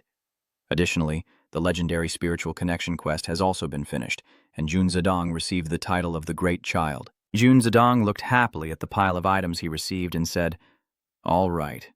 With this, everything is settled." Seeing this restored pile of items, Satang almost wanted to jump up and shout, "What the hell is this? You're saying you reversed time just to restore some ancient artifacts?" And Ao Beiju is so excited, he says, "Really? Using time reversal to fix things?" Jun Zedong simply looks indifferent and replies, "So what if I did? Is there a problem?" Hearing Satang and Eo panic loudly, the issue with the time reversal. "You don't realize what you just did. Time reversal isn't something you use to fix items." Jun Zedong still calmly glanced at the two and asked, "Reversing time to repair things is a big deal." Satang then felt speechless with this boss. "Honestly, I'm curious, Master. What are you exactly? I know there's something since you made a contract with the Demon King to turn him into your subordinate." Eo widened his eyes and asked nervously, "Are you making a contract with another super rare creature again? If not, then this really doesn't make sense." Jun Zedong reluctantly thought for a moment and replied, "Dad, maybe it's just a skill or some kind of profession," which left Satang and Ao completely speechless. "Do you really see it as a badge?" Jun Zedong thought, "The profession called the anarchist poet. The more I play, the more chaotic it gets. Why did I get this profession? Dad, whatever. Since we created the main scene, we must use it to the fullest. Look closely. I'm about to cause a lot of chaos." "So, Carlos, the items are working now?" Carlos looked at the pile in his hands, surprised, and said yes. Even more than that, it seems they have become something entirely new. "So, can we go to another continent now?" Jun Zedong chuckled and asked, "Hey Hung, what's going on? Aren't you also heading to the new continent, Carlos?" "King of Pirates." Carlos looked awkward when Jun Zedong mentioned him, finally stammering, "The Caribbean isn't stable yet. I understand what you're saying," but Jun Zedong just laughed and didn't let him off. "You've said too much, King of Pirates. Are you afraid of the sea or what?" Hearing this provocative remark, the entire body of Pirate King Carlos exuded a commanding aura, and he said irritably, "Hey, Dit, you're teasing me, huh?" At this moment, the system announced again, "You have reached a critical point in the main scene based on the player's actions. The direction of the main scene may change. Be careful not to provoke too much." Jun Zedong smiled to himself. "It seems like we are on the right track with the main scene's critical point." Then he turned to Carlos and said, "I'm sorry, but my goal isn't to reach the new continent. My real goal is to hunt the existence of the flow on the new continent. I can't fight alone anymore. I need as many troops as possible. It's risky, but full of romantic adventure and an exciting journey, a chance to sail to the new continent." Pirate King Carlos raised his voice. "If the ruler in the Caribbean dies on this trip, we will lose everything, and I have reason to protect this place." Jun Zedong immediately interrupted and said, "Easy, Carlos, just don't die, conquer the whole continent, and come back." That's how he made his name in history as Pirate King Carlos, the pioneer of the New World. After Jun Zedong finished speaking, the system quickly notified that the negotiation skill had been activated. Targeting Pirate King Carlos. "You have seen Carlos's true intentions, Jun. The target has doubted his decision, Jun's skill, and the player's proposal acceptance rate has increased." Pirate King Carlos looked at Zedong seriously and said, "So what do you want from me?" Jun Zedong immediately achieved his goal and said, "You will go with me to another continent. Not just one ship to explore, but also. We will bring all the Black Pirates' ships from the Caribbean and conquer that damn endless sea with the pirate flag flying high. And when we reach the new continent, where no one has set foot before, We will plant the Black Pirates flag. I want us to witness those moments together, Carlos. The moments when criminals and pirates, treated like trash, achieve something no kingdom or empire ever could. What do you think, Carlos? Yun Zedong chuckled softly and raised his hand, asking, "Are you coming?" King of Pirates. Carlos was stunned and froze, then hesitated and said, "Well, right now at the Arcadia Korea branch," Kang Tae-hun's shout echoed. "Zico, Director, you mean Zico, moving to another continent is unavoidable?" Director Kangun Myung-han, who was worried, said, "Yes, I just received permission from the chairman to connect relevant information and verify it myself. There is a player, through Carlos, the ruler of the Caribbean, who is preparing to move to another continent." Kang Tae-hun was stunned. "Wait a minute, Director, so you mean one player alone is moving to another continent so quickly?" Suddenly, Kang Tae-hun had an idea. Huang Luan asked, "Wait a minute, Director." "And what happened to that player's management system?" Director Kangun Myung-han said. What do you mean?" Kang Tae-hun explained. "If a player from the Korean continent moves to another continent and causes a lot of chaos, I mean, strange things. Usually that's not our responsibility, it's the responsibility of the authorities, or even the country where they stop, right?" At this moment, Kangun Myung-han finally realized it was the same as Huang. He thought for a moment, and then said, "I don't know which country it is, but they have my understanding." Now, King Carlos's battle team is ready, standing on the ship, excitedly shouting, "All team members, prepare to set sail. From now on, all Caribbean forces will head toward the new continent across the endless sea. Raise the sail." Jun Zedong quietly smirked. Finally, it was time to set sail. Preparing to go. Dragon Heart.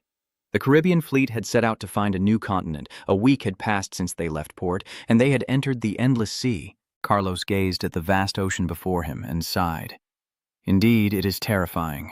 The sea is called the Endless Sea, not because it stretches to the horizon, but because it is so deep that the bottom cannot be seen. Suddenly, the system displayed a warning. Entering the Endless Sea for more than 3 weeks will cause your character to die, and the system will teleport your character to a nearby deserted island. Please play carefully. Yun Zedong thought, so I have to stay online when crossing the Endless Sea. The penalty is worse than I thought it would be. It seems from the start they encouraged using tricks rather than conquest, and I have a strategy that the system doesn't approve of. Junze grinned mischievously, his heart pounding with excitement. It's been almost 10 days since they entered the Endless Sea, and due to the fluctuating mana in the air, the weather keeps changing. The constantly shifting ocean currents have damaged Carlos's experienced fleet. In that treacherous sea area, it seems humans can't catch any creatures, even with force, and as a result, their food supplies are running out faster than expected. The 2 items that haven't been restored are their only sources of support, and not only did they give them 2 items, one being the Dreamer's Compass. This compass belongs to a legend from fairy tales, a figure who traveled across continents. A mystical power capable of shaping the world has restored it. The owner must follow the direction indicated by the compass, and the second item is the Observer's Eye Telescope. This telescope was bestowed by a super-advanced entity to a human. A power capable of shaping the world has restored it. People say that with it you can observe objects 1,000 miles away, with a vision of 50 kilometers, and hear sounds from the direction you're observing. Carlos firmly grasped the observation tube and said, "It's good that we have this observation tube. At least we can avoid some of the sea monsters afterward. If we have to fight each of them one by one now, our fleet will suffer serious damage, especially while drifting on this endless sea." Junzong turned to ask a sailor about the current situation. The sailor reported that so far we have lost 33 medium-sized attack ships, 15 supply ships, and 8 large ships due to monster attacks and waves with around 1,200 casualties. The remaining ships are becoming overcrowded, with insufficient food and space. Captain Carlos's face darkened as he worried that we could only stay offshore for another week. It's fortunate we managed to call all ships in the Caribbean. If we had set sail with fewer forces then, we would have failed miserably. Did Deck foresee all this? On this side, Jun Zhezang was adjusting the sail when suddenly he saw a notification. Carlos's affinity points shot up sharply, and Carlos would believe anything the player said. Even if the player said that the sun rises in the west, seeing all these random notifications, Zhezang's big question mark appeared on his head, wondering what that notification was about. Suddenly, the sea roared, and a pair of glowing eyes appeared beneath the water, along with turbulent waves crashing down and the ship shaking violently, leaving Jun Zhezang and Carlos stunned. Carlos shouted urgently, "What's going on?" and the sailors quickly reported, "I don't know. I didn't see anything." "The wind speed and direction haven't changed," Carlos snapped. "So what's making the ship shake like that?" Jun Zhang looked down at the sea, then smiled excitedly and called out, "I knew it, Carlos, come here and see," Pirate King Carlos asked curiously. "Why, what's going on?" "Hey!" After looking in the direction Jun Zhang pointed, Carlos's whole body froze in shock as he shouted in confusion. "Below, there are not just one or two giant monsters. There are many of them. Did our ship's crew anger them, or what?" Jun Zhang shook his head in disbelief and said, "No, that's not it." Jun Zhang looked back at the direction the monsters were moving, secretly pondering that all the monsters were moving in the same direction and they weren't attacking us. That's right, it's like they're fleeing to save their lives. At this moment, a giant white turtle monster rose out of the sea. It is the legend of the endless ocean, Ko Jia Ken. This scene shocked everyone on the ship. Carlos shouted in fear, "Ko Jia Ken?" Only Jun Zhang still kept a mischievous smile on his face, happily saying, "Oh, so they're running from that thing." Pirate King Carlos, with his vast experience, knew death was imminent and thought to himself, "Oh my God, that legendary monster really exists. Damn it, we can't fight a monster like that. Order the entire fleet to retreat." Suddenly, Jun Zhang's voice rang out, "No, it's too late. If we do that, the monster will wipe us all out." He looked at the monster and smiled, then ordered the entire fleet to speed forward. "I will handle it." At this moment, Jun Zhang summoned sharpshooter Emilia, activating her passive skill to see through all things, attack the opponent's weak points, and bypass their defenses. Combining all of this, the target is the heart of Kazakhwen. Jun Zhang pulls back his bow and fires a giant arrow that pierces through Kazakhwen's heart, causing it to roar in pain. The system immediately reports that one of Kazakhwen's 3 hearts has been destroyed, and Kazakhwen is now exhausted. Complete Phase 1, and you will face the wrath of the deep sea. Prepare for the next battle. Seeing Kazakhwen's attack was swift and precise, the sailors exclaimed in surprise, unable to believe he defeated Kazakhwen with just one strike. But some sailors have other concerns, like the magical fog brought by Kazakhwen, which is disrupting the winds. "If this continues, our ship will be stuck in place." Hearing this, Jun Zhang confidently said, "Then we just need to make the wind blow again, right?" Then Jun Zhang activated his passive skill, the eyes that see through all things.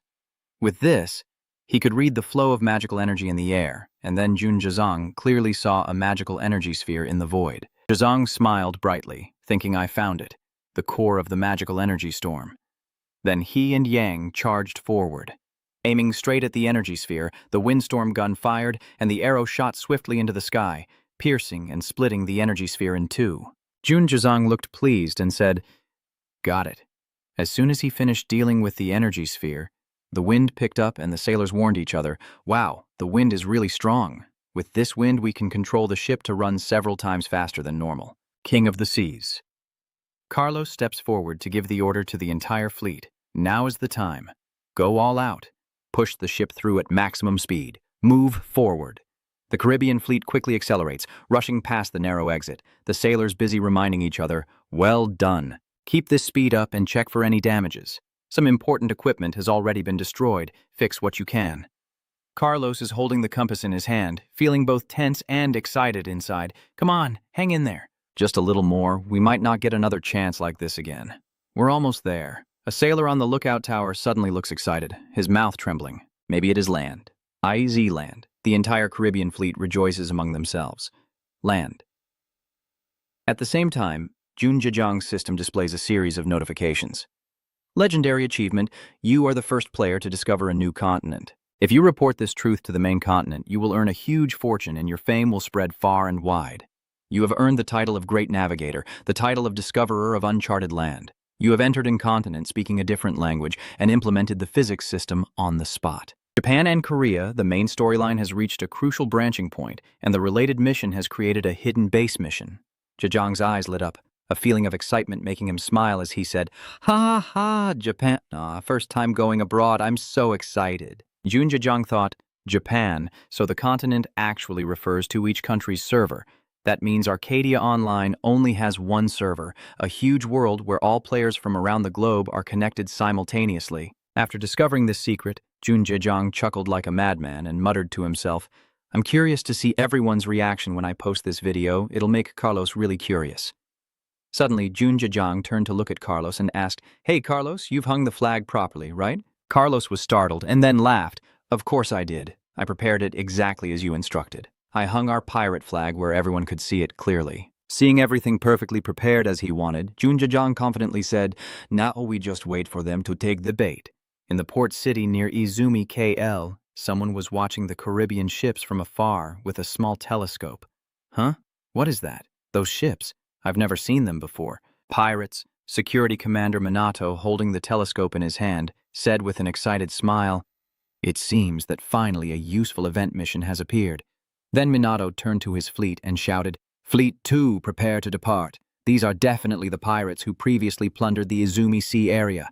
"Prepare to fight," a retainer of Minato nervously asked. "But sir, shouldn't we report to the Lord first?" Minato snapped angrily. "Shut up, it's just pirates. Do you really want to bother the Lord over this?"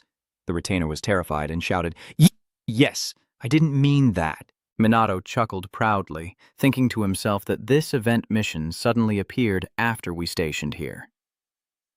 "We can't waste time arguing with these stupid NPCs. I'll handle this myself." Soon, Minato's ship team met with Carlos and Jazang's Caribbean fleet. Looking at Carlos, Minato sneered and said, "They are players from Asia, not NPCs." "Look, Dex, the enemy fleet is coming up there. If we do nothing, they'll attack us first." "Get ready to fight," Jazang simply replied. "Wait a moment. Carlos, in situations like this, taking things step by step is very important. First, let's try talking to each other." "Yeah, first." Then Carlos follows Jun Jazang's order, commanding Dex to decide. All ships except the one with the flag stay put. The flag-bearing ship will try to contact the enemy. Carlos had an unconditional trust in Jazang and thought to himself that he was reckless earlier. "Yes, we didn't cross the sea just to plunder easily, but to achieve great accomplishments, charging into battles without even bothering to talk to the new and wondrous people of the Lukdien," which he now realized was very foolish. If it weren't for Dex, I would have gone the wrong way again. Seeing Captain Carlos deep in thought, Jun Jazang stepped forward and said with a smile, "Carlos, let me tell you an interesting truth. No matter the situation, justice is very important. Especially now as we're trying to achieve great things, that's the only way to ensure we get everything." "Carlos, get your sword ready." Of course, Minato has no idea what's happening and is happily commanding his attacking troops, firing a cannon immediately after the order, straight at the Caribbean flagship, causing water and smoke to erupt everywhere. And when the smoke clears, a white mist surrounds the Caribbean team's ship. Our ship was hit by those cannon fire. Carlos angrily drew his sword and shouted in fury, "Damn it, those bastards!" They dared to attack us while Jun Jajang beside him calmly said, "It seems they still have no intention of talking or making peace." Now Jun Jajang finally wipes his face, revealing a cunning smile, and says, "All right, Carlos. If that's the case, then they attacked us first, so we are the victims, and they will be the aggressors." Meanwhile, Minato still stands there, staring at the ship with the white beast surrounding it, shouting loudly, "So, a white tusk, eh? Is that a boss I've never seen anything like before?" The more Jun Jajang looked at Minato's foolish expression, the more he laughed loudly with excitement, then whispered to Carlos, "Now you know what to do, right, Pirate King?" This cunning smile reappeared on Carlos's face as he chuckled and clenched his fist in praise. "You really are the most cunning person I've ever met." Then Carlos stepped to the side of the ship and loudly ordered, "The Caribbean team seems to prefer talking with rifles, so we should respond with rifles too." Hearing that, the sailors on the ship quickly rose up, each wielding a saber and shouting excitedly, "Yes, Captain, just give the order. Raise the ship's sharp nets. Make the Caribbean pirates fear even reaching Swang Tui. Right behind them, a barrage of cannons fired, causing Minato's fleet number 2 to explode into pieces." A Caribbean sailor quickly approached Junjae Chung proudly and said, "Captain, we have released a ship to follow your orders. From what I see, it seems to have retreated safely to the mainland." Shijang nodded and said, "Good job." Jun Zhezhang thought to himself this was an overwhelming victory, even without heavily relying on the big guns, so this is the power of one of the 5 forbidden zones, the mighty Caribbean. Seeing Minato's ship burning to ashes and then looking at Minato's bound figure in front of him, Jun Zhechang said, "Well then, the moment we've been waiting for to talk has arrived." Jun Zhejang approached Minato, greeted him politely, and said, "Hello, it's a pleasure to meet you. Your name, Minato, is as timid as a mouse, and you're shouting loudly. Hey, please spare me. If I die at sea, I will really die." Jun Zhejang then took off Minato's blindfold with a grin, leaned in close, and asked, "Do you understand what I am saying?" At this moment, Minato finally responded blankly, "Wait a minute, you are an Asian player." Seeing that Zhejang said nothing, Minato started to unleash a full rap diss at Zhejang. "You damn bastard, you. Do you know who I am and why you dare to do this to me? I have the Izumi Lord backing me up, so if you don't untie me right now, I will have you wanted for arrest. Hearing Minato say that, Jun Jijong nodded and thought, Japan server with a Western style? Yeah, I get what you're saying. This translation system is really top-notch. A brown-hatted sailor hurried over, pointing at the noisy Minato on the ground and asking, Hey, Duke, what should I do with that noisy guy?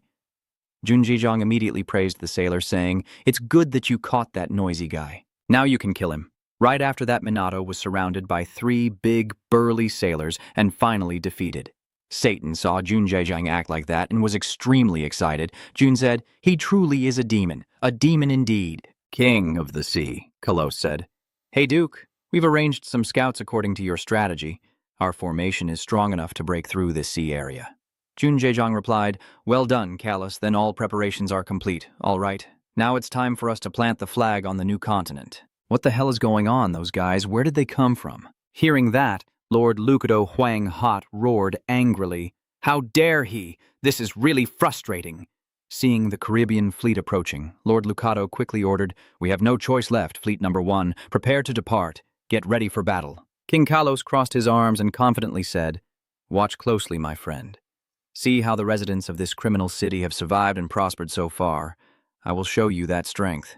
After finishing, Kalos quickly shouted, Everyone prepare for battle. We will seize this coast in one strike. Upon receiving the order, all Caribbean sailors roared loudly, united. Immediately, the Caribbean fleet launched the Baklualia attack against Lord Lucato's team, and the system promptly announced, You have sunk a ship in the Imperial Sun Navy fleet. And this is the 4th consecutive report, like that King of the Seas. Kalos excitedly shouted, Ha ha ha, shoot wherever you like, sink every last ship. On this side, Satan was also excitedly writing and giggling nonstop. Ha, it's him. Destruction, chaos, conquest, just as I raised him to be. When raising a bad person, you shouldn't think it's a wasted effort. Patience is key in this matter. I nurtured them until their cunning fully blossomed. No, until darkness fell, and the side of the bay sighed and said, Ha, what a pathetic loser. After a great battle of 300 rounds against the Caribbean forces, Jun Ye-sang's system finally announced the complete destruction of KL Port City. Izumi has been invaded by pirates. The related mission has taken control of the point. The territory of the Sun Empire has decreased by 1.9%. Rumors of the shadow pirates are spreading across the continent, and the Empire is mobilizing detectives and conquest forces significantly. Haha, the air is really fresh, isn't it? Yes, it does smell a bit smoky. Suddenly, a figure appeared. She sensed the unusual energy source and said, What's going on? This strange magical aura. Right now at the Japan branch of Arcadia, in the strategic meeting room, Deputy Director Nishikawa Soto is presenting. We are starting the defense plan for the Sun Empire. The strength of the Sun Empire lies in its navy, and we will plan to control the coastal city of Posea. As a result, we have convinced 90% of the NPCs around Izumi Sea, and we have adjusted the settings to allow some units to be commanded by players with designated levels. While the results of this change have not yet been calculated, we believe it is a positive step toward the branch's goals. That concludes the report. After the presentation, Nakajima Kazuki, the chairman of the Japan branch of Arcadia, said, Well done, everyone, he thought proudly. The game is attracting the attention of the Arcadia world. I thought I was lucky to manage the Japanese server, but in reality, it's extremely challenging with a huge influx of players. Managing players, balancing the game, handling events, controlling content flow.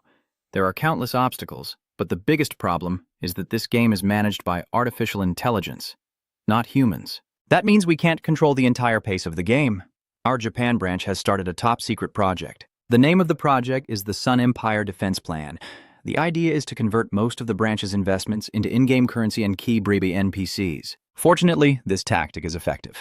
It allows us to control 30% of the Sun Empire based on the branch's plan, and in reality, a large amount of money has been invested. But if we can disrupt the rhythm of the game, we will make a profit. Yes, just a little more. Just a little more. The Sun Empire will be completely controlled by our Japanese branch. Now in KL Port City, Carlos begins to give orders. Hey, take water and food first. Don't touch the civilians' belongings.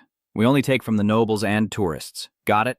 The crew immediately responds. Yes, Captain. Now Carlos and Jun Ye-sang are standing on the upper floor and say, Listen up, warriors of the New World.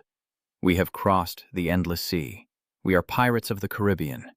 We will sink lords and kings to the bottom of the ocean, no matter your status or background. I don't care about the past. Anyone who wants to break free from oppression and live a free life, raise your swords." Following Carlos's passionate speech, a series of arms rose up for freedom. They cheered loudly and proudly. Carlos's voice still echoed alongside the black pirate flag. "No one would judge, scold, or blame you. Under the black pirate flag, we are brothers and true comrades. Destroy, annihilate, plunder everything, protect the Empire's territory from attacks, and elevate the pride of the Sun Empire. The victory condition is Carlos's death and the elimination of 80% of the black pirates. The losing condition is to destroy 30 coastal port cities and the Sun Empire's coastal base. Failure will result in losing the sovereignty of the Sun Empire." Returning to the Japan branch of Arcadia, Chairman Nakajima Kazuki asked in shock, "Zico, has the main event already started to get complicated? Something has happened. Wasn't the first phase supposed to be the secret of the ancient temple? We were ready to carry out the main mission, right?" Deputy Director Nishikawa Soto nodded and replied, "Yes, there was no special announcement from headquarters until 2 days ago." Hearing that, Chairman Nakajima Kazuki wondered, but why was a hidden scene identified as the main scene, with no information about this? Director Nishikawa Soto looked worried and replied, "Well, I also wonder, but the headquarters said they couldn't provide any information about the mission." President Nakajima was so stunned he stood up straight, and Director Nishikawa, seeing this, immediately reported further. "I've never encountered a situation like this before, so I'm a bit confused. I kept asking, but it seems information related to this matter has been classified." The chairman pondered, thinking to himself, this is the first time access to this information has been restricted. Just then, communications team leader Yamashita Yozuku hurriedly rushed in, worriedly saying, "I think I know where the main scene is happening." Chairman Nakajima then asked, "What do you mean, Yamashita?" Team leader Yamashita replied, "It's a video posted on a media app recently. Look, Chairman, everyone opened YouTube, and then a video of the destroyer's daily life appeared on the screen, featuring Pirate King Carlos." Wait a minute, the person in the video is Carlos? Isn't he the target character of the main event activated on our side? Where did this video come from? Yamashita quickly replied, "Yes, that's a channel of someone under special surveillance." Chairman Nakajima was stunned and said, "Diko, a player from the Korean continent. A player from the Korean continent has crossed over and is playing on the Japanese mainland. They have planted their flag and begun invading." Captain Yamashita was also confused. A player crossing the border? Possible? Director Nishikawa said, moreover, "A player affecting the main event? Could that really happen? That would be a mistake." The chairman was terrified. "Oh my God, our plan is about to succeed, so why is this happening on our continent?" He was worried, wondering if the Korean branch had discovered our plan, and if so. "I received a gift from Korea already. Director Kagun Myung-han, you caused an interesting incident on our territory without us even knowing." "Mr. Kagun Myung-han, call me by my proper branch manager title, Kazukiya. It seems you've forgotten that although I'm only an executive director, I have the same authority and position as you." Hearing that, Chairman Nakajima snapped angrily, "Hey, you know I didn't call you to joke around." He asked further what the Korean branch was trying to do. A player causing such a big problem must be dealt with properly before it gets worse. "I believe that is the standard procedure." Director Kagun Myung-han coldly and evenly replied, "Standard procedure? I have no idea what you are talking about." Chairman Nakajima was truly hit right in the heart and liver.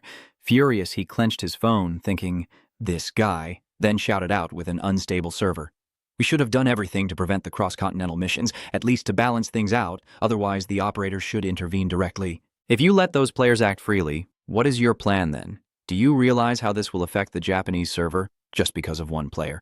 Director Kagun Myung-han couldn't stop laughing after hearing the Japanese branch chairman's speech, KKK, ha ha ha, making Chairman Nakajima panic, thinking he was possessed by a demon, and asked, "What are you doing now, Director Kagun?"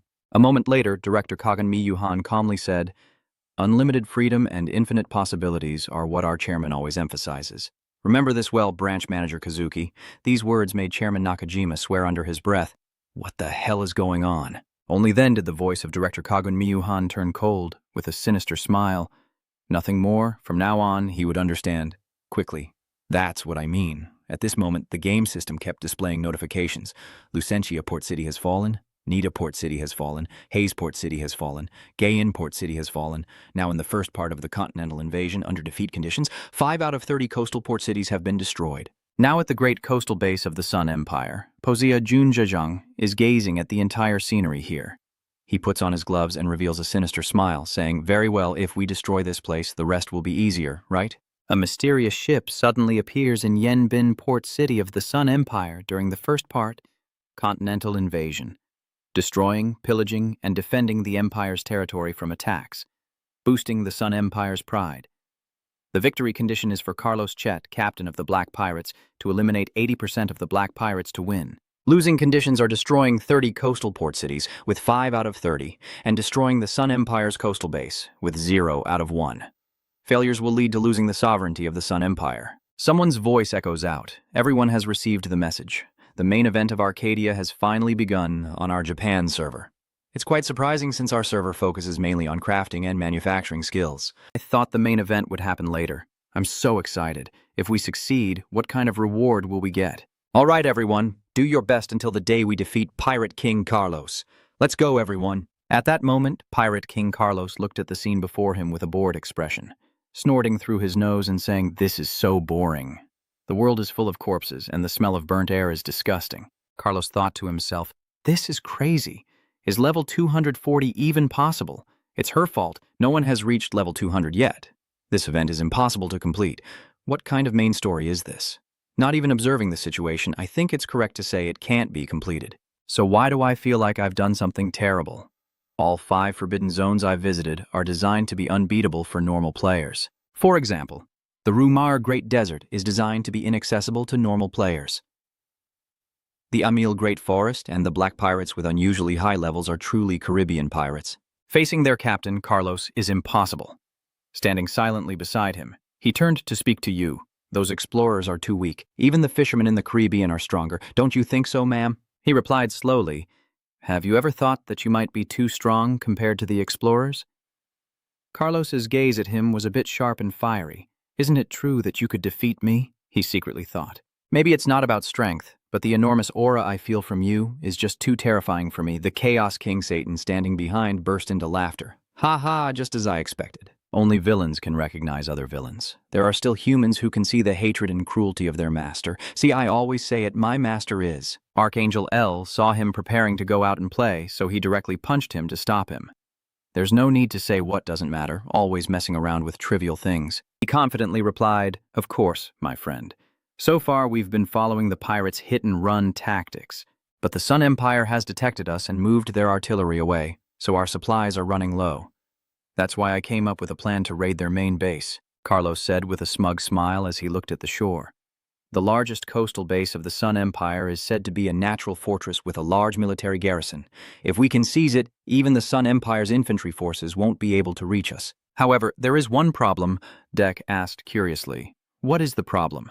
"Bosea is protected by a magic barrier called the Eternal Blessing." I heard that the magic barrier was created by a great wizard in the past and can withstand normal artillery attacks. Dek looked excited, scanning carefully and observing the honeycomb-shaped barrier before exclaiming, "So it's hard to attack through it. So if we can disable that barrier, nothing will stop us from taking Bosea, right?" Carlos sighed. "Well, without the magic barrier, it should be as easy as pie." A new idea sparked in his mind, and Dek told him not to worry, he had done very well, and he would disable it. Hearing that, Carlos was extremely surprised. Does he really have a way? Seeing Carlos's doubtful expression, he smiled and replied, "Well, for those who rely on barriers for defense, absolute power is the answer." Dek quickly launches an attack, and inside Port Saya, the enemy is identified, and an alarm is sounded. The enemy ship's admiral is approaching, and the coastal base at Port Saya is under the watch of Admiral Caraveau, observing from afar. He was surprised to find out that the opponent was the Black Pirates. Where did they come from? I heard they can't cross that endless sea. Still, better be careful. Caraveau called a subordinate to ask if there were any issues with the magic barrier. The soldier replied that he cared for no one. The magic barrier was still active throughout Port Saya, maintained by enough magical stones and the wizards guarding the academy. Hearing this report, he temporarily felt reassured.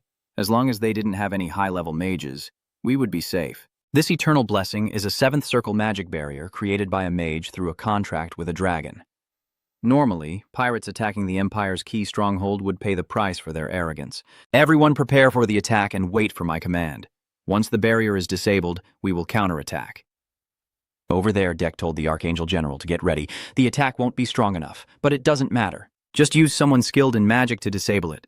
Io was momentarily at a loss for words. She fell silent for a while, causing Deck to ask nervously, "What's wrong?" She just replied, "Nothing." He directly asked, "So why don't you like what I'm doing?" She sighed inwardly.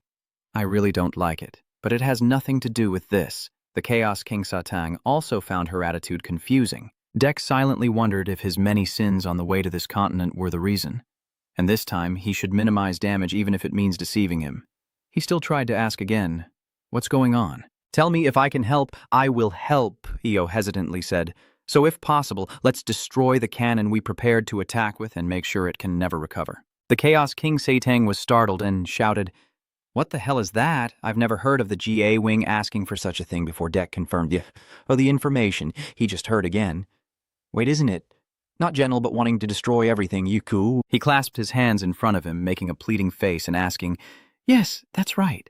He asked softly, "But why?" "Because it is the right thing to do. I can't explain it, but I can see it to prevent chaos and loss." "We must burn everything in that cannon," El said very seriously. The demon priest didn't expect to hear this from a true archangel. You look down. Even the grooms sometimes are ruthless, just as expected. The master reveals the demon within everyone. Dex still couldn't believe what he heard and asked again, "Are you serious, El?" She revealed one more thing. "Because they refused you, war is unavoidable. We can't stop what is already destined. But in that eternal moment, we must do our best." Deck understood and replied softly, "Fine, if that's what she wanted. I will do it. Destroy that city now." The ship had already approached the pier. Carlos grabbed his hat and shouted, "Hey, Deck! We're close now! What are you going to do with that magic barrier?" Deck lowered his head and muttered softly, the signal of the great wizard of truth, Mirlin, his eyes suddenly shining brightly and his whole body emitting a dazzling glow. For a moment, a huge whirlpool appeared on the surface of the sea, and the surrounding space trembled as if an invisible force was in control. The boat kept rocking violently as it sped forward at full speed. Carlos chuckled happily. "Ha ha, he's really my friend. A guy who doesn't know how to hold back." Deck muttered the spell decision, Tsunami. Cast the 8th circle spell, Tsunami. The system displayed a message. Start a minigame to cast the spell. If you lose, the spell will be cancelled. A series of arrows appear on the screen shooting from ahead, and the player must move forward without touching them. Too easy. Deck from Zealot reached the finish line effortlessly, earning a combo of 34 clears. The notification reappeared, indicating that perfect mana control increased the effectiveness of the spell. Casting powerful magic, the casting time was reduced. The power of the perfect magic combination has been slightly increased. As expected, these rewards have made this method much more powerful. Admiral Caravo was terrified. Could this impossible magic be cast by humans in an endless ocean on another world? Someday a hero would cross the continent. That legend is real. Standing on the central tower observing the situation below, he suddenly exclaimed, "I was worried. I hope he is satisfied." Under the sea, a giant whirlpool is destroying the enemy, and the system keeps sending notifications. The Sun Empire's second battleship has been destroyed. The third and fourth battleships of the Sun Empire have been destroyed. The fifth Sun Empire battleship has been destroyed. All coastal forces of the Sun Empire have been eliminated. The coastal fortress Portia A was completely destroyed. Soon after, the sea returned to calm, with shipwrecks floating peacefully on the water. A faint golden glow remains in the remaining space. The system announces the achievement. The bearer of terrible misfortune, a master of magic, has gained 370,000 reputation points. D feels a bit satisfied. The goal has been successfully achieved. The King of Chaos, Satan, standing behind him, arms crossed with an extremely emotional expression, asked, "What is your true identity, owner?" Such advanced spellcasting. Isn't he still a wizard? And at such a perfect level. Archangel L also agrees. I sensed it before, but he truly is not an ordinary person. Decau replied broadly, "Of course it's very complicated to do. Completing the mini-game is the condition for successfully casting the spell. While jumping around that game, I failed the test." Seitan questioned, "You don't know what the 8th circle of magic is after the master. Do you think it's something you can just figure out by overcoming difficulty?" L chuckled softly. If it were that easy to decipher, then the 9-circle spell would have become common knowledge among humans long ago. Dex, with a silly smile, replied, "Oh really? I cancelled the Divine Descent, and the system immediately sent a flurry of notifications. The Divine Descent spell has ended. After calculating the player's actions and resource consumption, 68,975 acknowledgement points were spent." Dex jumped down from the boat, read the notification of the points spent, and exclaimed, "L, Why did it cost so many acknowledgement points? My aunt smiled and replied, Lord Dex, just so you know I used the minimum level, you understand. Right? Because you used an 8-ring spell. Satan also nodded, wow, this flying chicken is right. We've really altered the fate quite strongly with this divine strike. Dex broke out in a sweat. I was mentally prepared, but the consumption wasn't as high as I thought. I spent more than I earned, just a bit more, and it would have been a disaster. At least the video views are now guaranteed to be good. Hopefully, the recent whirlwind will sweep through the social media platforms. A new video has been uploaded and is now available. On YouTube, the Destroyer's Diary channel posted a new entry, and immediately the divine strike caused a media explosion. Viewers keep buzzing, casting 8 circles. Is this real? Just as Dex expected, causing chaos with something truly new. Some even demand a Fandex meeting. A Fandex meeting, a Fandex meeting.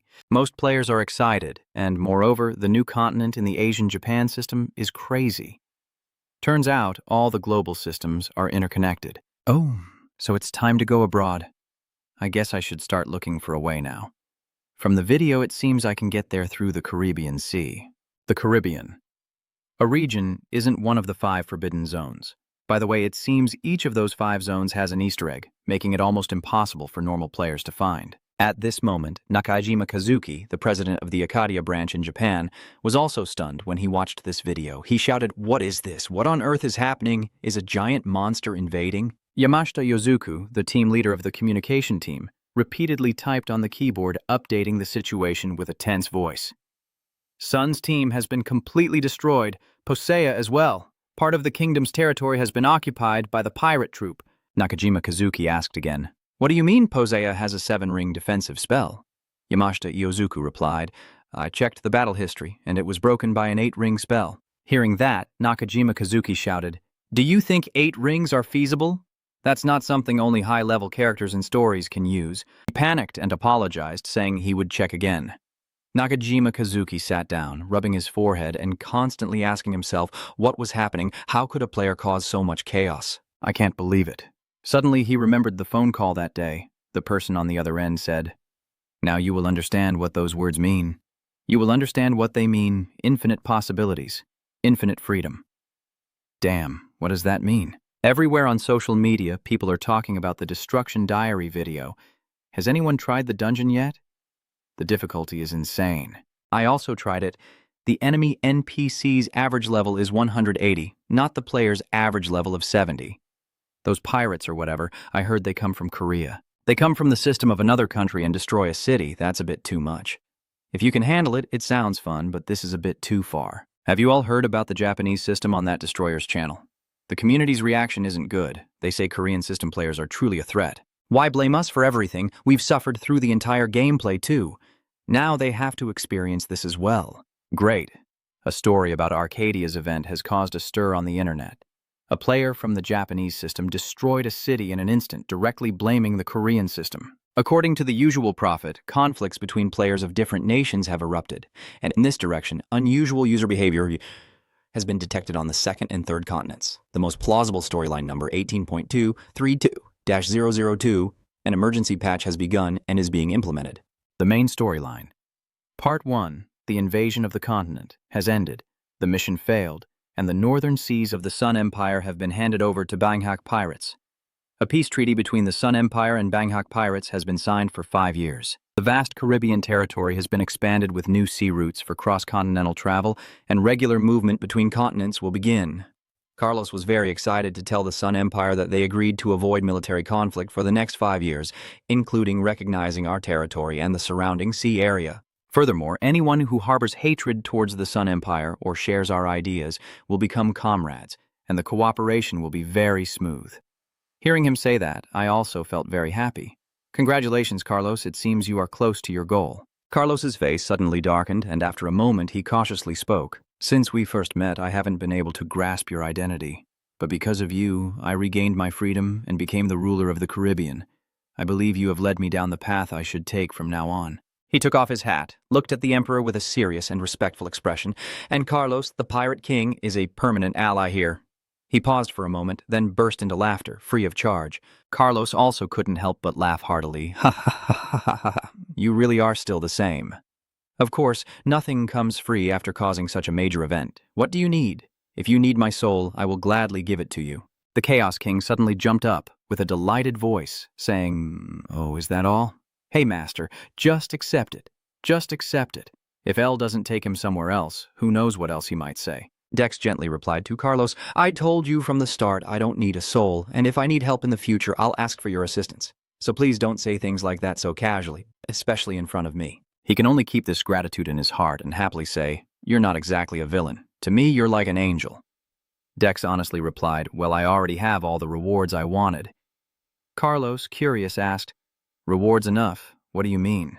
His brother smiled without replying, and the reward he received from the system after King Carlos swore eternal loyalty was the influence of NPCs on the world. Dex gained 953,212 recognition points.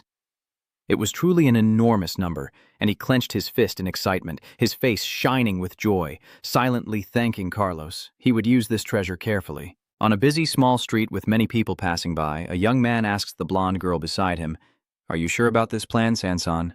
The girl responds, "Find me based on Dex's video analysis. This is the right place. The road leading to the continent is right here, in this French Caribbean city. One of the 5 forbidden zones of Arcadia, the Caribbean area." The young man looked at the peaceful scene before him, a street with stilt houses lined up, children playing freely on both sides, and residents living peacefully and harmoniously. He let out a small sigh and said, "So this is the Caribbean. It's strange that it's considered a restricted zone because of its outside French status. Has the order here really improved that much?" Sansan looked around and said, "Anyway, let's quickly find a way to cross this continent." Suddenly, a clever-looking, blue-haired, brown-skinned kid runs up to the two and exclaims, "Hey, you two! Is this your first time here?" Sansan crouches down and replies, "Yes. It's our first time. Why do you ask?" The kid replied, "Clearly because you kept looking around." He happily boasted, "This Caribbean is different now. Under the protection of the pirate King Carlos and his pirates, everyone enjoys freedom and safety, and a great figure made this happen." The anxious young man interrupted the boy, then quickly pulled Sansan away, turning back to the boy with an apologetic look. The annoyed, green-haired kid muttered, "I still have a lot to say." Before he could finish, a crew member appeared behind him, grabbing his head with a giant hand and asking, "Hey, Han, are you being lazy again?" Han shouted, "Lazy? No way, I'm just selling tickets right now." "How much have you sold so far?" "None at all. Are you joking with me?" Seeing that this older brother is eager to show off, Han also refuses to lose, puffing out his chest and saying, "How can everyone sell tickets?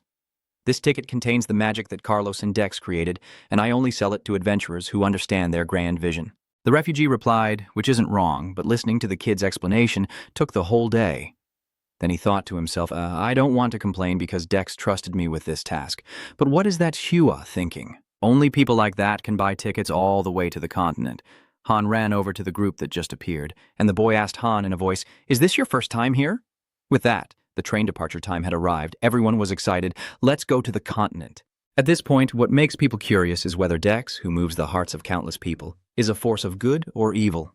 Dex doesn't care about that. His new goal has been set, so let's start hunting dragons, shall we? Inside a grand courtyard, Carlos opens the door to a treasure vault filled with countless precious artifacts. The elder calls out, "Dex, just as you requested, these are items containing information about dragons." An ally of the Hmon Empire helped gather them, so these are definitely the items that can be found in this area.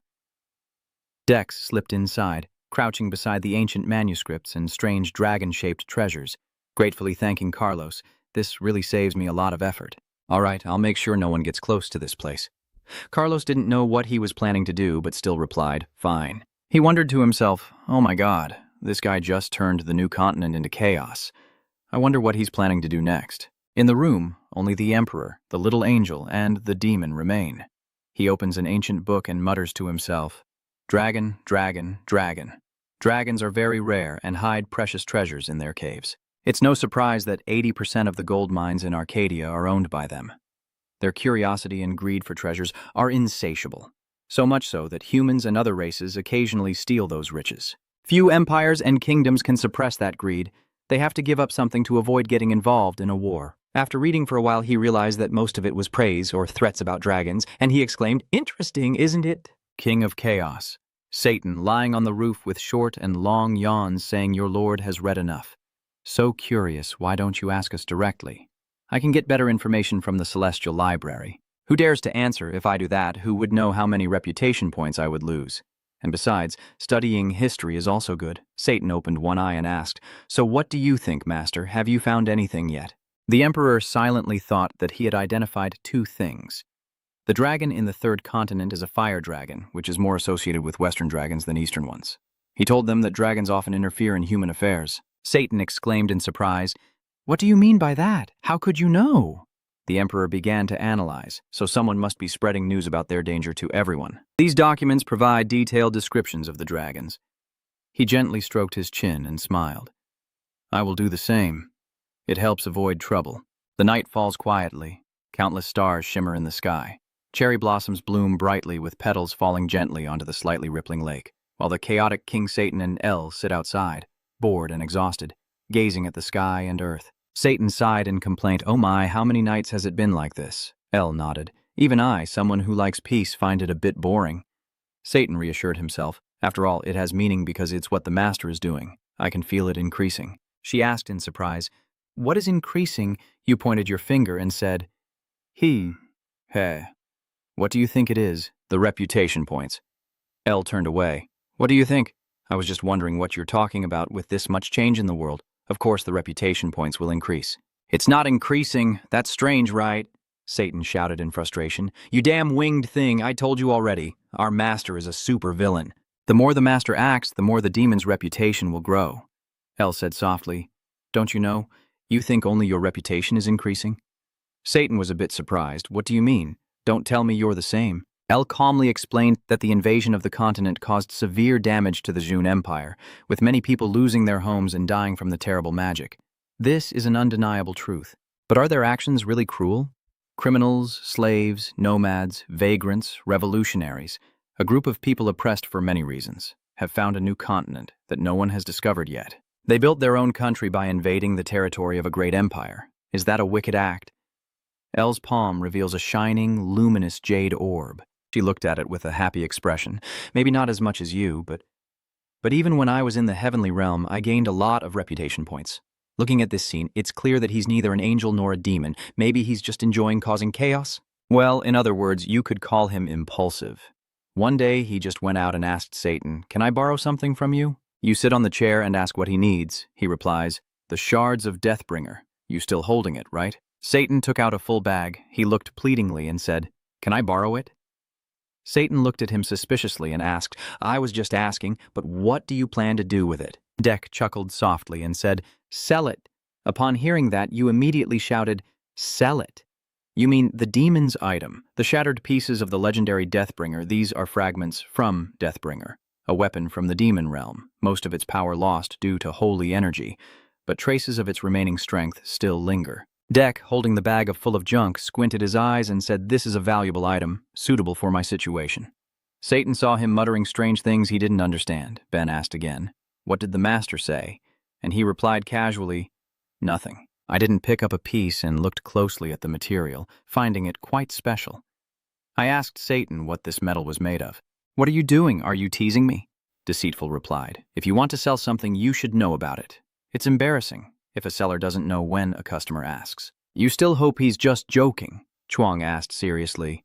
"Master, you're just asking, but you don't really intend to sell, right?" Without a moment's hesitation, "Yeah, of course not, don't worry." This attitude is really suspicious and hard to believe. "I swear, if you don't trust me, let me explain. Searching across the entire continent for the Fireheart is very difficult, right? The best way is to let them come to us naturally, at Villan Trade City, where we can freely exchange anything. I will lure them there, as it's in the center of the continent and the neutral zone where other forces can't easily interfere, and it's also where the treasure-seeking stream will be drawn to." The stage is set. Now we just need to lure them into the trap, something that a dragon would be captivated by, a rare item. Satan understood the problem and nodded. Indeed, the shard from Deathbringer is the right fit. Even as just a fragment, it still has value, he thought to himself. You idiot, so narrow-minded. Death snarled at Satong, "I need your healing help. If it works, I will help you repair Deathbringer." You were surprised and exclaimed, "Really, there is a way?" Death asked again, "Did you forget the way ancient artifacts are restored?" Satang nodded. "That's right, reversing time is the way." Death channels his energy, and a shard of the Deathbringer glows faintly and moves. The system notifies that the shard reacts to the point of reputation. The reputation points require 20 million. Death smiled. See, it's quite expensive, but possible. Don't miss the chance to ask, what is the Deathbringer made of? Setang replied, this sword is made from a very rare and precious metal from the divine realm. It was left in the deepest place for 4,000 years. Elchard asked, Hey, Death, I have a question. I've heard about your plan, and I feel like something is missing. Are you planning to use that broken weapon of his as bait to lure the dragon? But how do you intend to face the dragon? Facing the ancient dragon with an infinite amount of Malagan is impossible. Even if everyone on the continent combined, it would be like a candle in the wind. Setang immediately dismisses it. The real issue is that day, Master. That day is the true threat to the Dong species. If that divine being goes berserk and uses the 9-circle magic, it will be a catastrophe. Elthage nodded. Yes, that is the biggest problem. From now on, Death was lost in thought. So what happens next? What will occur? Setang asked again, what will happen? El whispered, maybe the entire continent will be erased. To my surprise, after hearing her words, Death's eyes lit up. Wouldn't that be a good thing? If that happens, how many reputation points could we earn? Setang and El froze for a moment. Then Setang exclaimed excitedly, as expected from our master, Your thoughts are on a different level, right? Death smirked and said, Really? I'm still a little shy. You can't stop yourself from rambling non-stop, isn't it true? That with that, we can earn enough reputation points to restore Deathbringer and more. Ha ha ha, I can't wait for it. El saw the two of them daydreaming like that and reminded them, Come on, stop joking around. We need a detailed and feasible plan before taking action.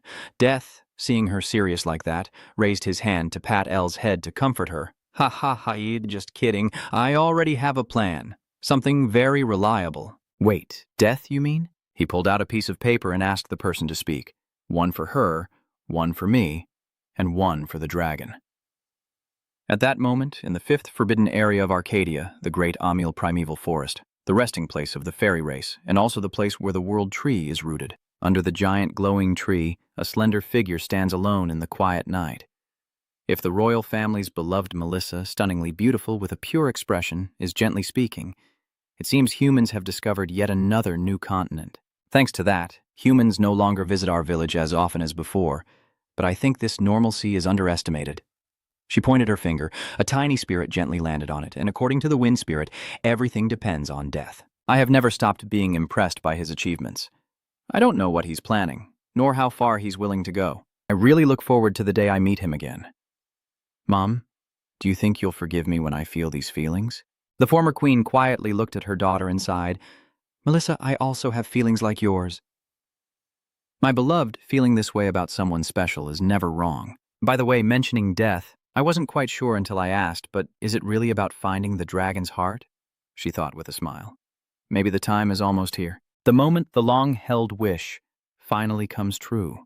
At that time, Death was still engrossed in the bamboo spear weapon, which has the special limitation of being a one-time use item. This spear is made from sharp bamboo, infused with energy symbolizing equality among all beings.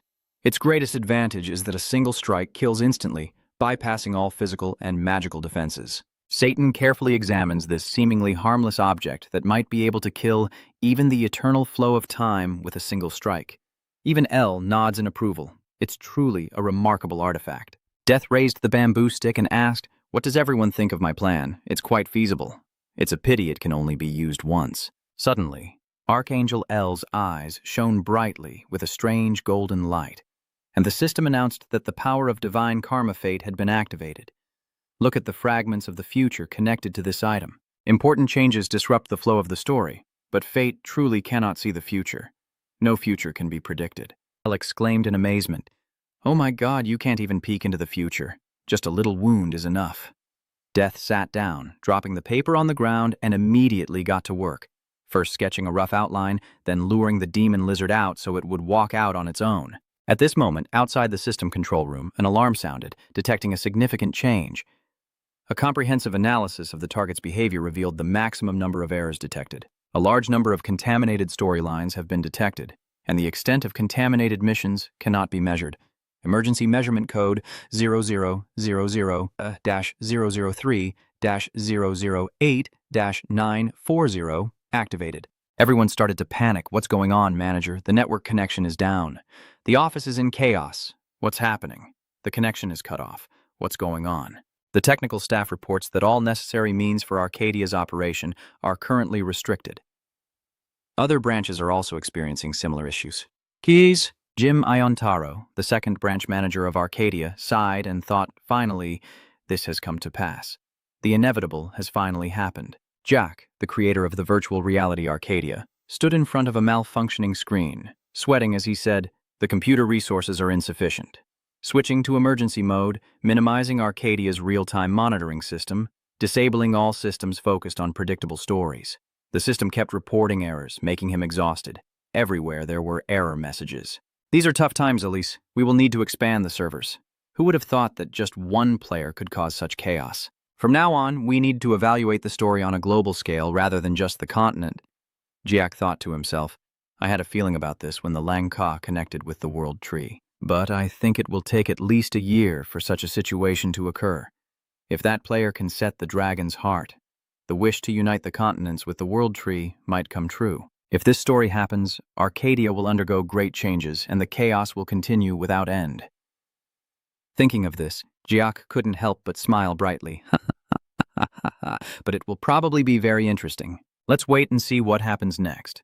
Jim Iontaro, the second branch manager of Arcadia, immediately started an online meeting to discuss this issue. The online meeting room was set up, and Jim spoke, welcoming the directors of all Arcadia branches and thanking everyone for taking the time to join this meeting. This situation is too urgent, and we have no other choice. I trust everyone understands. The third branch manager of Arcadia excitedly said, this is the end of the line. Can you now explain the current situation in detail? Our third branch is experiencing significant outages due to the main storyline. Restrict all operational rights. What is the main headquarters thinking? The representative from Branch 5 replied. According to the main headquarters, the current solution is decided by the AI system. Branch 7 looked annoyed. I knew that damn AI system would cause problems. Branch 4 questions. You said Elise is overloaded. What caused this situation? Branch 1 falls silent for a moment, and everyone continues to suggest now this proves that Elise is still not capable enough. At this point, we should shut down the AI system. Jim Iontaro then spoke, saying, you're mistaken. This meeting isn't about the overload or safety of Elise, but to inform everyone about what will happen in Arcadia. It's not a warning. She displayed the initial map of the 8 continents in Arcadia on the screen to begin the presentation. Everyone knows that this is the initial map of the 8 continents in Arcadia. Originally, 8 separate regions separated by seas and oceans, but at some point if a strange phenomenon occurs, the continent map of Arcadia will change to this. Jim Iontaro unified the continents into one block, making the branch representatives extremely excited. What is going on? Wait a minute. Why did this happen suddenly? All 8 continents have merged into one. Jim Iontaro listened to everyone's questions and replied, I understand your concerns. I also think this happening too early in a short time. It will do more harm than good, but we have no other choice. Unlimited freedom and infinite possibilities. As long as you players remain the driving force behind these outcomes, we must accept the situation and prepare appropriate countermeasures. Kazuki Nakajima was deeply shocked. The players are the driving force behind these results. Suddenly he remembered. Could it be him? You have arrived. Did you bring the fragments of the death-scattering Gomer that I commanded you to collect? Polish them first and then bring them to me tomorrow. I need them to go to the human world. Asmodeus was a bit surprised to hear the Demon King say that. The shards of the Sword of Death? Wasn't it you who told me to bury them in the dark depths for 1,000 years? To restore its magic, there are already a few fragments. Isn't that enough? The Demon King saw him ask so many questions and snapped, I don't care, just bring them to me. You're quite talkative. Do you understand what I'm saying? Actually, deep down he's feeling resentful and frustrated, thinking his life is just a mess. Wondering what the Lord is thinking. Why does the ruler of the demon world have to obey a human's order? Seeing Satan's attitude, Asmodeus calmly asked, Lately you seem tired. You often go missing. There are rumors that you've made a pact with humans. Satan hesitated for a moment, having realized something afterward, but Asmodeus answered himself, It certainly couldn't be. The Demon King is always the master of all treaties. He couldn't be that Demon King who signed a servant pact with humans. Satan quickly interrupted him and said, Asmodeus, you're meddling too much. Should I remind you who really sits on the throne here? Asmodeus trembled, then quickly responded, obeying his king's order, the god will restore the broken fragments of the sacred sword and bring death. While running away on all fours, there was a loud bang, and Satan returned to his childish appearance, slumped in the chair, sighing in boredom. Fighting someone who doesn't dare oppose him isn't even interesting. Deep down, I keep thinking he's right. I realize I'm gradually falling more into my master's orders than I expected. I never intended to give him so much power. I just need that little girl with wings not to appear. Just thinking about Elle made me angry, damn it. If I weren't there, the things I could take from my master would change immediately. If I did as the Devil King said, no one would know. Maybe I can also restore the broken shard of the deadly sword back to its original state. After pondering for a while, Satan became increasingly annoyed and finally swore, damn it, there's no other way but to obey the master's orders. At the same time, in the free trading city of Villan, the most bustling place on the continent of Arcadia, with tightly packed houses and lively trade activities, a shop owner carefully examines strange fragments emitting a faint dark glow as they float above the table, then asks what these items are. A few hours ago, Depp arrived at the bustling trading city of Villan, carefully observing the place and feeling a bit overwhelmed by its vast scale and the crowd. The lively street was filled with non-stop trading sounds. Everyone hurry to buy items. Cheap goods here. Come quickly before they're all gone. Level 3 magic book suitable for combat mages. Buying gold materials and silk at above market prices. He walks through the crowded streets eating an apple, and Trat realizes it's been a long time since he visited such a lively place. The atmosphere here makes him quite happy, very different from the Kingdom of Maroon. However, there are many surprises here that I didn't expect. On the street, a stranger holding a large staff is looking around, muttering to himself, where is he? Why can't I find that person? A young man saw and asked, are you looking for something? And the other replied, I came here to negotiate with Midas, but right now I can't find anyone to pick me up.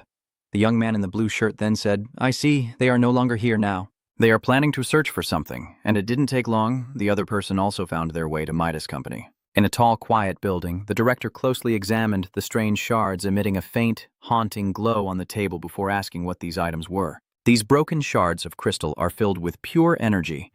There are quite a few here, and these items will belong to me. Goldberg looked at the person kneeling on the floor and asked, where did you find these? I was just lucky to get them.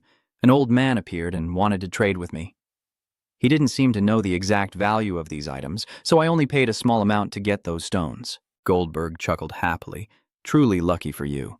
Chasing that guy away was a stroke of luck, because in this city, if you don't know how to value an item, you're pretty much a fool.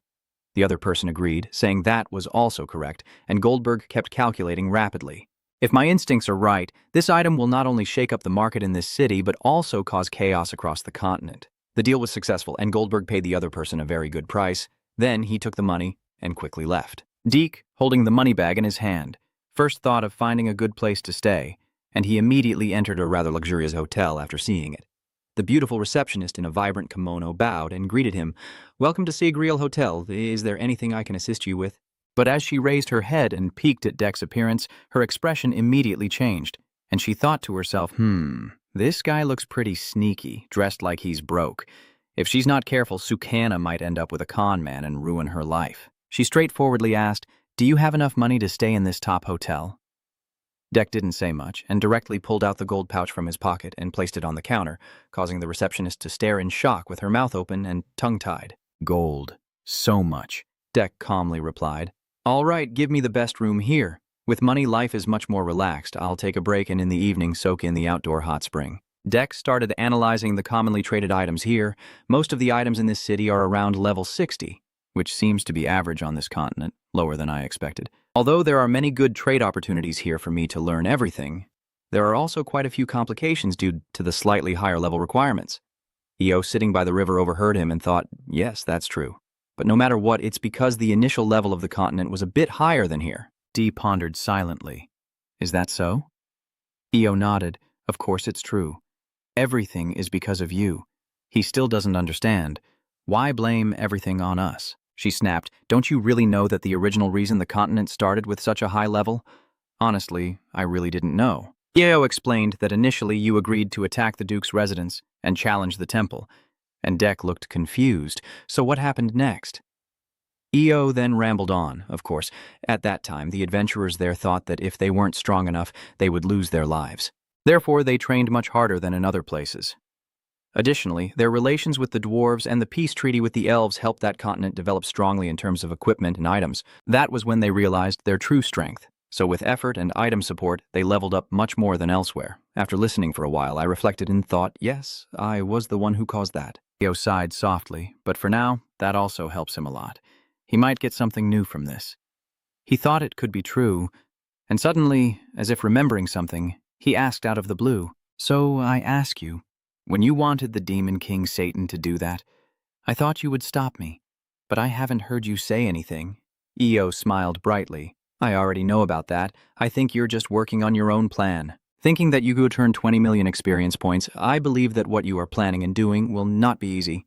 Dika smiled and said, "That's right," secretly thinking to himself that she is very clever. But Io added that everything just now was only my pure speculation, but I also feel like I understand you very well. From then on, I respect you even more. December is a bit serious, so that's how it is. Io also doesn't hesitate to say, "You could say you're the first person to make me curious. If you keep taking advantage of that bastard Satan, I'll be even happier. I no longer need to fight with that difficult guy. That's what I've been hoping for from you." I hear a buzzing in Dek's mind when she hears this. She really does have her own schemes. Just then, a pink light appeared in the space, and Satan suddenly appeared like a gust of wind, happily saying, "I'm back." Dek stood up excitedly and asked, "How did it go? Second, that job." "Don't worry, Master. I've assigned that task to a trustworthy subordinate. The news about it has already spread everywhere. Those greedy humans who seek the item will have to pay the price." At that time, Midas Corporation was conducting an appraisal and tracing the origin of the strange fragments. In a private room, a man is carefully examining each piece of debris through a magnifying glass while Goldberg stands behind him, observing cautiously, and the assistant whispers beside them. "The best item evaluator has arrived, sir. He will give an accurate assessment of these stones in the trial." Goldberg replied, "All right." He then asked the young man, "Have you found any clues?" The appraiser, sweating heavily, replied that these items are too unusual. "I have never seen anything like them. They might be divine-level items, but I can't assess them further." Goldberg was just about to say something when he suddenly remembered the divine level and exclaimed, "So we need to find out more about the origin of this item quickly. We need to learn more about it." "The young man is honest, but it's really difficult for me. I can't see through these items. I think it's also hard for anyone on our continent to evaluate them accurately. However, there are a few things I can see here." He pointed to the ancient inscriptions carved on the broken piece. "I don't understand, but these characters are very strange. They might be from some ancient ruins. The ruins are probably the highest level demon hell on this continent." Goldberg asked again, "So you mean that stone is related to the demon race?" The diviner replied, "Yes, perhaps so. This is the remaining artifact from the ancient demon god war." Goldberg calmly said, "All right, I understand. You may go now." The merchant in his heart was still in shock. So it's a remnant from the ancient demon god war, a demon clan artifact. The appraiser quickly leaves, leaving only the two of them in the room. Goldberg speaks, "You've heard it. We are traders, and anything valuable can be traded no matter which power it belongs to. However, this item cannot be traded like usual. I need to give it an important position in this trading city so that more people know about it, which will increase its value. This little-known divine artifact will be auctioned off to fetch the highest price." As expected from a seasoned merchant, Goldberg immediately brought the fragments to the most luxurious booth in the auction display area. Many people came to witness and speculate about its origin and value. The divine artifact was displayed at the auction house, and rumors about it spread everywhere. But other players couldn't see through its stats and functions. They can only tell that this is a piece of stone containing a shattered divine artifact, missing many fragments to be assembled into a complete object, and all other information remains a big question mark. Although everyone can only see the rank, the appearance of the divine artifact has already caused a huge stir, making people extremely curious. The information spread so rapidly that everyone was talking about it everywhere, especially in tea houses, long a gathering place for monks, witches, and cultivators. You can easily hear people discussing things like, "Hey, the divine artifact has appeared. Did you know that, huh? That's a fragment with divine power. All I see are question marks. It's truly a legendary item, the first time I've seen one on this continent." The online discussions about this shard are non-stop, with some guessing it's definitely connected to hidden quests, while others think it's just the publisher teasing the event. This time it's quite interesting. A divine artifact, huh? I wonder how much it will fetch at the auction. Yes, even just a little news like that has made everyone very curious, because for players anything related to the divine always draws their attention. Even the dragon race is no exception. Their people have taken notice of this event. The vassal of Count Calvin from the Cobenian fire dragon brought back an auction notice for the owner. Hontram looked at it and was extremely amazed. A divine artifact. I thought these items no longer existed, but now they appear. The legendary battle item from the past is replaying. All right, I need to check it out. With the way this Guardian of the Six Lights talks, I can't ignore it. Let's go there now. The Demon King, the Fallen, looked at the display of fragments from Deathbringer with frustration. This is no different from a festival stall. The divine artifacts of the demon realm are being disrespected by these lowly humans, and all I can do is stand by and watch. Damn it, if it weren't for my master. After a while, I suddenly remembered, but is this method enough to lure those lazy fools, or are they just a bunch of stupid fish caught in a net?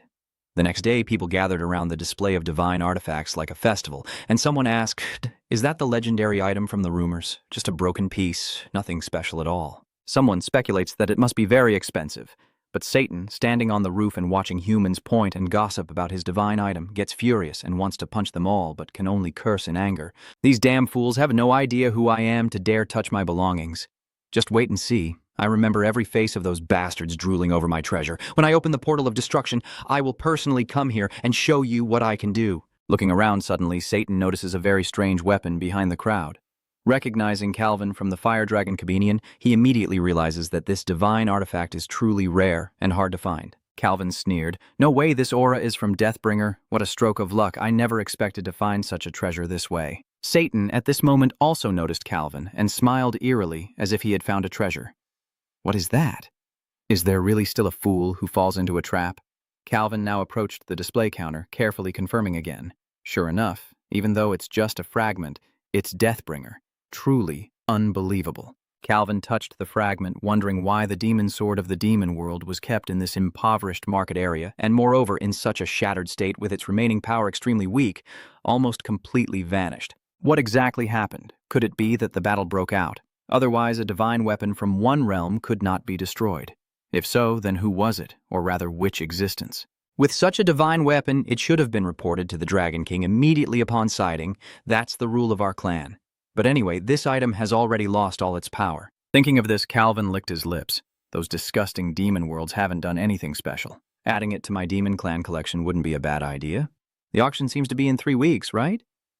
No problem. I have plenty of money. After a moment, Calvin turned and left, while Satan hurried back to the hotel to inform Dex. He shouted loudly, "The owner has appeared, really appeared. I heard there's a young new cultivator ascending to ancient dragon level, drooling and eager to buy." Dex seems calm as he replies, arriving earlier than expected, so that girl must be well informed. Elle also responds softly, "Yeah, with such a young ancient dragon, still quite young, surely still interested in worldly affairs." Satan, feeling unamused, asked, "What's going on? Why do you look so exhausted?" Elle casually replied, "Well, some issues have arisen and we're struggling to figure out how to handle them." Satan was surprised. "What problem? What problem? But anyway, since you're family to me, I might as well tell you." "It's simple enough for a fool like you to understand." Elle looked at the wound in front of him and said, First of all, the spear that Dex gave is definitely the only key for Dex to kill the dragon. Although it can only be used once, it can kill any dragon with a single strike because this item contains an extremely powerful force. The problem is how to land that fatal blow and how to buy enough time until then." Dex, resting his chin on his hand, replied, "Whenever it's vulnerable, just secretly stab from behind, right?" "I think just brute force will be enough." Elle asked again. "Dex, your goal to kill the dragon is to get its heart, right?" He nodded. "Yeah, that's right." She asked again, "So let me ask, are human hearts and dragon hearts the same size?" Dex felt it was a pointless question and exclaimed, "What does size have to do with anything?" Elle insisted, "Of course it matters with the same strength. The one with greater mass will have greater power. If the dragon dies in human form, the enormous magic and life force accumulated in its heart will lose control and vanish immediately. As a result, we will only obtain a human heart with slightly more magic than that dead corpse." In other words, to obtain the complete dragon's heart, we must force the dragon to reveal its true form and then use the spear to finish it off. Only then did Dex understand her idea. He thought about it and realized that forcing the dragon to the brink without using the spear would be difficult. Satan suddenly looked confused, listening for a while before asking again, "What are you talking about?" "Be quiet for a moment. I have to say that if the master doesn't care about the logical flow, then fighting the dragon one-on-one still has a chance to win. But if the prerequisite is forcing it to reveal its true form, that's a bit difficult." Dex asked curiously. "How difficult is it? Tell me more." Satan carefully analyzed, starting with the magic, specifically level 9 magic. Dex was stunned. Level 9. The only reason those gods gave up and played dead to hide under human guise and return to their original form was when they were truly furious or felt their lives were threatened. and once they reverted to their dragon form, they would definitely cast level 9 magic. Do you remember the level 8 magic your master once used? Level 9 magic is even more terrifying. If it casts a level 9 spell, this entire continent might have to be redrawn, Dex thought to himself. Then the shot would definitely be very beautiful. Hearing that, Elle immediately had an idea. I think differently. Perhaps if it uses a level 9 magic, it will cast a spell that only affects Dex, like a super death spell that can kill lower-level creatures absolutely, such as a death command. If it's a different kind of magic, it's okay. But if it's a human, maybe Dex won't be able to resist. Cao Tong scratched his head worriedly. This journey is too risky. What if something happens? If that damn dragon god steals my divine sword, I might lose everything. Hey, Master, maybe we should just forget about that dragon heart or whatever. We don't need it anymore. Dex hesitated. I guess I've relied too much on that spear. Suddenly he smiled almost to himself, thinking it was too easy. With this level, there's no more fun. I've decided to kill that dragon. Satong looked at his fierce expression and felt panic. With the master in this state, nothing could stop him, no matter what happens. Rumors are already spreading online that a legendary item is trending in the Japanese system. It seems to be the sword that the destroyer once unboxed. Another grand event, ha. Someone else was surprised, huh? That sword is a legendary item from Asia. How could it be broken? So, at first it was an item from our system. This is a cultural theft scandal. No, a theft of a legendary item. Why is it displayed at the market like that? Sold to merchants, right? It must be the main quest, no doubt about it. Based on my instincts, I'm sure it's Choco Cake and Dex plotting something on the Japanese mainland. Dex is fanatic. Dex is fanatic. Dex is fanatic. Dex is fanatic. This is Dex's sword fanatic. Can't you see it's black, black, black, black? A short-haired girl with a cool face stares at her phone screen reading comments, secretly thinking that Dex is up to some outrageous trouble again. At that time, in the village of Lumor, the evening was clear, the bright moon shining brightly, and the entire galaxy seemed to be captured in their eyes.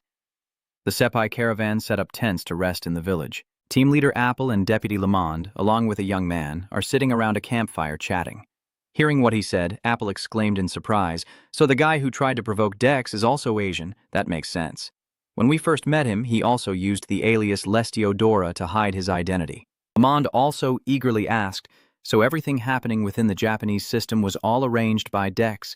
What is his purpose?"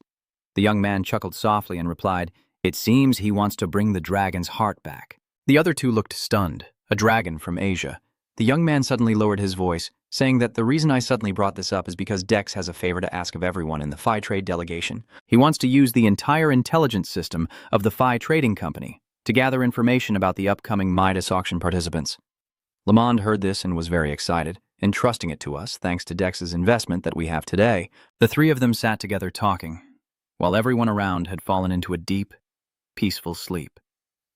Weeks later, Midas Company officially held a public auction for divine items, attracting a large crowd. Goldberg stands proudly at the auction table, excitedly saying, "Ladies and gentlemen, thank you all for attending today's auction, and I wish everyone the unprecedented opportunity to add a mythic item to your collection." Kya Van, mingling with the crowd, licked his lips greedily, while Dex, on the other side, had spotted the target, the dragon. Goldberg finished his introduction and loudly announced, "Everyone, please pay attention. The auction organized by the Midas Guild will begin shortly. There are a lot of people below the arena, and it seems like the number of NPCs is even greater than expected." Everyone keeps talking, and of course, a mythic item is a priceless treasure even for NPCs. Look at those NPCs, they are all members of royal or high noble families from the empires. Damn, with this, the auction is hopeless. Even if I sell all the gold I have on this system, it might not be enough. Miele, the butler of the Sun Empire, still very young, wearing a pair of large glasses, sneered and said to the person next to him with sarcasm, "Truly surprising. The Paros Empire is also participating in this auction? I hear that recently they've been hit by a severe drought and are completely exhausted. So are they just here to watch for fun?" The lady in charge of Paros Empire casually replied, "Don't worry, that issue has been resolved, thanks to the fact that the Sun Empire refused to sell us grain at that time." So, the Empire has concentrated all its efforts on food self-sufficiency and developing new farming techniques to boost production. Moreover, it seems you are very skilled in court politics. I hear the Sun Empire is struggling with pirates from other continents invading. Even with the internal instability, you still manage to calmly focus on this auction. Miel frowns. What did you just say? Calmly. Are you crazy? You must understand that insulting me is also insulting the Hmon Empire. Mrs. Case looked at him and asked, If I'm right, what do you intend to do? That young brat who's still wet behind the ears and inexperienced is trying to look down on me. Tia Van saw the two arguing loudly and quietly reminded them to stay calm. The auction is about to start, and continued behavior like this will affect the honor of both empires. The lady from the case looked at the young man with red hair in front of her and thought to herself, who is this guy? His sharp eyes are really impressive. Prince Miel shouted, Who is everyone? The young man with red hair slowly introduced himself. I am Kavan, the prince of the Bael kingdom. Is there a problem? Miel immediately drew his sword. Huh? Namtuk? Just a Namtuk from the weak Bael kingdom, daring to give me pointless orders. Kavan looked at the two people intently, his eyes cold and piercing, leaning slightly, saying, Silence, while others are talking. Miel suddenly felt a cold sweat and a faint fear rising in his heart, then whispered, Yes, case is the same. He muttered, Sorry. The Demon King Satang, standing on the roof, saw this scene and exclaimed, That's right, the divine beast from before. Elle exclaims, just using soul contract on a child already, this dragon really is hot-tempered. Suddenly, the demon ascendant gets angry. Is it allowed for it to use its power so openly, watching how those gods behaved so unfairly back then? They are truly the quintessential brats of the Arcadia continent. Elle replied calmly, They are residents of this continent, so they are allowed to do that. People in the demon world are also free to use their powers. He was at a loss for words, and that's probably true. The Emperor was among the crowd, eyes fixed on Kavan, and that guy Dong only gets furious when someone tries to ruin things. The organizers announced that the antique auction hosted by the Midas Guild is starting now. The starting bid is 100 gold. A hand goes up with 500 gold, and another person bids 2,000 gold. Online viewers are closely following the auction and start commenting. 1 gold can be exchanged for 100 million troops. NPCs are going all out, with prices soaring to hundreds of millions of troops in just a blink. As expected, the difference in status is completely different. Normal players have been eliminated from the game ages ago. Look at the gap between the rich and the poor in this virtual world. During the auction, the bids kept rising rapidly. 3,000 gold, 5,000 gold, 8,000 gold, until Miel shouted out 10,000 gold. The viewers felt their hearts pounding. It's already 10 billion coins. And the price is really crazy, but does that item really have that much value?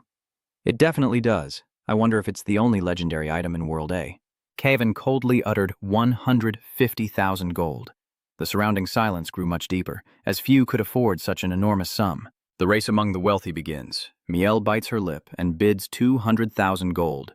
Then Count Case finally speaks up with 400,000 gold. Kavan decides to go all in, calmly saying 1 million gold. Then the other side raises to 1.2 million, and Kavan finalizes at 10 million gold. Everyone gasps, 10 million, wow, who's this terrifying? Kavan replied, I don't want to waste any more time on this auction. Surely no one objects. Let's end it now. Everyone thought the auction was over, but just then, Dex jumped in with a bid of 20 million gold. Gulburn thought he must have misheard and fell silent. Who was the person who just arrived? Everyone turned back to the place where the 20 million gold call was made. Kavan calmly said, He's just an acquaintance explorer. I don't think he has the ability to pay that amount. Dex gently lowered his hand and replied, So what? But the system still accepted my bidding request. So that means I have enough 20 million gold. Kavan said the number directly without many words, 300 million gold. Gulburn was deeply shaken by the 300 million gold. He probably will never experience such a super auction in his lifetime. Gulburn finalizes the auction. If no one else has any objections, I declare the auction closed. The system immediately notifies that the ownership of the item has been transferred to Kavan. After finishing everything, Kavan approached Dex and asked, Who is everyone? He hesitated. I know. So what? Dex turned to ask if this break was enough, and the demon looked carefully before replying, The Iron Beast can swallow a lot, probably about 30 minutes. Dex thought that might be enough time, so it all depends on that person. The golem looked confident, saying, I trust the master completely, but once I get that guy's guts, I'll return the Death Ringer to me. A thin stream of deathly light shot out from the demon lord, quickly enveloping Dex, and in an instant his pupils turned pink-purple, the demonic power spreading through his veins. Dex softly replied, All right.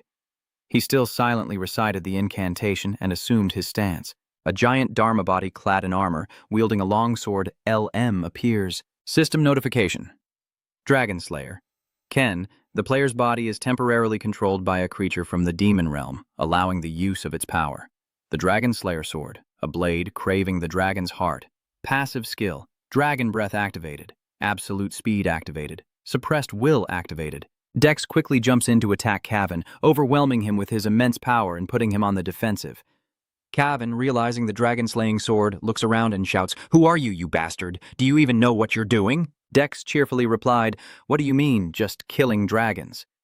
The force from both sides colliding was so powerful that the shockwaves exploded with a bang, lighting up the sky and causing everyone to quickly scatter and run away. Screams echo everywhere. What the hell is that? Such incredible damage. Run now. Even a light touch can be deadly. Help me! Dex sighed in admiration. A level 5 magic spell from a human mage is hard to cast, probably trying to hide their identity. But using it so recklessly, how can you hide it? Suddenly he charged forward and threw a powerful punch that sent Cavan crashing into the wall with a loud bang, but it seemed to have little effect. That bastard really is just like me. Slow to think I could deal some damage. Your kind is truly too cheating. Cavan took out something from the wreckage, his face grim, eyes glaring as he cast a control spell at that bastard. The system sends a notification. The pressure stream is suppressing the player.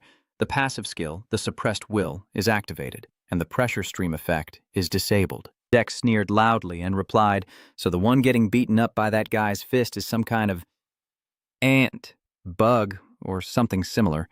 Cavan started to get furious and growled, "No matter who you are, I will silence you." He channels his energy like a raging firestorm, and countless strange runes appear in the air as the enormous fireball grows even larger.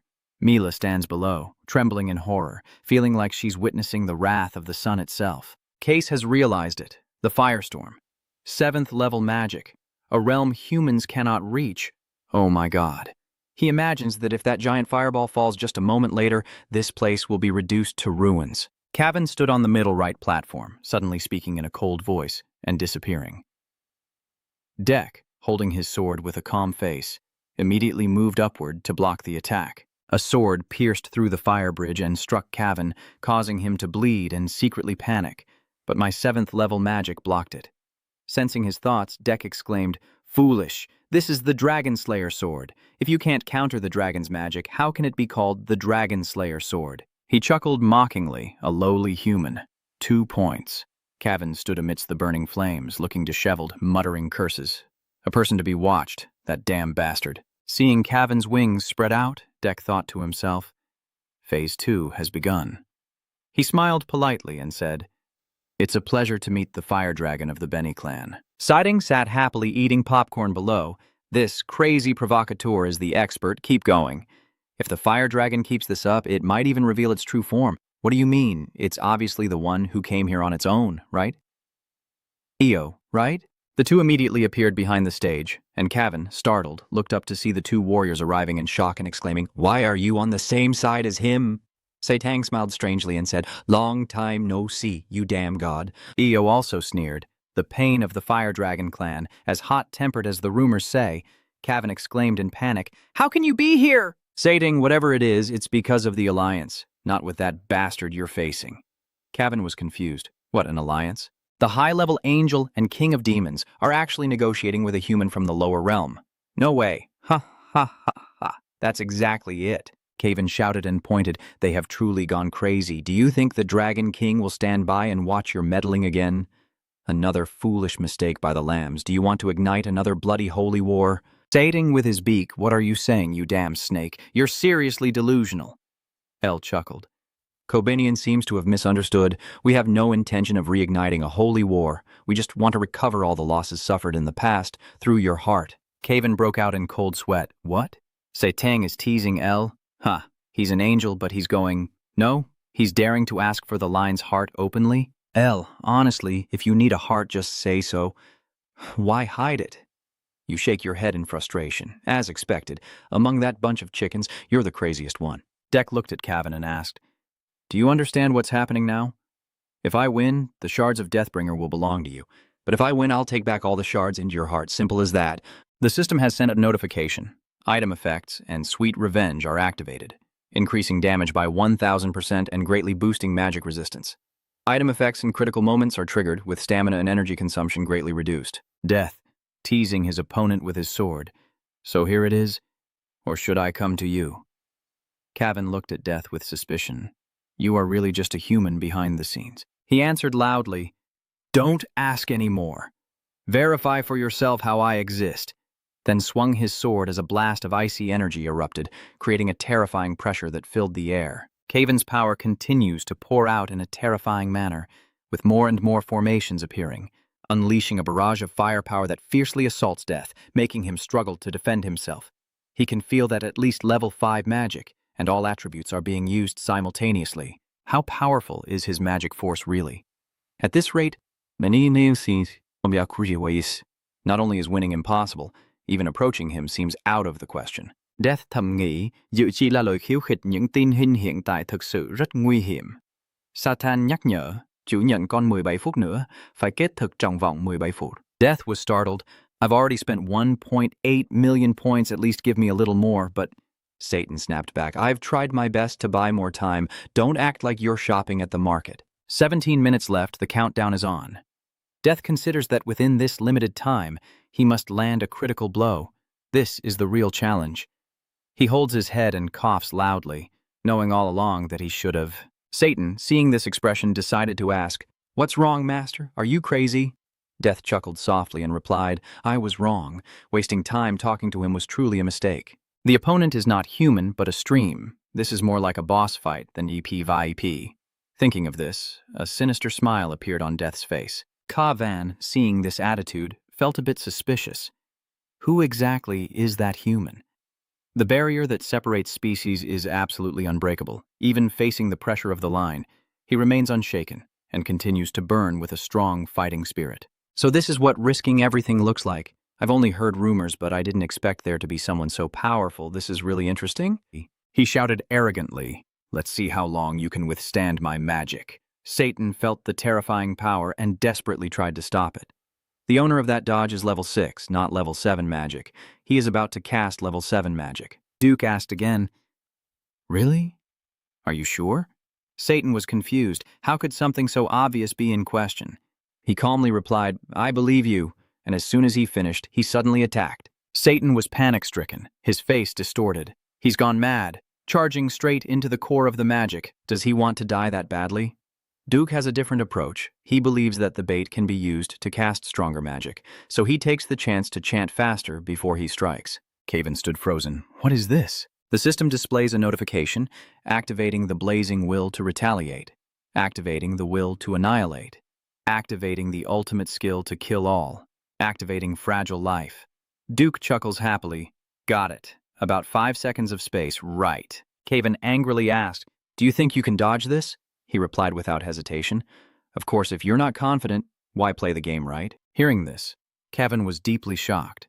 This wasn't a life and death battle, just a game, just for fun. He smiled brightly, truly enjoying himself. I must admit you're very strong, and I will give my all for this fun so you won't have to wait long. Cavan then raised his hand against the golden halo, as if his violent aura was growing stronger and stronger, flames roaring higher and higher, causing the people below to panic and run away, shouting in terror that fire is too dangerous. We must get further away. Where else can you run? We're already outside the village now. Suddenly, the system sent a notification. A new quest has been created, titled The Horror from Legend, the Fire Dragon Kirbinion, a creature said to exist only in legends, yet someone dared to ruin the fun and even wounded it. If you want to live, run immediately, or you will taste the same horror from the supreme creature, the dragon. Escape from Bylin area, or all your belongings will be confiscated if you fail. A series of notifications continuously appeared below, directly affected by the pressure of the flow, existing as a super elite enemy. In a state of abnormality, under the effect of fear, all stats were reduced by 90%, and the logout function was temporarily disabled. Many characters, under Cavan's suppression ability, panic and flee below, shouting non-stop, Run quick, look at the dragon. Cavan's eyes are filled with tears as he loudly commands, Fear me, you miserable beings, your entire existence is meaningless. Surrender everything you have. In the sky, a giant fire dragon appears, with a terrifying fireball floating in front of it. EO is a bit scared. Oh, isn't that, Satang continues, it's the level 8 hellfire magic, burning everything with hellfire. Cavan sneered mockingly. Ha ha ha. So you've realized that human fears, ha ha ha ha. So you've understood that human fears. Well, You've made me angry, and to atone for that sin, you have gone too far. He revealed his true form as a blazing red fire dragon, with overwhelming power and pressure, yet he showed no sign of fear. Both sides charged into a fierce battle, destroying a large area. Suddenly, a flame burst out, and a scream echoed as a sword of dragon destruction transformed into a dragon knight, blocking in front. He looked back and exclaimed, "Even the stones are burning, the hellfire lightning is truly terrifying." Of course, the hellfire lightning burns right into the essence of the target. Even water can be turned to dust by it. Kevin growled, "You bastard! How can you still be arrogant in this situation? This revenge won't end with just killing people. I will teach the entire human nation on this continent a lesson they will never forget. Just wait and see, humans." After hearing this, he chuckled bitterly, still so arrogant, getting beaten half to death and still not learning his lesson. "What kind of gods do you think you are to believe you'll always win against humans? Lord of the monsters!" Kevin roared. "What did you say?" El was surprised. Oh, the classic line has appeared. The monk happily keeps thinking, as expected. The master always knows how to provoke opponents with words that hit the nail on the head. Without hesitation, transforming into the sword of victory has already cost me quite a few points. Maybe it's time to use it. "That thing," the viewers exclaimed. "Damn it, that's it. It's him, that guy from back then. Damn, damn, damn, damn, damn." He quietly whispered and drew out the bamboo spear. "One hit for me, one hit for you. Before this spear, everyone is equal." The netizens saw this scene and all exclaimed, "Crazy, haha, that spear can defeat the fire dragon with just one strike." That spear is that spear. Black, black, black, black. May you find love soon and get a perfect score on the university entrance exam. Come on, charge up. Glory to the sword sect. Long live forever. The melody makes my eyes roll. What the hell is that? What exactly is that weapon, you adventurers? He continued to channel his inner strength, and the runes in the sky grew even more numerous. A sea of fire and energy rushes together in a dense wave, illuminating a large area, and the dragon cavalry struggles to shield themselves. He exclaims, "That's intense. Luckily, I transformed to defend, or else we'd be shattered." Satang sighed, combining level 7 and level 8 magic, wanting to destroy everything forever. El guessed, "It seems the opponent has no way out anymore. Are you proud of that loser when you're the one who lost?" The monk shouted angrily. "What did you say? That roasted chicken, that fried thing is better than a person." "Be quiet. I don't want to hear you arguing anymore. Enough nonsense, break it up. How much time is left?" "About 5 minutes, Zatang replied. Dek, holding his sword in one hand and a torch in the other, "Is that all there is left? So I don't have time to let it tire out. The taunts probably worked up to a point, but now how do I create an opening for that guy?" Suddenly, Zatang remembers something and says, "Master, I know what those divine beings hate. Do you want to try?"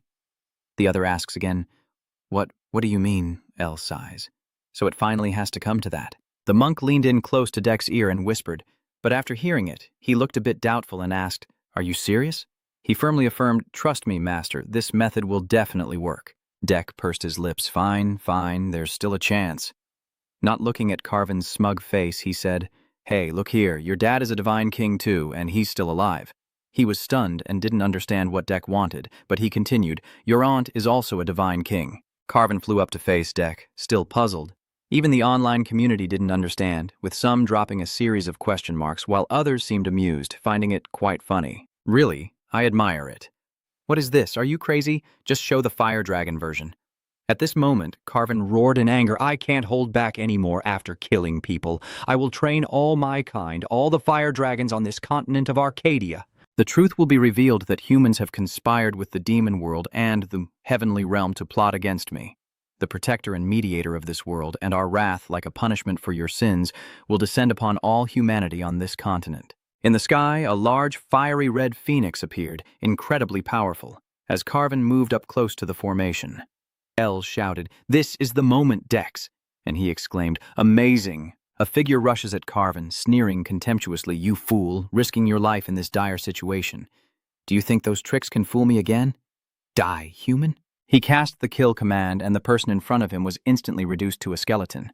But in the blink of an eye, Dex appeared from the other side, and with his bamboo spear stabbing forward, Carvin couldn't react in time and could only exclaim, "How is this possible? You didn't die." He explained simply that level 9 magic, the command to kill, grants living beings absolute death. So as long as it's not a living creature, it's fine. So Dex used a clone, Oscar, a combat robot made of flesh, to take the hit instead. Sading looked at this scene and turned to question Io, so why is this clumsy robot on the list of beings summoned by the heavens? She replied, oh that, it's because of the heartfelt plea of the person who created this robot. You are curious, and the heartfelt plea? She nodded.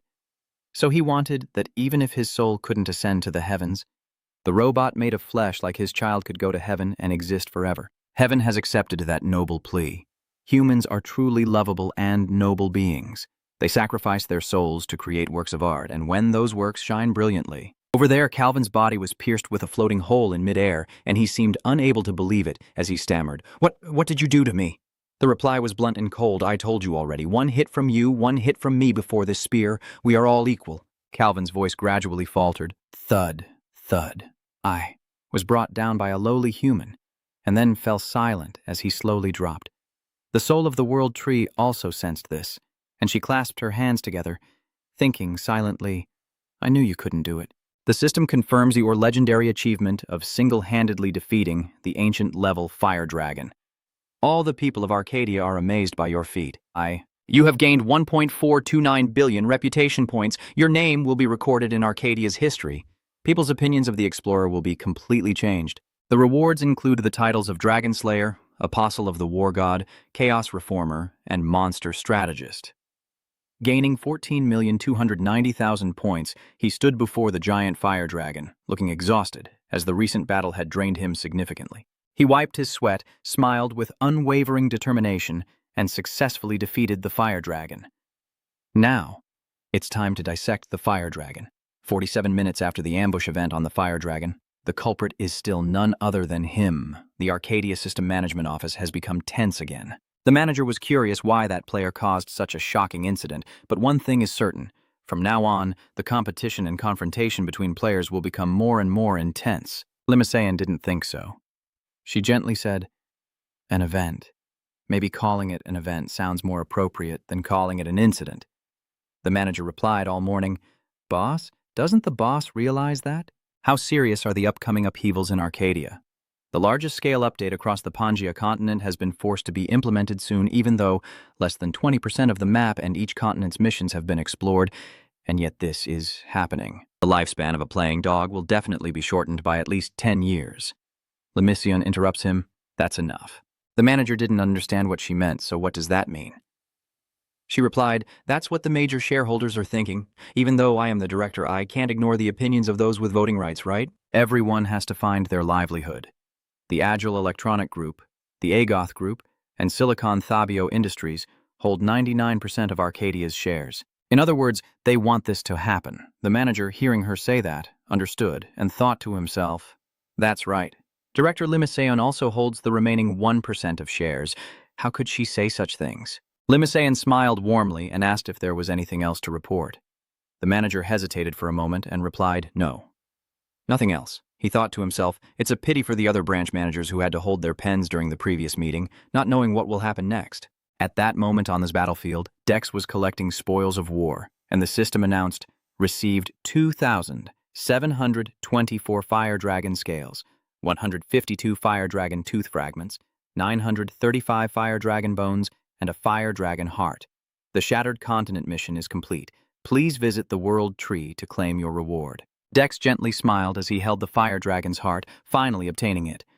Harvesting wasn't so bad after all.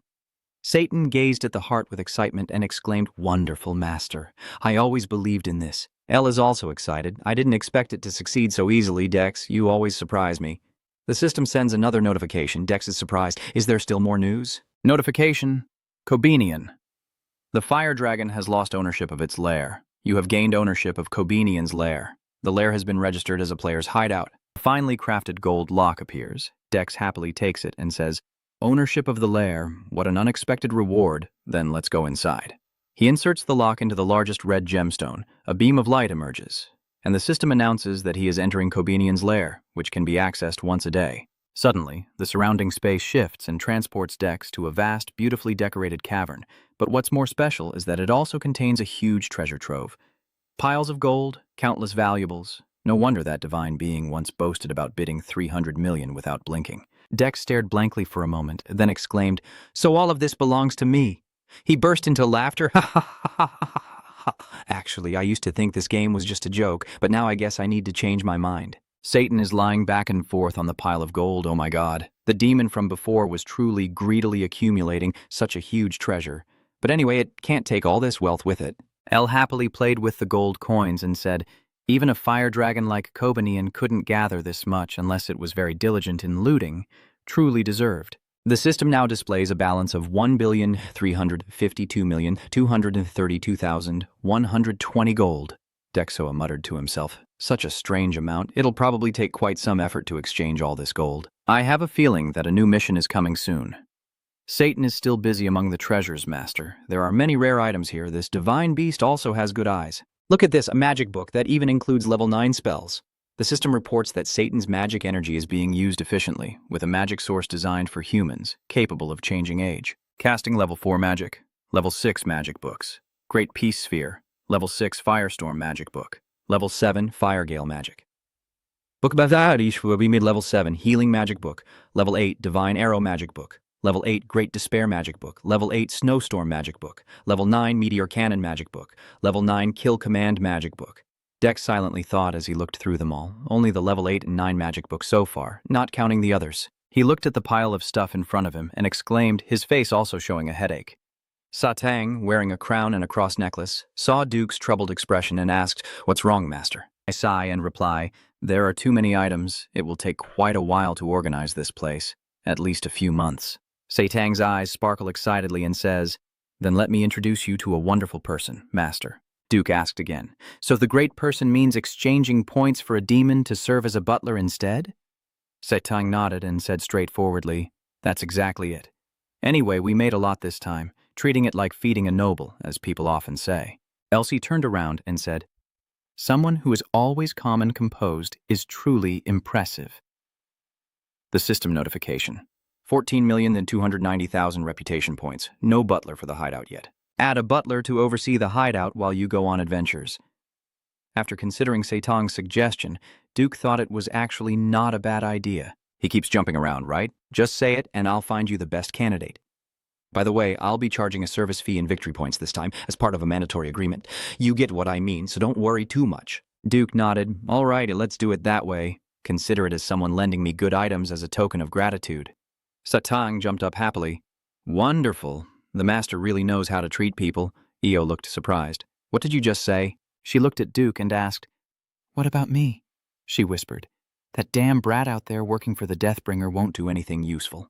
Meanwhile, I have to rack my brains for plans, give advice, and even lend my precious Oscar, and that's not all. Duke calms down. Hey, calm down. Satang is just teasing. Huh? Such a fool. They keep fighting and think they'll get recognition. You have to think smart like me to earn your share. Frustrated, she shouts, and as for that distant fall, you want to cause trouble, don't you? Come here. Come here. Today I will show you what manners are. The two of you rush into fighting like fools. Death sighs and stands aside. Don't they know what exhaustion is? At the Arcadia Korea branch office, Lim Yi-jun looked at the computer screen and exclaimed, I didn't expect the consequences to be this serious. I sincerely apologize to Director Kagon and everyone. We should have found a way to recover that spear. Still, she secretly thought that everything happening like this was probably all part of that person's plan. It was probably time for Death to meet her. She looked at the news snippet. Yoo-hoon Jae-young, 20 years old, a student majoring in virtual reality at Seoman University. At that moment, in the synchronization development room, an older female voice said, You've worked hard, Jae-young. Today you've collected enough synchronization data. Take a rest. Jae-young responded politely, Yes, thank you, and then thought to himself, It's all because of Jae-young that I have to do this part-time job. But I never expected things to turn out like this. But I also have to deal with the Hoa Long items. Maybe I should quit early. As I was about to leave, suddenly someone called out, Yoo-hoon Jae-young, are you free? Jae-young turned to look and saw a stranger he didn't recognize, so he asked her who she was. The girl smiled brightly and introduced herself. I am Lim Yi-jun, the director of the Arcadia Korea branch. Can we talk for a moment? The two of them went into a room, and Lim Yi-jun asked if he wanted a milk coffee, to which Jae-young responded vaguely. Oh, thank you, he said, seeing her bring out the coffee herself. He then asked why she made the coffee herself and if she didn't have a secretary. Lim Yi-jun giggled, My secretary isn't Burita, and besides, I have my own people so I can handle things. Most importantly, this floor is currently off limits except for me and you. Lim Yijian looked straight at you and said seriously, I want to see you, Jae-young. No, frog. Jae-young, feeling down, lowered his head and asked, You know my identity already. Lim Yijian chuckled and replied, Don't worry, no one else will find out besides me. You sighed, Well, I suppose I've caused quite a bit of trouble lately. It's not as serious as the last time with the sword reward, Lim Yijian said gently. And besides, what do you think about becoming the richest person in Arcadia? Jae-young honestly replied, Actually, I'm not sure anymore. I just find it more troublesome. She gently stroked her coffee cup with a calm expression. A seasoned traveler, an undercover profession. Not only did she not gain any benefits when leveling up, but her affinity with the family was also limited, along with the number of reputation points she could accumulate. It's a profession with many restrictions, yet you still managed to reach this level. Truly impressive. Suddenly, she realized she might be rambling too much. The reason I came to see you is to propose a deal with the most influential people in Arcadia. Jae-young, seeing her beat around the bush, asked directly, What does the Arcadia Korea branch director want from me? He thought to himself that if it's a troublesome matter, I'd better decline. I don't want it to affect my gaming experience. Lim Yijian smiled kindly and replied, It's nothing serious. Just quickly bring the fire dragon heart to the world tree to speed up the continent merger. After all, it's your plan. Isn't it too much to ask? Hearing this, Jae-young felt a bit surprised and thought to himself, Does this woman have a mental problem? Lim Yijian also advised, and besides, probably keep in touch regularly. You stand up suddenly. Wait, I haven't agreed yet. Lim Yijian then smiles seriously and makes a proposal. If you agree to this offer, I will become your solid support in real life. The system reports 32 new messages. The first message from Angelina, Dick, what the hell are you doing? Some fire dragon or something. Don't try to fool me. If you're having trouble, you should contact me right away. The second message is from Cassius, that annoying kid. I thought I was strong enough to face him already. You're still too inexperienced. Keep practicing and we'll meet again later. My third message is as dark as a small pot. Hey brother, I watched your live stream. You're so cool. The fourth message is from Apple Dick. Is that you? I didn't expect you to use that spear to kill the fire dragon. When did you plan this? Lemon's message. Hey, if you intend to sell items related to the fire dragon, contact us. We definitely won't let you down. Dick looked at the pile of messages with a bitter smile. All my merchants are noisy in the same way. I guess I need to arrange a meeting with them soon. Satang stood beside and asked, Hey master, why are you suddenly laughing? Is there something funny? Dick casually replied, You could say it's a fun story, which drew quite a bit of attention. And his mood was good. A video of the fire dragon battle was posted online, reaching 1,453,215,424 views. Satang looked confused, and Dick held up the fire dragon's heart, wondering if this was really the fire dragon's heart. The system sent information about the dragon's heart, which stored the accumulated mana over thousands of years, sourced from an endless supply of mana. This is both a rare material and an opportunity that anyone would desire, but it won't be easily subdued by the weak.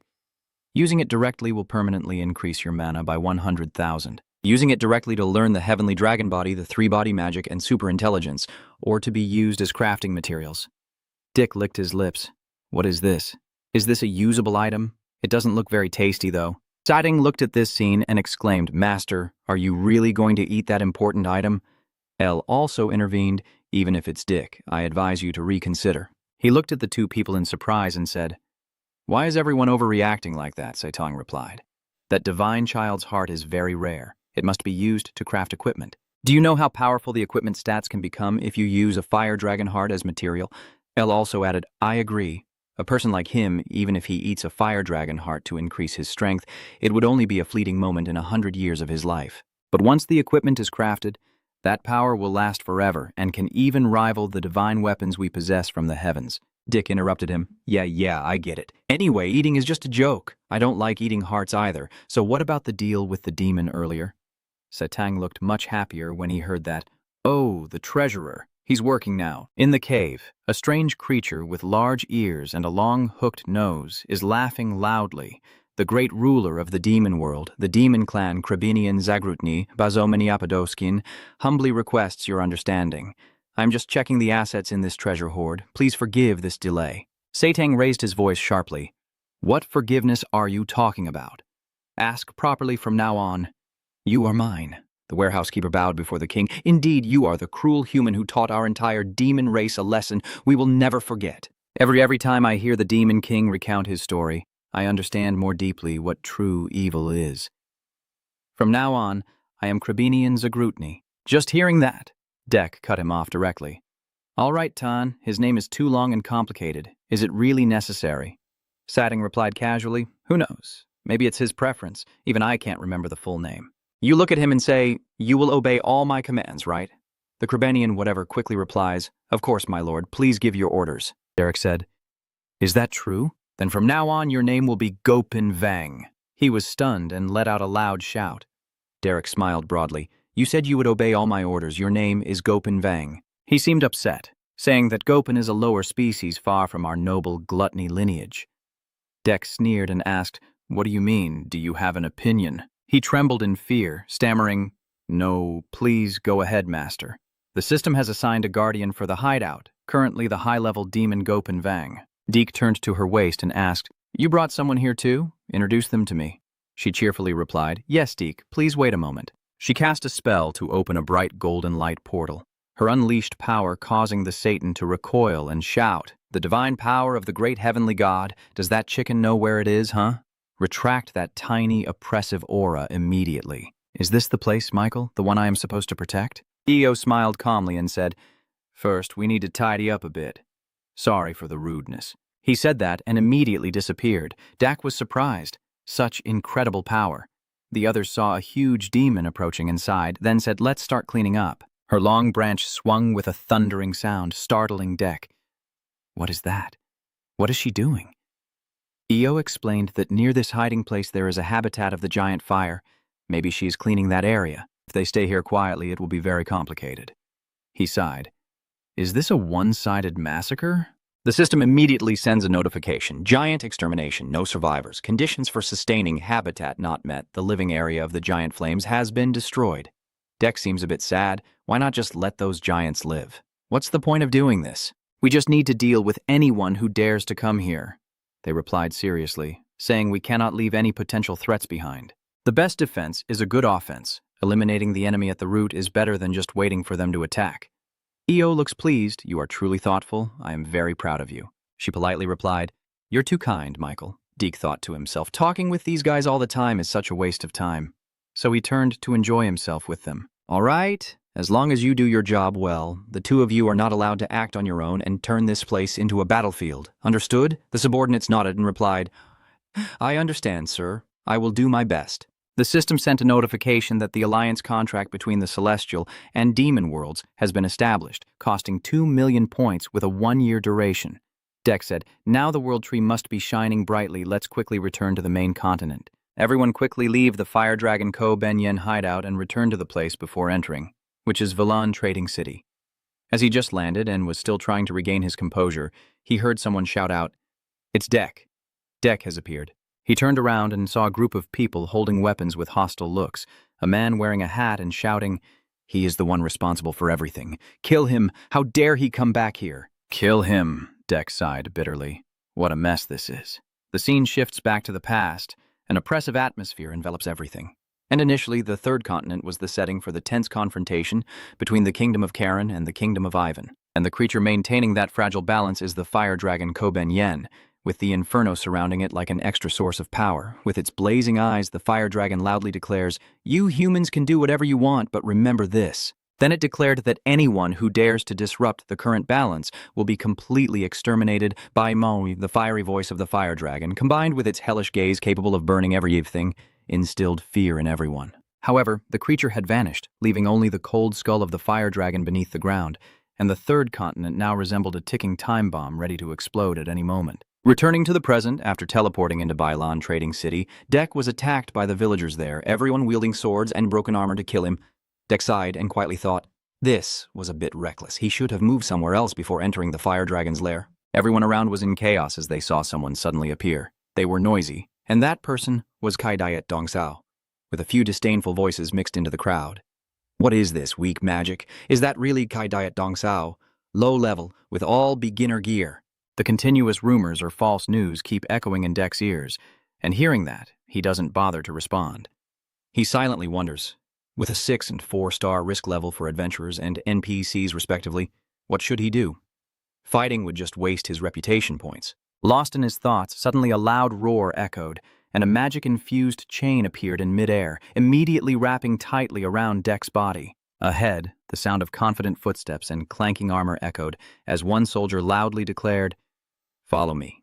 The Count wants to see you." Turns out these are soldiers from the 2nd Platoon of the 2nd Regiment of the Cavan Army. The Ivan Principality of the Westwood Regiment quickly interrupted and pointed directly at the Cavan soldier's face with a commanding gesture. "Hey, Cavan Kingdom, the one who occupied this area first was our Ivan Principality. Don't you know that?" Cavan soldiers don't hold back either. The leader glared at the Ivan soldiers with disdain, still holding the binding spell on Deck, and arrogantly said, "We already captured that guy earlier, so do you really want to fight over a single person in such a savage way?"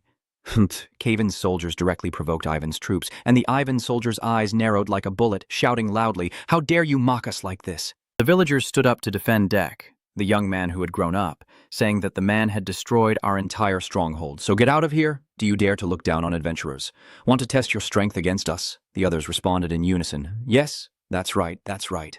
Cavan's army and Ivan's army refused to back down, one side shouting loudly, "Destroy them," the other side gritting their teeth, claiming they belonged to us. While watching a good show, the system announced that December had met the special conditions and was awarded the title, "The Man Everyone Desired." Deck muttered in disdain, "Come on, I already killed the fire dragon. At least show some fear or respect." At this moment, both Elle and the Demon King are standing beside Deck. She nervously whispers that it's not quite like that, because when Deck is in his transfer state, otherwise he just looks like a fragile human, to which the mischievous Demon King responds with a smirk, "That's right. Honestly, he looks quite weak." Then he continued, "In other words, the basic stats are too low, so he's looked down upon, right?" The Demon King widened his eyes and concluded, "It's all because the master is too stupid." Hearing the gossip and nonsense, Deck casually asked the Demon King, "What did you say?" The Demon King flew in front of Deck to help answer his questions. "You seriously told Deck, listen up, you know how much fear and bad reputation the trash wind of the demon world brings to humans, right?" "What do you think the secret is?" Deck skeptically replied, "Probably that your wind massacres humans." The Demon King was quite pleased with Deck's answer, "But that's wrong," Deck continued, using sweet words to deceive and seize souls. "I don't know if it's praise or criticism," the grumpy Demon King said. "That's true, but not quite right." Deck continued, "Because he's sneaky." The Demon King was very annoyed. "Are you joking with me?" "No more patience, so I'll be direct. Always leave 1 or 2 survivors." The Demon King continued with a sinister look, "To leave witnesses so they can spread our crimes." Deck seemed enlightened, a cunning smile spreading across his face as he replied, "Thank you for the advice, Anne." After a moment, Deck continued, "Remember what we know about that person." After a moment, the live stream button was turned on. On the screen, Deck was shown chained tightly with a goat, a faint smile on his lips as he spoke in a condescending tone. "Welcome to today's live stream. Did you watch the Dragonfire show just now?" Deck's eyes gleamed. His face turned cold as if he wanted to devour someone alive. "Today, I will return to our usual content, so let's watch together." Suddenly, a loud noise made everyone gasp, and the face of the brave Cavan soldier turned pale, bloodless. Next is the image of a shattered red goat in the air. A thunderous roar, the immortal warrior berserker appeared under Deck's command, and the atmosphere suddenly became tense. Whenever the purple hue is tinged with a hint of red, it seems to boost Deck's strength. He is in a fierce state, holding the bloody head of a Cavan soldier. After the deafening sounds, there is a system notification. The high-ranking officials of the Cavan Kingdom have been eliminated, and the evil reputation has increased by 300 points. Deck forcefully drops the head of one of Cavan's soldiers to the ground, a sinister look on his face. He smiles widely and then says with a sneer, "It's been a long time since I did this. Back then I used this sharp sword to kill many people." The remaining soldiers of Cavan's troop cowered in fear, trembling and stammering weakly, saying he was defeated with just 1 strike. Impossible, as his aura completely changed, making him look like the legendary bloodthirsty demon. Deck stared with a fierce gaze and then continued, "I will only spare 10 people." His voice grew more intense as he immediately ordered the soldiers to attack. Enough of this misery. At the same time, a system notification rang out activating the bloodline of the warrior, with attack power inversely proportional to remaining health, both health and mana at -99%. Amidst the piercing sounds of his solo battle against the soldiers, he became more chaotic than ever, like a bloodthirsty beast, continuously taking down one enemy after another. The system's continuous notifications made him even more fired up, having eliminated the mid-level soldiers of Ivan's Duchy, Evil Green plus 50 points, the Battle Mage of Kavan Kingdom, Evil Green plus 180 points, and the second player, Evil Green plus 100 points. Now, the blood had turned the street red, and the sword had successfully cut through everyone, lying across their legs. He panted heavily, his face covered in bloodstains, then took a deep breath and said, "Clean up, done." Meanwhile, the audience watching the live stream kept discussing, "Damn, that guy's massacring on another server again," while someone else remarked, "It's not our server, so just enjoy the show, haha." Is this the lively scene across the river? Amazing, haha, as expected from him. Someone constantly shouting your name like a hardcore fan. Him. At this moment, Pirate King Carlos is welcoming Dek, enthusiastically saying, "I've heard about you, Dech, the Fire Dragon Slayer. You're truly extraordinary." Dech humbly replies, "Thanks to you, I completed the mission in the new continent with ease," to which Pirate King Carlos cheerfully responds, "What are you talking about? Let me handle the journey to the main continent. I'll get you there at the fastest speed." He declared boldly that if he needed my help, he should call me anytime, and I would ride the waves and cut through the wind to be by his side. Under the large explosion, Dek happily replied, "Then let's unite as one again." A moment later, Dek's ship arrived at night at the elf village where the World Tree rests, in the Amil Forest territory. This place is full of towering ancient trees, and under the dim light, fireflies flutter, adding to the enchanting beauty. In the night, the sound of arguing shatters the quiet atmosphere here. Damn elves, what about my appearance? This is good enough. Now, a young man is being pressed against the neck by the female elf with a sword. She's furious and wishes she could bite him. The female elf is too fierce. "Shut up, ugly human, not allowed to step into this village, forced to kneel on the ground, he can only curse. Damn it, cursed one." Suddenly, footsteps approached, and the chaotic scene before his eyes. Elestra gently asked, "Is it still the same as before?" Then he smiled and asked everyone if they were well, as the system confirmed to the female elf that Elestra was indeed the savior of the elf race. Holding the opponent tightly in position, she calmly said, "You are a guest of Melissa," and the young man who was just pinned down by the female elf also got up, skeptically asking, "I can't believe it. B, is that okay?" The system notification confirmed that the savior of the elf race has met the entry requirements. Dek confidently stepped inside as Elestra, the highest-ranking water spirit, poured water for Dek to enjoy. Ditch takes a sip.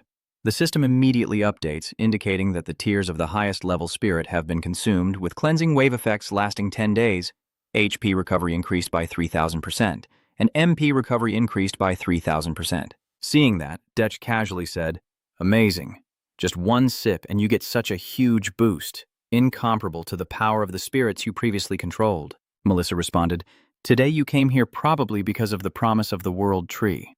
At this moment, a new system notification appeared. The Dragon Search quest has been created. If the king keeps talking, I will take you to the dragon's lair and you can bring back the fire dragon's heart. Without letting Melissa finish, Dek quickly cut in, "I already got it, the fire dragon's heart." Then Dek threw the blazing fire dragon's heart onto the ground. If the high elf Melissa and the water spirit were stunned by the shocking news, unable to believe it was in her own hands, she would stare in disbelief and ask again, "What, no way?" The system displays the next notification. The Dragon Search mission has been cancelled. Melissa's mind reels, and she can't help but slam her hand down on the table. Then she stammered, Lord, the fire dragon's heart, where did you get it?" Lord calmly replied, "I hunted it myself and brought it here." Seeing the fiery heart of the fire dragon shining brightly, he continued, "You had to cross the ocean to get it." Melissa was still in shock, as if that was impossible. Doc still calmly believed that a single attack would finish everything, and hearing this, Melissa became more agitated and asked, "What did you say?" After regaining her composure, Melissa let out a long sigh and said, "Well, I have truly lived a long life and met many people, confident that I understand them well, but Dek, you're an exception. Breaking all the usual rules." Dek chuckled softly and leaned back, casually. "Ha ha ha ha ha ha, I often hear that." Melissa sat up and said, "I will take you to meet my mother. Follow me, Dek." Yoon Jae-young is led to an ancient tree with golden leaves.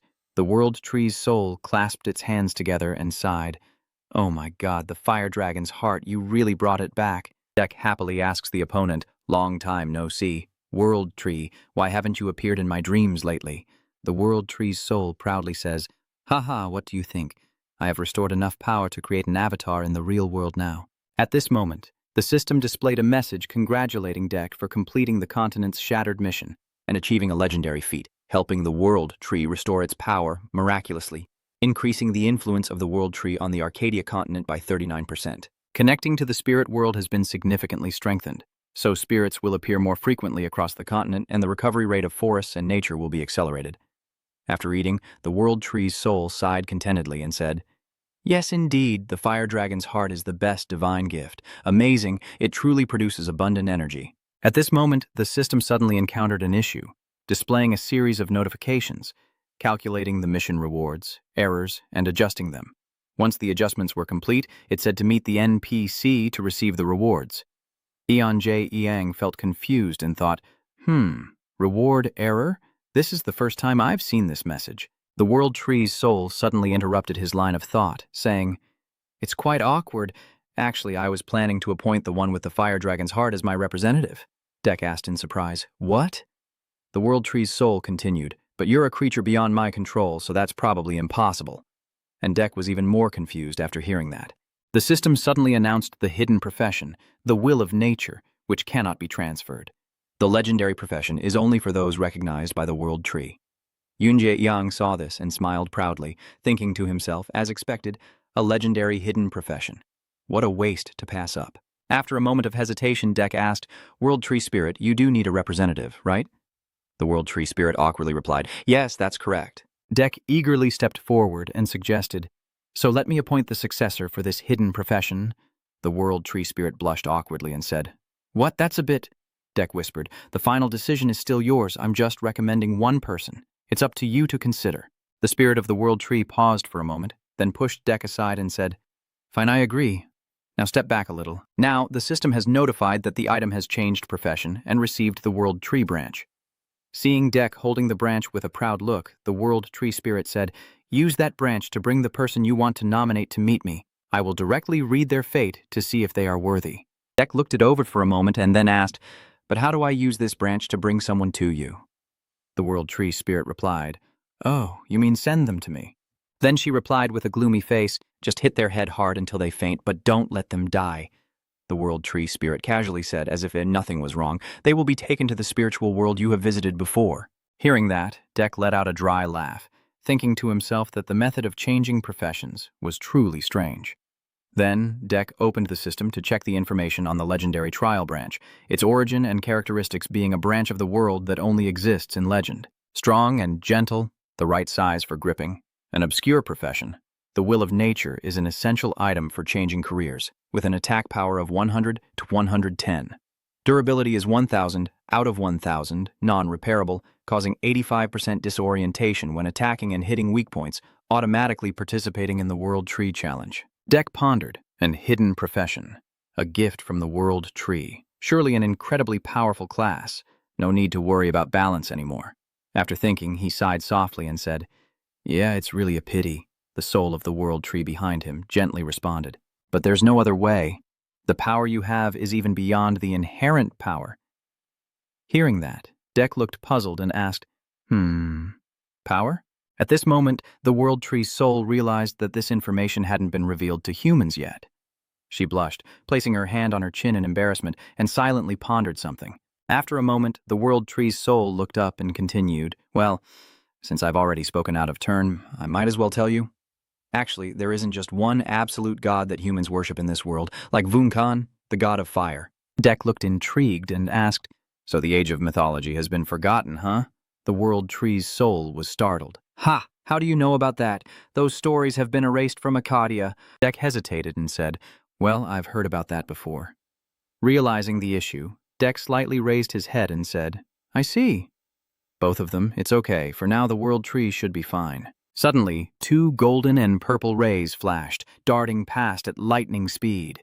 The World Tree's soul asked in surprise, You strangers. Io gently landed on Deck's shoulder, while Satang hovered nearby and greeted in unison, Long time no see. The World Tree Spirit was furious. You bastards. How did you come out of deck, leaving your demon and heaven worlds behind, causing trouble here and then showing up again? Sating furrowed her brows in frustration and said, "Oh, that's in the past. Why do you keep bringing it up? Cheer up a bit." Elle smiled gently and added, "To prevent those damned drops from expanding their influence across all of Arcadia. We have no other choice." "Protecting the innocent from those fallen is our duty," said the World Tree Spirit, unable to hold back and shouting loudly. Duty? How ridiculous. The gentle girl from earlier now looked like a caged tiger. Honestly, Michael, you don't care about protecting Arcadia at all. You're just a crazy fool wanting to show off to those damn fallen. Elle stammered, "It's a misunderstanding." The World Tree Spirit kept scolding more fiercely. "A misunderstanding? Then why did you turn the continent into a shield to protect Moose Bellum? The number of creatures you've killed is many times higher than those fallen. You know that, right?" Elle couldn't argue back, only muttering under his breath, "Damn it." Not even Elle could argue back. Satan beside him chuckled loudly. "Ha ha, that feels good. Now it's the next one's turn." The World Tree's soul grabbed Satan by the collar and demanded an explanation. "What are you laughing at?" Satan startled and gulped. The World Tree Spirit continued, "If you hadn't come to Arcadia on your own, Michael wouldn't be in this state. You are the cause of everything." Satan weakly said, "Wait, I'm about to die." "Really die?" The World Tree Spirit boldly replied, "Then just die. Do you know how much I suffered because of the sword you stabbed into me?" Satan, with his face drained of blood, No, that's wrong." After being lectured by the World Tree's soul, Satan collapsed and knelt on the ground. Elle dared not look directly at the World Tree's soul, and both of them lowered their heads, apologizing. "I was wrong." The World Tree's soul looked down heavily and asked, "So then she went along with the story. And one fine day, you suddenly gained power and were forced to sign a contract with the two of them." "That's right," Duke stammered as he sat between them and replied, "Yeah, that's correct." The World Tree Spirit quietly wondered if this was truly unusual. Could it be that your father's will was involved? Eon J. Yang's eyes flickered with a cold glint. "Your father, the top developer or something like that?" Hearing this person's name, he immediately fell into a deep sleep. The World Tree Spirit then asked, "Duke, do you use the powers of the heavenly and demon worlds fairly?" Duke replied, "Well, that's right. I will use my power appropriately depending on the situation." The World Tree Spirit added, "So it doesn't matter who granted you that power. Just accept it as it is, okay?" Duke hesitantly replied, "That's right." The World Tree's soul then smiled mysteriously. Then she suggested that I use those points more effectively, and immediately vines appeared.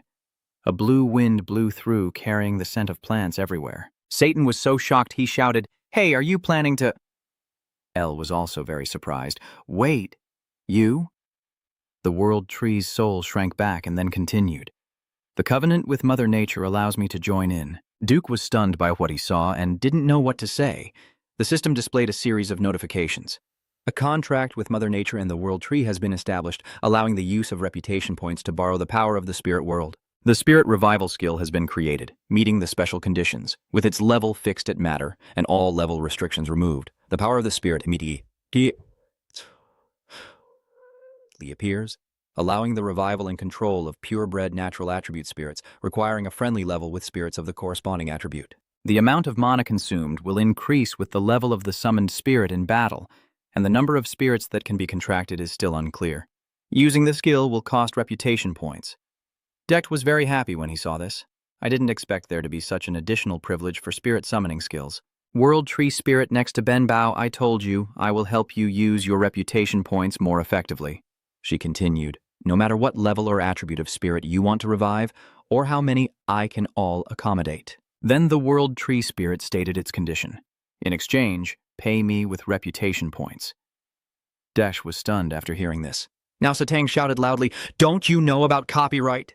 This young sapling is clearly copying our world descent contract structure exactly." Elle also angrily said, "That's right. Do you know how hard we had to think to create that covenant?"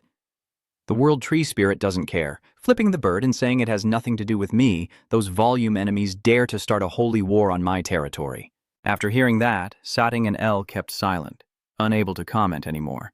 Unlike them, Desch smiled and gestured with his hand, signaling that this is the end, a happy cooperation.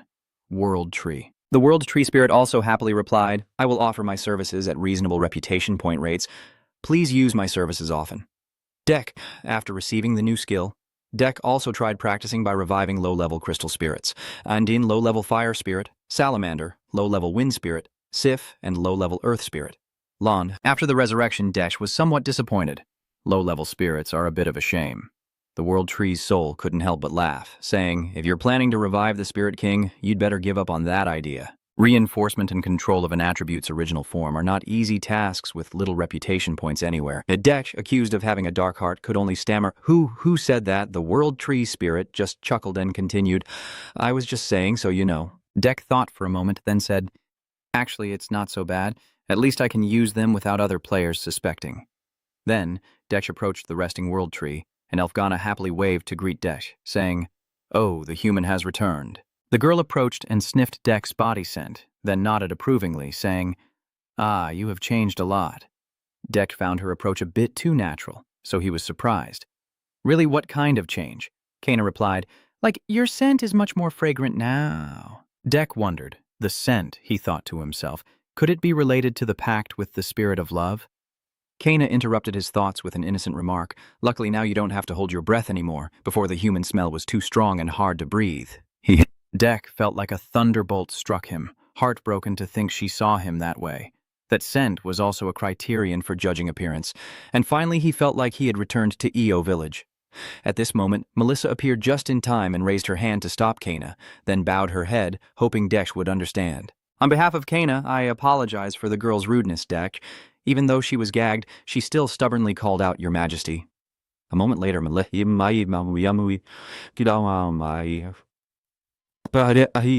led Deck to the ice village and asked, so Deck? Now, the two are sitting close on the bench but feel as distant as the world itself, Melissa continued.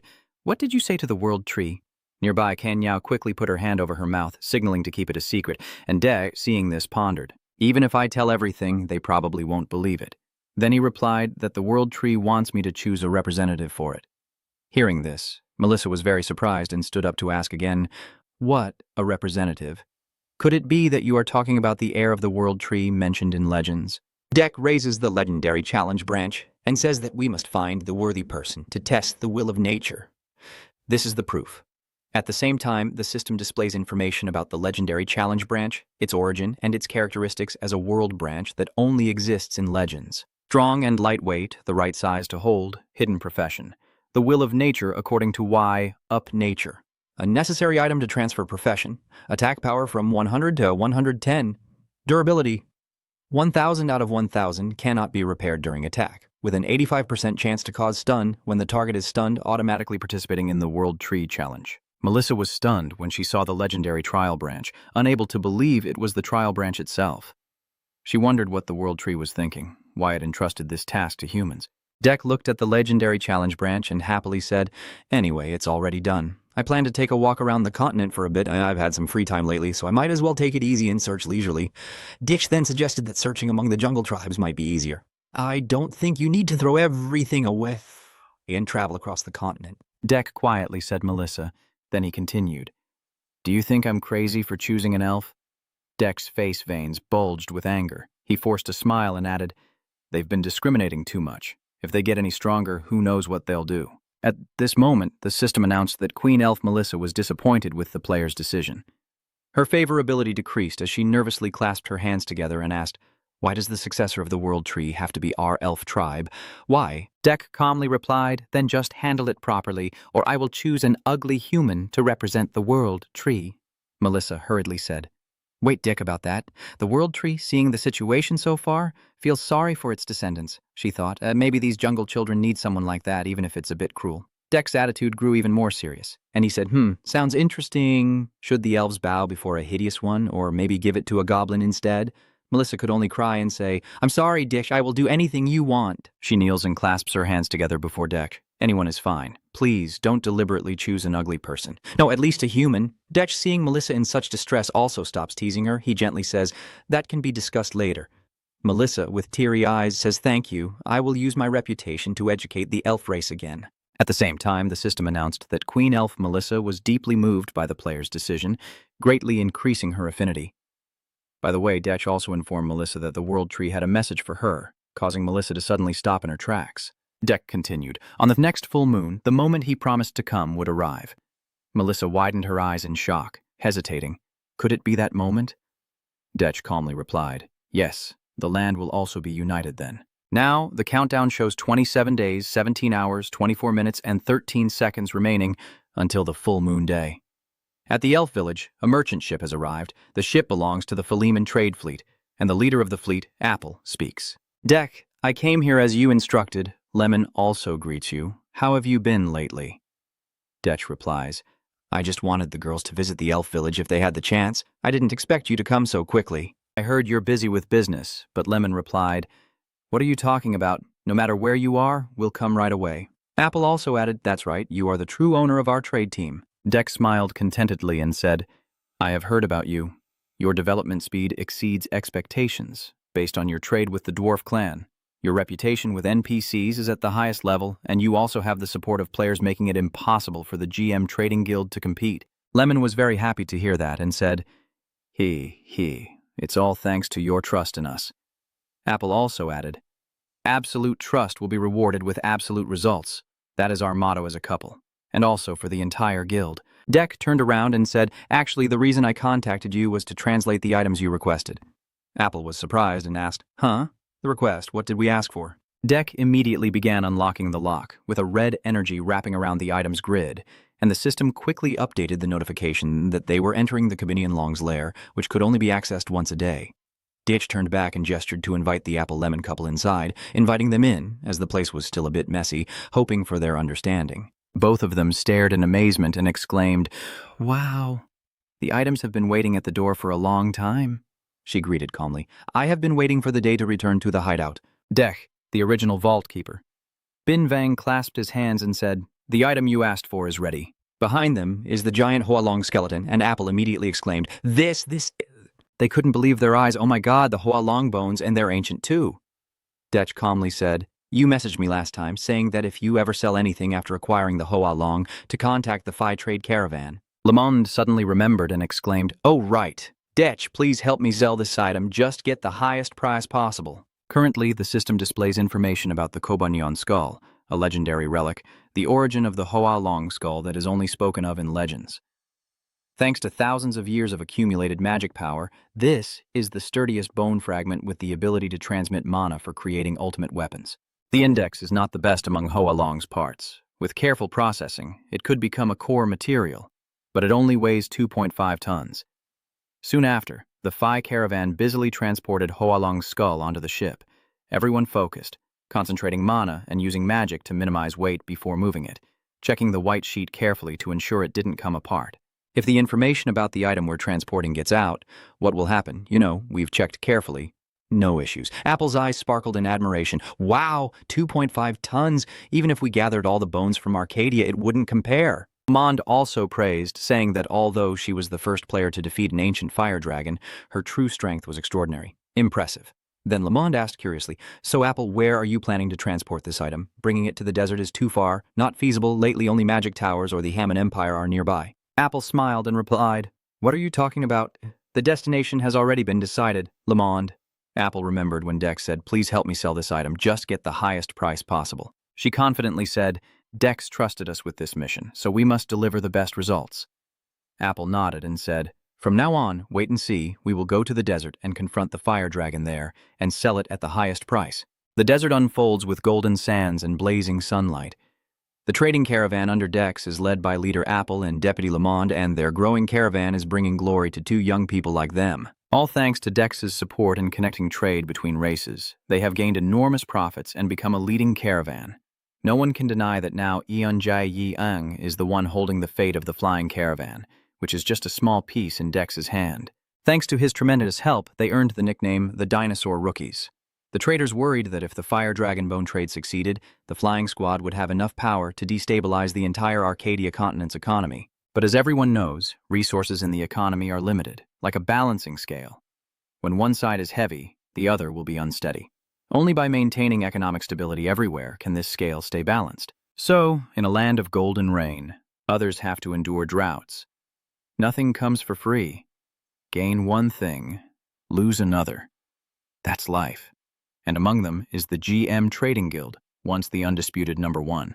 This made Lord Choi Jae-gyu live in constant fear, and once he acts, Only then will he understand. Looking at the system notification board in front of him, it shows that the current asset value of the GM trading company is 4,235,212 gold. This has left Lord Choi Jae-yu confused. His assets, once nearly 8 million gold, now halved. What on earth is happening? The more he looks, the angrier he gets, and he asks the two people in the distance to explain. The person with the black headscarf responds, "Yes, the trade crisis." The reckless expansion through trade with the WAF clan has led to heavy losses, especially after the Phi Trade Guild incident. The terrorists are appearing more and more frequently, and hearing the answer everyone already knows, Jae-gyu shouted out loud, "We already know about that." He angrily shouted in the face of that guy, saying, "When will you stop using that as an excuse? Isn't it because your business is so poor all you do is play games and still get paid regularly? Don't you feel ashamed, huh?" If the lower ranks aren't doing well, it's definitely because those above don't know how to control things. Someone should blame themselves now and see what they've done. With a bitter tone, Jae-gyu asked, "So where is that damn flying merchant caravan now?" So far, the calmest person is GM Trade Guild branch leader John Smith, who softly said that they are currently heading to the dwarf land. Hearing this, Choi Jae-gyu felt extremely uncomfortable. His words were already rushing. Dwarfs, dwarfs, the profits should belong to us, but now they are being swallowed up by them. Like pouring oil on the fire, John Smith said that the trade between the elf and dwarf clans brought the highest profits, but something felt a bit strange. When he finished saying this, he looked up with a suspicious expression. Strange how? He recalled what he knew and shared his opinion with him. Even though they came from the dense forest on the opposite side of Samoxen, they ignored all the villages along the way and moved in the most deserted direction. Using a bit of brain power, Jae-gyu smiled confidently, suspecting they were transporting something extremely secret, a very confidential item. Maybe John Smith was afraid you would do something bad, so he warned you first. Besides, for now, just monitor the situation. Public opinion isn't very favorable towards GM. If you make the wrong decision and ignore his advice, you'll be at a disadvantage. No, it's precisely in times like these that we must take the initiative and strike. Let Jae-gyu stand up suddenly, slam his hand on the table, and lower his voice. If they are moving secretly, there will definitely be fewer people than usual, and they won't stop at any villages. Their resources must be exhausted, and most likely they are transporting a valuable item. If successful, the profit will be enormous. It's a dirty trick, but it's a clever one.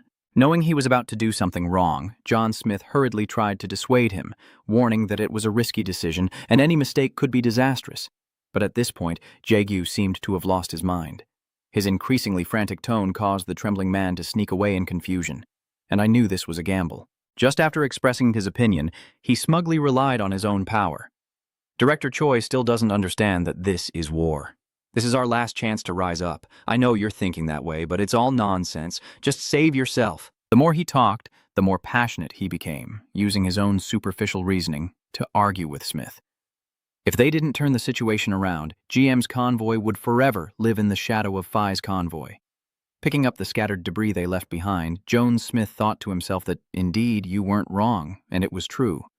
If they didn't act, they'd just keep living in misery. Under the glowing firelight, the images of two people discussing become clearer.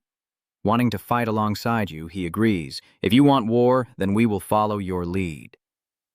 Now, Choi Jae-gyu's expression is truly unpleasant, teeth clenched, veins bulging on his face as he decisively gathers all his strength. From now on, we will fight a dual front, or is it a dual front at noon, sneaking attack and calling it a dual front? So funny. It's currently night shift, the dark sky is decorated with shining stars, and below are white-hot flames that look like shards of crystal protruding, creating a poetic scene that is temporarily the retreat of the Phi convoy. In the quiet night, a small flame flickers brightly on the ground beside the red fire. Leader Apple happily grills meat, smiling secretly to himself as he sees his journey nearly complete. We've stayed awake for 4 consecutive days, but we've already covered more than half the distance, and if we keep going like this, we'll reach the Ren Desert safely. Looking at the girl with orange hair beside him, Lamond from the PHOD team, he steadied his resolve. Yes, we're almost there, just a little further. Suddenly, his head was struck by an electric shock, and his system displayed a note. The sharp senses activation suddenly surprised him, making him wonder if something bad was about to happen. The system's warning turned into a clear alert, indicating that enemies were plotting an attack on the caravan. Apple now faces a group of mysterious masked people dressed in black with weapons, clearly not here for a friendly visit. The badge on Apple's hat begins to glow with a spreading golden light, activating the cautious merchant's equipment inspection effect. Under the golden glow of the torchlight, a powerful force shines directly down on their battlefield. The system continuously displays stats, increasing the entire defense force's attributes by 30%. The movement speed when fleeing is increased by 25%, and all enemy stats are reduced by 10%, seeing that the situation is not good. Apple shouted loudly, urgently, under attack. All members prepare to fight. Even after regaining strength and calling for backup, the system still shows red, and now a lone wolf icon appears. Be careful of the bandit's attack. Looking at the message above his head, Hmon nervously stammers to Apple, warning about the bandits. Brother, this is Apple, who is just as worried as her sister, reminding you that it's definitely not ordinary bandits or NPC raiders. Looking up at the power level in the sky, Apple confirms that only they could be the ones daring enough to challenge us. As expected, Apple knew it was the GM merchant group. After the dawn rose, they looked fiercely, like they wanted to swallow their merchant group whole. Apple was furious, cursing the damn GM. How dare they play so cowardly with a surprise attack? Do you think we will be stupid enough to fall for it 7 times again? In this difficult situation, just a confident smile is enough. Lemon applied it and ordered his followers to prepare for a live stream. I don't know if it will work, but the followers obediently comply. There, Lemon. I will record the whole event. Maybe they are trying to gather evidence just in case. The mysterious GM director, face covered, had anticipated this and said, of course, the live stream again, which has already caused us trouble before. Apple was deeply frightened and begged desperately, please spare us. But despite the fear, Apple still carried the authority of a leader, threatening boldly that if they don't want to appear on the 9 o'clock news as an evil corporation, they should disappear, and this time he would let them go. Hearing this, a masked person in the crowd sneered contemptuously, the news? Huh, how ridiculous. As I suspected, it's the GM trade union leader Choi who removes his headscarf and questions back to put Apple on the defensive, asking what we did wrong. Even though the situation is serious, Jae-gyu's presence has caused chaos among the Phi trade union members. What, the leader of GM himself coming out? No problem at all. This is too unusual. It goes against Hmon's way of thinking and is hard for her to believe. He openly named the character, something that has never happened before. As for the leader of the Phi Trade Guild, Apple now looks like Chessie has lifted him up, with the surrounding area burning hot, while he stands frozen in place, sweat pouring down, eyes wide open, brain strained but still clueless about how to save the situation. The GM Trade Guild is trying to figure out what they are planning. Looking at the expressions on the Phi Trade Guild brothers' faces, Choi Jae-gyu sneered and spoke to clear up their doubts. It's simple. Looting and attacking are part of the game. Leading those people, he boldly declared that in reality, some players attack the guild to make a profit, or to hinder the transfer of other guilds. Choi Jae-gyu revealed his identity without hesitation and said, in other words, the GM mercenary group is just playing a game, so we don't need to hide our character names. Still believing in his own righteousness, Apple shouted straight at him, don't make excuses. A big corporation like yours going around bullying the weak like us? That's what you call playing a game? Jae-gyu was furious. Ha ha ha, the weak? Your words made him go crazy, he roared loudly. Do you think you're the strong ones, rookie dinosaurs, the merchant guild?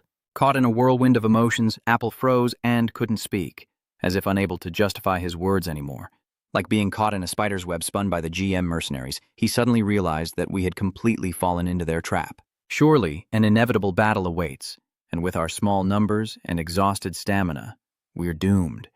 Like a stubborn bird with broken wings caught in a web about to be eaten by a spider, you know well that our caravan will definitely lose. Overall, failure isn't a big deal, but this is an important mission, and that makes Apple furious. Why now? Right when we're carrying out December's crucial task. For a noble cause, he assumed the commanding presence of a leader and ordered the team to prepare for battle. To protect the cargo at all costs, I, the caravan master, will cover all damages. Fighting is part of it, but we must also prepare for the worst-case scenario. Hmon shouted loudly, retreating team, prepare for teleportation magic while holding the countdown. Following the orders, everyone responded in unison, focused on their assigned tasks, with the assault team handling the fighting and the retreat team managing the cargo movement. Apple held the mirror in his hand, activating the rare item's power, with his teeth clenched, causing a mysterious purple aura to emanate. The passive skill of the item, Malice of the Desert, is activated, paralyzing the target for 5 minutes. After a series of skill enhancements, Apple is trying to regain focus. Stay calm, even if we lose. as long as we protect the Heartfire. He remembered that the teleportation magic activation time was about 5 minutes, which made him more determined. Yes, just hold on for 5 minutes. The retreat team, the 3 of them, were doing their best to move this large cargo warehouse. JGU's observation of their formation was clear, but he paid little mind. With support nearby, victory seemed assured. What's the point? We already know everything. Just one word from JGU made you panic, but he's not here now, so he doesn't care. Apple tried to stay calm, focusing, dodging the deadly attacks as they arrived. Aiming for a quick and decisive victory, the person who had stood beside JGU earlier now raised their blazing red eyes and fierce aura, launching an invisible attack that Apple couldn't see or dodge, leaving him stunned with wide eyes and confusion. That man spoke in a gentleman's tone, saying, "I will teach you all a costly lesson. Knowing your place is extremely important." It brushed past you, leaving a fleeting feeling, and the strike made you think it was an NPC. It still has to be much stronger, the silver sword, just as I suspected. Behind the hooded veil, the figure that appears is the silver sword Fabian, with androgynous beauty and a cool human aura. His silhouette looks truly stunning, indeed a 100-second appearance, with a title card stating Count Fabian, the sword of the Hmon Empire. Knowing it was a powerful enemy, he knew he shouldn't get involved in this matter. Apple seethed with hidden anger. Enough is enough. They dared to drag the Hmon Empire into this. With money, anything is possible. So Jagu ordered all-out attack. Burning with long-standing resentment, he looked proud and spoke without a hint of mercy. Wipe them all out. Owner of the Apple Trading Company, Vice President Lamond, has died. Looking at the system screen, what is this, these notifications? I was worried about live streaming earlier, now everything's broken.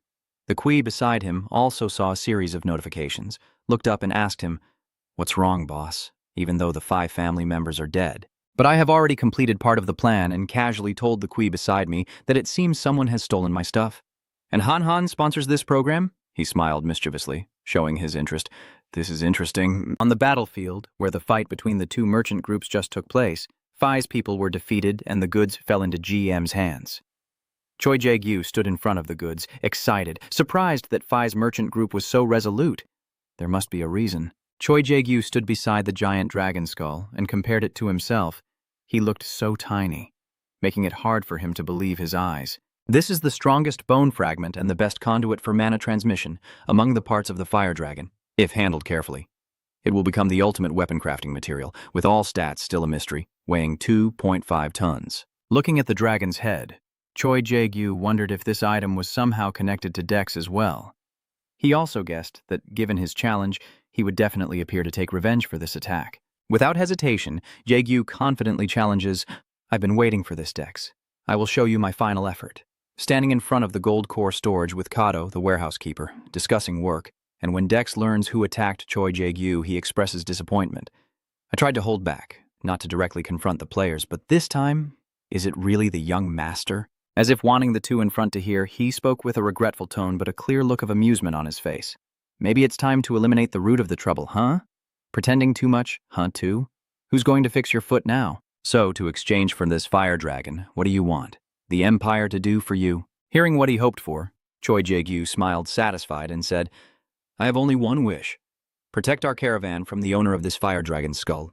If you can do that, our caravan will surely prove its worth to the Hmon Empire." The terrifying purple eyes looked at Choi Jae-gyu and sneered, Just a feeble struggle to survive. Seems you understand your position well." After a moment of thought, the DNA formula continued. "All right, I accept your proposal. Alice is analyzing and detecting anomalies. The Hmon Empire is analyzing the relationship, with level 1 surveillance target, X. Switching to focused analysis mode, preparing the script to predict Act 4, the Continental War. On the Emperor's side, a big question mark is raised. Why did the Emperor entrust the liquefied skull to the Phi merchant group? The Emperor, with an emotionless face, said, He looked at the fire dragon skeleton, pondering, and said, "Everything has been arranged neatly, only this one is too big and cumbersome." The Emperor frowned and said, "This is troublesome. Maybe I should have someone else handle it. The fire dragon skeleton is very large, and among all parts, the skull is the biggest. That's why it takes up too much space in G's fire dragon lair." The Emperor leaves with a helpless look, leaving the fire dragon looking dejected behind. Then G decided to destroy it, and thus the legendary item, the Kerbanian skull, was handed over to the Phi Trade Guild for storage.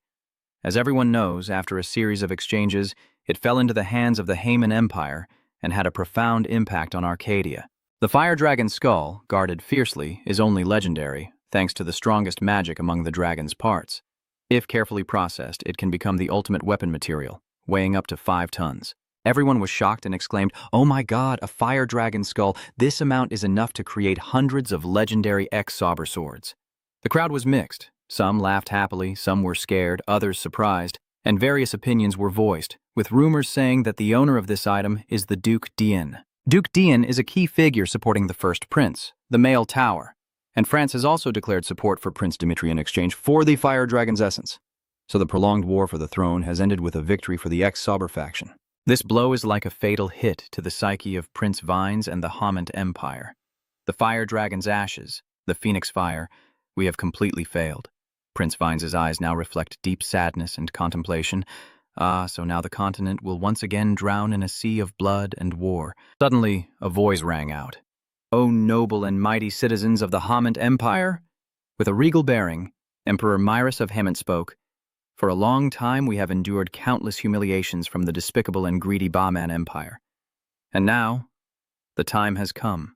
Let us use the noble dragonfire smoke as a resource to showcase the unbeatable strength of the Hmon Empire, as dozens of arms rise in agreement." Emperor Myris continues to speak. "Ah, great Emperor of the Hmon Empire, I declare. From now on, the Hmon Empire will enter a state of emergency, and all military authority will be temporarily handed over to Prince Dimitri." A satisfied smile appeared on Prince Dimitri's face after hearing that announcement. Then a command was shouted, "Draw your sword!" Prince Dimitri, holding his sword, smiled triumphantly and loudly declared, "From now on, the Hmon Empire will use equipment crafted from the fire dragon's mist as its foundation." To start the conquest of the continent, the system displays that the main scenario has begun. ACT-4. The Great War of the Continent and the mission has been created. Please check the details. After receiving the information from the system, Dex said emotionlessly, "So basically, the GM Guild stole my items and the Hmon Empire swallowed them, right?" Vi Apple and Bai Lemon lowered their heads in full remorse and said, "I am very sorry, Dex." Vi Apple, looking dejected, said, "I tried everything to sue the GM Guild in real court, but the conclusion was that looting in the game does not violate any rules. The GM trading company is just playing the game." Dex smiled faintly, secretly thinking, as expected, that guy, this time too, didn't finish it fully. Lemon bowed his head, remorseful, and said, "I have betrayed your trust. I'm truly sorry, Dex." Apple added, "I will take responsibility at all costs, even if I have to surrender all of the guild's assets. I will try to make amends to you." Dex looked at Apple and Lemon, who were bowing their heads in apology, and thought, "What should I do now? Actually, losing the Fire Soul Bone isn't a huge loss for me. The items obtained after clearing the Kobenian dungeon are so many I can't even handle them all. But the problem is, the one who stole it is the person I hate the most." After a moment of thought, Dex said, "There's no need for us to take responsibility since this was an unexpected mission I assigned to both of you." Apple was so surprised by Dex's words that she stammered, "But Dex, we couldn't maintain the reputation of the caravan." Dex sighed and said, "That's enough. I don't want to hear any more apologies." Apple didn't know how to respond after hearing Dex. Stan said, "First, let's get that item back. It must be the Fire Soul Bone in the Hmon Empire's hands, right?" Michael continued. "Yes. That's correct. You said you would retrieve it. Is there any way?" "The Hmon Empire, huh? Ha ha. It's been a while since we've faced off against a nation, Master. Do you want me to list suitable candidates for a large-scale war?" Dex looked at Stan and continued, "No. This time we won't rely on force." Stan was surprised by Dex's words and asked, "What, Master? What are you talking about?" The system display reappeared. Mission 6. The bones of Hoa Long were stolen carelessly, but the item ended up in the hands of an unexpected enemy. The Hmon Empire. They are planning to unify the continent with the bones of the Fireheart, stop their plan, and retrieve the Kobenian skull. However, it must be done peacefully to recover the skull. You are not allowed to participate directly in the fight during the mission. Dex looked at the system display, smiled, and said, "This time I will try to resolve the issue without lifting a finger." Stan looked confused and asked, "No fighting, Master?" Michael also spoke. "As a guardian angel, I am very pleased that you decided to handle everything peacefully, but this is not typical of Dex." Dex chuckled and said, "Peace?" Dex suddenly wore a terrifying smile and continued, "Sorry, Yulon, I only said I wouldn't fight directly, but I never said I would resolve this peacefully." Michael suddenly became happy after hearing Dex say that. Oh, that's right. Dex suddenly remembered a conversation he had with Limeseon. Surely staying in touch regularly is what Limousin meant when she said she wanted us to contact her first before doing this. After thinking for a moment, Dex exclaimed, "If I promised I have to keep my word, maybe I should call her." After receiving the call from Dex, Limousin happily said, "Oh, you really called me?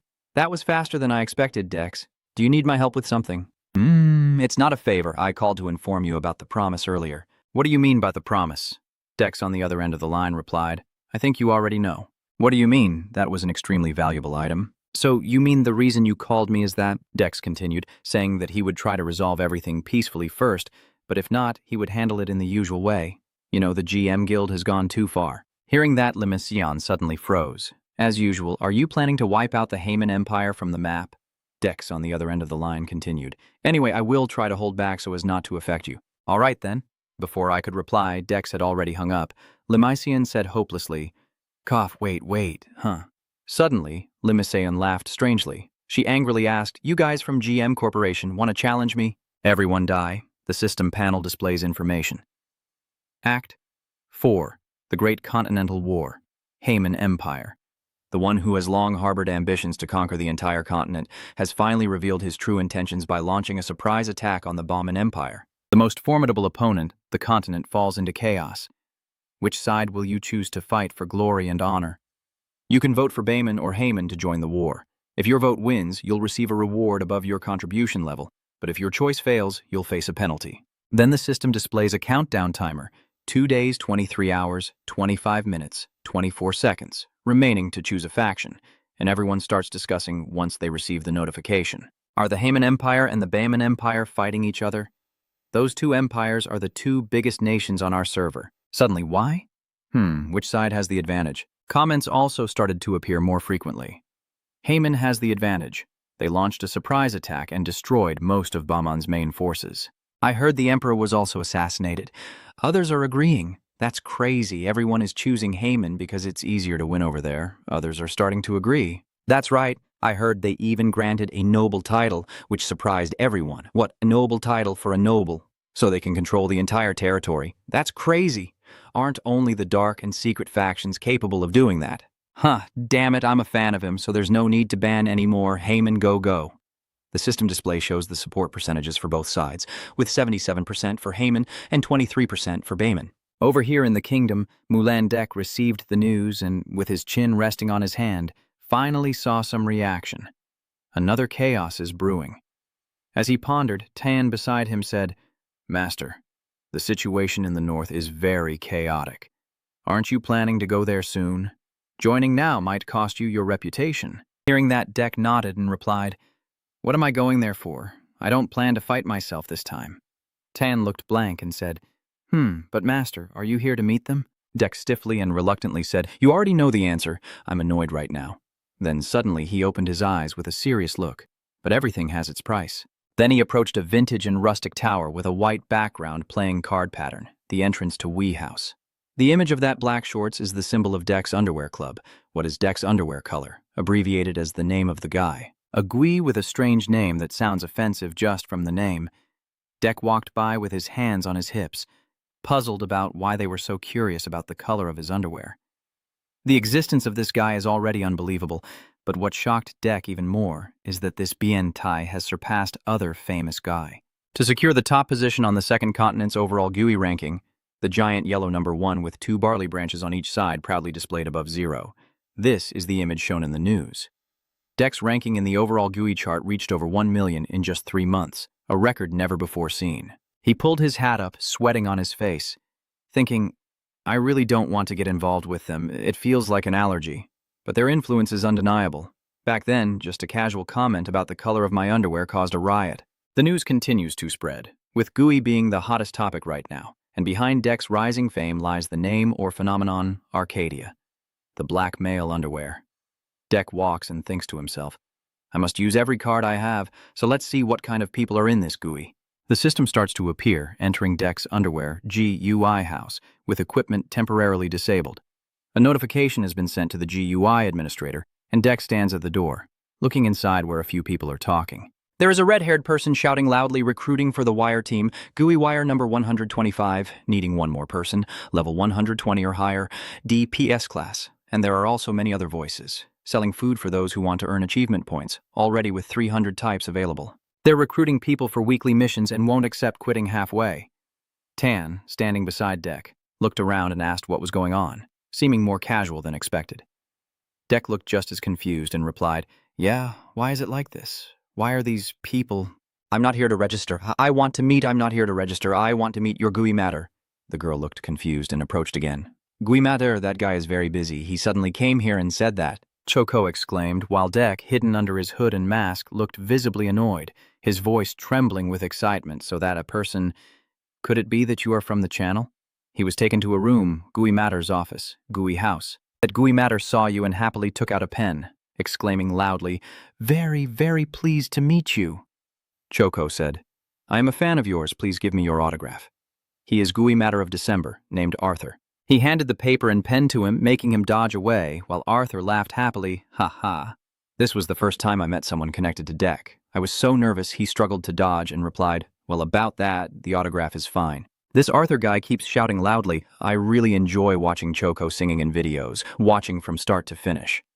I was planning to meet him to ask if I could send a letter to December. Such a coincidence. Ha ha. Tan from this side raised his face and asked, "Boss, what's wrong with that guy?" He's not normal.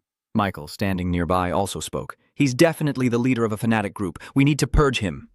Deck down here also helplessly agreed. I was wrong to expect him to be an ordinary person. A girl in a short dress and a long hat jumps from behind Arthur's head to the side happily and says, "I apologize on behalf of Guy Matter. He was so nervous he lost control. This is Deputy Guy Matter. Her name is Adnit." Then she quickly regained her composure and asked seriously, "So what does Deck's friend want with us? It seems he has always avoided us until now." Hearing this, he was a bit surprised and thought to himself, what is going on? Deputy Guy Matter is actually normal, but he still calmly replied, straightforwardly saying, "I came here to ask for help. You all know the main reason why the main scenario was created, right?" Adnit replied softly, roughly speaking. The Kobanian skull that the GM expedition team obtained seems to have fallen into the hands of the Hmon Empire, resulting in an unbalanced power struggle between the two princes, and the idea of conquering the continent has now been put into action. Adnit calmly continued, "The current situation favors the Hmon Empire, not only because of the fog of war, but also because the mercenaries and other major factions support the Hmon Empire."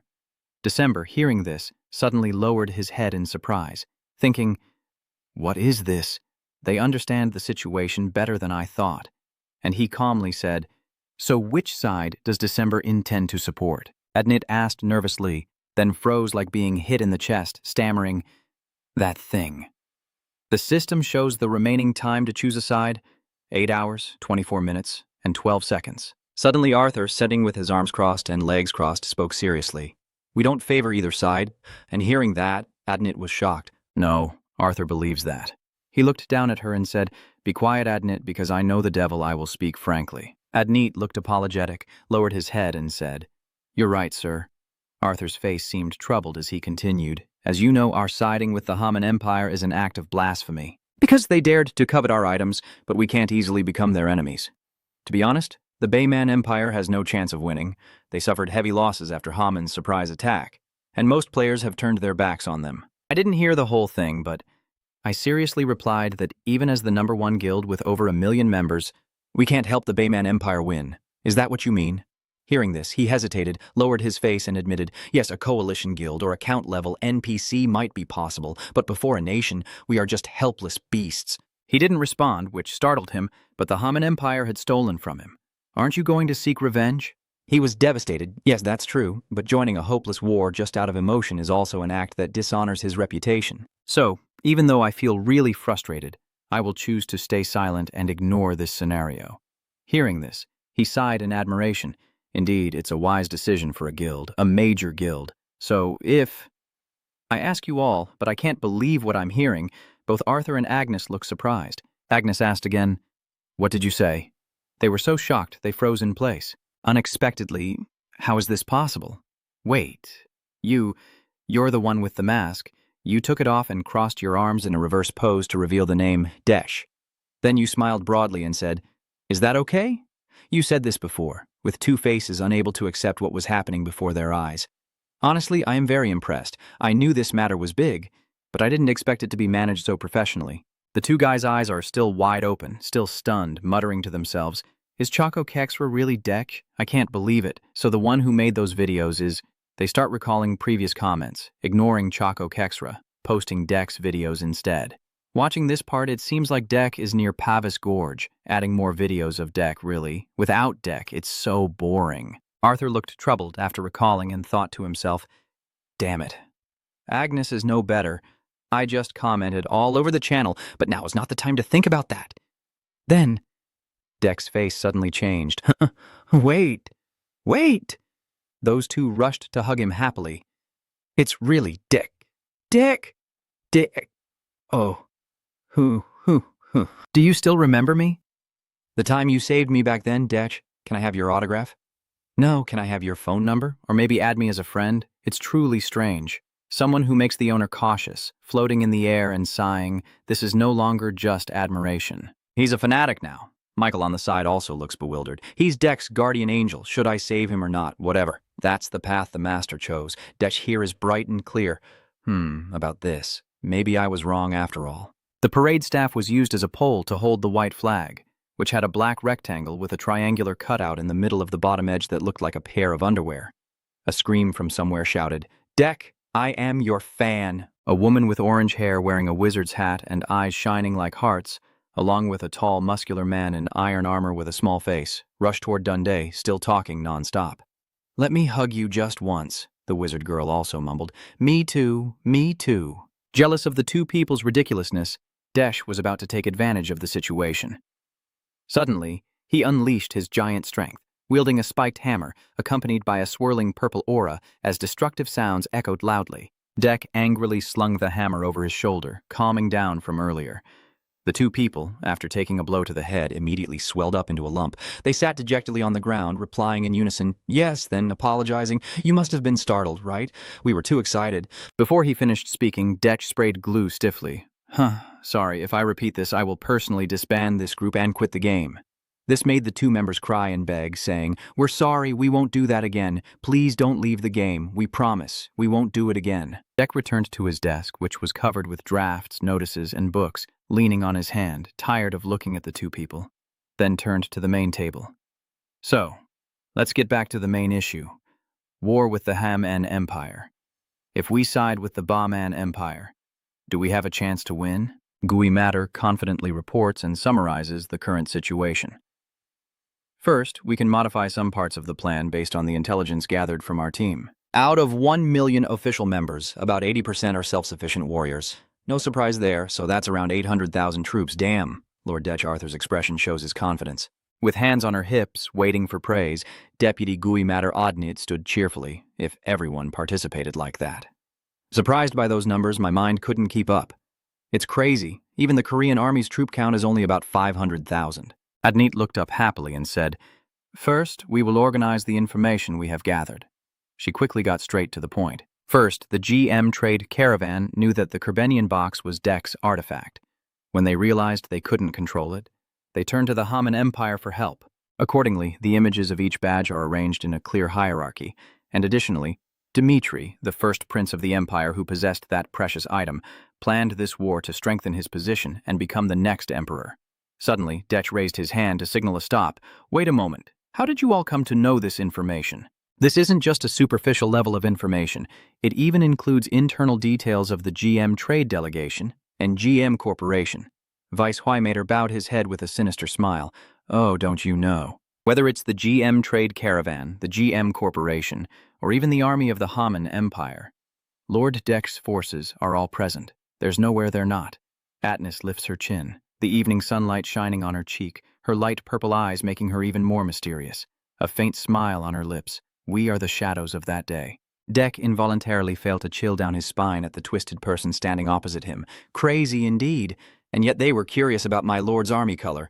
Better to die than have personal information exposed. Atnis continued, "The key to victory in this war is the people's support." The image of the golden key placed perfectly in the heart immediately shows the importance and the respect that Dech's group has for it. Dech adjusts the chess pieces on the map of the territories while expressing his view.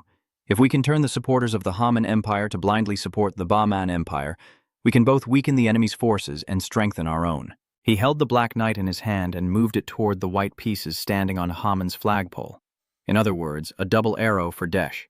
He happily watched the positions on the chessboard jump with ideas. Do we need to stir public opinion? Will Matter nodded in admiration as expected from Deck, who also chuckled softly and said he would make a video.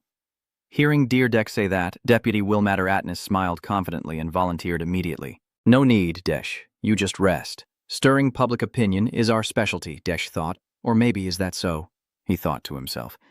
Is that something to be proud of? Deputy Will Matter suggested softly. Could you appear in the video a little? It would greatly boost your influence. Detch could only sigh, whatever you decide. One of Will Matter's people spoke up next, then there's one last issue. That is also the reason why our coalition, including Deck, decided not to join this battle. Deck said seriously. This is the real challenge. We must disable the tower where France and the 5 major mercenary armies are standing with the Hmon Empire, as well as the alliance of smaller kingdoms.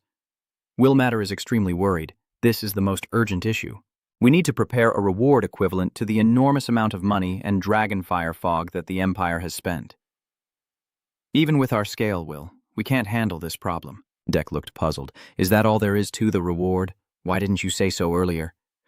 That single sentence made the two others freeze completely for 10 seconds. Huh? Deck smiled dangerously and asked, So, Copenhagen, the cause of everything, where did it come from? Will Matter stammered, Of course, it's from Deck. But before he could finish, Desh called out, Hey, contribute your gold. A streak of red light first appeared in the dark space.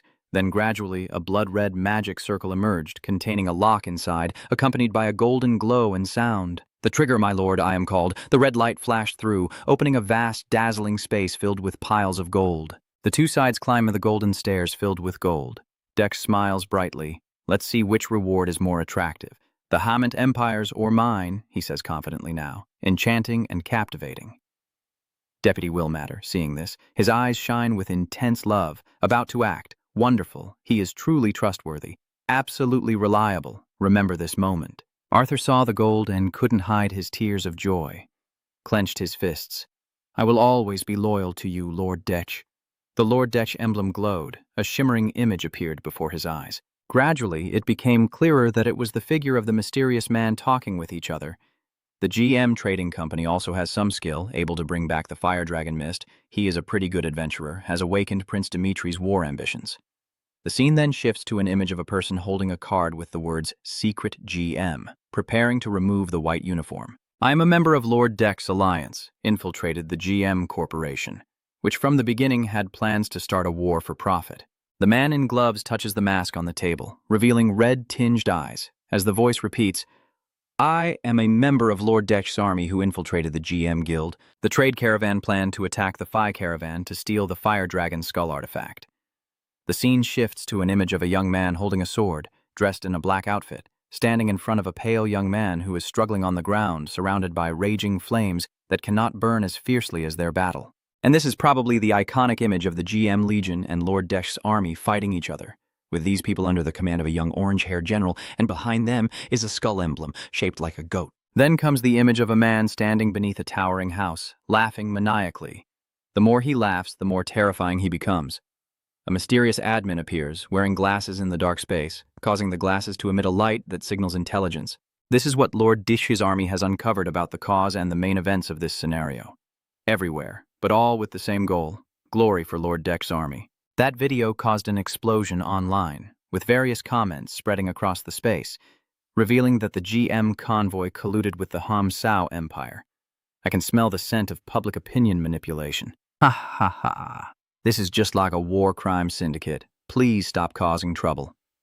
Play the game properly. With all these constant rumors, the public is growing more and more, waiting for a drama to tear apart. Deck quietly observes the explosion of online reactions, and the Lord Deck's team shows some skill. So he assesses that public opinion is starting to shift. The comments keep increasing, with people interrupting each other, and they even steal from the merchant convoy and use it to incite war. Oh my God, crazy people, if you love war so much, then go join the army. But what is this, Tisk? Have they sold their souls to the devil to exchange for money? That's right, these guys are never satisfied. Hopefully the war ends soon. This game has so much drama, with comments popping up constantly, and the public frenzy shows no signs of cooling down. We want peace. Play fair. Don't you know the saying, hit the runner, don't hit the one running away? Opposing war, even non-combatants are players. So is fighting the only content of the game? A woman with orange hair sitting in front of the screen crosses her arms, watching everything unfold. On her screen, there is also an image of the Lost Deck Alliance emblem and the person in the black hoodie from the media video. The mysterious woman whispers softly, eating her words, using public opinion to fight against public opinion. As she speaks, she presses a button on the computer with her index finger, and the image gradually fades away, leaving only her voice growing softer. I will turn the tide of the game. GM Corporation. From the emblem of the Lost Deck Guild, a voice echoes, Ladies and gentlemen players, we have good news for you. To save us from this bloody main scenario, Deck personally came to our Lost Deck gathering. Once again, the comments are buzzing about Deck D0000. Crazy indeed, Deck. What's going on? What's with the black? You're going crazy, si. Deck has joined the Lost Deck reunion. Truly a bold decision. From Deck's eyes, a numb gaze appears as he states, Ladies and gentlemen of the Lost Deck reunion and fellow players, I need your help. Deck's voice carries determination, saying I want to punish the evil Hmon Empire and the GM's army. So I ask you all, join me in battle. Hearing Deck's words, the confused comments surge forward. Please, is Deck really begging us? He's truly crazy, and everything falls silent as thoughts unfold, the plea from Deck gradually spreading. For nearly 10 years, through hundreds of games, he stood alone with a shining reputation and fame. Yet now, standing beneath the glow of his past with a hint of sorrow in his eyes, he's begging for help. The people online keep commenting, Crazy, is he really begging? Brother, just leave that to us. We will teach them a lesson. Among the serious comments, there are some that are just joking, but please give me info about your Lost brand of pants haha. Come on, get ready, you bastards. Show them what the Lost Club is, Deck. Get ready. The sound of drums signals the start of the battle that echoes loudly. Arthur is determined to fight. From now on, the Lost Clothing Club will consider us allies of the Hmon Empire. Long live the Lost Clothing Club. Deck soars high in the sky with a chorus echoing in unison, all of them. Because of Deck's will, countless people underground have gathered in neat rows. The scene shifts to Coburnian Fire Dragon's lair, Ji-Yang holding two strange objects. What are these items? Michael Bay curiously asked, What are you doing, Deck? Jan replied while rummaging through the storage, Well, since I'm cleaning up, I want to find some useful items instead of wasting the opportunity. He muttered to himself, I think I left it somewhere around here. The items beside him nodded silently, and the Golden Goblin was raising its hand as if to do something, probably somewhere nearby. I found the magic books with different colors, got it. Satan, excited, what are you planning to do with an 8th level magic book? Jan replied, I'm not a mage, so I'm not sure, but this book must be a very valuable item, right? Satan scoffed, Your words are quite confusing. Are they even questions, Master? You're holding an 8th level magic book in your hand, and Michael also looked disappointed. It seems Debs needs to learn more about history. She seriously explained that magic is originally a privilege of the dragons, and only a few types of magic are passed down to humans due to the dragon's favoritism or caprice. Satan scoffed, but humans mainly only use low-level magic. Michael replied that humans have studied and improved magic for a long time, making it their own. As a result, archmages who dedicate their lives to magic can only reach level 4, and only once in 100 years do geniuses emerge capable of using level 5 magic, which made Satan curious.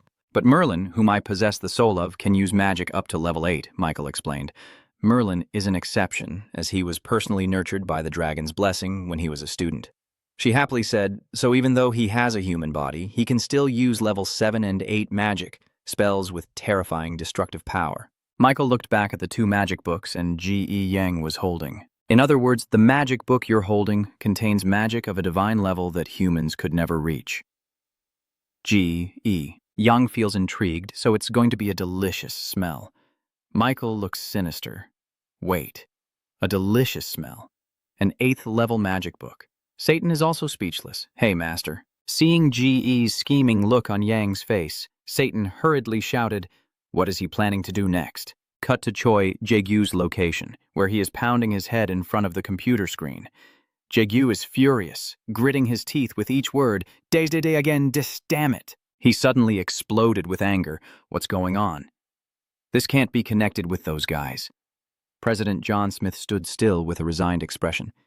Yes, that's right. Dees always prefers to act alone. I didn't expect him to beg for help from the Dees gang. Jae-gyu freaks out, pointing at the computer screen in silence. Now is the time to write the code. Can't you see the video? Those D's Club members have already got all our internal information. After saying that, he throws the computer forcefully to the ground, and then the sound of a ringing phone makes Jae-gyu flinch. He told himself, all right, fine. The calls kept ringing nonstop. Jae-gyu spoke up, let the public criticize if they want. His face turned fierce, but victory would surely belong to the Hmon Empire. At this moment, in the Hmon Empire's phone fortress, two sides are clashing, one leading a massive army and a leader standing on the ground. That leader shouted loudly, "You rats of the Hmon Empire surrender now. Holding out is useless. This is General Zeus of the Hmon Empire." Han shouted to the person on the high wall, "Even the adventurers don't support you. The fall of the Hmon Empire is only a matter of time." "Think carefully," Bin Lin Bayman hurriedly asked. "Commander, please give the order." The commander gritted his teeth and cursed, "Damn it." He frowned, his mind struggling. What's the use of giving orders? If the fortress has fallen, it means the Bayman Engineering Corps has failed. Standing on the wall, the Bowman general looked down with despair. Damn it, the Bayman Empire has no future left. Suddenly, a soldier dressed in a different organization's uniform blew a loud horn. Immediately, a large number of Bayman soldiers appeared below. The people on the Hmon side are terrified. What is that? That force is several times larger than our Haramel Empire's army. Commander Zeus, seeing this, also grits his teeth and curses inwardly. Damn those Bayman, how did they set this trap? I suspected all along that they were so weak. The Bayman soldiers heard the horn and came out to watch, surprised and saying, "Reinforcements? Reinforcements? No way." The Bayman general stared in shock at what was before his eyes. "What is that? The flag?" He looked at the white flag with the intricate Quan Lot pattern fluttering in the wind. Quan Lot. Arthur led the soldiers to arrive, standing proudly.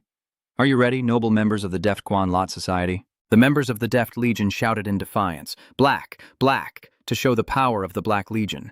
Arthur thrust his spear forward and gave the order. For a bright peace, the entire army attacked. The members of the Legion of Deft surged forward with fighting spirit for the Black. Haman's soldiers were panicked when they saw the formidable army approaching to fight them. What is that black armor? Is it the Imperial Bayman's troops? With high blonde hair and raised eyebrows, are those the Deft Legionnaires standing with the Bayman Empire? The silver-haired girl grits her teeth, warning that approaching them won't end well. Someone then shouts to rally the soldiers, telling them not to be afraid. That person with a sword is charging. I will block their attack. This is the top 5 ranked guard, Gulen. Gulen suddenly hesitated. Then he threw out a large steel shield to block the attack from the Lot Deft squad. Arthur saw this and got excited. "Oh, that's impressive. Let's take care of that kid." Ennis raises his hand to conjure a blazing fire jet. Though he doesn't like to show off, it's time to demonstrate the authority of Officer Gill. A bright stone suddenly appears in the sky, leaving Gulen puzzled. The enchanting light of the sorcerer reveals an ancient symbol with intricate patterns.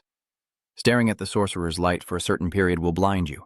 The passive skill plan of the Guardian, the Pride of the Shield, increases resistance to negative effects, and the blindness effect has been dispelled. Arthur tries to seize the opportunity to strike Golan hard with pain, but Golan quickly uses his protective light needle to block the attack. The two clash, and Gulen's defenses gradually show more cracks as Arthur's pain strikes leave many wounds. Gulen was panic-stricken inside. Is my defense broken by a basic attack again? That guy just thought he only knew how to wipe and foolishly turned out to have some tricks up his sleeve. Arthur chuckled smugly, too confident, thinking that with just that move he could break Dex's will. In an instant, Arthur unleashed his death dance, slipping behind Gulen, leaving him stunned. Gulen, full of wounds, turned his head with clenched teeth, glaring at Dex, who looked miserable. He was surprised to see Arthur holding the massive deadly weapon, emitting a deep red aura. What is that? A weapon? Arthur remembered when I handed him the sword. Just take it and use it. It was only a leftover item from the warehouse. With your levels, this weapon is just enough. Your eyes flash with sharpness, but remember, you must complete the mission perfectly. Then, it's all thanks to both of you. Arthur turned around loudly, just as Ignis finished her spell.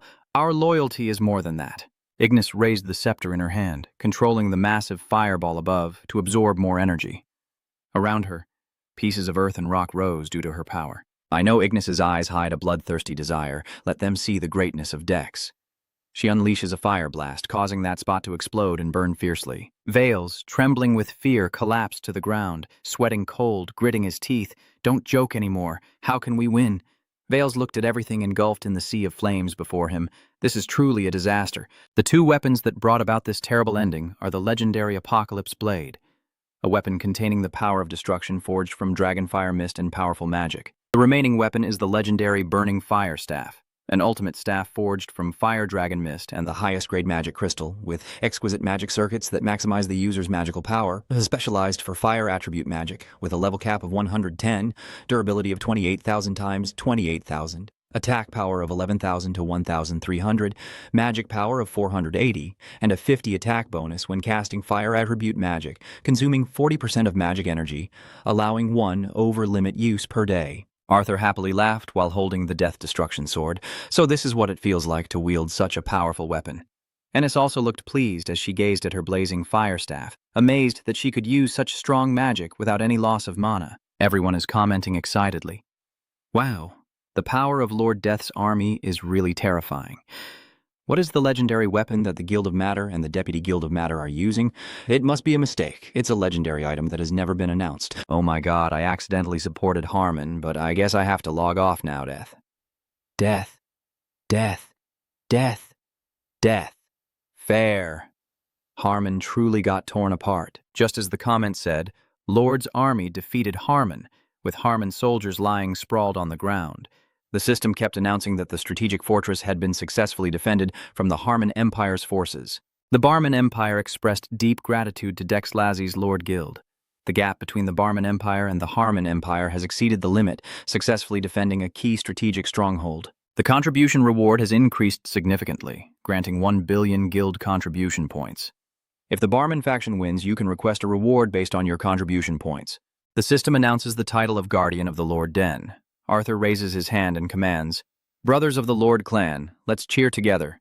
Immediately, those in the Lord Clan Duonkao wave their flags and shout in unison, "Lord Dex." The world of Arcadia is built on mana, from sword energy created by diligent swordsmen to those who borrow power from superhumans like gods or demons, from mages bending natural laws to spirit summoners invoking spirits and signing pacts. The source of all power is mana, and the pinnacle of mana application is the Demon Tower. Holding absolute authority, the Demon Tower is spread across the continent, living in isolation from the outside world for a long time, unaffected by wars or communication. The only time they united was to face the legendary dark mage, Agamar. Arcadia, the Tower Master of the Tower, spoke, revealing the appearance of the Fire Dragon Fog and the gathering of an unprecedented number of adventurers. Behind this battle, there exists a power rivaling that of the tower itself. Another Demon Tower spoke, "Senza, it's time for us to reappear in the world." The Demon Tower has begun tracking Dex's whereabouts, and the scene shifts to Kingdom 20 of the Hmon Empire. There is a panic-stricken voice reporting, "Your Highness, it's a big problem. We failed to capture the phone cannon fortress." Hearing this, Prince Dimitri becomes furious, veins bulging, gritting his teeth, and asks, "What, are those barmen still resisting?" Tuy nhiên, tuy tung quy một trận của dấu báo cáo rằng hàng trăm nghìn mạo hiểm gia xuất hiện và dựng về phía đế quốc Barman cùng với là Komaho dung lên. Dimitri suddenly broke out in cold sweat and trembled. Then Tui Tung hesitated before continuing, "Yes." And at the moment, they are attacking the kingdom of the Hmon Empire. At the same time, the members of the Quanlot Dex Guild are marching to the next location in huge numbers. Arthur loudly commands, "Advance." The Quanlot Dex Guild is heading toward the kingdom of the Hmon Empire. Crown Prince Dimitri quickly raised his hand and shouted orders, instructing the elite assault team to move immediately. Aren't adventurers the ones who understand danger best? With a force of hundreds of thousands, there's no way they wouldn't know anything. At this moment, DNA's counterattack also appears. What will our prince do with the Pawn Fortress, where hundreds of thousands of adventurers are gathered? We can't easily break through it. Dimitri gritted his teeth and said, "We can't get stuck here. The Barman Empire's defeat is just the beginning, not the end of the war." Dimitri furrowed his brows and ordered the elite troops to prepare messengers and demanded the Magic Tower send high-level mages for support. His resolve was unwavering. Even if it meant destroying the phone fortress off the map, we would conquer that place. At this moment, the scene of the Allied army led by Dex is being broadcast live to over 9,138 viewers. Zheang smirks in satisfaction. It seems they are doing very well, and at this rate, I won't have to worry about the battlefield anymore. Hmon has appeared to report to you that everything is ready as you requested. Dex, Zayang responds. It's hard work for her. Hmon, anh kéo chiếc mũ áo len che khuất dầu mình. Vậy thì, anh mật của Zayang sang dục, ta cũng phải dền dập lại niềm tin do thời. Apple and Hmon stand before the 5 demon towers. Apple speaks. Thank you for coming, elders of the 5 demon towers. Galia, the tower master of the demon tower, said, Phi's mercenary group, you have done something very interesting, daring to gather the elders of the 5 demon towers in one place. The other towers also expressed their displeasure. Do you realize how reckless your actions are? And I hope you have a valid reason for this. He continued, otherwise the Phi merchant group would have to face the entire demon tower. And his words made both Apple and the small ceremony break out in fear and sweat. Suddenly, Zayang appeared and said, the Phi merchant group is only following my orders and communicating with you. You seem calm on the surface, but it was I who gathered you here. Tell me, who are you? Another Mathap also doubts, gathering all 5 Mathap just for a single adventurer like you. Zayang calmly analyzed. I am not forcing anyone. It is you who desire the fire cloud dragon I sent and came here on your own. However, only one of the bearded towers, seemingly the most cunning among them, smiled with a knowing look. Zayang crossed his arms and said with a smile, I'll be straightforward. I want you to help me find my belongings. The magic towers loudly criticize. How ridiculous. Do you want us to go to war with the Hmon Empire to make 5 towers bleed? Zayang paid no mind to their words, his face full of determination as he held out the 2 magic books. In exchange, any tower that brings me the fire dragon's essence first will receive a worthy reward. Those 2 magic books are level 8. One is Ice, Wind, and Thunder. The other is a level 8 magic book. And the tower smiled greedily, thinking to itself, level 8 magic books. Galia also widened her eyes in surprise. Oh my god, do divine artifacts really exist? Zayang's voice then sounded, his face full of ambition. If you want to get it, then you know what you have to do. At the same time, the Hmon army and the Lord Deb's alliance troops clashed, with 370,000 elite soldiers of the Hmon Empire facing 530,000 Lord Deb supporters backing the Bayman Empire. So, those are the elite troops of the Hmon Empire. They look pretty strong. About 400,000 soldiers. While our Lord Deb's alliance has 500,000, we have the advantage. But they are a well-trained army built for battle, so their cohesion will be different from ours on the front lines. Arthur scoffed massively when he heard that. Cohesion? You told Agnes and Ignis to cover for me. The system panel kept flashing, activating the sound amplification magic. Everyone at a distance can still hear the voice clearly. Charm, plus 20, Authority, plus 30, Skill effect, Activate agitation skill. Arthur loudly sings into the magic speaker. Listen up! You ask, what is our goal? The people in the guild immediately shout out, Lord Deb's brand. Arthur replied, not that. First, what we need to do before anything else. This time, everyone together. Crush the Hmon Empire. Arthur nodded in approval. That's right, exactly. You shouted into the loudspeaker, this is the first demand Debs has given us. Let's crush the Hmon Empire and the Gormore Battalion. We won't wait for a single one and take back the fire spirit they stole. We will end this damn script ourselves. Understand? Raise your voices and boost the spirits of everyone in the society. Forward, brothers. Show them the power of Lord Debs. The flag of the Lord Debs Society waves proudly as members shout in unison for the black. The scene shifts to a tall, prestigious building where an employee approaches to report that the request has been fulfilled. Director Lai. Li Maixian smiles to himself. He should be playing the game properly. Why did he go too far? At the same time, Choi Sun-Yian is furious, you ungrateful kid. What did you do this time? Choi Jeji-woo looked pale. Jun Jie asked, Dad? What did I do? Choi Sun-Yian slammed the document onto the table and shouted, What kind of trouble have you caused that everything turned out like this? The document states that the participation list for the hearing of the Science, Technology, Information, and Communications Committee includes all the Demon Tower Masters. Right now, 5 Tower Masters are standing inside a formation, with a mysterious glowing stone in the center. Someone asks again, how long has it been since something like this happened? Galia asked. So, Red Tower, what was the appraisal result? If the item is fake, everything will fall apart. Red Tower replied, Both of the level 8 magic books are genuine. I guarantee the authenticity of this red magic. The 2 Tower Masters were shocked upon hearing this. Both books are real. No way, oh my god, this will change history. A large amount of fire dragon mist and the 2 level 8 magic books. It's obvious which item is more valuable to a mage. Yes, sir. Gildemotter, we will prepare for Dex. What's going on in the palace, Hmon? A furious voice echoes out. Dimitri clenches his fist around the royal tablet. We've lost 30% of our spiritual force. Are they stronger than our Hmon Empire's spiritual army? Commander of the Hmon Empire's spiritual army, Ducato, with a bandage on his head, replied, No, that's not the case. Our spiritual army still outperforms them, but they are true fanatics. They do not fear death or failure and attack like madmen, over 700,000 gathered, shouting black slogans. Even our spiritual army cannot withstand them. Ducato's face grew serious as they kept coming. Soon our claws will reach the core of the Empire. Dimitri imagined Lord Dex's claws reaching for his head and stammered in fear, What, 700,000? He hurriedly asked, Where is the GM Trading Company and its head? And the frantic formula replied, We sent someone to find him, but he has vanished without a trace.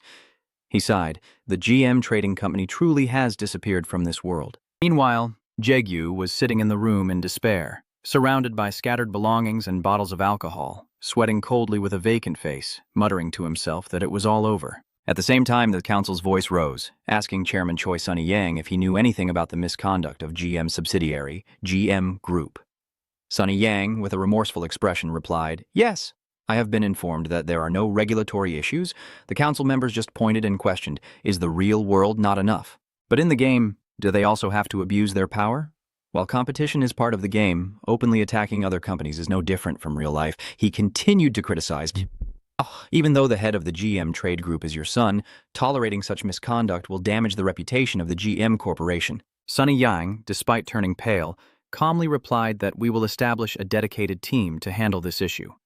Finally, an apology was issued, stating that causing conflicts that ignite war in the game completely contradicts GM Corporation's principles, and we sincerely apologize for causing public concern. At this moment, Dimitri also swore to the sky, Damn it, has that adventurer finally gone silent?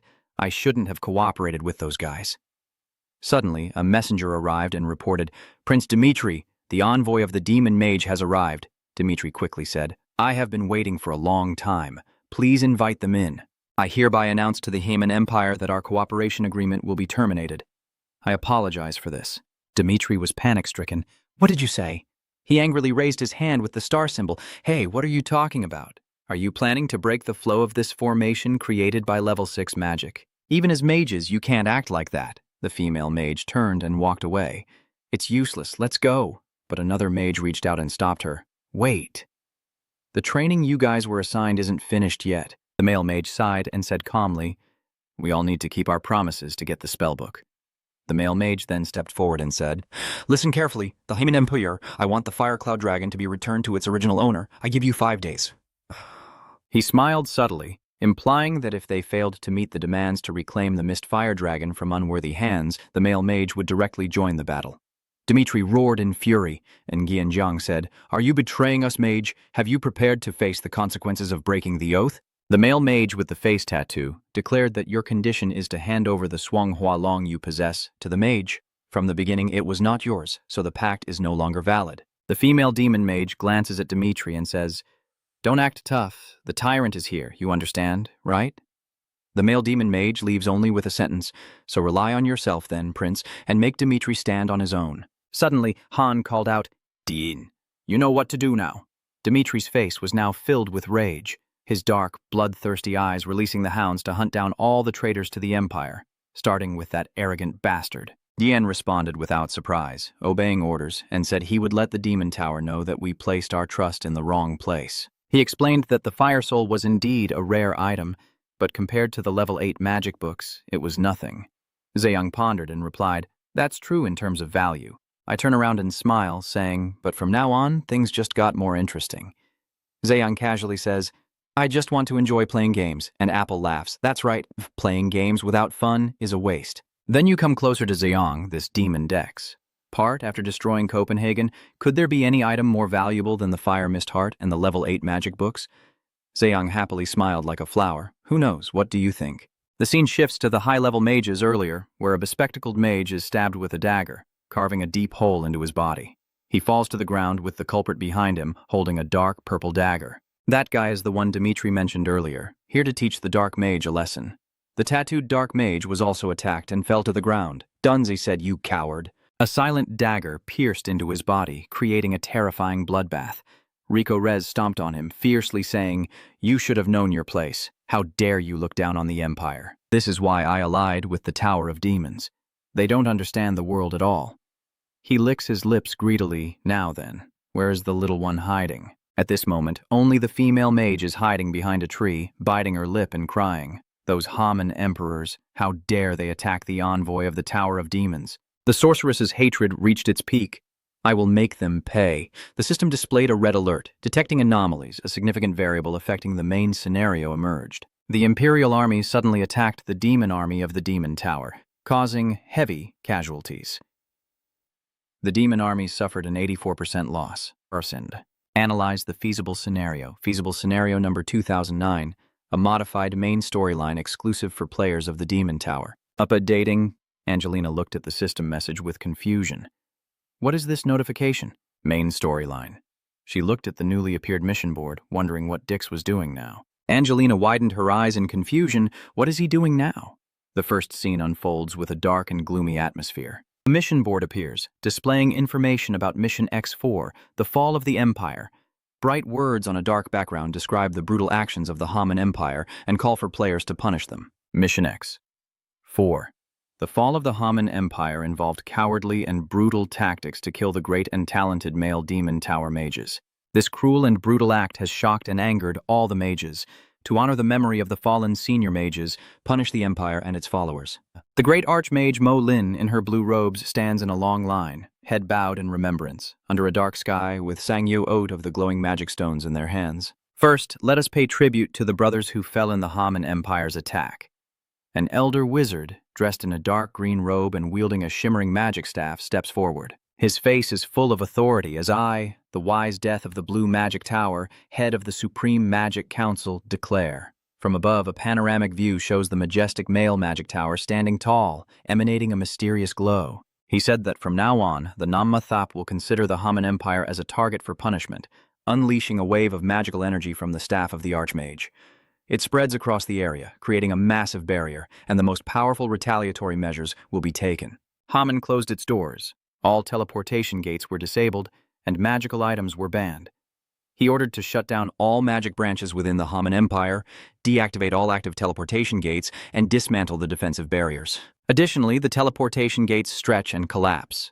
He continued, banning all trade of magical items, including spell scrolls, magic stones, magical materials, potions, and the Grand Archmage of the Hmon Empire's throne. Where Prince Dimitri stands, his face tense, the Supreme Magic Council will finally hold him accountable for igniting this devastating war. His eyes filled with malice, he speaks, "Avenge the Hmon Empire and our royal family." It looks like an approaching storm. The call to arms rings out. Mages stand up. Somewhere else, Angelina, a young mage with platinum hair, tells her companion Death everything she knows. "I will do my best to weaken the Hmon Empire's forces and help you get your revenge. If you die and get punished, it'll only be a loss for you." Angelina narrowed her eyes, looking displeased. "Hey, Death, I am also known as the Grand Mage Level 1, thanks to you." She continued, "Just wait and see. I'll show you how strong I've become." "All right, then. Talk later." Death laughed loudly. "Ha ha, I pity those who are about to be beaten to death by you." The scene shifts to a peaceful town with cobblestone streets, a small stream flowing through, and chirping birds on the branches, as he suddenly remembers. Oh, as I thought. The Maroon Kingdom is still the most peaceful. Maybe it's because this is the starting area for newcomers. Death thought to himself, after the Bahman Empire, it's the Lord Death Society and the Demon Tower. And all the pieces are in place. Hmon Empire. The battle unfolds with spectacular magic scenes, as a series of level 5 and level 6 spells are unleashed, causing dazzling explosions across the battlefield. The wizard commands fellow mages, act and avenge the Hmon Empire and its royal family. Janica looks at the power in her hand, her voice cold as she orders, "Disappear." Comments keep flooding the screen. "Wow, mages are truly the flowers of the battlefield. Inspiring." All are level 5 and 6 magic. Rare to witness such a scene. Why are the 5 Demon Tower Masters so strong? Just one level 7 magic is enough to wipe out everything. Are the 5 Demon Tower Lords considered mid-level bosses? Wow. They're all super elite NPCs. Their levels must be over 400. If the Hmon Empire gets involved with the magic towers, it's only a matter of time before they collapse. The battle scene unfolds with many factions involved, each deploying their formidable forces. The blue-haired warrior charges forward to rally Lord Dex's troops as the entire army attacks. The man on high descends, leading the Hmon Empire's forces to advance, sacrifice for the glory of the Empire. The countdown on the screen shows the time until the Alliance army reaches Kingdom 2 million, as the first gate opens in a tense space. As a character, possibly Director Lai looks at the screen with a worried expression. A message appears showing 7 hours remaining, signaling the countdown to an important event in Arcadia. In their conversation, including Director Lai and Jacques, they are discussing the main storyline this time, the Great Continent War, with Jacques mentioning the victory of the Hmon Empire and the fall of the Hmon Empire. These words heighten the tension because this will be a major turning point in the story, and if it happens, the balance in the eastern region of the continent will be shattered. She looks worried about the situation, knowing that the Pangia update is coming, but there's nothing she can do. Jacques and Director Lai continue discussing the ongoing events, including the absence of a major guild in Korea. This information adds to the instability of the story, which I handled in real life. Then Director Lai shifted to sharing a document related to Dex's mission in the game. A scene shifts to Dex's mission details, depicting the fire dragon being stolen and specific instructions to prevent the Hmon Empire from advancing. The computer screen displays the updated objectives for Dex, showing the new mission information. Director Lai suddenly asked why Dex was not directly involved in the fighting. Jacques explained the objectives and circumstances related to limiting Dex's participation in direct combat. Are you deliberately keeping Dex out of the fight to make things more interesting? However, Dex is determined to resolve everything peacefully.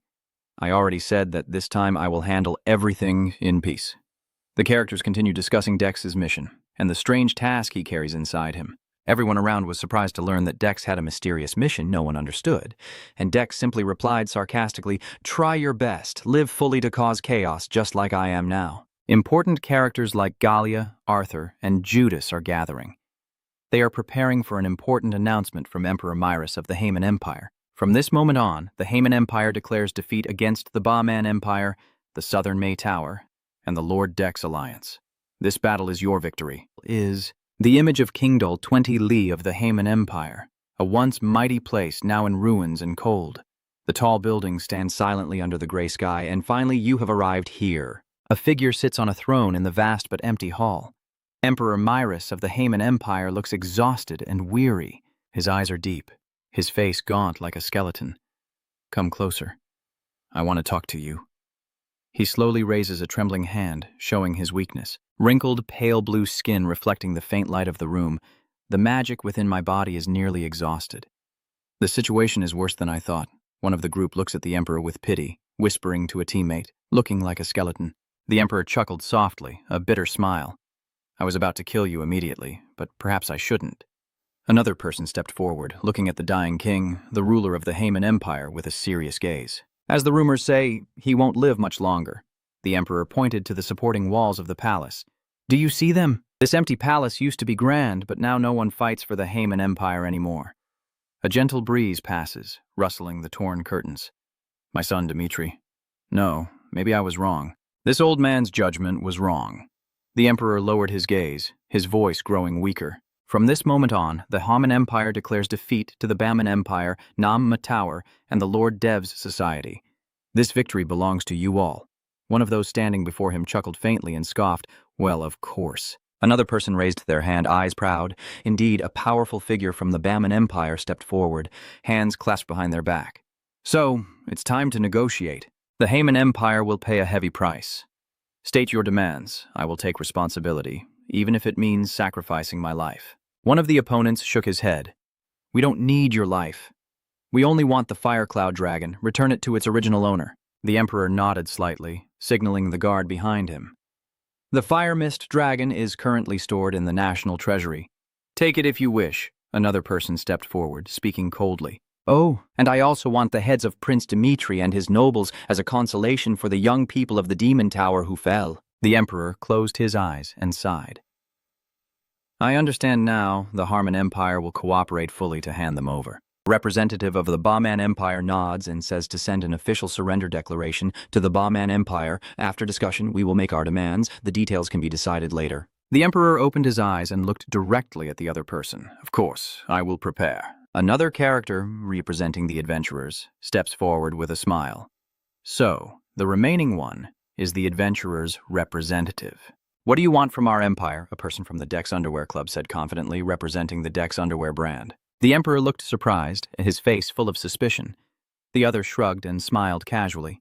"The Dex Underwear brand is a request from our Dex Underwear Association. We need nothing else." A silence filled the room before the Emperor gently nodded, accepting his fate and surrendering unconditionally. The following pages depict the aftermath of the victory, showing the division of the Hmon Empire's power, lost territories, and the enormous reparations demanded. They not only have to return the occupied territories, but also lose control of their own lands. The tough ones followed Prince Dimitri and ignited the war, but unfortunately they will be destroyed by the Demon Tower. "A person preparing to fight," the green-haired girl exclaimed in surprise that the sword was really powerful. "Even level 5 magic couldn't pierce it. Then try blocking this attack," someone nervously shouted Ricoress magic. The green-haired man spoke. "What is going on here? An 8th-tier magic? Has that bastard reached divine level?" The man gritted his teeth. "I underestimated her. I didn't expect her to dare to cause a catastrophe just out of personal revenge." He shouted loudly, "Pavis!" His eyes ablaze, he charged forward with the thought that there was only one way to survive. It was to kill her before the magic was cast.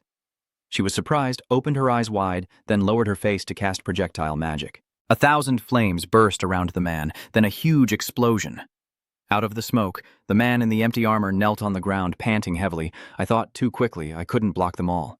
After the smoke, smoke, the pink-haired girl apologized, but asked, "Can you all just accept your fate quietly?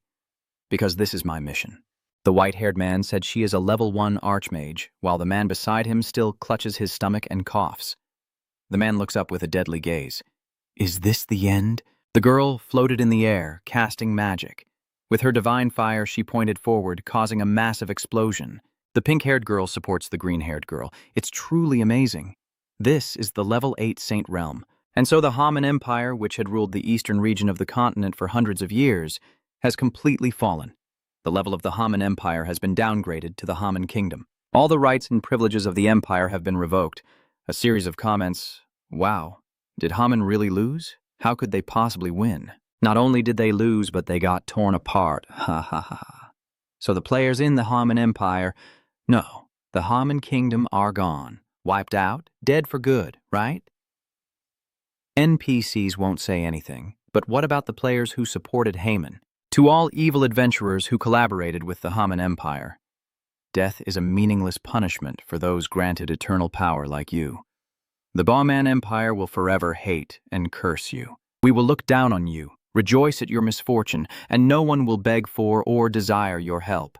Bow your heads and kneel, you damn opportunists. Under the sky of the great Bowman Empire, you will not be welcomed, and the people hang their heads in despair. A series of notices appear announcing that the 4 great continental wars have ended with victory for the Bowman Empire. Mission failed.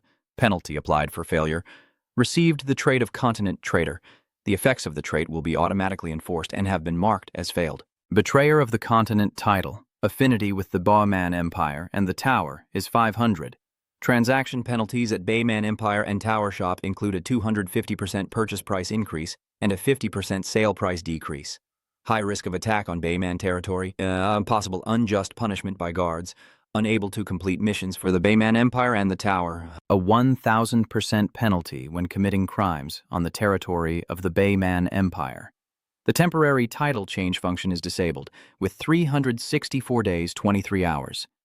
59 minutes and 42 seconds remaining. A girl sighs in relief that she didn't participate, almost ruining everything kakaka. What is this? Is this really a punishment? A whole year, not just a month. It's too much now. I don't dare go near the eastern area of the 6 thrones anymore. Everyone is so defeated that some are complaining it's like we're quitting the game. Kakaka, so are you quitting or not? You can't quit, right? You can't quit, so after choosing Hmon, now you're saying Kakaka serves you right, serves you right. Over there, the winners are enjoying their victory. Hey everyone, you can exchange the unique items for Bowman Empire contribution points. What's the unique item? There's also an epic item. Wow, you can even buy level 5 magic from the Magic Tower Kakaka. The Imperial Palace is amazing. Dex looks so cool kakakaka. Victory is just a game. Lord Dex's banner flying high. Someone shouts loudly. From now on, this place will be the base of our Lord Dex Guild, the Guild of Matter, Lord Dex's Guild, the pride of the Bowman Empire. Raise your fists high, and we will conquer this Hmon Empire. Fighting for Dex under the shimmering starry night, someone exclaims Ugwoa. How has the mage Thay Tien been lately? Dex, long time no see, he suddenly spoke. Angelina.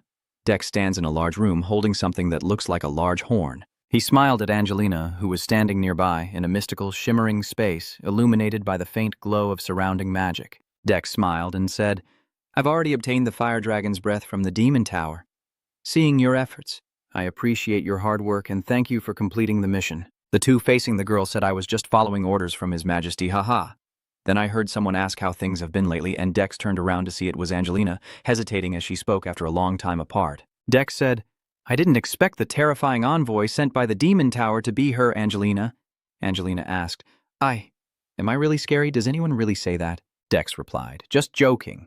Just joking. What are you shouting about, really? Speaking so wildly. Apple stands next to Dex, looking at Angelina as if curious about their relationship. Angelina glances at Apple with a slightly surprised and playful expression. Hey, Apple, is she a level 1 archmage? Dex replied, Yeah, that crazy girl. Apple remembered and said, I heard that this time she also caused chaos on the battlefield, defeating the Hmon Empire sword, Saint NPC, with just magic bullets. In a battlefield scene, Angelina with a calm expression, wielding magic bullets fiercely. So how many shots did that NPC actually get hit by? Apple sighed in awe. That innocent-looking, pink-haired girl was the one who defeated swordsman Angelina. Apple and her companion, sweating with fear, said, We'll take our leave now, Dex. After hearing that, Dex looked confused and asked if they were leaving right now, saying he hadn't even had a chance to thank them properly. Apple quickly said it was no problem, that they still had a mountain of work waiting, and then they ran off. Leaving Dex puzzled and confused about why they were in such a hurry, Dex called out to it, Hey, Gold Goblin. Goblin Vang happily said, Hi, you called me, master. Dex ordered it to put this bone away in the difficult place. Goblin Vang said, Yes, I have to tidy up again to store this bone. Angelina suddenly said, Hey, Dex, what's going on? What is that monster? Dex cluelessly replied, It's mine. It helps me tidy up the room. Angelina's face stiffened. It's just tidying up the room. A giant monster with immense magic appears, retrieving the Kobanian skull. Everything around seems tense as the mission is evaluated, and system notifications appear in the space. The system has completed Mission 6, fulfilling all the mission conditions perfectly. Dex stands looking at his new titles, a series of shining symbols appearing in the air, reflecting his success in the mission. I didn't expect you could gain such great benefits without using strength or reputation points. Satan is thrilled, my lord. Indeed you are. You really know how to make the most of everything. But suddenly, Satan was caught off guard. Master, why does your face look like that now? Dex said with a gloomy expression. Perhaps it's time to pay the price for the gamble with evil. Even if she tries to run away, they won't let her go. The blonde girl happily asked me a question. Why did the Lord Dex Clothing Guild suddenly side with the Hmon Empire when they initially stayed out of the war? What is their purpose? Why is the man laughing and asking about it? We have only one goal. The Lord Dex Clothing brand. The girl hears it and suddenly sneers. We will always be waiting for that day. Dex, the Lord Dex brand, appears as a flag. Inside the castle, Dex stands face to face with a man. Dex said I only say it at once. Listen carefully. My Lord Dex Clothing brand is at the Korea Arcadia branch. The leaders are sitting together discussing. While the conversations revolve around major changes in the world of Arcadia, the man spoke after the Fourth Continent war script as players are increasingly dissatisfied. Everyone sat in the sun listening to him continue. Many believe that the wars in Arcadia are causing controversy and unrest, he continued. So our crisis management team thinks we should either lighten the punishments or implement direct corrective measures for the players. The man crossed his arms and listened in the sun, thinking that was natural. Many players are suffering penalties for siding with the defeated Hmon Empire. Miss Lai, our mission is not to please the players, but to maintain Arcadia as a world separate from reality. The most important thing we need to be cautious about is preventing reality from affecting Arcadia. Just like the recent incident with the GM trade caravan, someone spoke out and I agreed. The girl suddenly said. General Quan crossed his arms and said that the number of players and new players has increased by about 15% after the Continent War, so I don't think we need to give additional rewards to the players, as it would go against our operating principles. The girl smiled and said, Today General Quan is on my side again, but he always makes decisions for the benefit of the company. He frowned and thought that was right. Now is not the time to worry about public opinion. They will forget everything soon. She spoke up, saying, I understand everyone's concerns. She smiled brightly and pointed her finger. But there's no need to worry. I will handle everything. He snapped back. Are you planning to use that secret? She hinted that the upcoming Pangia update will merge all Arcadia servers, catching everyone off guard. The girl crossed her arms and said that the next step is that our Korean server will be the first to host an event after the merge. The information I am about to share is top secret. Please pay attention. The announcement appears on the Pangia update for the World Martial Arts Tournament. Silicon Company headquarters. In the US, Jessica is somewhere on a plane. Jessica closes her eyes and says honestly, I'm exhausted. I'm not the operations manager. The two of them sitting together, she continued. I never thought creating Arcadia would be easy, but with so many variables, it's just too much. Especially with the Wandering Traveler, it has accelerated the script progress by 3 years. Jessica clenched her fist and asked why he created that profession. I had to stay up countless nights developing the real-time translation service for the Pangia update. Rack finally spoke softly. I'm happy to see you so happy. Your passionate eyes are truly wonderful, aren't they, Jessica? In the forest, Rack's voice echoes as he recounts the fairy tale he told me when I was asleep, now turned into reality alive through the hands of millions around the world. Rack looks at his hands and says, I never imagined I would have such a future. In a certain hospital room, a person lies on a bed connected to many tubes, with bandages covering their face, while a girl stands beside the bed. Jessica looks at the young man in front of her and smiles, leaning her head on his shoulder and saying, Thank you, Rack, for creating the world of Arcadia. Jessica asked if he still remembered the story we told back then, which only ended with the rebirth of the world tree, and finally we could witness what happens next. Jessica lowered her face and smiled. If I said I didn't expect it, that would be a lie. The world tree appears shining brightly, full of vitality. A girl with blue hair clasping her hands together thinks that the day to feel the earth, the day of rebirth, is approaching. The day to unite the shattered continents. The notification board has reached the power usage threshold and meets the conditions for the major Pangia update. The update will be applied. Prepare for the shake from the update. 10 minutes remaining. A complete continent awaits your adventure. The world tree appears, covering the city in everyone's amazement. Someone asks Jiang Men. A man looks at the screen, surprised. What is this? Another man also received the notification and asked Jiang Men, Did you get the same alert? Both men looked at the world tree. Is the world tree related to the main storyline? A man looked worried. Damn it! How long has it been since the New Continent War ended? Meanwhile, Sa Tangel was full of excitement. Wow! I never expected to witness that young tree's revival. Truly living longer makes a difference, Janeka said in a calm tone. After all this will happen, I hope the young deer won't get too lost in the upcoming chaos. Facing the overwhelming power of the world tree spreading through the space, Jiang Men looked at it excitedly and said, I am very looking forward to this. The screen displays a notification that the major Pangia update is being applied. The major Pangia update is being applied and all continents will be unified. The real-time translation system update will be fully implemented. Wishing all adventurers an exciting experience. Both Hayden Men and Janica looked at it. Janica excitedly said, Here we go! The unification of all continents. The Pangia's update. Out in the ocean, huge waves and storms. The world tree spreading across the entire area. Bayan, standing on the large ship deck, said, So this is the new world that the others talked about. I've been looking forward to it, my friend. On the mainland, everyone's eyes are fixed on the vast sky where the world tree is reaching up. Everyone is curious. The nobles stare at it with their mouths open, while Melissa calmly touches it. Notification system. The major update Pangeras has been applied to welcome the complete Arcadia continent. The screen displays an update video with Denman playing the update video, pausing all activities in Arcadia to watch. Hearing that, Denman thought again. Friend, this world is just an endless void where a tiny seed quietly clings to floating dust in the emptiness, creating the ground and blooming on its own. Planting the seed of life into this world has turned it into a land of abundance. Life flows so sweetly that beings from other dimensions envy the battle between heaven and hell, and as a result, the tree of life was sealed away by the primordial turtle, falling into eternal sleep, and the sapling no longer has the strength to support the surface, as thoughts echo in the mind of the great demon, full of majesty in the holy land of the great war. World Tree. What are you thinking? Daring to reveal this story to the players, are you trying to drag Tan and Janica into the future story, but just as the era of peace will end, the era of chaos will also come to its conclusion, the sad path. O my children, I have regained the strength of many travelers' lamps. I will restore this world to its original form, therefore. No more hesitation. Everything is for you. All beware of chaos and conflict. Beware of threats from the greedy ones as they threaten this world. Feel my wrath, O my children. Destroy and wipe out the remnants of the brutal invaders. They are quietly targeting our homeland. The screen displays a message that the video has ended. The pause has been removed, the update is complete, and a clue about a forgotten myth has been received. The title received is The Child of the World Tree, a complete continent awaiting your adventure. Janbin looks at the screen, meaning you want Tan, Janica, and me, the World Tree. Instead of this silence from him, Satang asks, Master, why are you so lost in thought? Hearing that, Janica also wonders, is the scene of the continents merging so surprising to you? Satang soared into the sky, forcing Janbin to look up at him. He called out, Hey, Master. Janica then asked him, Hey, Dex, are you okay? Thinking of the World Tree, Janbin chuckled deeply. He silently wondered, the World Tree.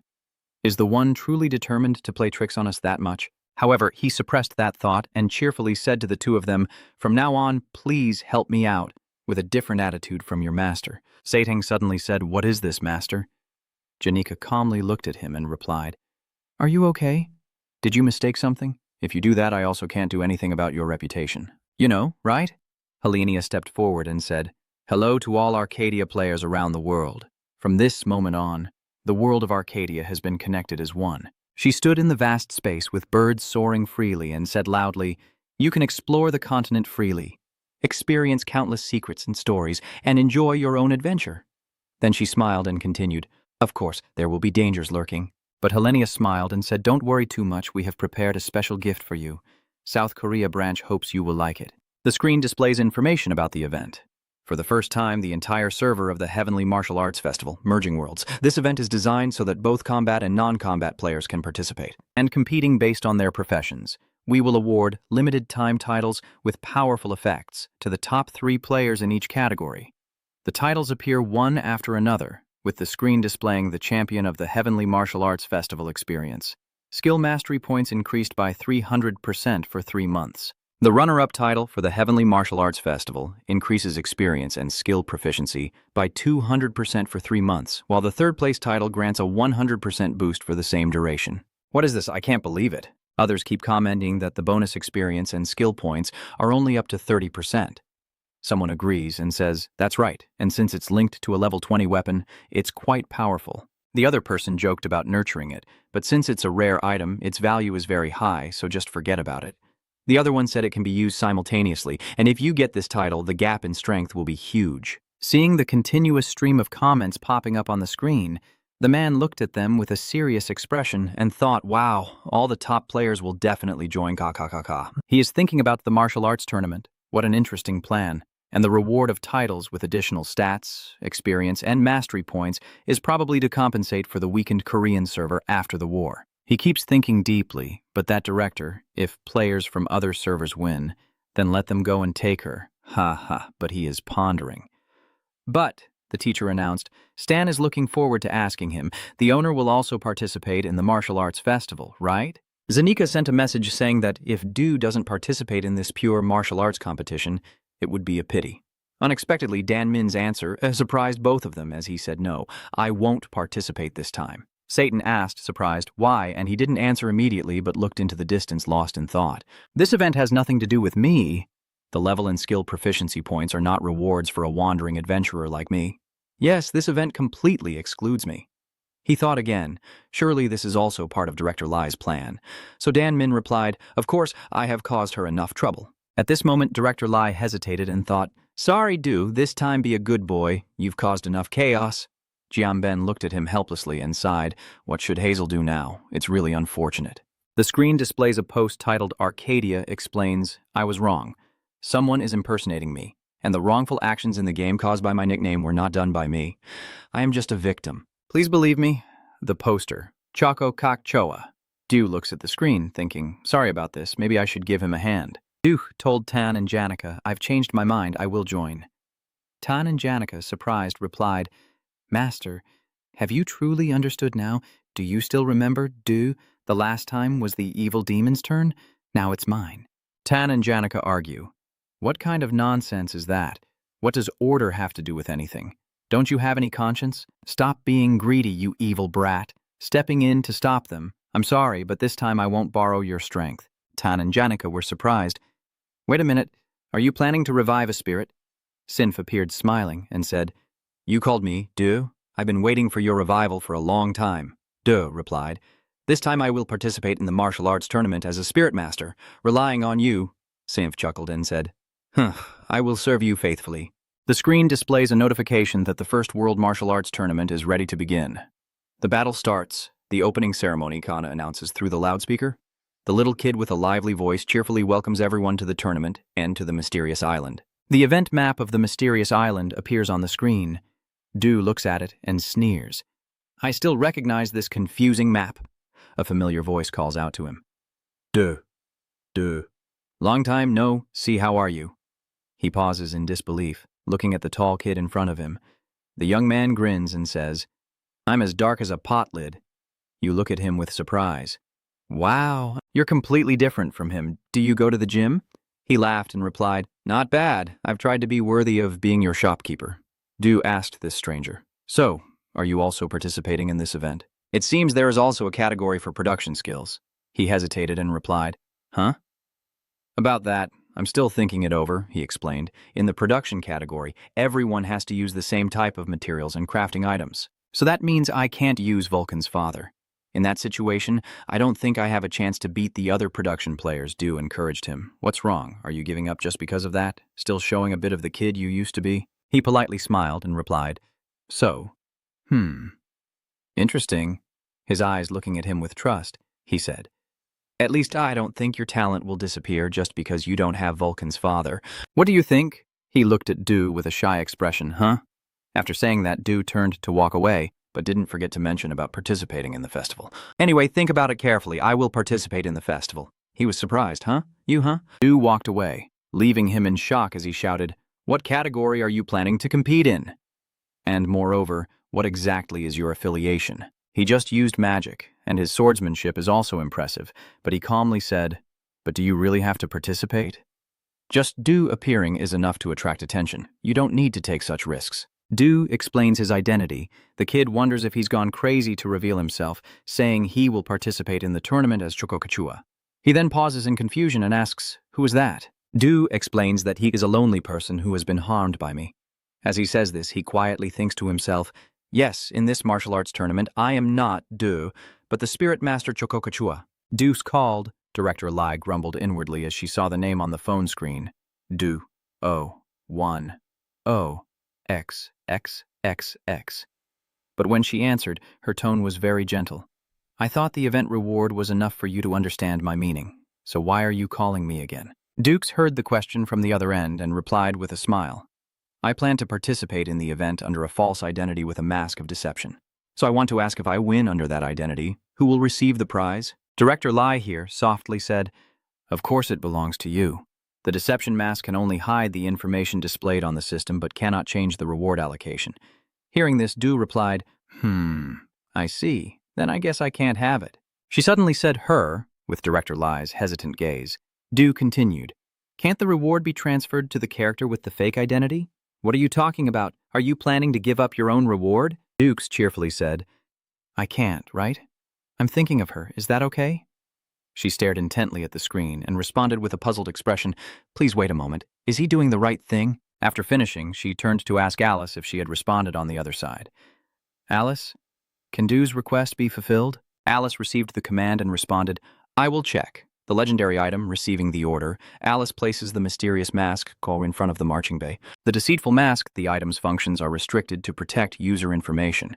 It can be enabled if the limitations are partially lifted. So Alice asked her if it could be done with the administrator's permission. What was he planning to do? She didn't answer immediately but closed her eyes, lost in thought. She asked, Is it possible to do it? What should I do now?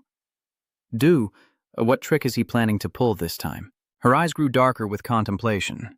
It should be fine, right? Finally, after some thought, she made her decision. All right, I agree. That day at the Grand Headmaster's Hall with over 1,000 participants, the atmosphere was filled with anticipation everywhere. A voice announced that from now on, the reward Du receives will be transferred to the character shown by the deceiving mask. Du prepares for the match, speaking with great confidence and waiting to see what happens. Chocoquette says, I will reward your efforts.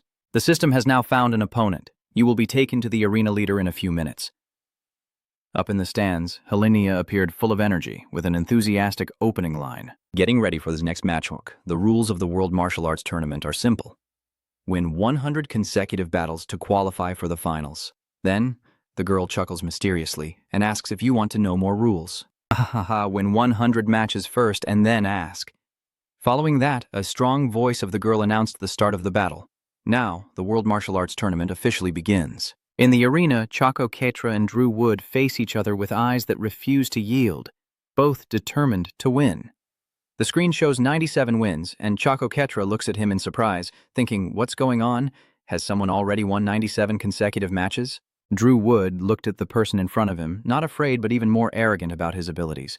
He said confidently, "Are you the 98th sacrifice of mine?" Don't worry, I will finish this quickly. The spectators in the upper seats are cheering loudly, most of them supporting him. Go ahead and show him the strength of Drew, show him the power of the top player in North America. Meanwhile, the girl sitting with the boy on the other side, nibbling as she eats, wondered aloud, hearing the Korean language, the translation system is really good. He kept talking. Could Choco Ketra really be the name of the troublemaker in real life? He's a warrior class, and this match is for the tank class. On the screen, 2 contestants are determined to win as the commentator's excited voice rings out, "Ha ha, both are ready." The match begins. As it starts, Drew launches a giant lightning fist toward Choco Ketra, his powerful muscles surging as he attacks. Facing him, Choco Ketra did not flinch but looked at him with a contemptuous gaze as he saw his ultimate move approaching. Choco Ketra quickly unleashed his own technique, a massive wave sweeping away the opponent's fiery attack, the Tiger's Claw. After Choco Ketra's special move was blocked, he confidently said, "Thank you. Perfect defense." Drew on the other side still arrogantly replied, "Oh, you managed to block my attack? What kind of skill is that?" Choco Ketra straightforwardly replied, It's the Spirit Revival Cauldron. You don't know, but honestly, this profession isn't very common on our server." As he spoke, he unleashed his next move, smiling confidently and saying that with a profession loved by animals like humans, no one could defeat him because he borrowed strength from nature itself. Even Drew was stunned, surprised that this person dared to challenge him, because while everyone else was in awe of him, a look of fear appeared in his eyes as he saw Choco Ketra's terrifying skill. He stammered in panic, "What? Since when did people become so strong?" After using his power to transform into someone else, Choco Ketra looked at him and said, "You have won 97 matches and are about to enter the finals. It's a pity I have fought many others before. Don't be too sad."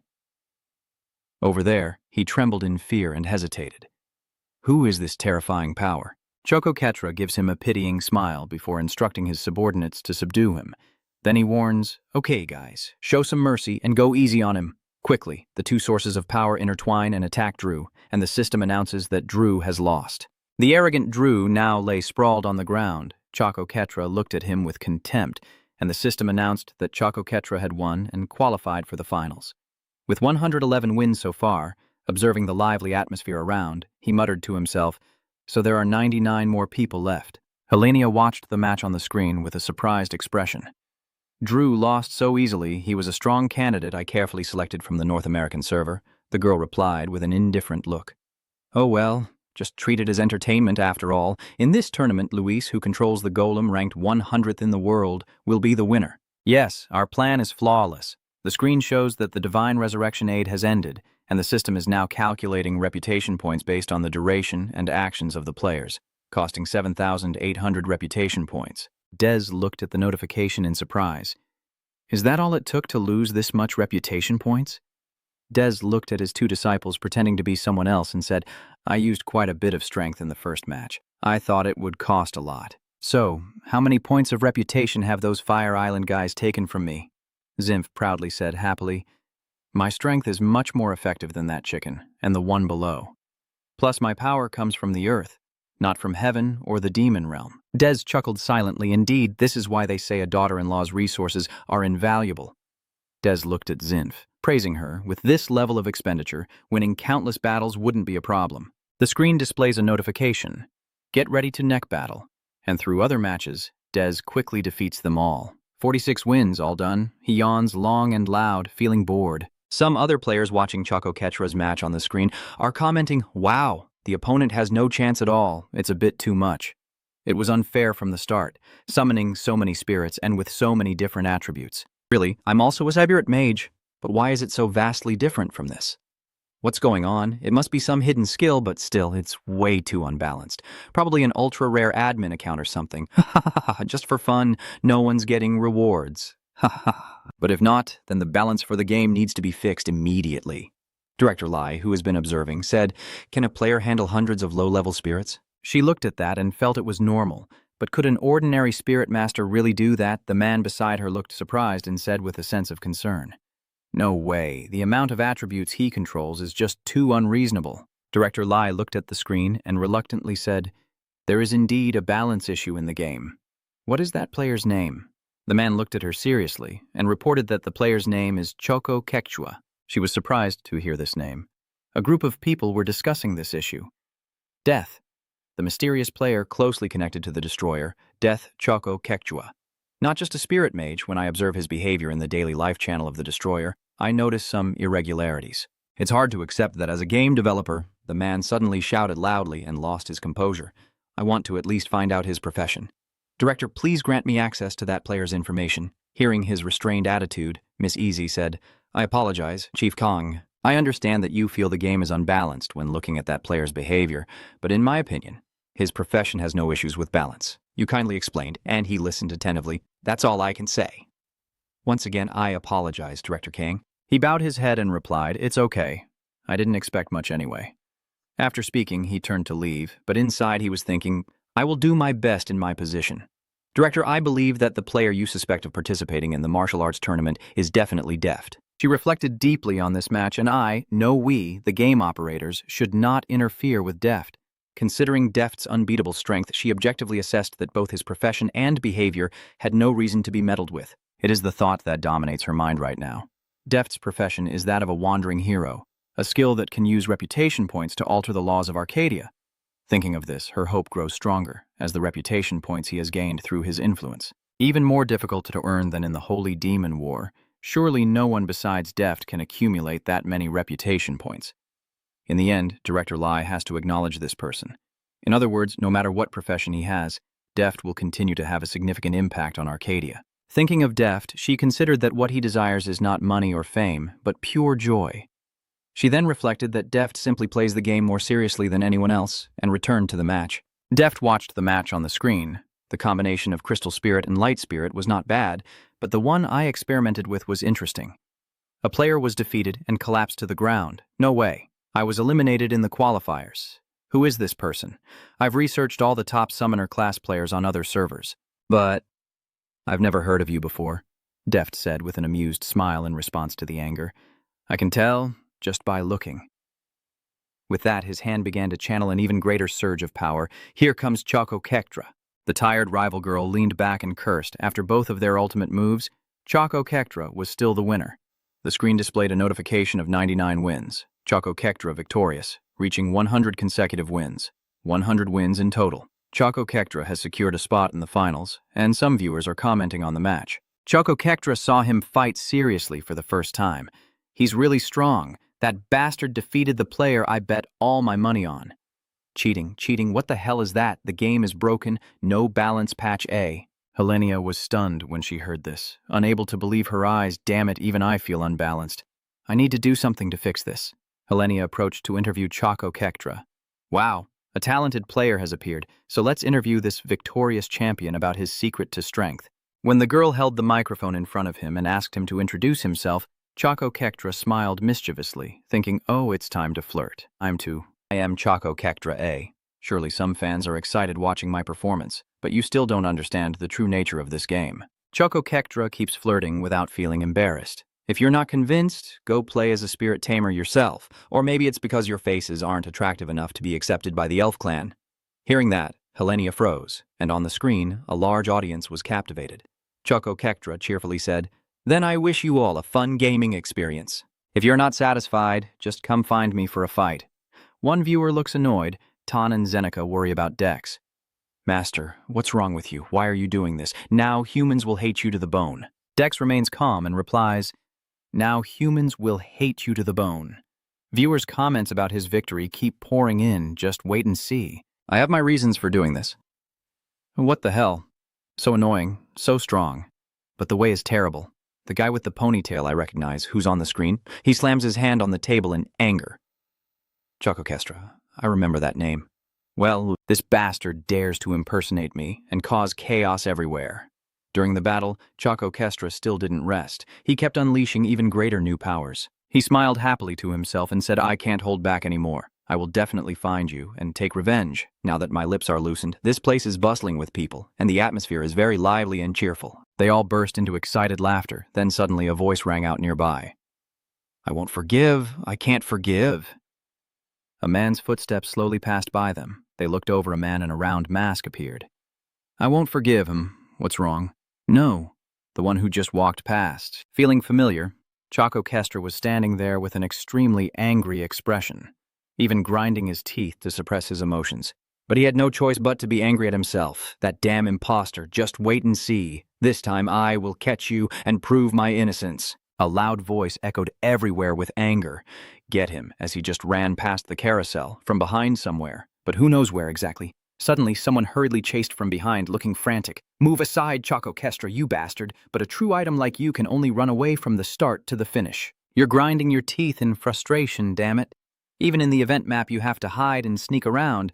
I didn't do anything wrong. It's all because of that damn imposter. Suddenly, someone appears in front of you and speaks. That's right. I also think he's really pitiful. What's going on? He just looked up in amazement at the scene before him. The man in front of him suddenly appeared.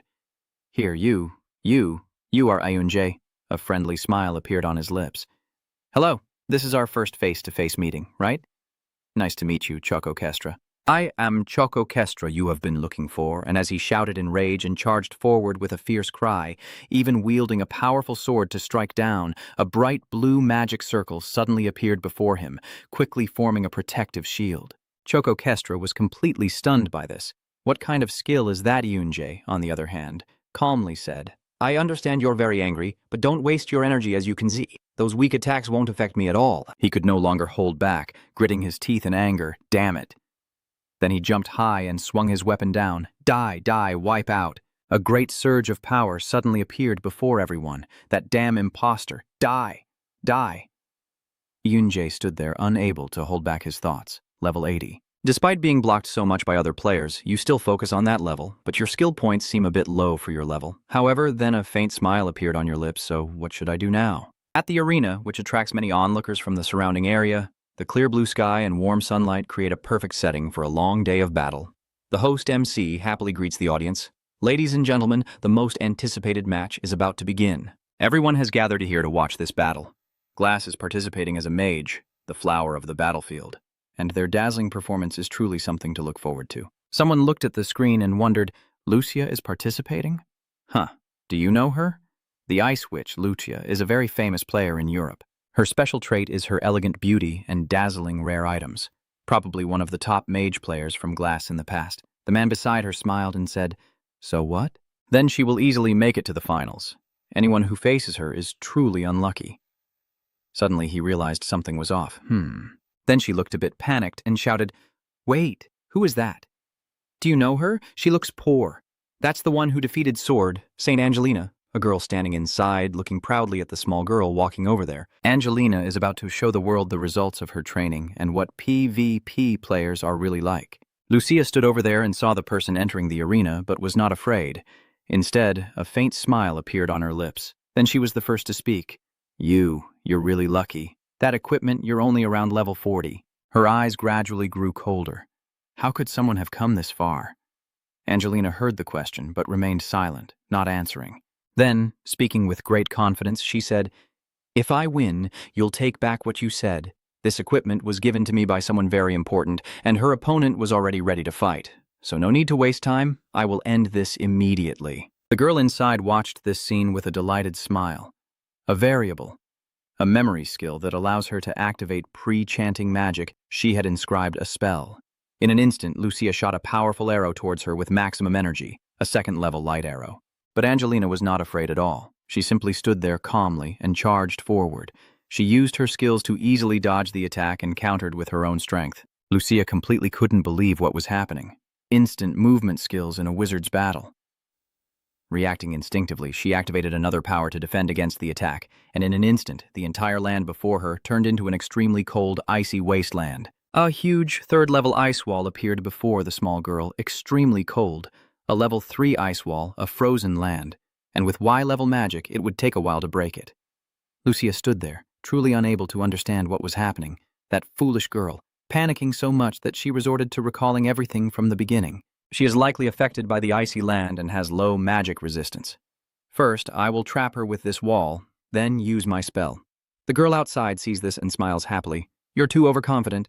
In an instant, the ice wall she created has a gap. A huge spear was swung. The Starthorn spear. Everyone couldn't believe what they were seeing. They're going crazy. Is she really a mage? The girl inside smiled confidently. Mage battles are different from ordinary fights. They are a contest of magical skill. Therefore, whoever can use higher-level magic will win. But this martial arts tournament is different. Who is the greater wizard doesn't matter. Who is stronger, that's all. And in this battle, almost no wizard can defeat Angelina in a duel, with 3 fireball spells unleashed as another powerful attack. The shockwave explosion caused chaos below. Angelina looked up at the woman above. Her last remembered spell was level 4, by Sao. But she was not afraid. Despite some exhaustion and heavy breathing, she remained highly excited.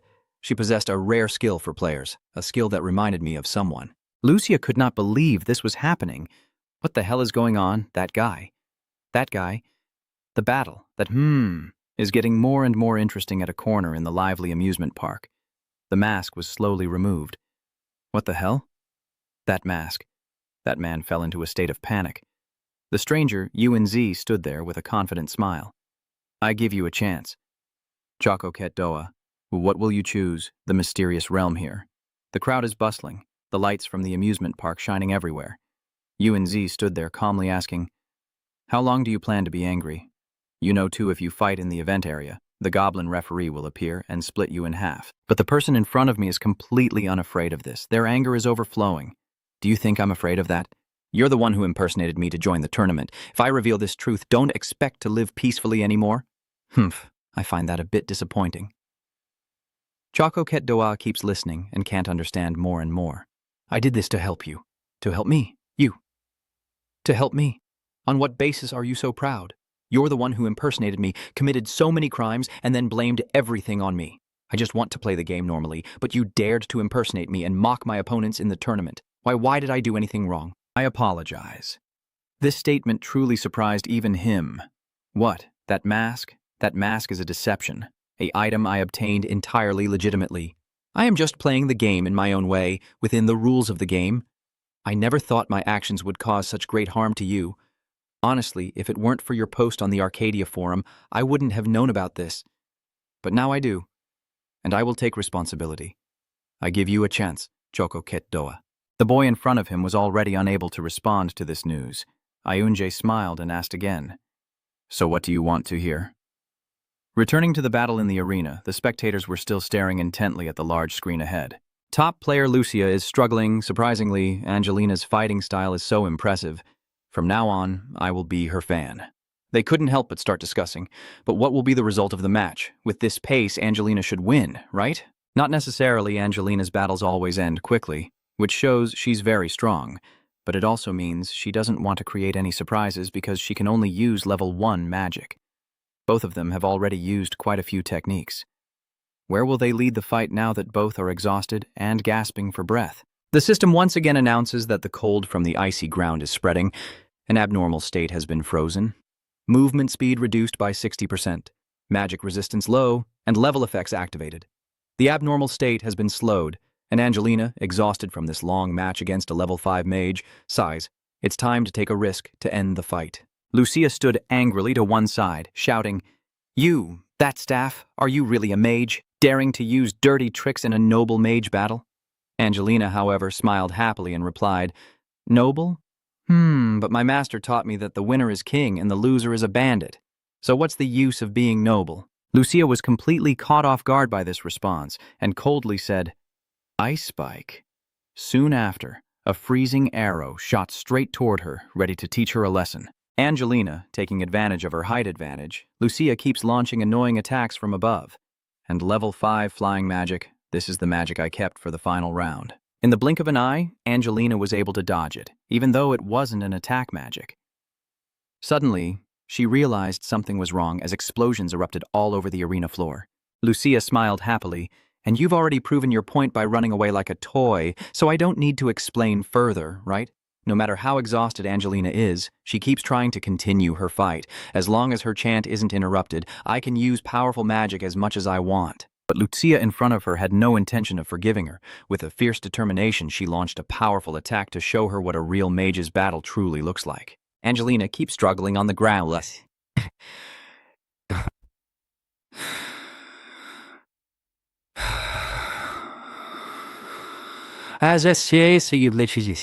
She takes a gentle breath, seemingly ready to unleash her signature move. Come on, Angelina. In the blink of an eye, she can create countless blazing flames around herself, fight to the end. Fireballs. With just one strike, she easily lit up the entire arena for 100 shots, and everyone below was utterly amazed. Wow, she's crazy firing fireballs non-stop like that? How strong is her magic power, but she hasn't hit a single one. As expected, attacking a flying target with level 1 magic is too much for her. Lucia never imagined she would find herself in this situation. Stay calm, just a little more, and even if we take a few shots of fire magic, it's okay. Just a bit more and I can complete the level 5 magic mission. No one expected this situation to happen during the match. Wait a minute, was the sky in that arena always so gloomy? Lucia looked up at the sky with a dazed expression. What is this? Why is it suddenly changing weather? Could it be that, damn, it is this? She used the heat from her fire magic to create a storm cloud, a powerful spell unleashed. Lucia stood there, her expression filled with fear unlike before. Wait! But her determined gaze spoke for everything. Lightning, fire magic, a powerful bolt striking down. That huge beam pointed straight up, her eyes wide with amazement. Because that huge lightning bolt suddenly appeared above her head, a brilliant light burst forth as if to wipe out everything, striking the arena and turning it a vivid blue. The girl could only endure all those attacks and collapse onto the floor. The system announced that Lucia had been defeated, Angelina won, and the girl finally let out a sigh of relief, overwhelmed by the lively place. Yuan Rei gently smiles and makes a proposal. I will receive a fair compensation for the damages you caused me, along with a promise never to impersonate you again. What about the others? You hear this and chuckle softly, so you will abandon that weak and pathetic level 82 warrior image and take on the role of Chococatra I created. In front of the whole world, scorn the weak and dominate all as the strongest, most arrogant Chococatra, the most powerful and most hated. Chococatra heard this and was struck with unbelievable horror. What are you talking about? How could I possibly? Yuan Rei didn't seem to be joking. I swear I will make that happen. Now choose. Become a wealthy person and leave Arcadia, or become the main character in this glorious story. It all depends on your choice, Chococatra. It seems that guy still can't believe this. Can I ask a few questions? Feel free, but keep it brief. Chococatra felt a bit awkward, so if I asked for money, how much would you give me? Yuan Rei seriously considered this. Let's see. The amount of gold I could convert into cash right now, actually, about 3 billion coins. This number immediately shocked the person in front of me. 3 billion. But as soon as he thought about it, he confirmed that this was indeed true. That's right. You really can do it. Next, the most important question. You said you could become a Chococatra that you control. Is that really true? Yuan Rei smiled happily. Of course, I can't control Slim. They only listen to me. I didn't expect that, but my performance at the martial arts tournament recently. Anyone can do it. The reason I entered this competition was to set an example for you. Chococatra was completely furious when he heard that. That powerful spirit technique, could a warrior like me also use it? He looked down at his clenched fist with anger. If that's possible, then I can be like him too. Yuan smiled happily, but what really matters is whether you can do it or not. Suddenly, Chococatra said, I will do it. I will replace you as Chococatra. I will do it. To be honest, I can't understand why you, Death, would impersonate me. And your purpose is probably the same in the future. But there's one thing I'm certain of in this Arcadia. Hearing this, Rei also feels a bit shocked. Chococatra bowed his head and continued. Whether it's a hidden profession or something else, surely you've uncovered some secret within this game and are secretly planning something big. I know I am just a minor character to you, but I still want to become the main character, the one who can overturn this game. Satan sat on your shoulder, laughing with delight. Oh, my master quite likes this one. Yes, I don't dislike fools either. Yuan smiles happily. So let's get to the main point. From now on, I will turn you into a true Chakokatra. You're a warrior, so your HP and defense should be pretty high? Chakokatra was startled by that, but still better than others. But what do you plan to do? 100 times hearing is not equal to seeing once. With a gentle smile on his face, his words now evoke fear in others. First, take this hit. The system announces the legendary challenge branch, the branch of the world tree that exists only in legends, strong yet light, perfectly sized to hold. It seems it can be used as a staff, with durability 1000 out of 1000 and unrepairable, attack power 100, and an 85% chance to cause dizziness on a weak point. Wait a minute. Dex? Of course, he had no chance to resist. In the blink of an eye, he struck directly down. Yule James smiled happily. Go enjoy yourself. The system shouted that it was attacked by the legendary challenge branch in an abnormal state. Stunned, activating the item's special effect, entering the world tree challenge. Chaco suddenly stood up in anger. What is this? Why did it stop attacking me on its own? But as soon as I looked it up, I saw a different scene before me. A beautiful shaped ancient tree standing there. Wait a minute, where is this? Suddenly a voice came from beside. Who are you? Sinif sat there, arrogantly looking at the person in front of him.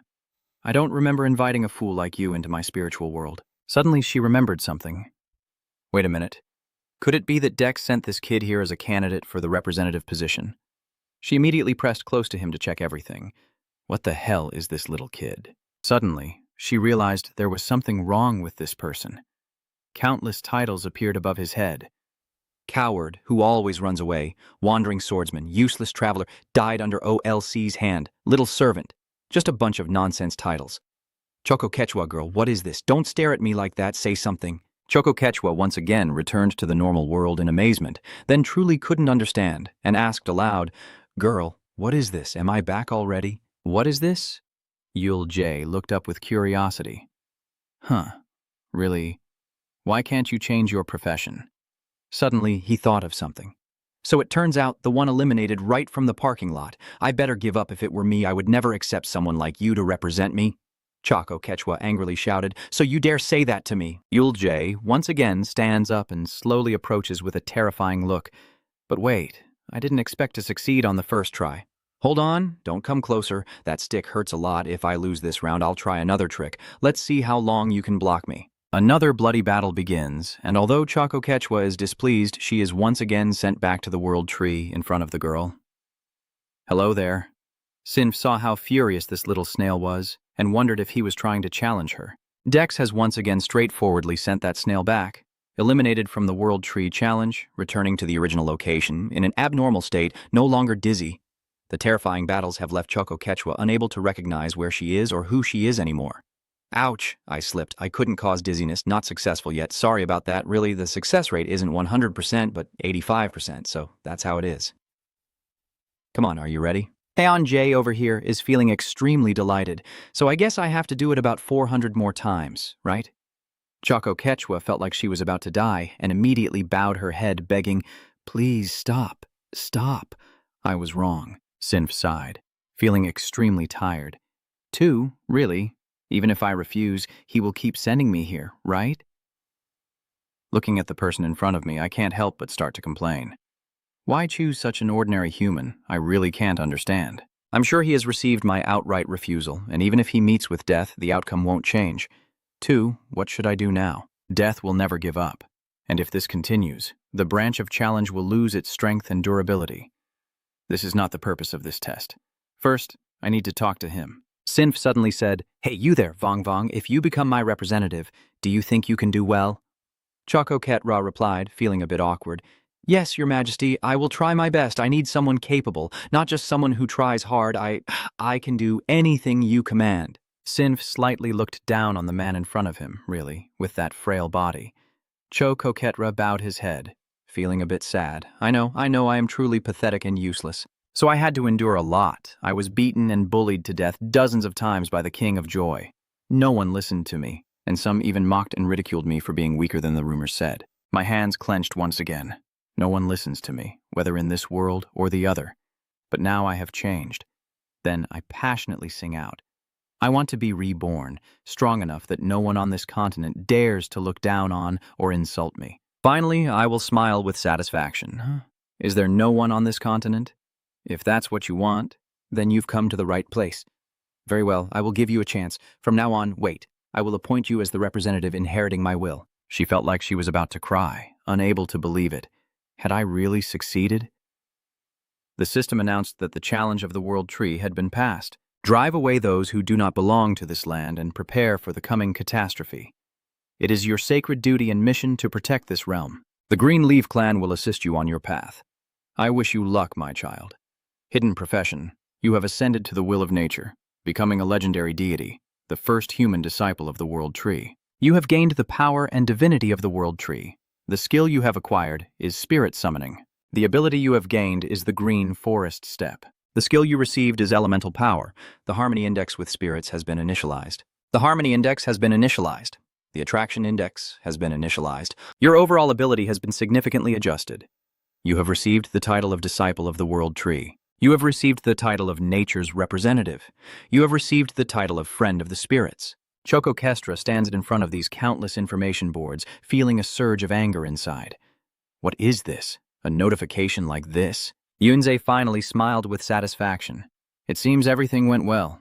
Then he moved forward happily, reaching out his hand. Congratulations, from now on you are truly a choco cake enthusiast. Choco Kestra felt like she was about to cry. Dex, you have gained the trust of your subordinates. The Chocoholic player has been registered as your assistant. You can earn extra points as a bonus based on how your assistant plays. They shake hands with each other happily. I will do my best to play the role of the big villain like you did. Just wait and see. Dex, Ayunze sighed and said, really, so now you don't care about what I do when impersonating you? Wait, shouldn't you stop impersonating me from now on? Come on, since we've been in this together, there's nothing for you to complain about anymore. Choco Kestra forced an awkward smile. Then do whatever you want, I've already prepared for this anyway. Yunze thought for a moment before speaking and said, hey, the new profession you received isn't an ordinary hidden industry, so develop it well, because after all, this world is one of the most powerful divine realms. That's right. Actually, I also received another mission that seems to be related to the next main storyline. It's about the divine world. So, Ayunze signaled everyone to stop. It's good that people trust me, but no one should reveal anything about the profession to anyone else, especially when it involves the main storyline. I understand. Satang looked at them chatting and felt a bit suspicious. Master, what did he just say? It feels like déjà vu. Michael looked at them with a sinister expression and said something about gods or something. Yunze felt a bit relieved that they couldn't hear clearly. I need to change the subject. Quickly. All right, now that you have a profession, it's time to set up the item. Anything else? Yunze took out a rag from inside her clothes. This rag is the item she has used the longest, right? Yes, but it's just a regular rag. Why is that? Your eyes are shining with a bright light. Do you know? With these supreme beings in Arcadia, each one has an item representing their divinity. This is an item with enormous potential karma. Feasibility points can be awarded to it. A total of 6 million points are required. Do you want to grant a feasibility point? No. Yeah. You quickly handed that strong jacket to the man, didn't you? Assign the feasibility score. Sinf couldn't take it anymore and let out a cry. Dex, that's too much. Even if it's you, Ayunze is not afraid at all and just smiles happily. Why are you so angry, world? I'm doing my best to help her, got it? You're forcing your choice on me. I can't believe you're planning to put my divine power on this torn shirt below. Sinf immediately asked, so from the beginning, how could you do that? Who are you really? How could this be possible without father's permission? Yunze just offers a faint smile. She asked how this could be possible. Well, of course it's because I wanted it that way. Sinef hesitated and stepped back. Dad, don't worry too much. Soon you'll see that my choice was the right one. Effort and accumulated effort in the item react to the feasible point. Gare has received enough feasible points to use his power. Gare's divine power is focused on items. The features of the torn armor have all been adjusted. The mythical life armor, a limited equipment for those who have ascended to the will of nature, with a defense of 480 to 550. Growth rate of harmony with IV Enling increased by 200%. Spirit summoning efficiency increased by 300%, and maximum spirit summoning rank based on harmony with spirits. You can summon up to 100% of the maximum number of spirits, with an additional 100% each day, and you can use absolute recovery +1. UNG stands there smiling contentedly. So, how is it? With this, you will be able to become a choco cake enthusiast like in the video. Choco Ketra looked at this shirt with great amazement. Absolutely. Now I feel like I can do anything. With excitement, Choco Ketra clenched his fist tightly and shouted, Great. Now let's test it by entering the martial arts tournament. Sorry, but I will be the one participating. He was surprised to hear this information and asked back, Huh? Why? Aren't you going to let me take your place? UNG smiles happily. It seems like the person fighting is underestimating the guild too much. Just because they have better gear and skills doesn't mean a novice like you is ready for this level. Choco Ketra feels a bit disappointed. Hey, that's true, but once again you put on the mask. Well, no need to feel down, just keep watching. There is someone I want to meet again after a long time, and so the world's greatest martial arts tournament took place. The World Martial Arts Tournament of the top industry summoners has reached the finals, where the Choco Cake enthusiast faced off against the Black Flame Dragon. Saitang laughs happily from behind. Oh, that person. Oh, it's been a long time since we met. Is she the one I wanted to see? UNG also feels a bit excited. Yes, I want to see how much she has improved after all this time. Saitang begins to use her power. Let's see, I'll give it a try. Well, this Black Flame Dragon is starting to look like a dark mage, huh? Of course, still far from Agamer, but it's pretty good. The little sibling next to her starts to cheer to energize the atmosphere. Now the highlight of the world's top martial arts tournament is about to begin. The final match to determine the ultimate champion of the Summoner Division is about to start. Ngo Sao is surprising everyone with an incredible amount of summoned spirits. Braille A, but also bringing about a major disaster, the great villain of this tournament. Demon Spirit, Choco Cake Lover Boo, and his final opponent are facing off, the terrifying legend ruling the Maroon Kingdom and the dead. Braille B, they say her secret to success is her flawless appearance, the brightest Lord of Darkness, singing the fiery dragon, and harmony. Whether the great villain of the event can survive until the end will be decided by the 400,000 viewers watching. The singing fire and dark dragon feel a bit of evil in their hearts. Hey, so many people are watching, I suddenly feel so anxious. They're having a little conversation over there, so am I really a complete villain? That hurts my feelings so much, Master. You've been acting like trash all this time. Of course, that's obvious. Yeah, if I didn't know you were deliberately acting evil, I would have been truly disappointed in you. It doesn't matter. I'm not the one caught in the trap. Yeah, that's right. Are you all heartless? Hualong hat dung truk mat che niao. Hey, what are you muttering to yourself over there? I want to start the fight quickly. So, are you waiting for me? You can start on your own. Hat Hualong feels a bit upset. Maybe I'm not like her, but I am the queen of a kingdom, so I don't want to act petty. Yuldi smiles happily. Your cheerful and principled personality is still the same as before. Have we met before? Hey, is being a queen fun or what, you little brat? The fire dragon is furious now, calling me that way just as I thought. So, the true identity of that person is Dex. The fire-hidden dragon path has begun to unleash its power. Tell me honestly, how much has that person told you about my dark past? Wilde smiled happily and said, Go ahead and try to defeat me if you can. Then I might answer. Once again, her power erupted. I see, so that's how it will be. Those words, you will definitely be responsible for them. Yul Day stands here unafraid of the threat. On the contrary, he looks very relaxed. Now I guess I should start by testing the taste of my own power. In an instant, countless spirits were released into the air. Everyone outside watching couldn't believe their eyes. He materialized spirits. With that many, there's no way to win, you idiot. The fire dragon just needs to be more cautious. The fire dragon smiled faintly, and the mysterious pea dragon, they're just low-level spirits, right? You think you can beat me with just those things? The power of the shadow assassin seems to have been restored. Get up. The fog army seems to have been revived to serve this purpose, my army. Yul Day saw them and was a bit excited. Oh, wow. There are more of them than I thought. And some are even stronger than Deadline that I previously revived. Fighting the monster in front of me really makes me happy. Then, to confirm my thoughts, I asked, Hey, is that a joke? Don't tell me it's you, right? Yes, I've achieved it, level 200. It's better not to be overconfident. When a spirit mage reaches level 200, they become significantly stronger than before. In just a moment, the other team used their immense power to charge straight ahead, and everyone around saw the scene and started to panic. The spirit mage being sliced like tofu, level 200 is truly terrifying. Wow! Fire dragon, you are the hope of all dark mages. So cool. Please crush that unbearable bastard, I beg you. Fire dragon feels something's wrong. How can he stay so calm in this situation? No, I shouldn't let myself get caught up in this. I have a bad feeling about it. I can't let my guard down. He's Dex's teammate. I can't predict what he might do. Yunga smiled happily. Huang, the snow soldier, the snow mage, and the snow archer, you have managed to recover that diverse power.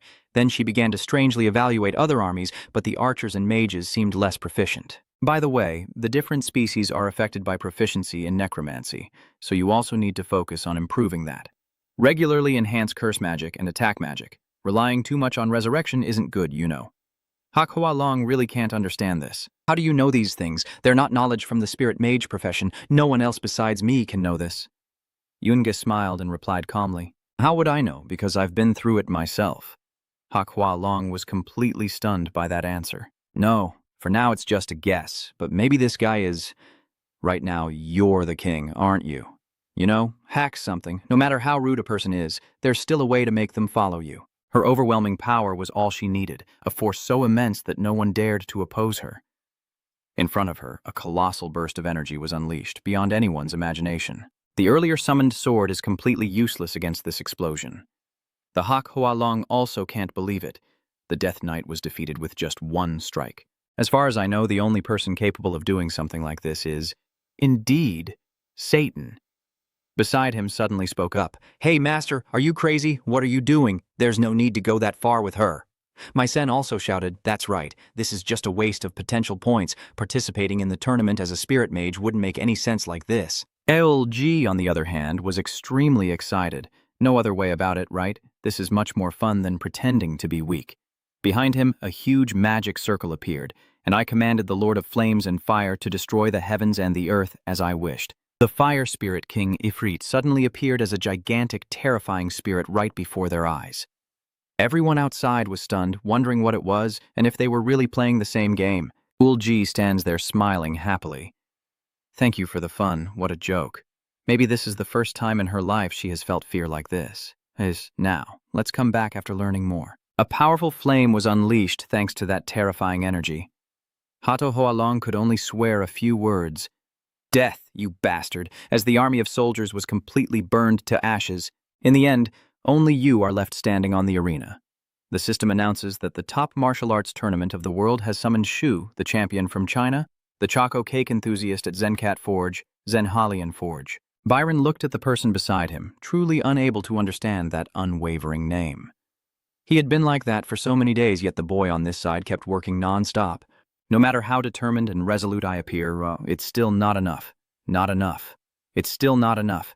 The greatest martial arts festival in the world, where I once participated so freely. The result is truly devastating, far beyond my expectations. However, I saw them, but they exist at a higher level that I can only imagine. So pathetic.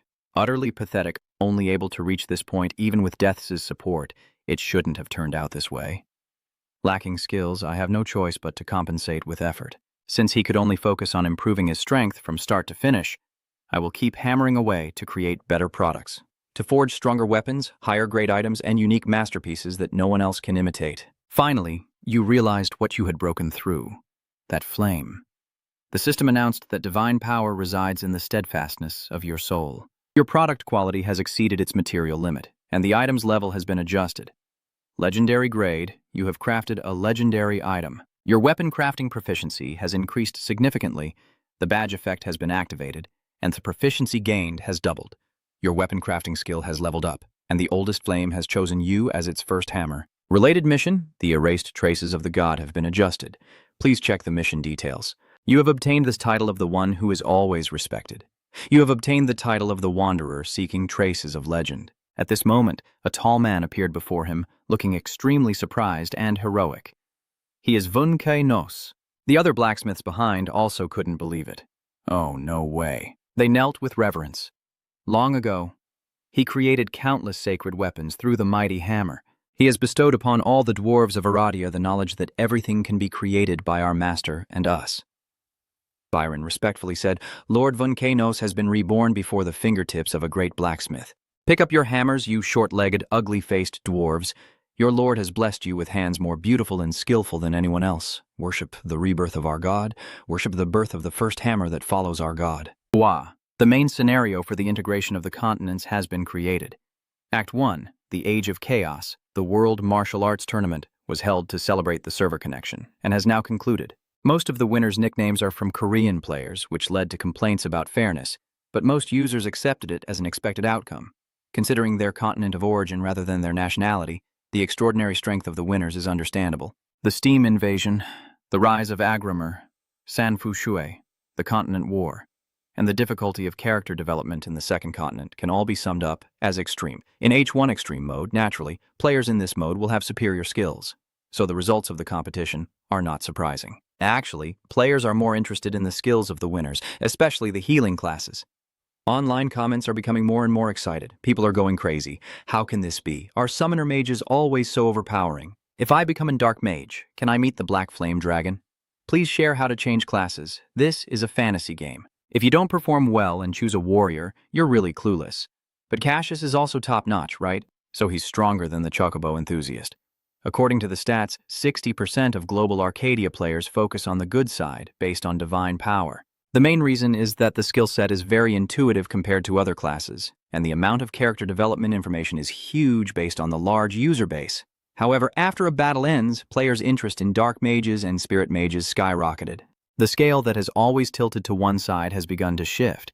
In other words, the birth of a unified continent has begun. Lorenkat, it seems the reward for Hyung Tak, the human child, has begun. It's time for him to leave this tunnel. Even the king has come here because of this. There's nothing more you can get from us, clan leader. He spoke very seriously. It is our wish, the first hammer of the gods, to go out into the vast world and make the name of Lord Vonkinus known. And you hear these things and are also amazed. Then Lianong clenched his face to steady himself. Finally, a confident smile appeared on his lips with a hint of moisture in his eyes.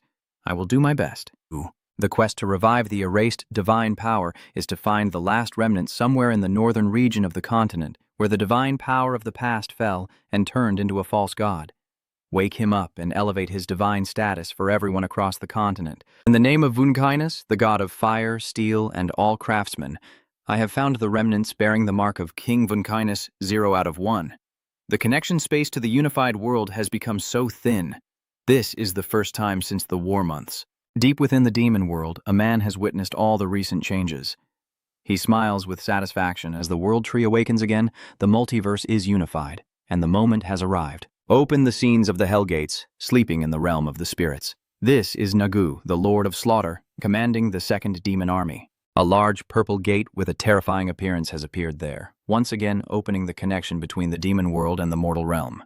Arcadia will once again worship the great Dark Lord and kneel before the greatness of Hell. But now in the heavenly realm, at the eternal sanctuary, Missen appears there with seriousness. Don't worry, sisters. We will win, as always, in the former Continent 3, the Hmon Empire. Danhamanchamoy. The leader of this place wore a proud smile. Get ready, my subjects. It is time for the continent to see that the Hmon Empire is the true winner. The original integration of the continents has been completed, Act 1, the Era of Chaos. At this moment, the space is incredibly open and comfortable. Nzei, after a long, tired sleep, stretched a few times. I can't help but marvel at how peaceful it is. Then I continued with my daily life. Hello, sir. How can I assist you? Yes, I want to apply for a credit card. A credit card? You look like a student. Are you working part-time or something? Yeah, kind of like that. The staff member then smiled gently and said, all right, I will create it for you right away. Please enter your account number. You look about the same age as my son. Let's see. But right after that, you poured a bunch of money in front of the other person, making her gasp in surprise. Oh, my uncle. Then you were taken to the place you needed to go. Mizeon smiled awkwardly. It's been a while since we last met, but it seems something interesting has happened. Yuan Ji thought for a moment before replying. Well, I just went to the bank and suddenly they started talking about fundraising and I couldn't get away. Mizeon heard this and smiled. Heh. Managing assets is an important skill. Learning about it isn't a bad idea at all. So how much have you saved up already? Do I really have to answer that question? Not necessarily, but if you tell me, I'll share my part too. Yuan Ji makes his decision, so it's really unnecessary. Well, if I have to say, then yes. Enough for me to spend my whole life in a private ICU in case I end up in a critical condition from an unforeseen accident. Mizeon saw this expression of yours and smiled with amusement. Then she continued speaking, there is one thing for sure, I know exactly how extraordinary it is. Yuan Ji suddenly asked, why do you insist on meeting face-to-face when you're the CEO? And Mizeon, with a serious look, replied, please stop the main script's progression in this chaotic era. Yuan Ji was a bit confused. Why do I have to do it, Aja? Are you asking seriously? I already agreed to your request at the world's #1 martial arts tournament. So now it's my turn, right? Let's see. Given the suspicion of the deceptive mask at the assembly, UNG really has no choice but to agree. All right. But she doesn't want me to follow the main script, she wants me to stop it. What is she planning to scheme? Miseon here smiles softly. Is it difficult? UNG becomes somewhat wary of these words, listening carefully as the surrounding space gradually falls into an eerily quiet silence. UNG, after carefully considering the current situation, finally concludes, I see. Now I think I understand why CEO Miseon asked for my help. If the information here is correct, the lifespan of the world called Arcadia will be cut in half, leaving no joy or romance, all because of greed. UNG continued, The main cause of the chaos in the universe is Miseon, then the Hmon Empire. Please protect the Gael Federation bordering them, and if war is unavoidable, handle it as quickly and skillfully as possible. UNG took the iPad in front of him, fell into contemplation, then felt a bit tired and gently nodded, saying, I understand, I will do my best.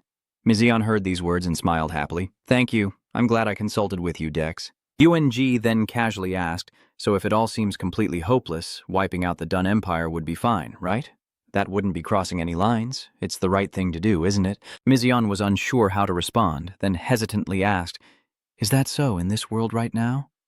The Archangel Sakiel was bowing respectfully to report Lord Michael. The recent activities of those below are very dangerous. Michael stood there listening to these words and Asked again, What do you mean, Sakiel? The minions of those below, especially the Dark Mages, are stealing the souls of innocent people. And moreover, there are ongoing activities of Legion-level forces in the Kuijioi. In fact, the greatest danger is that the space-time barrier protecting the Middle Realm is gradually thinning. Please allow me to go into battle, Lord Michael.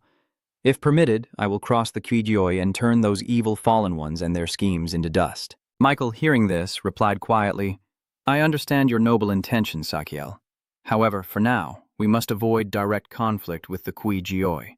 The person kneeling in front of him heard this and looked up, asking, Why, Michael? Now that the world tree has been restored, we must be vigilant not only against one threat, but to carefully observe and maintain that balance because of the sheep we need to protect. Michael silently felt angry thinking about his friend Satang, that brat. How does he manage his subordinates? I have to teach him a lesson right now. But Satang is still peacefully sleeping on the grass, looking content. Michael appears there, furious, then suddenly wakes the lazy one up. How can he sleep so soundly? Damn brat, huh? What's going on? Satang instinctively stepped back from that terrifying punch. Why are you ruining the peaceful sleep of the demon? You've been acting bolder lately. Shut up, it's all because of that person. Who else could it be? I also want to know who that is, damn it. Michael, carrying his anger, confronts this guy. You're not planning any dark schemes, right? Like a war or something. Satang just woke up and truly doesn't understand anything. What are you talking about? Is there something going on in the heavenly realm? Michael immediately brought up what had happened in recent days. Actually, I heard a strange rumor. What is it this time? Just forget that delusional act and tell the truth. Michael facing this guy really made her unable to speak seriously. MNNGH. Satang looked genuinely furious and couldn't understand at all. The angel girl then got even angrier, shouting, Am I going crazy or what? Why am I confiding in a demon like you? You need psychological therapy. Remember this, Tan, when you try to cause trouble in Arcadia, I and the whole world will use all our strength to stop you, and we will fight back to the death. We will completely destroy you, just like your holy weapon, huh? Satang, as if her wound was touched, angrily retorted, You bastard, why are you bringing up my pain again? Then they had a long argument. Hey, you roasted chicken, you're provoking a demon king who can't be angered. Why are you picking a fight with me all of a sudden? If you're curious, why don't you take care of your subordinates properly? Woolsey now turned back to watch their argument with some interest. Kids, while I was away, you caused trouble again. You should be close friends. The two of them felt they could no longer continue talking to each other. No way. Satang didn't want to continue this topic and asked, Master, where have you been? You've been so late. We've been waiting for a long time. I had some matters to attend to in the world of TH. No, it's a different dimension. The owner Dex is different. It seems he has also achieved great things in another dimension. The little bird next to me heard this and got very excited, so we're finally going to fix the holy weapon for me, huh? This little bird always cares only about itself. We will go to the Gale Federation from now on. Satang has no idea where that damn place is. What kind of hellhole is it? Michael seems to have some memory of this place. Wait a minute. Isn't the Gale Federation the place with mana stones? Woolsey began to explain. Do you remember the Spring Empire where we once hunted dragons? It is a rural federation that has shared a border with that empire ever since the continents united. There is a war about to happen there. Michael was also very shocked to hear those words. War. So that's it. So what do we do there? Manipulate it, right? Create chaos, right? No, we will stop it. However, if the Spring Empire stands in our way, we will destroy them. Ha ha ha ha. The master is different. I feel excited now. She truly cannot understand what is happening. Lying, a war is about to happen. No way. If such a major event occurs, then the causal prediction has already shown me that future, but I see nothing at all. Could it be that Nidex predicted the future incorrectly? No, that's impossible. Nidex's words always come true. So, does that mean Nidex can see the future beyond even divine power, if that's the case? Then indeed, my eyes are not mistaken. War with the demon world, the rebirth of the world tree, chaos in the world. None of that matters. Doing everything to ensure Nidex leads this world in the right direction is the most effective way to keep this world peaceful. In the world of Arcadia, there exists a mineral called mana stone, which has low magic resistance, allowing it to transmit magical power without depletion. And when a specially designed chain is added, it gains the ability to store mana. This is currently applied to numerous magical tools and magic-powered facilities, and further research into mana reaction methods based on the chain itself is expected to reveal even greater potential. In other words, it is a kind of miraculous material, and the country that produces 80% of the total output is spread across the continent. It is none other than the destination of Dex, the Gale Federation, which is currently in Kingdo of the Gale Mercenary Federation. Woolsey couldn't help but praise Jiran's statue, the founder of the Federation, right in the center of Kingdo. These Gale messengers really love to show off. All right, we can wait here. The two kids on our backs really can't understand what we're waiting for. Usually Dex would be wandering around deserted places. Woolsey smiled and replied, "This is just a patrol, but given the current situation in the Gale Federation, it would be better to find a trigger to directly infiltrate the city rather than wasting time running around. Somewhere, the magic circle has been restored enough to find what it needs." Senior researcher at Mercenium Marcus's Spirit Forge School happily sees his Chungguo, finally locating the legendary mana chain created by Jiran Marcus. Suddenly, outside there was a loud banging on the door. "Open it immediately."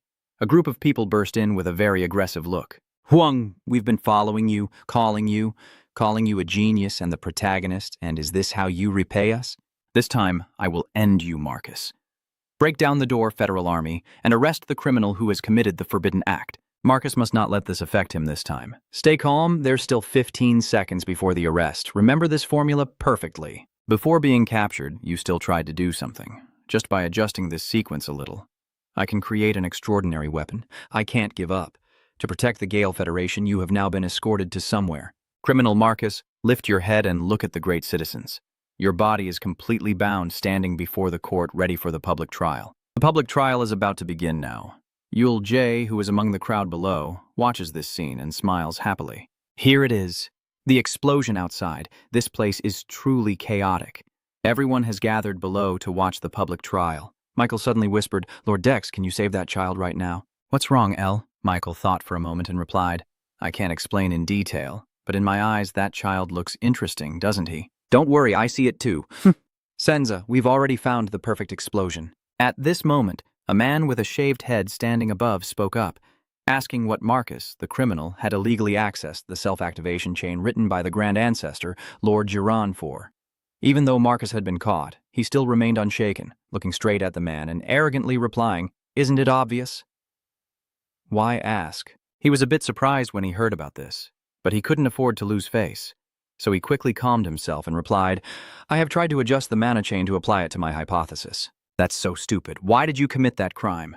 Marcus arrogantly said to everyone, moving forward. "Now that the six powers have merged, our Federation of Ga-Io shares a border with the Empire, which has vast territory and a powerful army.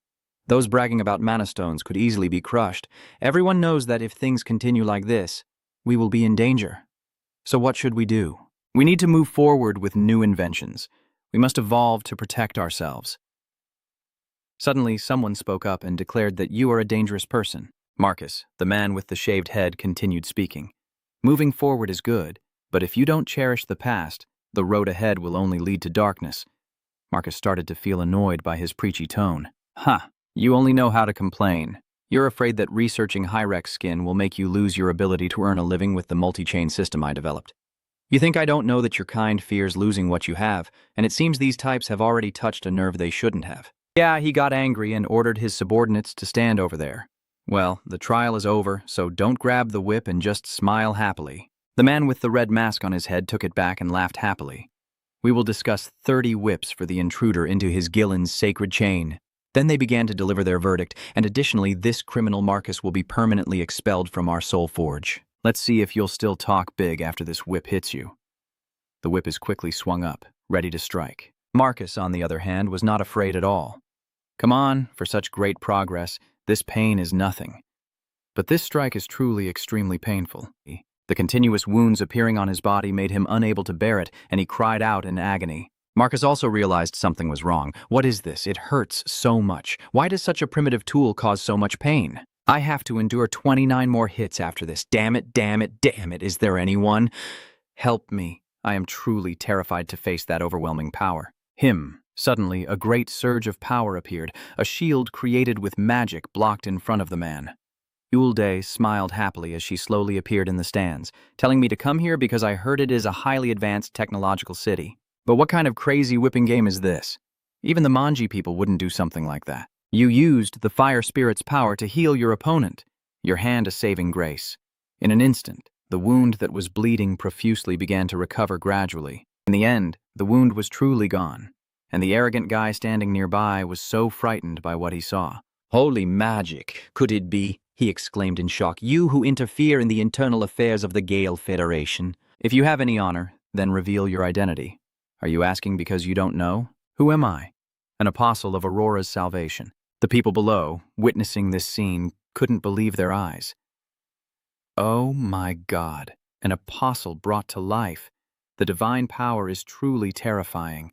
The one causing trouble now can no longer hand anyone over and can only bow his head, addressing the high priest of the Holy Empire. I am Hiker, representative of this place, Mercenium. Ultra heard the name and hesitated for a moment. The Holy Empire. Then he immediately understood everything. Ah, I see. Then I'll just go along with it. The headbutt guy here silently sighs in relief. That bastard Marcus is too lucky. Just at the right moment, a dog from the Holy Empire appears. May I ask, what brought disaster to this city? Ulja simply answered calmly, without a specific reason. Well, my god told me to save the one up there. And hearing this immediately made the other guy gasp in shock. But Marcus, kneeling there, still couldn't understand why the god wanted to save him. Does the divine want me? What is this priest talking nonsense about? Ulja walks over and continues. From what I heard, the child up here is no longer connected to the soul forging school, so I will take him away normally, right? You mean Marcus? Although the troublemaker didn't look too pleased, he still had to bow his head and obey. In the end, we had no choice but to accept this matter. The Federation does not wish to oppose the divine will. Follow his command, and in return, we will permanently expel Marcus from our school. Marcus was released on this side and immediately shouted a few times, Hey, wait a minute. Why are you deciding everything on your own? Ulja stood there signaling him to be quiet. Then, with a cold look, asked again, Do you want to keep eating ROI? In that situation, getting whipped again might not kill you, but surviving unscathed would be difficult. After Marcus got whipped, he became more obedient, so follow me quietly if you're truly someone who can think. Finally, I started playing along with you. Yes, I will follow you, Your Excellency. I never want to eat roloi again. Then they went together to a nearby tavern. Marcus sat at a very serious table and asked, Hey, what is your real identity? Yulg, hearing this, lifts his head while eating to answer. You heard me. I am a priest of the Holy Empire. Marcus said very seriously. I didn't hear it from your own mouth. Really? By the way, all the food at Mercenium is delicious. Why aren't you eating? It's okay. I don't feel like eating either. Ulgi felt a bit intrigued. Oh, it seems his judgment skills aren't bad. This guy might be more useful than expected. You're right. I'm not a priest, just a wanderer who can use a bit of divine power. Marcus was a little scared when he heard how the guy in front of him spoke. Just a little. About that much. Ulje continued, And I am also a sponsor who will support you. Do you have any questions? No, that's enough. I now know you are a very interesting person. Both of them started probing each other. So why did that bald guy earlier want to attack you so badly? It's just a common thing when a serious criminal faces a genius. Marcus felt a bit awkward, but still had to answer. Well, since you asked, I'll tell you. It's because I accidentally touched something forbidden, you know. Here, do you recognize these items? They are artifacts, right? The items are quite rare. Some of the crystals, wrapped in a layer of gold, have been placed on the table by him. Marcus began explaining each one. Yes, they are magical tools that create specific phenomena by injecting different types of artificial mana into processed mana stones. The technology that makes this possible is called manatech. Unlike adventurers blessed by gods, we ordinary people cannot sense the mana accumulating in our bodies. So only these artifacts allow us to fully enjoy the benefits of magic. From everyday life to life-threatening situations, these artifacts greatly improve our quality of life. And while studying these artifacts, a strict taboo was established called the prohibition on developing techniques that directly harm humans. Yunjae rarely felt such deep surprise. Then another book was pushed in front of him, and this was a hypothesis that violated my taboo, the idea of compressing energy using mana and its application in bombardment. The system once again sounded a warning that shocked him, unable to understand the content due to lack of intelligence. Failing to decode the magic book and compressing energy into the bombardment, in this Arcadia where they only know how to shoot arrows. Are you planning to start a weapon revolution? Yunjae thought to himself for the first time. Wow, this night is totally crazy. Then they spent a relaxing night here. Yunjae took it out to show the two kids on his shoulders.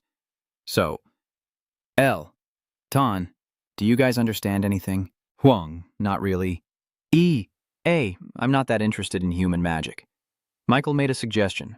Or maybe talk to someone else. Someone else. Who?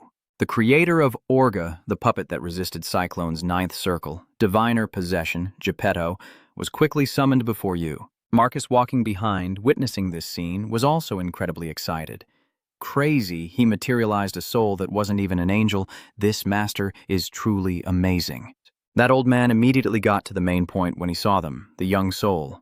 Why was he so eager to recall this old man? I don't have the ability, I can't even fight off a goblin anymore. Don't worry, I just want to ask you for some advice. He carefully examined what you were holding in your hand. Oh, is that a theory created by a researcher from this era? That book seemed to glow as it stood before a talented individual. Interesting. Very interesting. Experienced eyes activated, intelligence increased by 500 for 2 minutes, gaining sharp observation, discovering normally unseen elements, successfully decoding the magic book. This magic book isn't finished yet.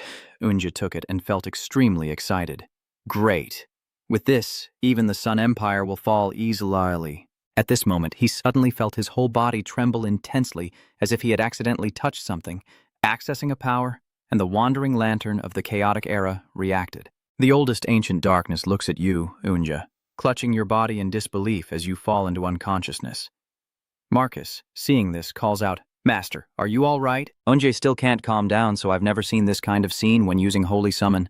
This is clearly a warning from the system. Having just experienced something so CG, Unja smiled and felt incredibly excited. Does Marcus's taste have such a huge impact on the world? Well then, let's give it a try. A crazed smile spread across my face. They underestimate me. Do they really think I'll stop just because of that? That old man carefully examines what is written in the book. I don't know how advanced this research is in this era, but it seems somewhat, how should I say, naive. A unique idea that only a young researcher could come up with. Instead of converting the mana stored in the mana stone into another form of energy, it focuses entirely on compressing and releasing it. But it's still very rough. The structure of the chain is inefficient and has many fatal errors. If I conduct the experiment based on this theory, not only the laboratory but also the surrounding area will be destroyed. First, I will adjust the chain itself, because this is a field I have just entered, so revising the theory and giving advice is the best I can do. What do you think, Marcus? Amazing, it's clear, stable, and effective. Why didn't I think of this approach earlier? Olsey carefully considers what comes next, to understand a theory that has only just been approached this way, this Geppetto. Although he appeared modest, he is more impressive than I thought. He has created a puppet capable of resisting the attack of that stream. Yolsey then continued, So Marcus, do you think you can perfect the theory with Geppetto? Yes, with him it's already 60% complete. Yolza smiled warmly. So I trust you. With you and this theory, we might be able to protect the Gale Federation from war. And these words immediately shocked Marcus for a moment, forcing him to force a strained smile, finally realizing that he had found someone who believed in him. Then came the terrifying resolve in his heart. If that was the case, he would risk everything to repay that trust. Give it to me, and I will definitely perfect the theory. So a large magic circle appears before you, and you will need a laboratory that matches that theory. Entering Kobenian's lair, Sichlong, once a day limit, operating inside the lair is feasible. Marcus never expected this. Master, could it be... Is that Dong who is speaking with a look of fear? Ulza thought this idiot must be crazy. What, the line? Do I look like those gods back then? But then how could you have entered the dragon's cave? Ulza calmly smiled and said, I told you, I am just an ordinary adventurer. In the capital of the Sun Empire, a man entered loudly reporting, Sir, according to the reconnaissance team, Karavian has too low profit potential compared to the risk involved. If we attack, the Gale Federation, famous for producing valuable mana crystal sources, will be the target. So, the decision is made. It's time to march. Brave generals of the Sun Empire, advance to the Gale Federation. The Gale Federation will be the first step towards unifying the continent. The troops on this side are ready to engage in battle. At this moment, Marcus's experimental sample was thrown straight to the ground. Sample 43, undecided, surprisingly only produced the destruction level of the first magic circle using top-tier mana stones. Ulze stands aside commenting, with this situation it will take a very long time before we can use it properly. I apologize. After making such a bold declaration, I wasted top-quality mana stones again. Don't be too discouraged. It takes others 20 years to reach this level. The old man standing there immediately said, So what if we reference magic circles from other spellbooks? The basic structure of the magic circle and the spell chain seems to be similar. That's right, the research library of the Gale Federation must have some spellbooks. Ulze stood to the side and said, What is this, Marcus? Do you need spellbooks? Hey, Gold Goblin, where did you put the spellbooks? Yes, Master, please wait a moment. A multitude of special items appeared before him, astonishing him, highlighting the difference between Dragon Roar and Command Magic. Wow, all of these are magic books and each one is worth enough to buy a whole fleet. Ulze then decided to leave everything to him and walk away, saying, Good luck, Marcus. Just let me know if you need anything. Marcus responded excitedly, Yes, my lord, thank you very much. Suddenly, the flying star beside you asked, Hey, why are you so kind to him? If you don't like that scoundrel, why don't we wipe him out now? That would be a waste of potential points. Besides, I want to add more useful cards if possible to prepare for the future. A warning message from the system earlier, the oldest shadow is watching you.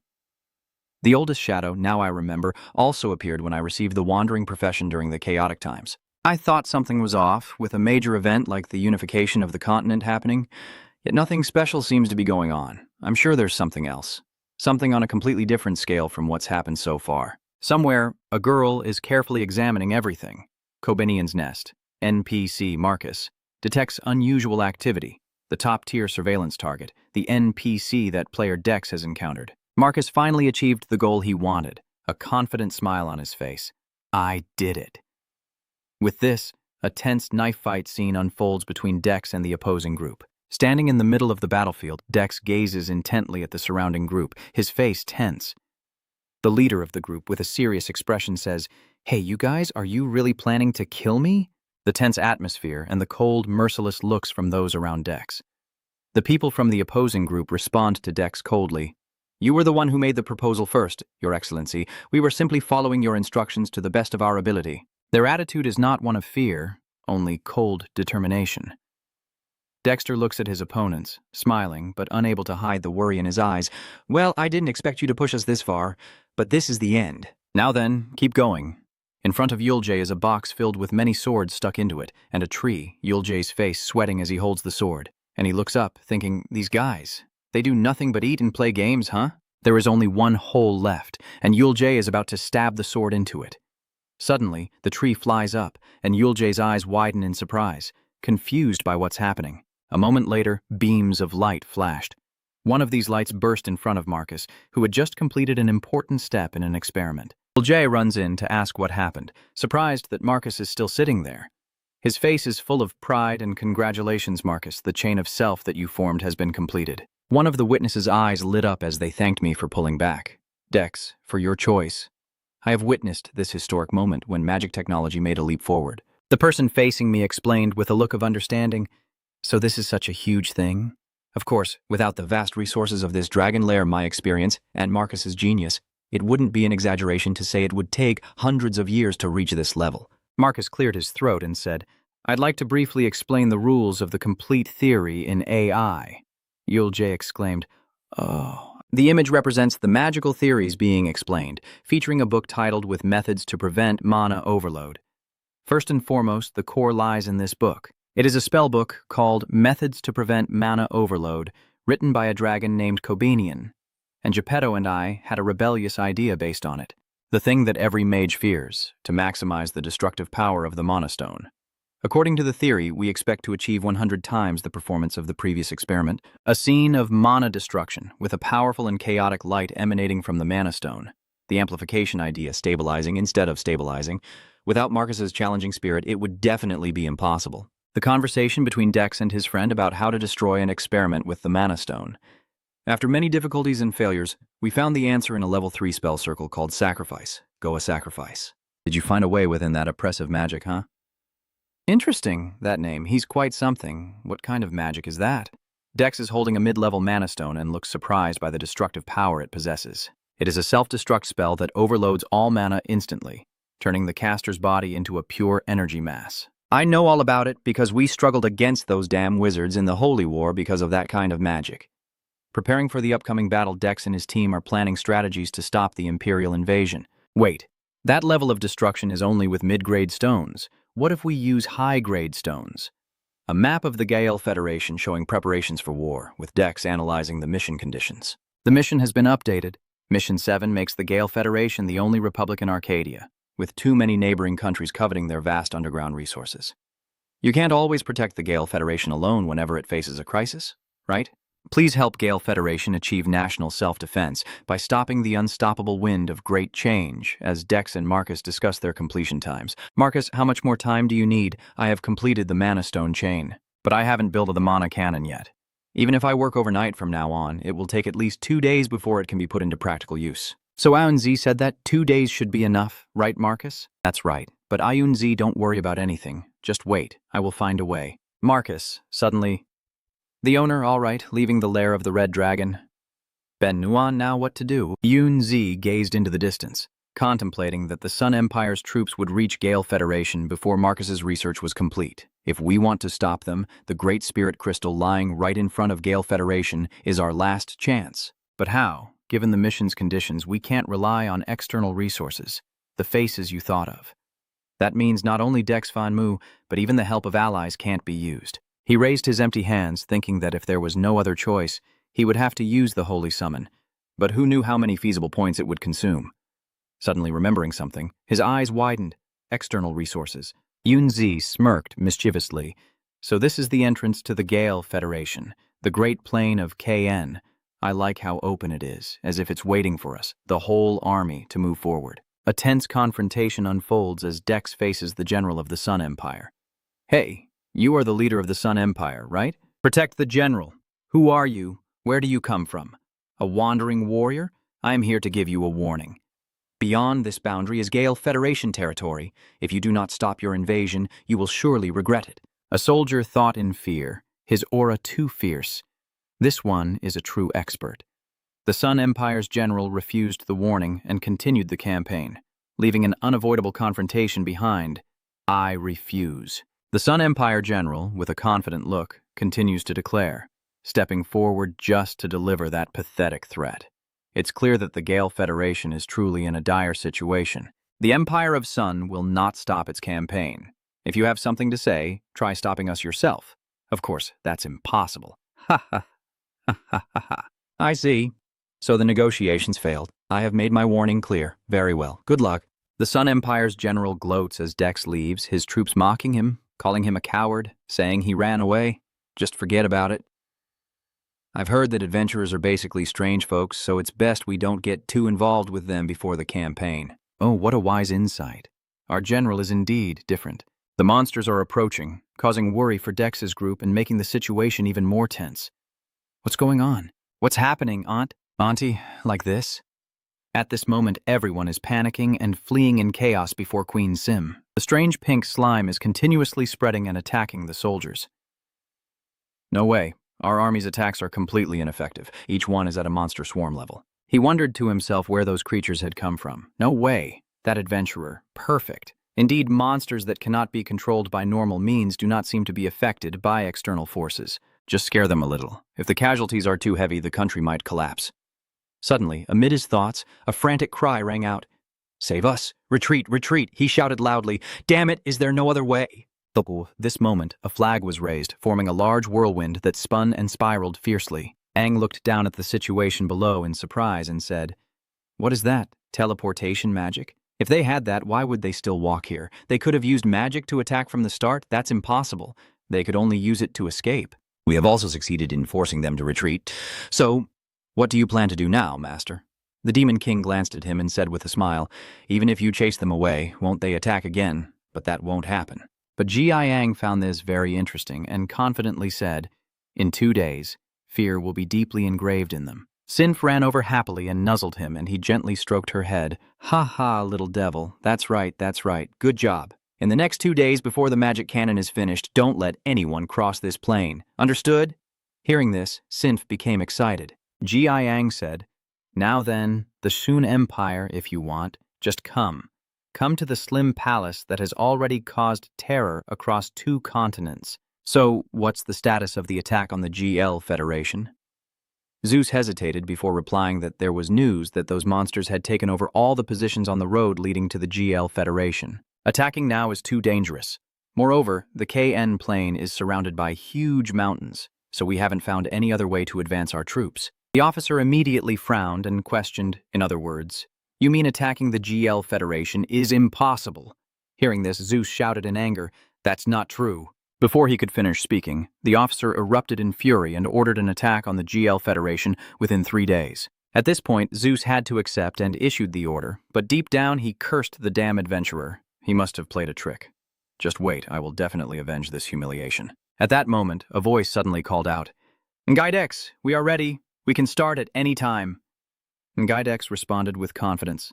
"Finally, now is the time for diplomacy. I will transmit the coordinates, the Miran Cannon, a legendary creation personally crafted by Marcus, founder and principal of Kanong Philia Academy.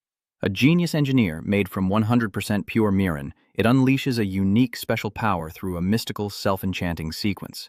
When it reacts to the unstable Mana Stone, it will unleash a devastating firepower like a strategic weapon, limited to those approved by Marcus. The creator, with a durability of 1 out of 1 million, can fire up to 3 shots per minute with a 99.99% accuracy system within its range. 2 meters from the designated coordinate, the missing great magical power increases stability by 150%, mana by 30%, with the lowest effective compatibility and the highest overload of special skills. Jia Yang smugly said to him, "Come on, Marcus, it's time for you to show yourself to the world. Don't hold back. Show them your unshakable will and your genius." Inspired by Jia Yang's encouragement, as Marcus's inner fire ignites, unleashing his long-restrained limitless power. Marcus smiled contentedly and slowly said, "Fire." Then a stream of blue energy immediately gathered into a sphere, crackling with dazzling blue lightning around it. In an instant, it erupted and shot out a powerful blue beam that pierced through the clouds and streaked across the endless forest. At this moment, the Sun Empire's sky trembles violently, and the Imperial Palace gazes up at the heavens, silently asking, "Is our Sun Empire provoking a dragon's wrath?" The Jia Yang faction system panel displays a message. A new milestone in magical engineering has been achieved. Marcus's status has increased significantly. A new profession, artillery sniper, has been created. A new magic school, Canon Philia, has been registered with the Gael Federation. Marcus shows deep affection and trust for the player, with his liking reaching its maximum. The basic reward item, Lithuat's Cannon Setup, has been granted. Lithuat installed the basic cannon guard to seal a magic book that allows profession switching to the hidden industry of cannon design, written directly by the principal of Canon Philia Academy. It contains detailed information on the design and production of basic cannons. Ziyang quietly smiles as he holds the book. Good, that's enough to send the message. Now just wait for their reaction. 1 week after the first magic cannon shot a group appears on the ice plain full of seam. In their hands is the Alliance proposal, opposing the original intent of the Sun Empire, with Zayeste holding the item in front of Queen Som. It is a scroll containing the proposal. The Union's proposal contains elements that the Gael Federation can benefit from. They reflect the deep sense of crisis within the Sun Empire after their capital was targeted with just a single shot. The decision was to completely avoid interfering with the negotiations, a gesture of respect and the last bit of pride they had left. And so, peace was restored to the Gael Federation. A new hero has emerged, and that is Marcus, the hero for this land. Meanwhile, Zayang is watching the Midran cannon and gun emplacement. Legend. a creation personally crafted by Marcus, founder and head of Canon Philia Academy. A genius engineer made from 100% pure material. It unleashes special power through a unique mystical sequence when it reacts. With unstable mana stones, it will unleash tremendous firepower like a strategic weapon with limited use, recognized by Marcus, the creator. It can fire up to 3 shots per minute with a 99.99% accuracy rate and a 2-meter deviation from the designated coordinates. The great magic power deficiency increases stability by 150%, mana by 30%, with the lowest to highest effective compatibility, special skills overload, items exceeding the positive weight limit. Ziyang looked at it and smiled, excited. It's not even suitable for use in combat, so maybe I should sell it as a siege weapon. Suddenly, the Demon King flew over and said to him, "Wait, Master. Are you saying you will sell this cannon to humanity?" But Ziyang replied indifferently, "So what do you think I would waste such a potentially beneficial thing if I open my mouth to sell it? All the countries would be lining up." Hearing this, the Demon King quickly protested. But the owner, considering humanity's current technology, said, "It's still too early for this, like giving it to children." Faced with that question, Ziyang said something that made the Demon King open his eyes in shock, never knowing. "Based on my experience, rapid firepower can sometimes suppress war. You know that." And at this moment, Marcus ran over to report that I had completed the handheld destruction device you requested, which still needs many adjustments, and mass production might be very difficult. But I didn't let him finish speaking. Ziyang nodded and said, "Marcus, you work quickly and efficiently." Marcus hesitated to reply. "This is just basic. Pretty good?" The Demon King pointed and asked, "Is there another plan with that guy? What are you going to do this time?" Ziyang hurriedly replied, "Nothing much, just a little addition for my own interest. That's all." "Wow, this is carefully crafted. I should try it to get the item, so I should possess that person." Then he turned to poke Io, who was sleeping. "Io, wake up," Io groggily asked. "What's going on, Lord Death?" The Demon King listened as he repeatedly questioned your answer. "Why do you use the Holy Assimilation not just as a preference, but because you already have a plan, right? Holy Assimilation, the tier that replaces all weapons. Calip, the celestial entity. Calypso merging into the player's body. You can temporarily use the power of the embedded entity. The effect of replacing thousands of weapons will be activated, using weapons to wash away the player's limits." Ian holds the gun in his hand, smiling with satisfaction, knowing that with item 6 equipped, he will definitely cause a commotion. Fao will hold the hero's hand as a technique created based on the theory developed by the principal of Canon Academy, made with utmost care and gratitude to his benefactor, with all parts crafted from 100% pure mitrine to maximize mana output. However, due to its lightweight and small size, its power decreases significantly when equipped beyond 140 durability with a range of 2,450 to 2,450 attack strength, 180 to 230 depending on the level.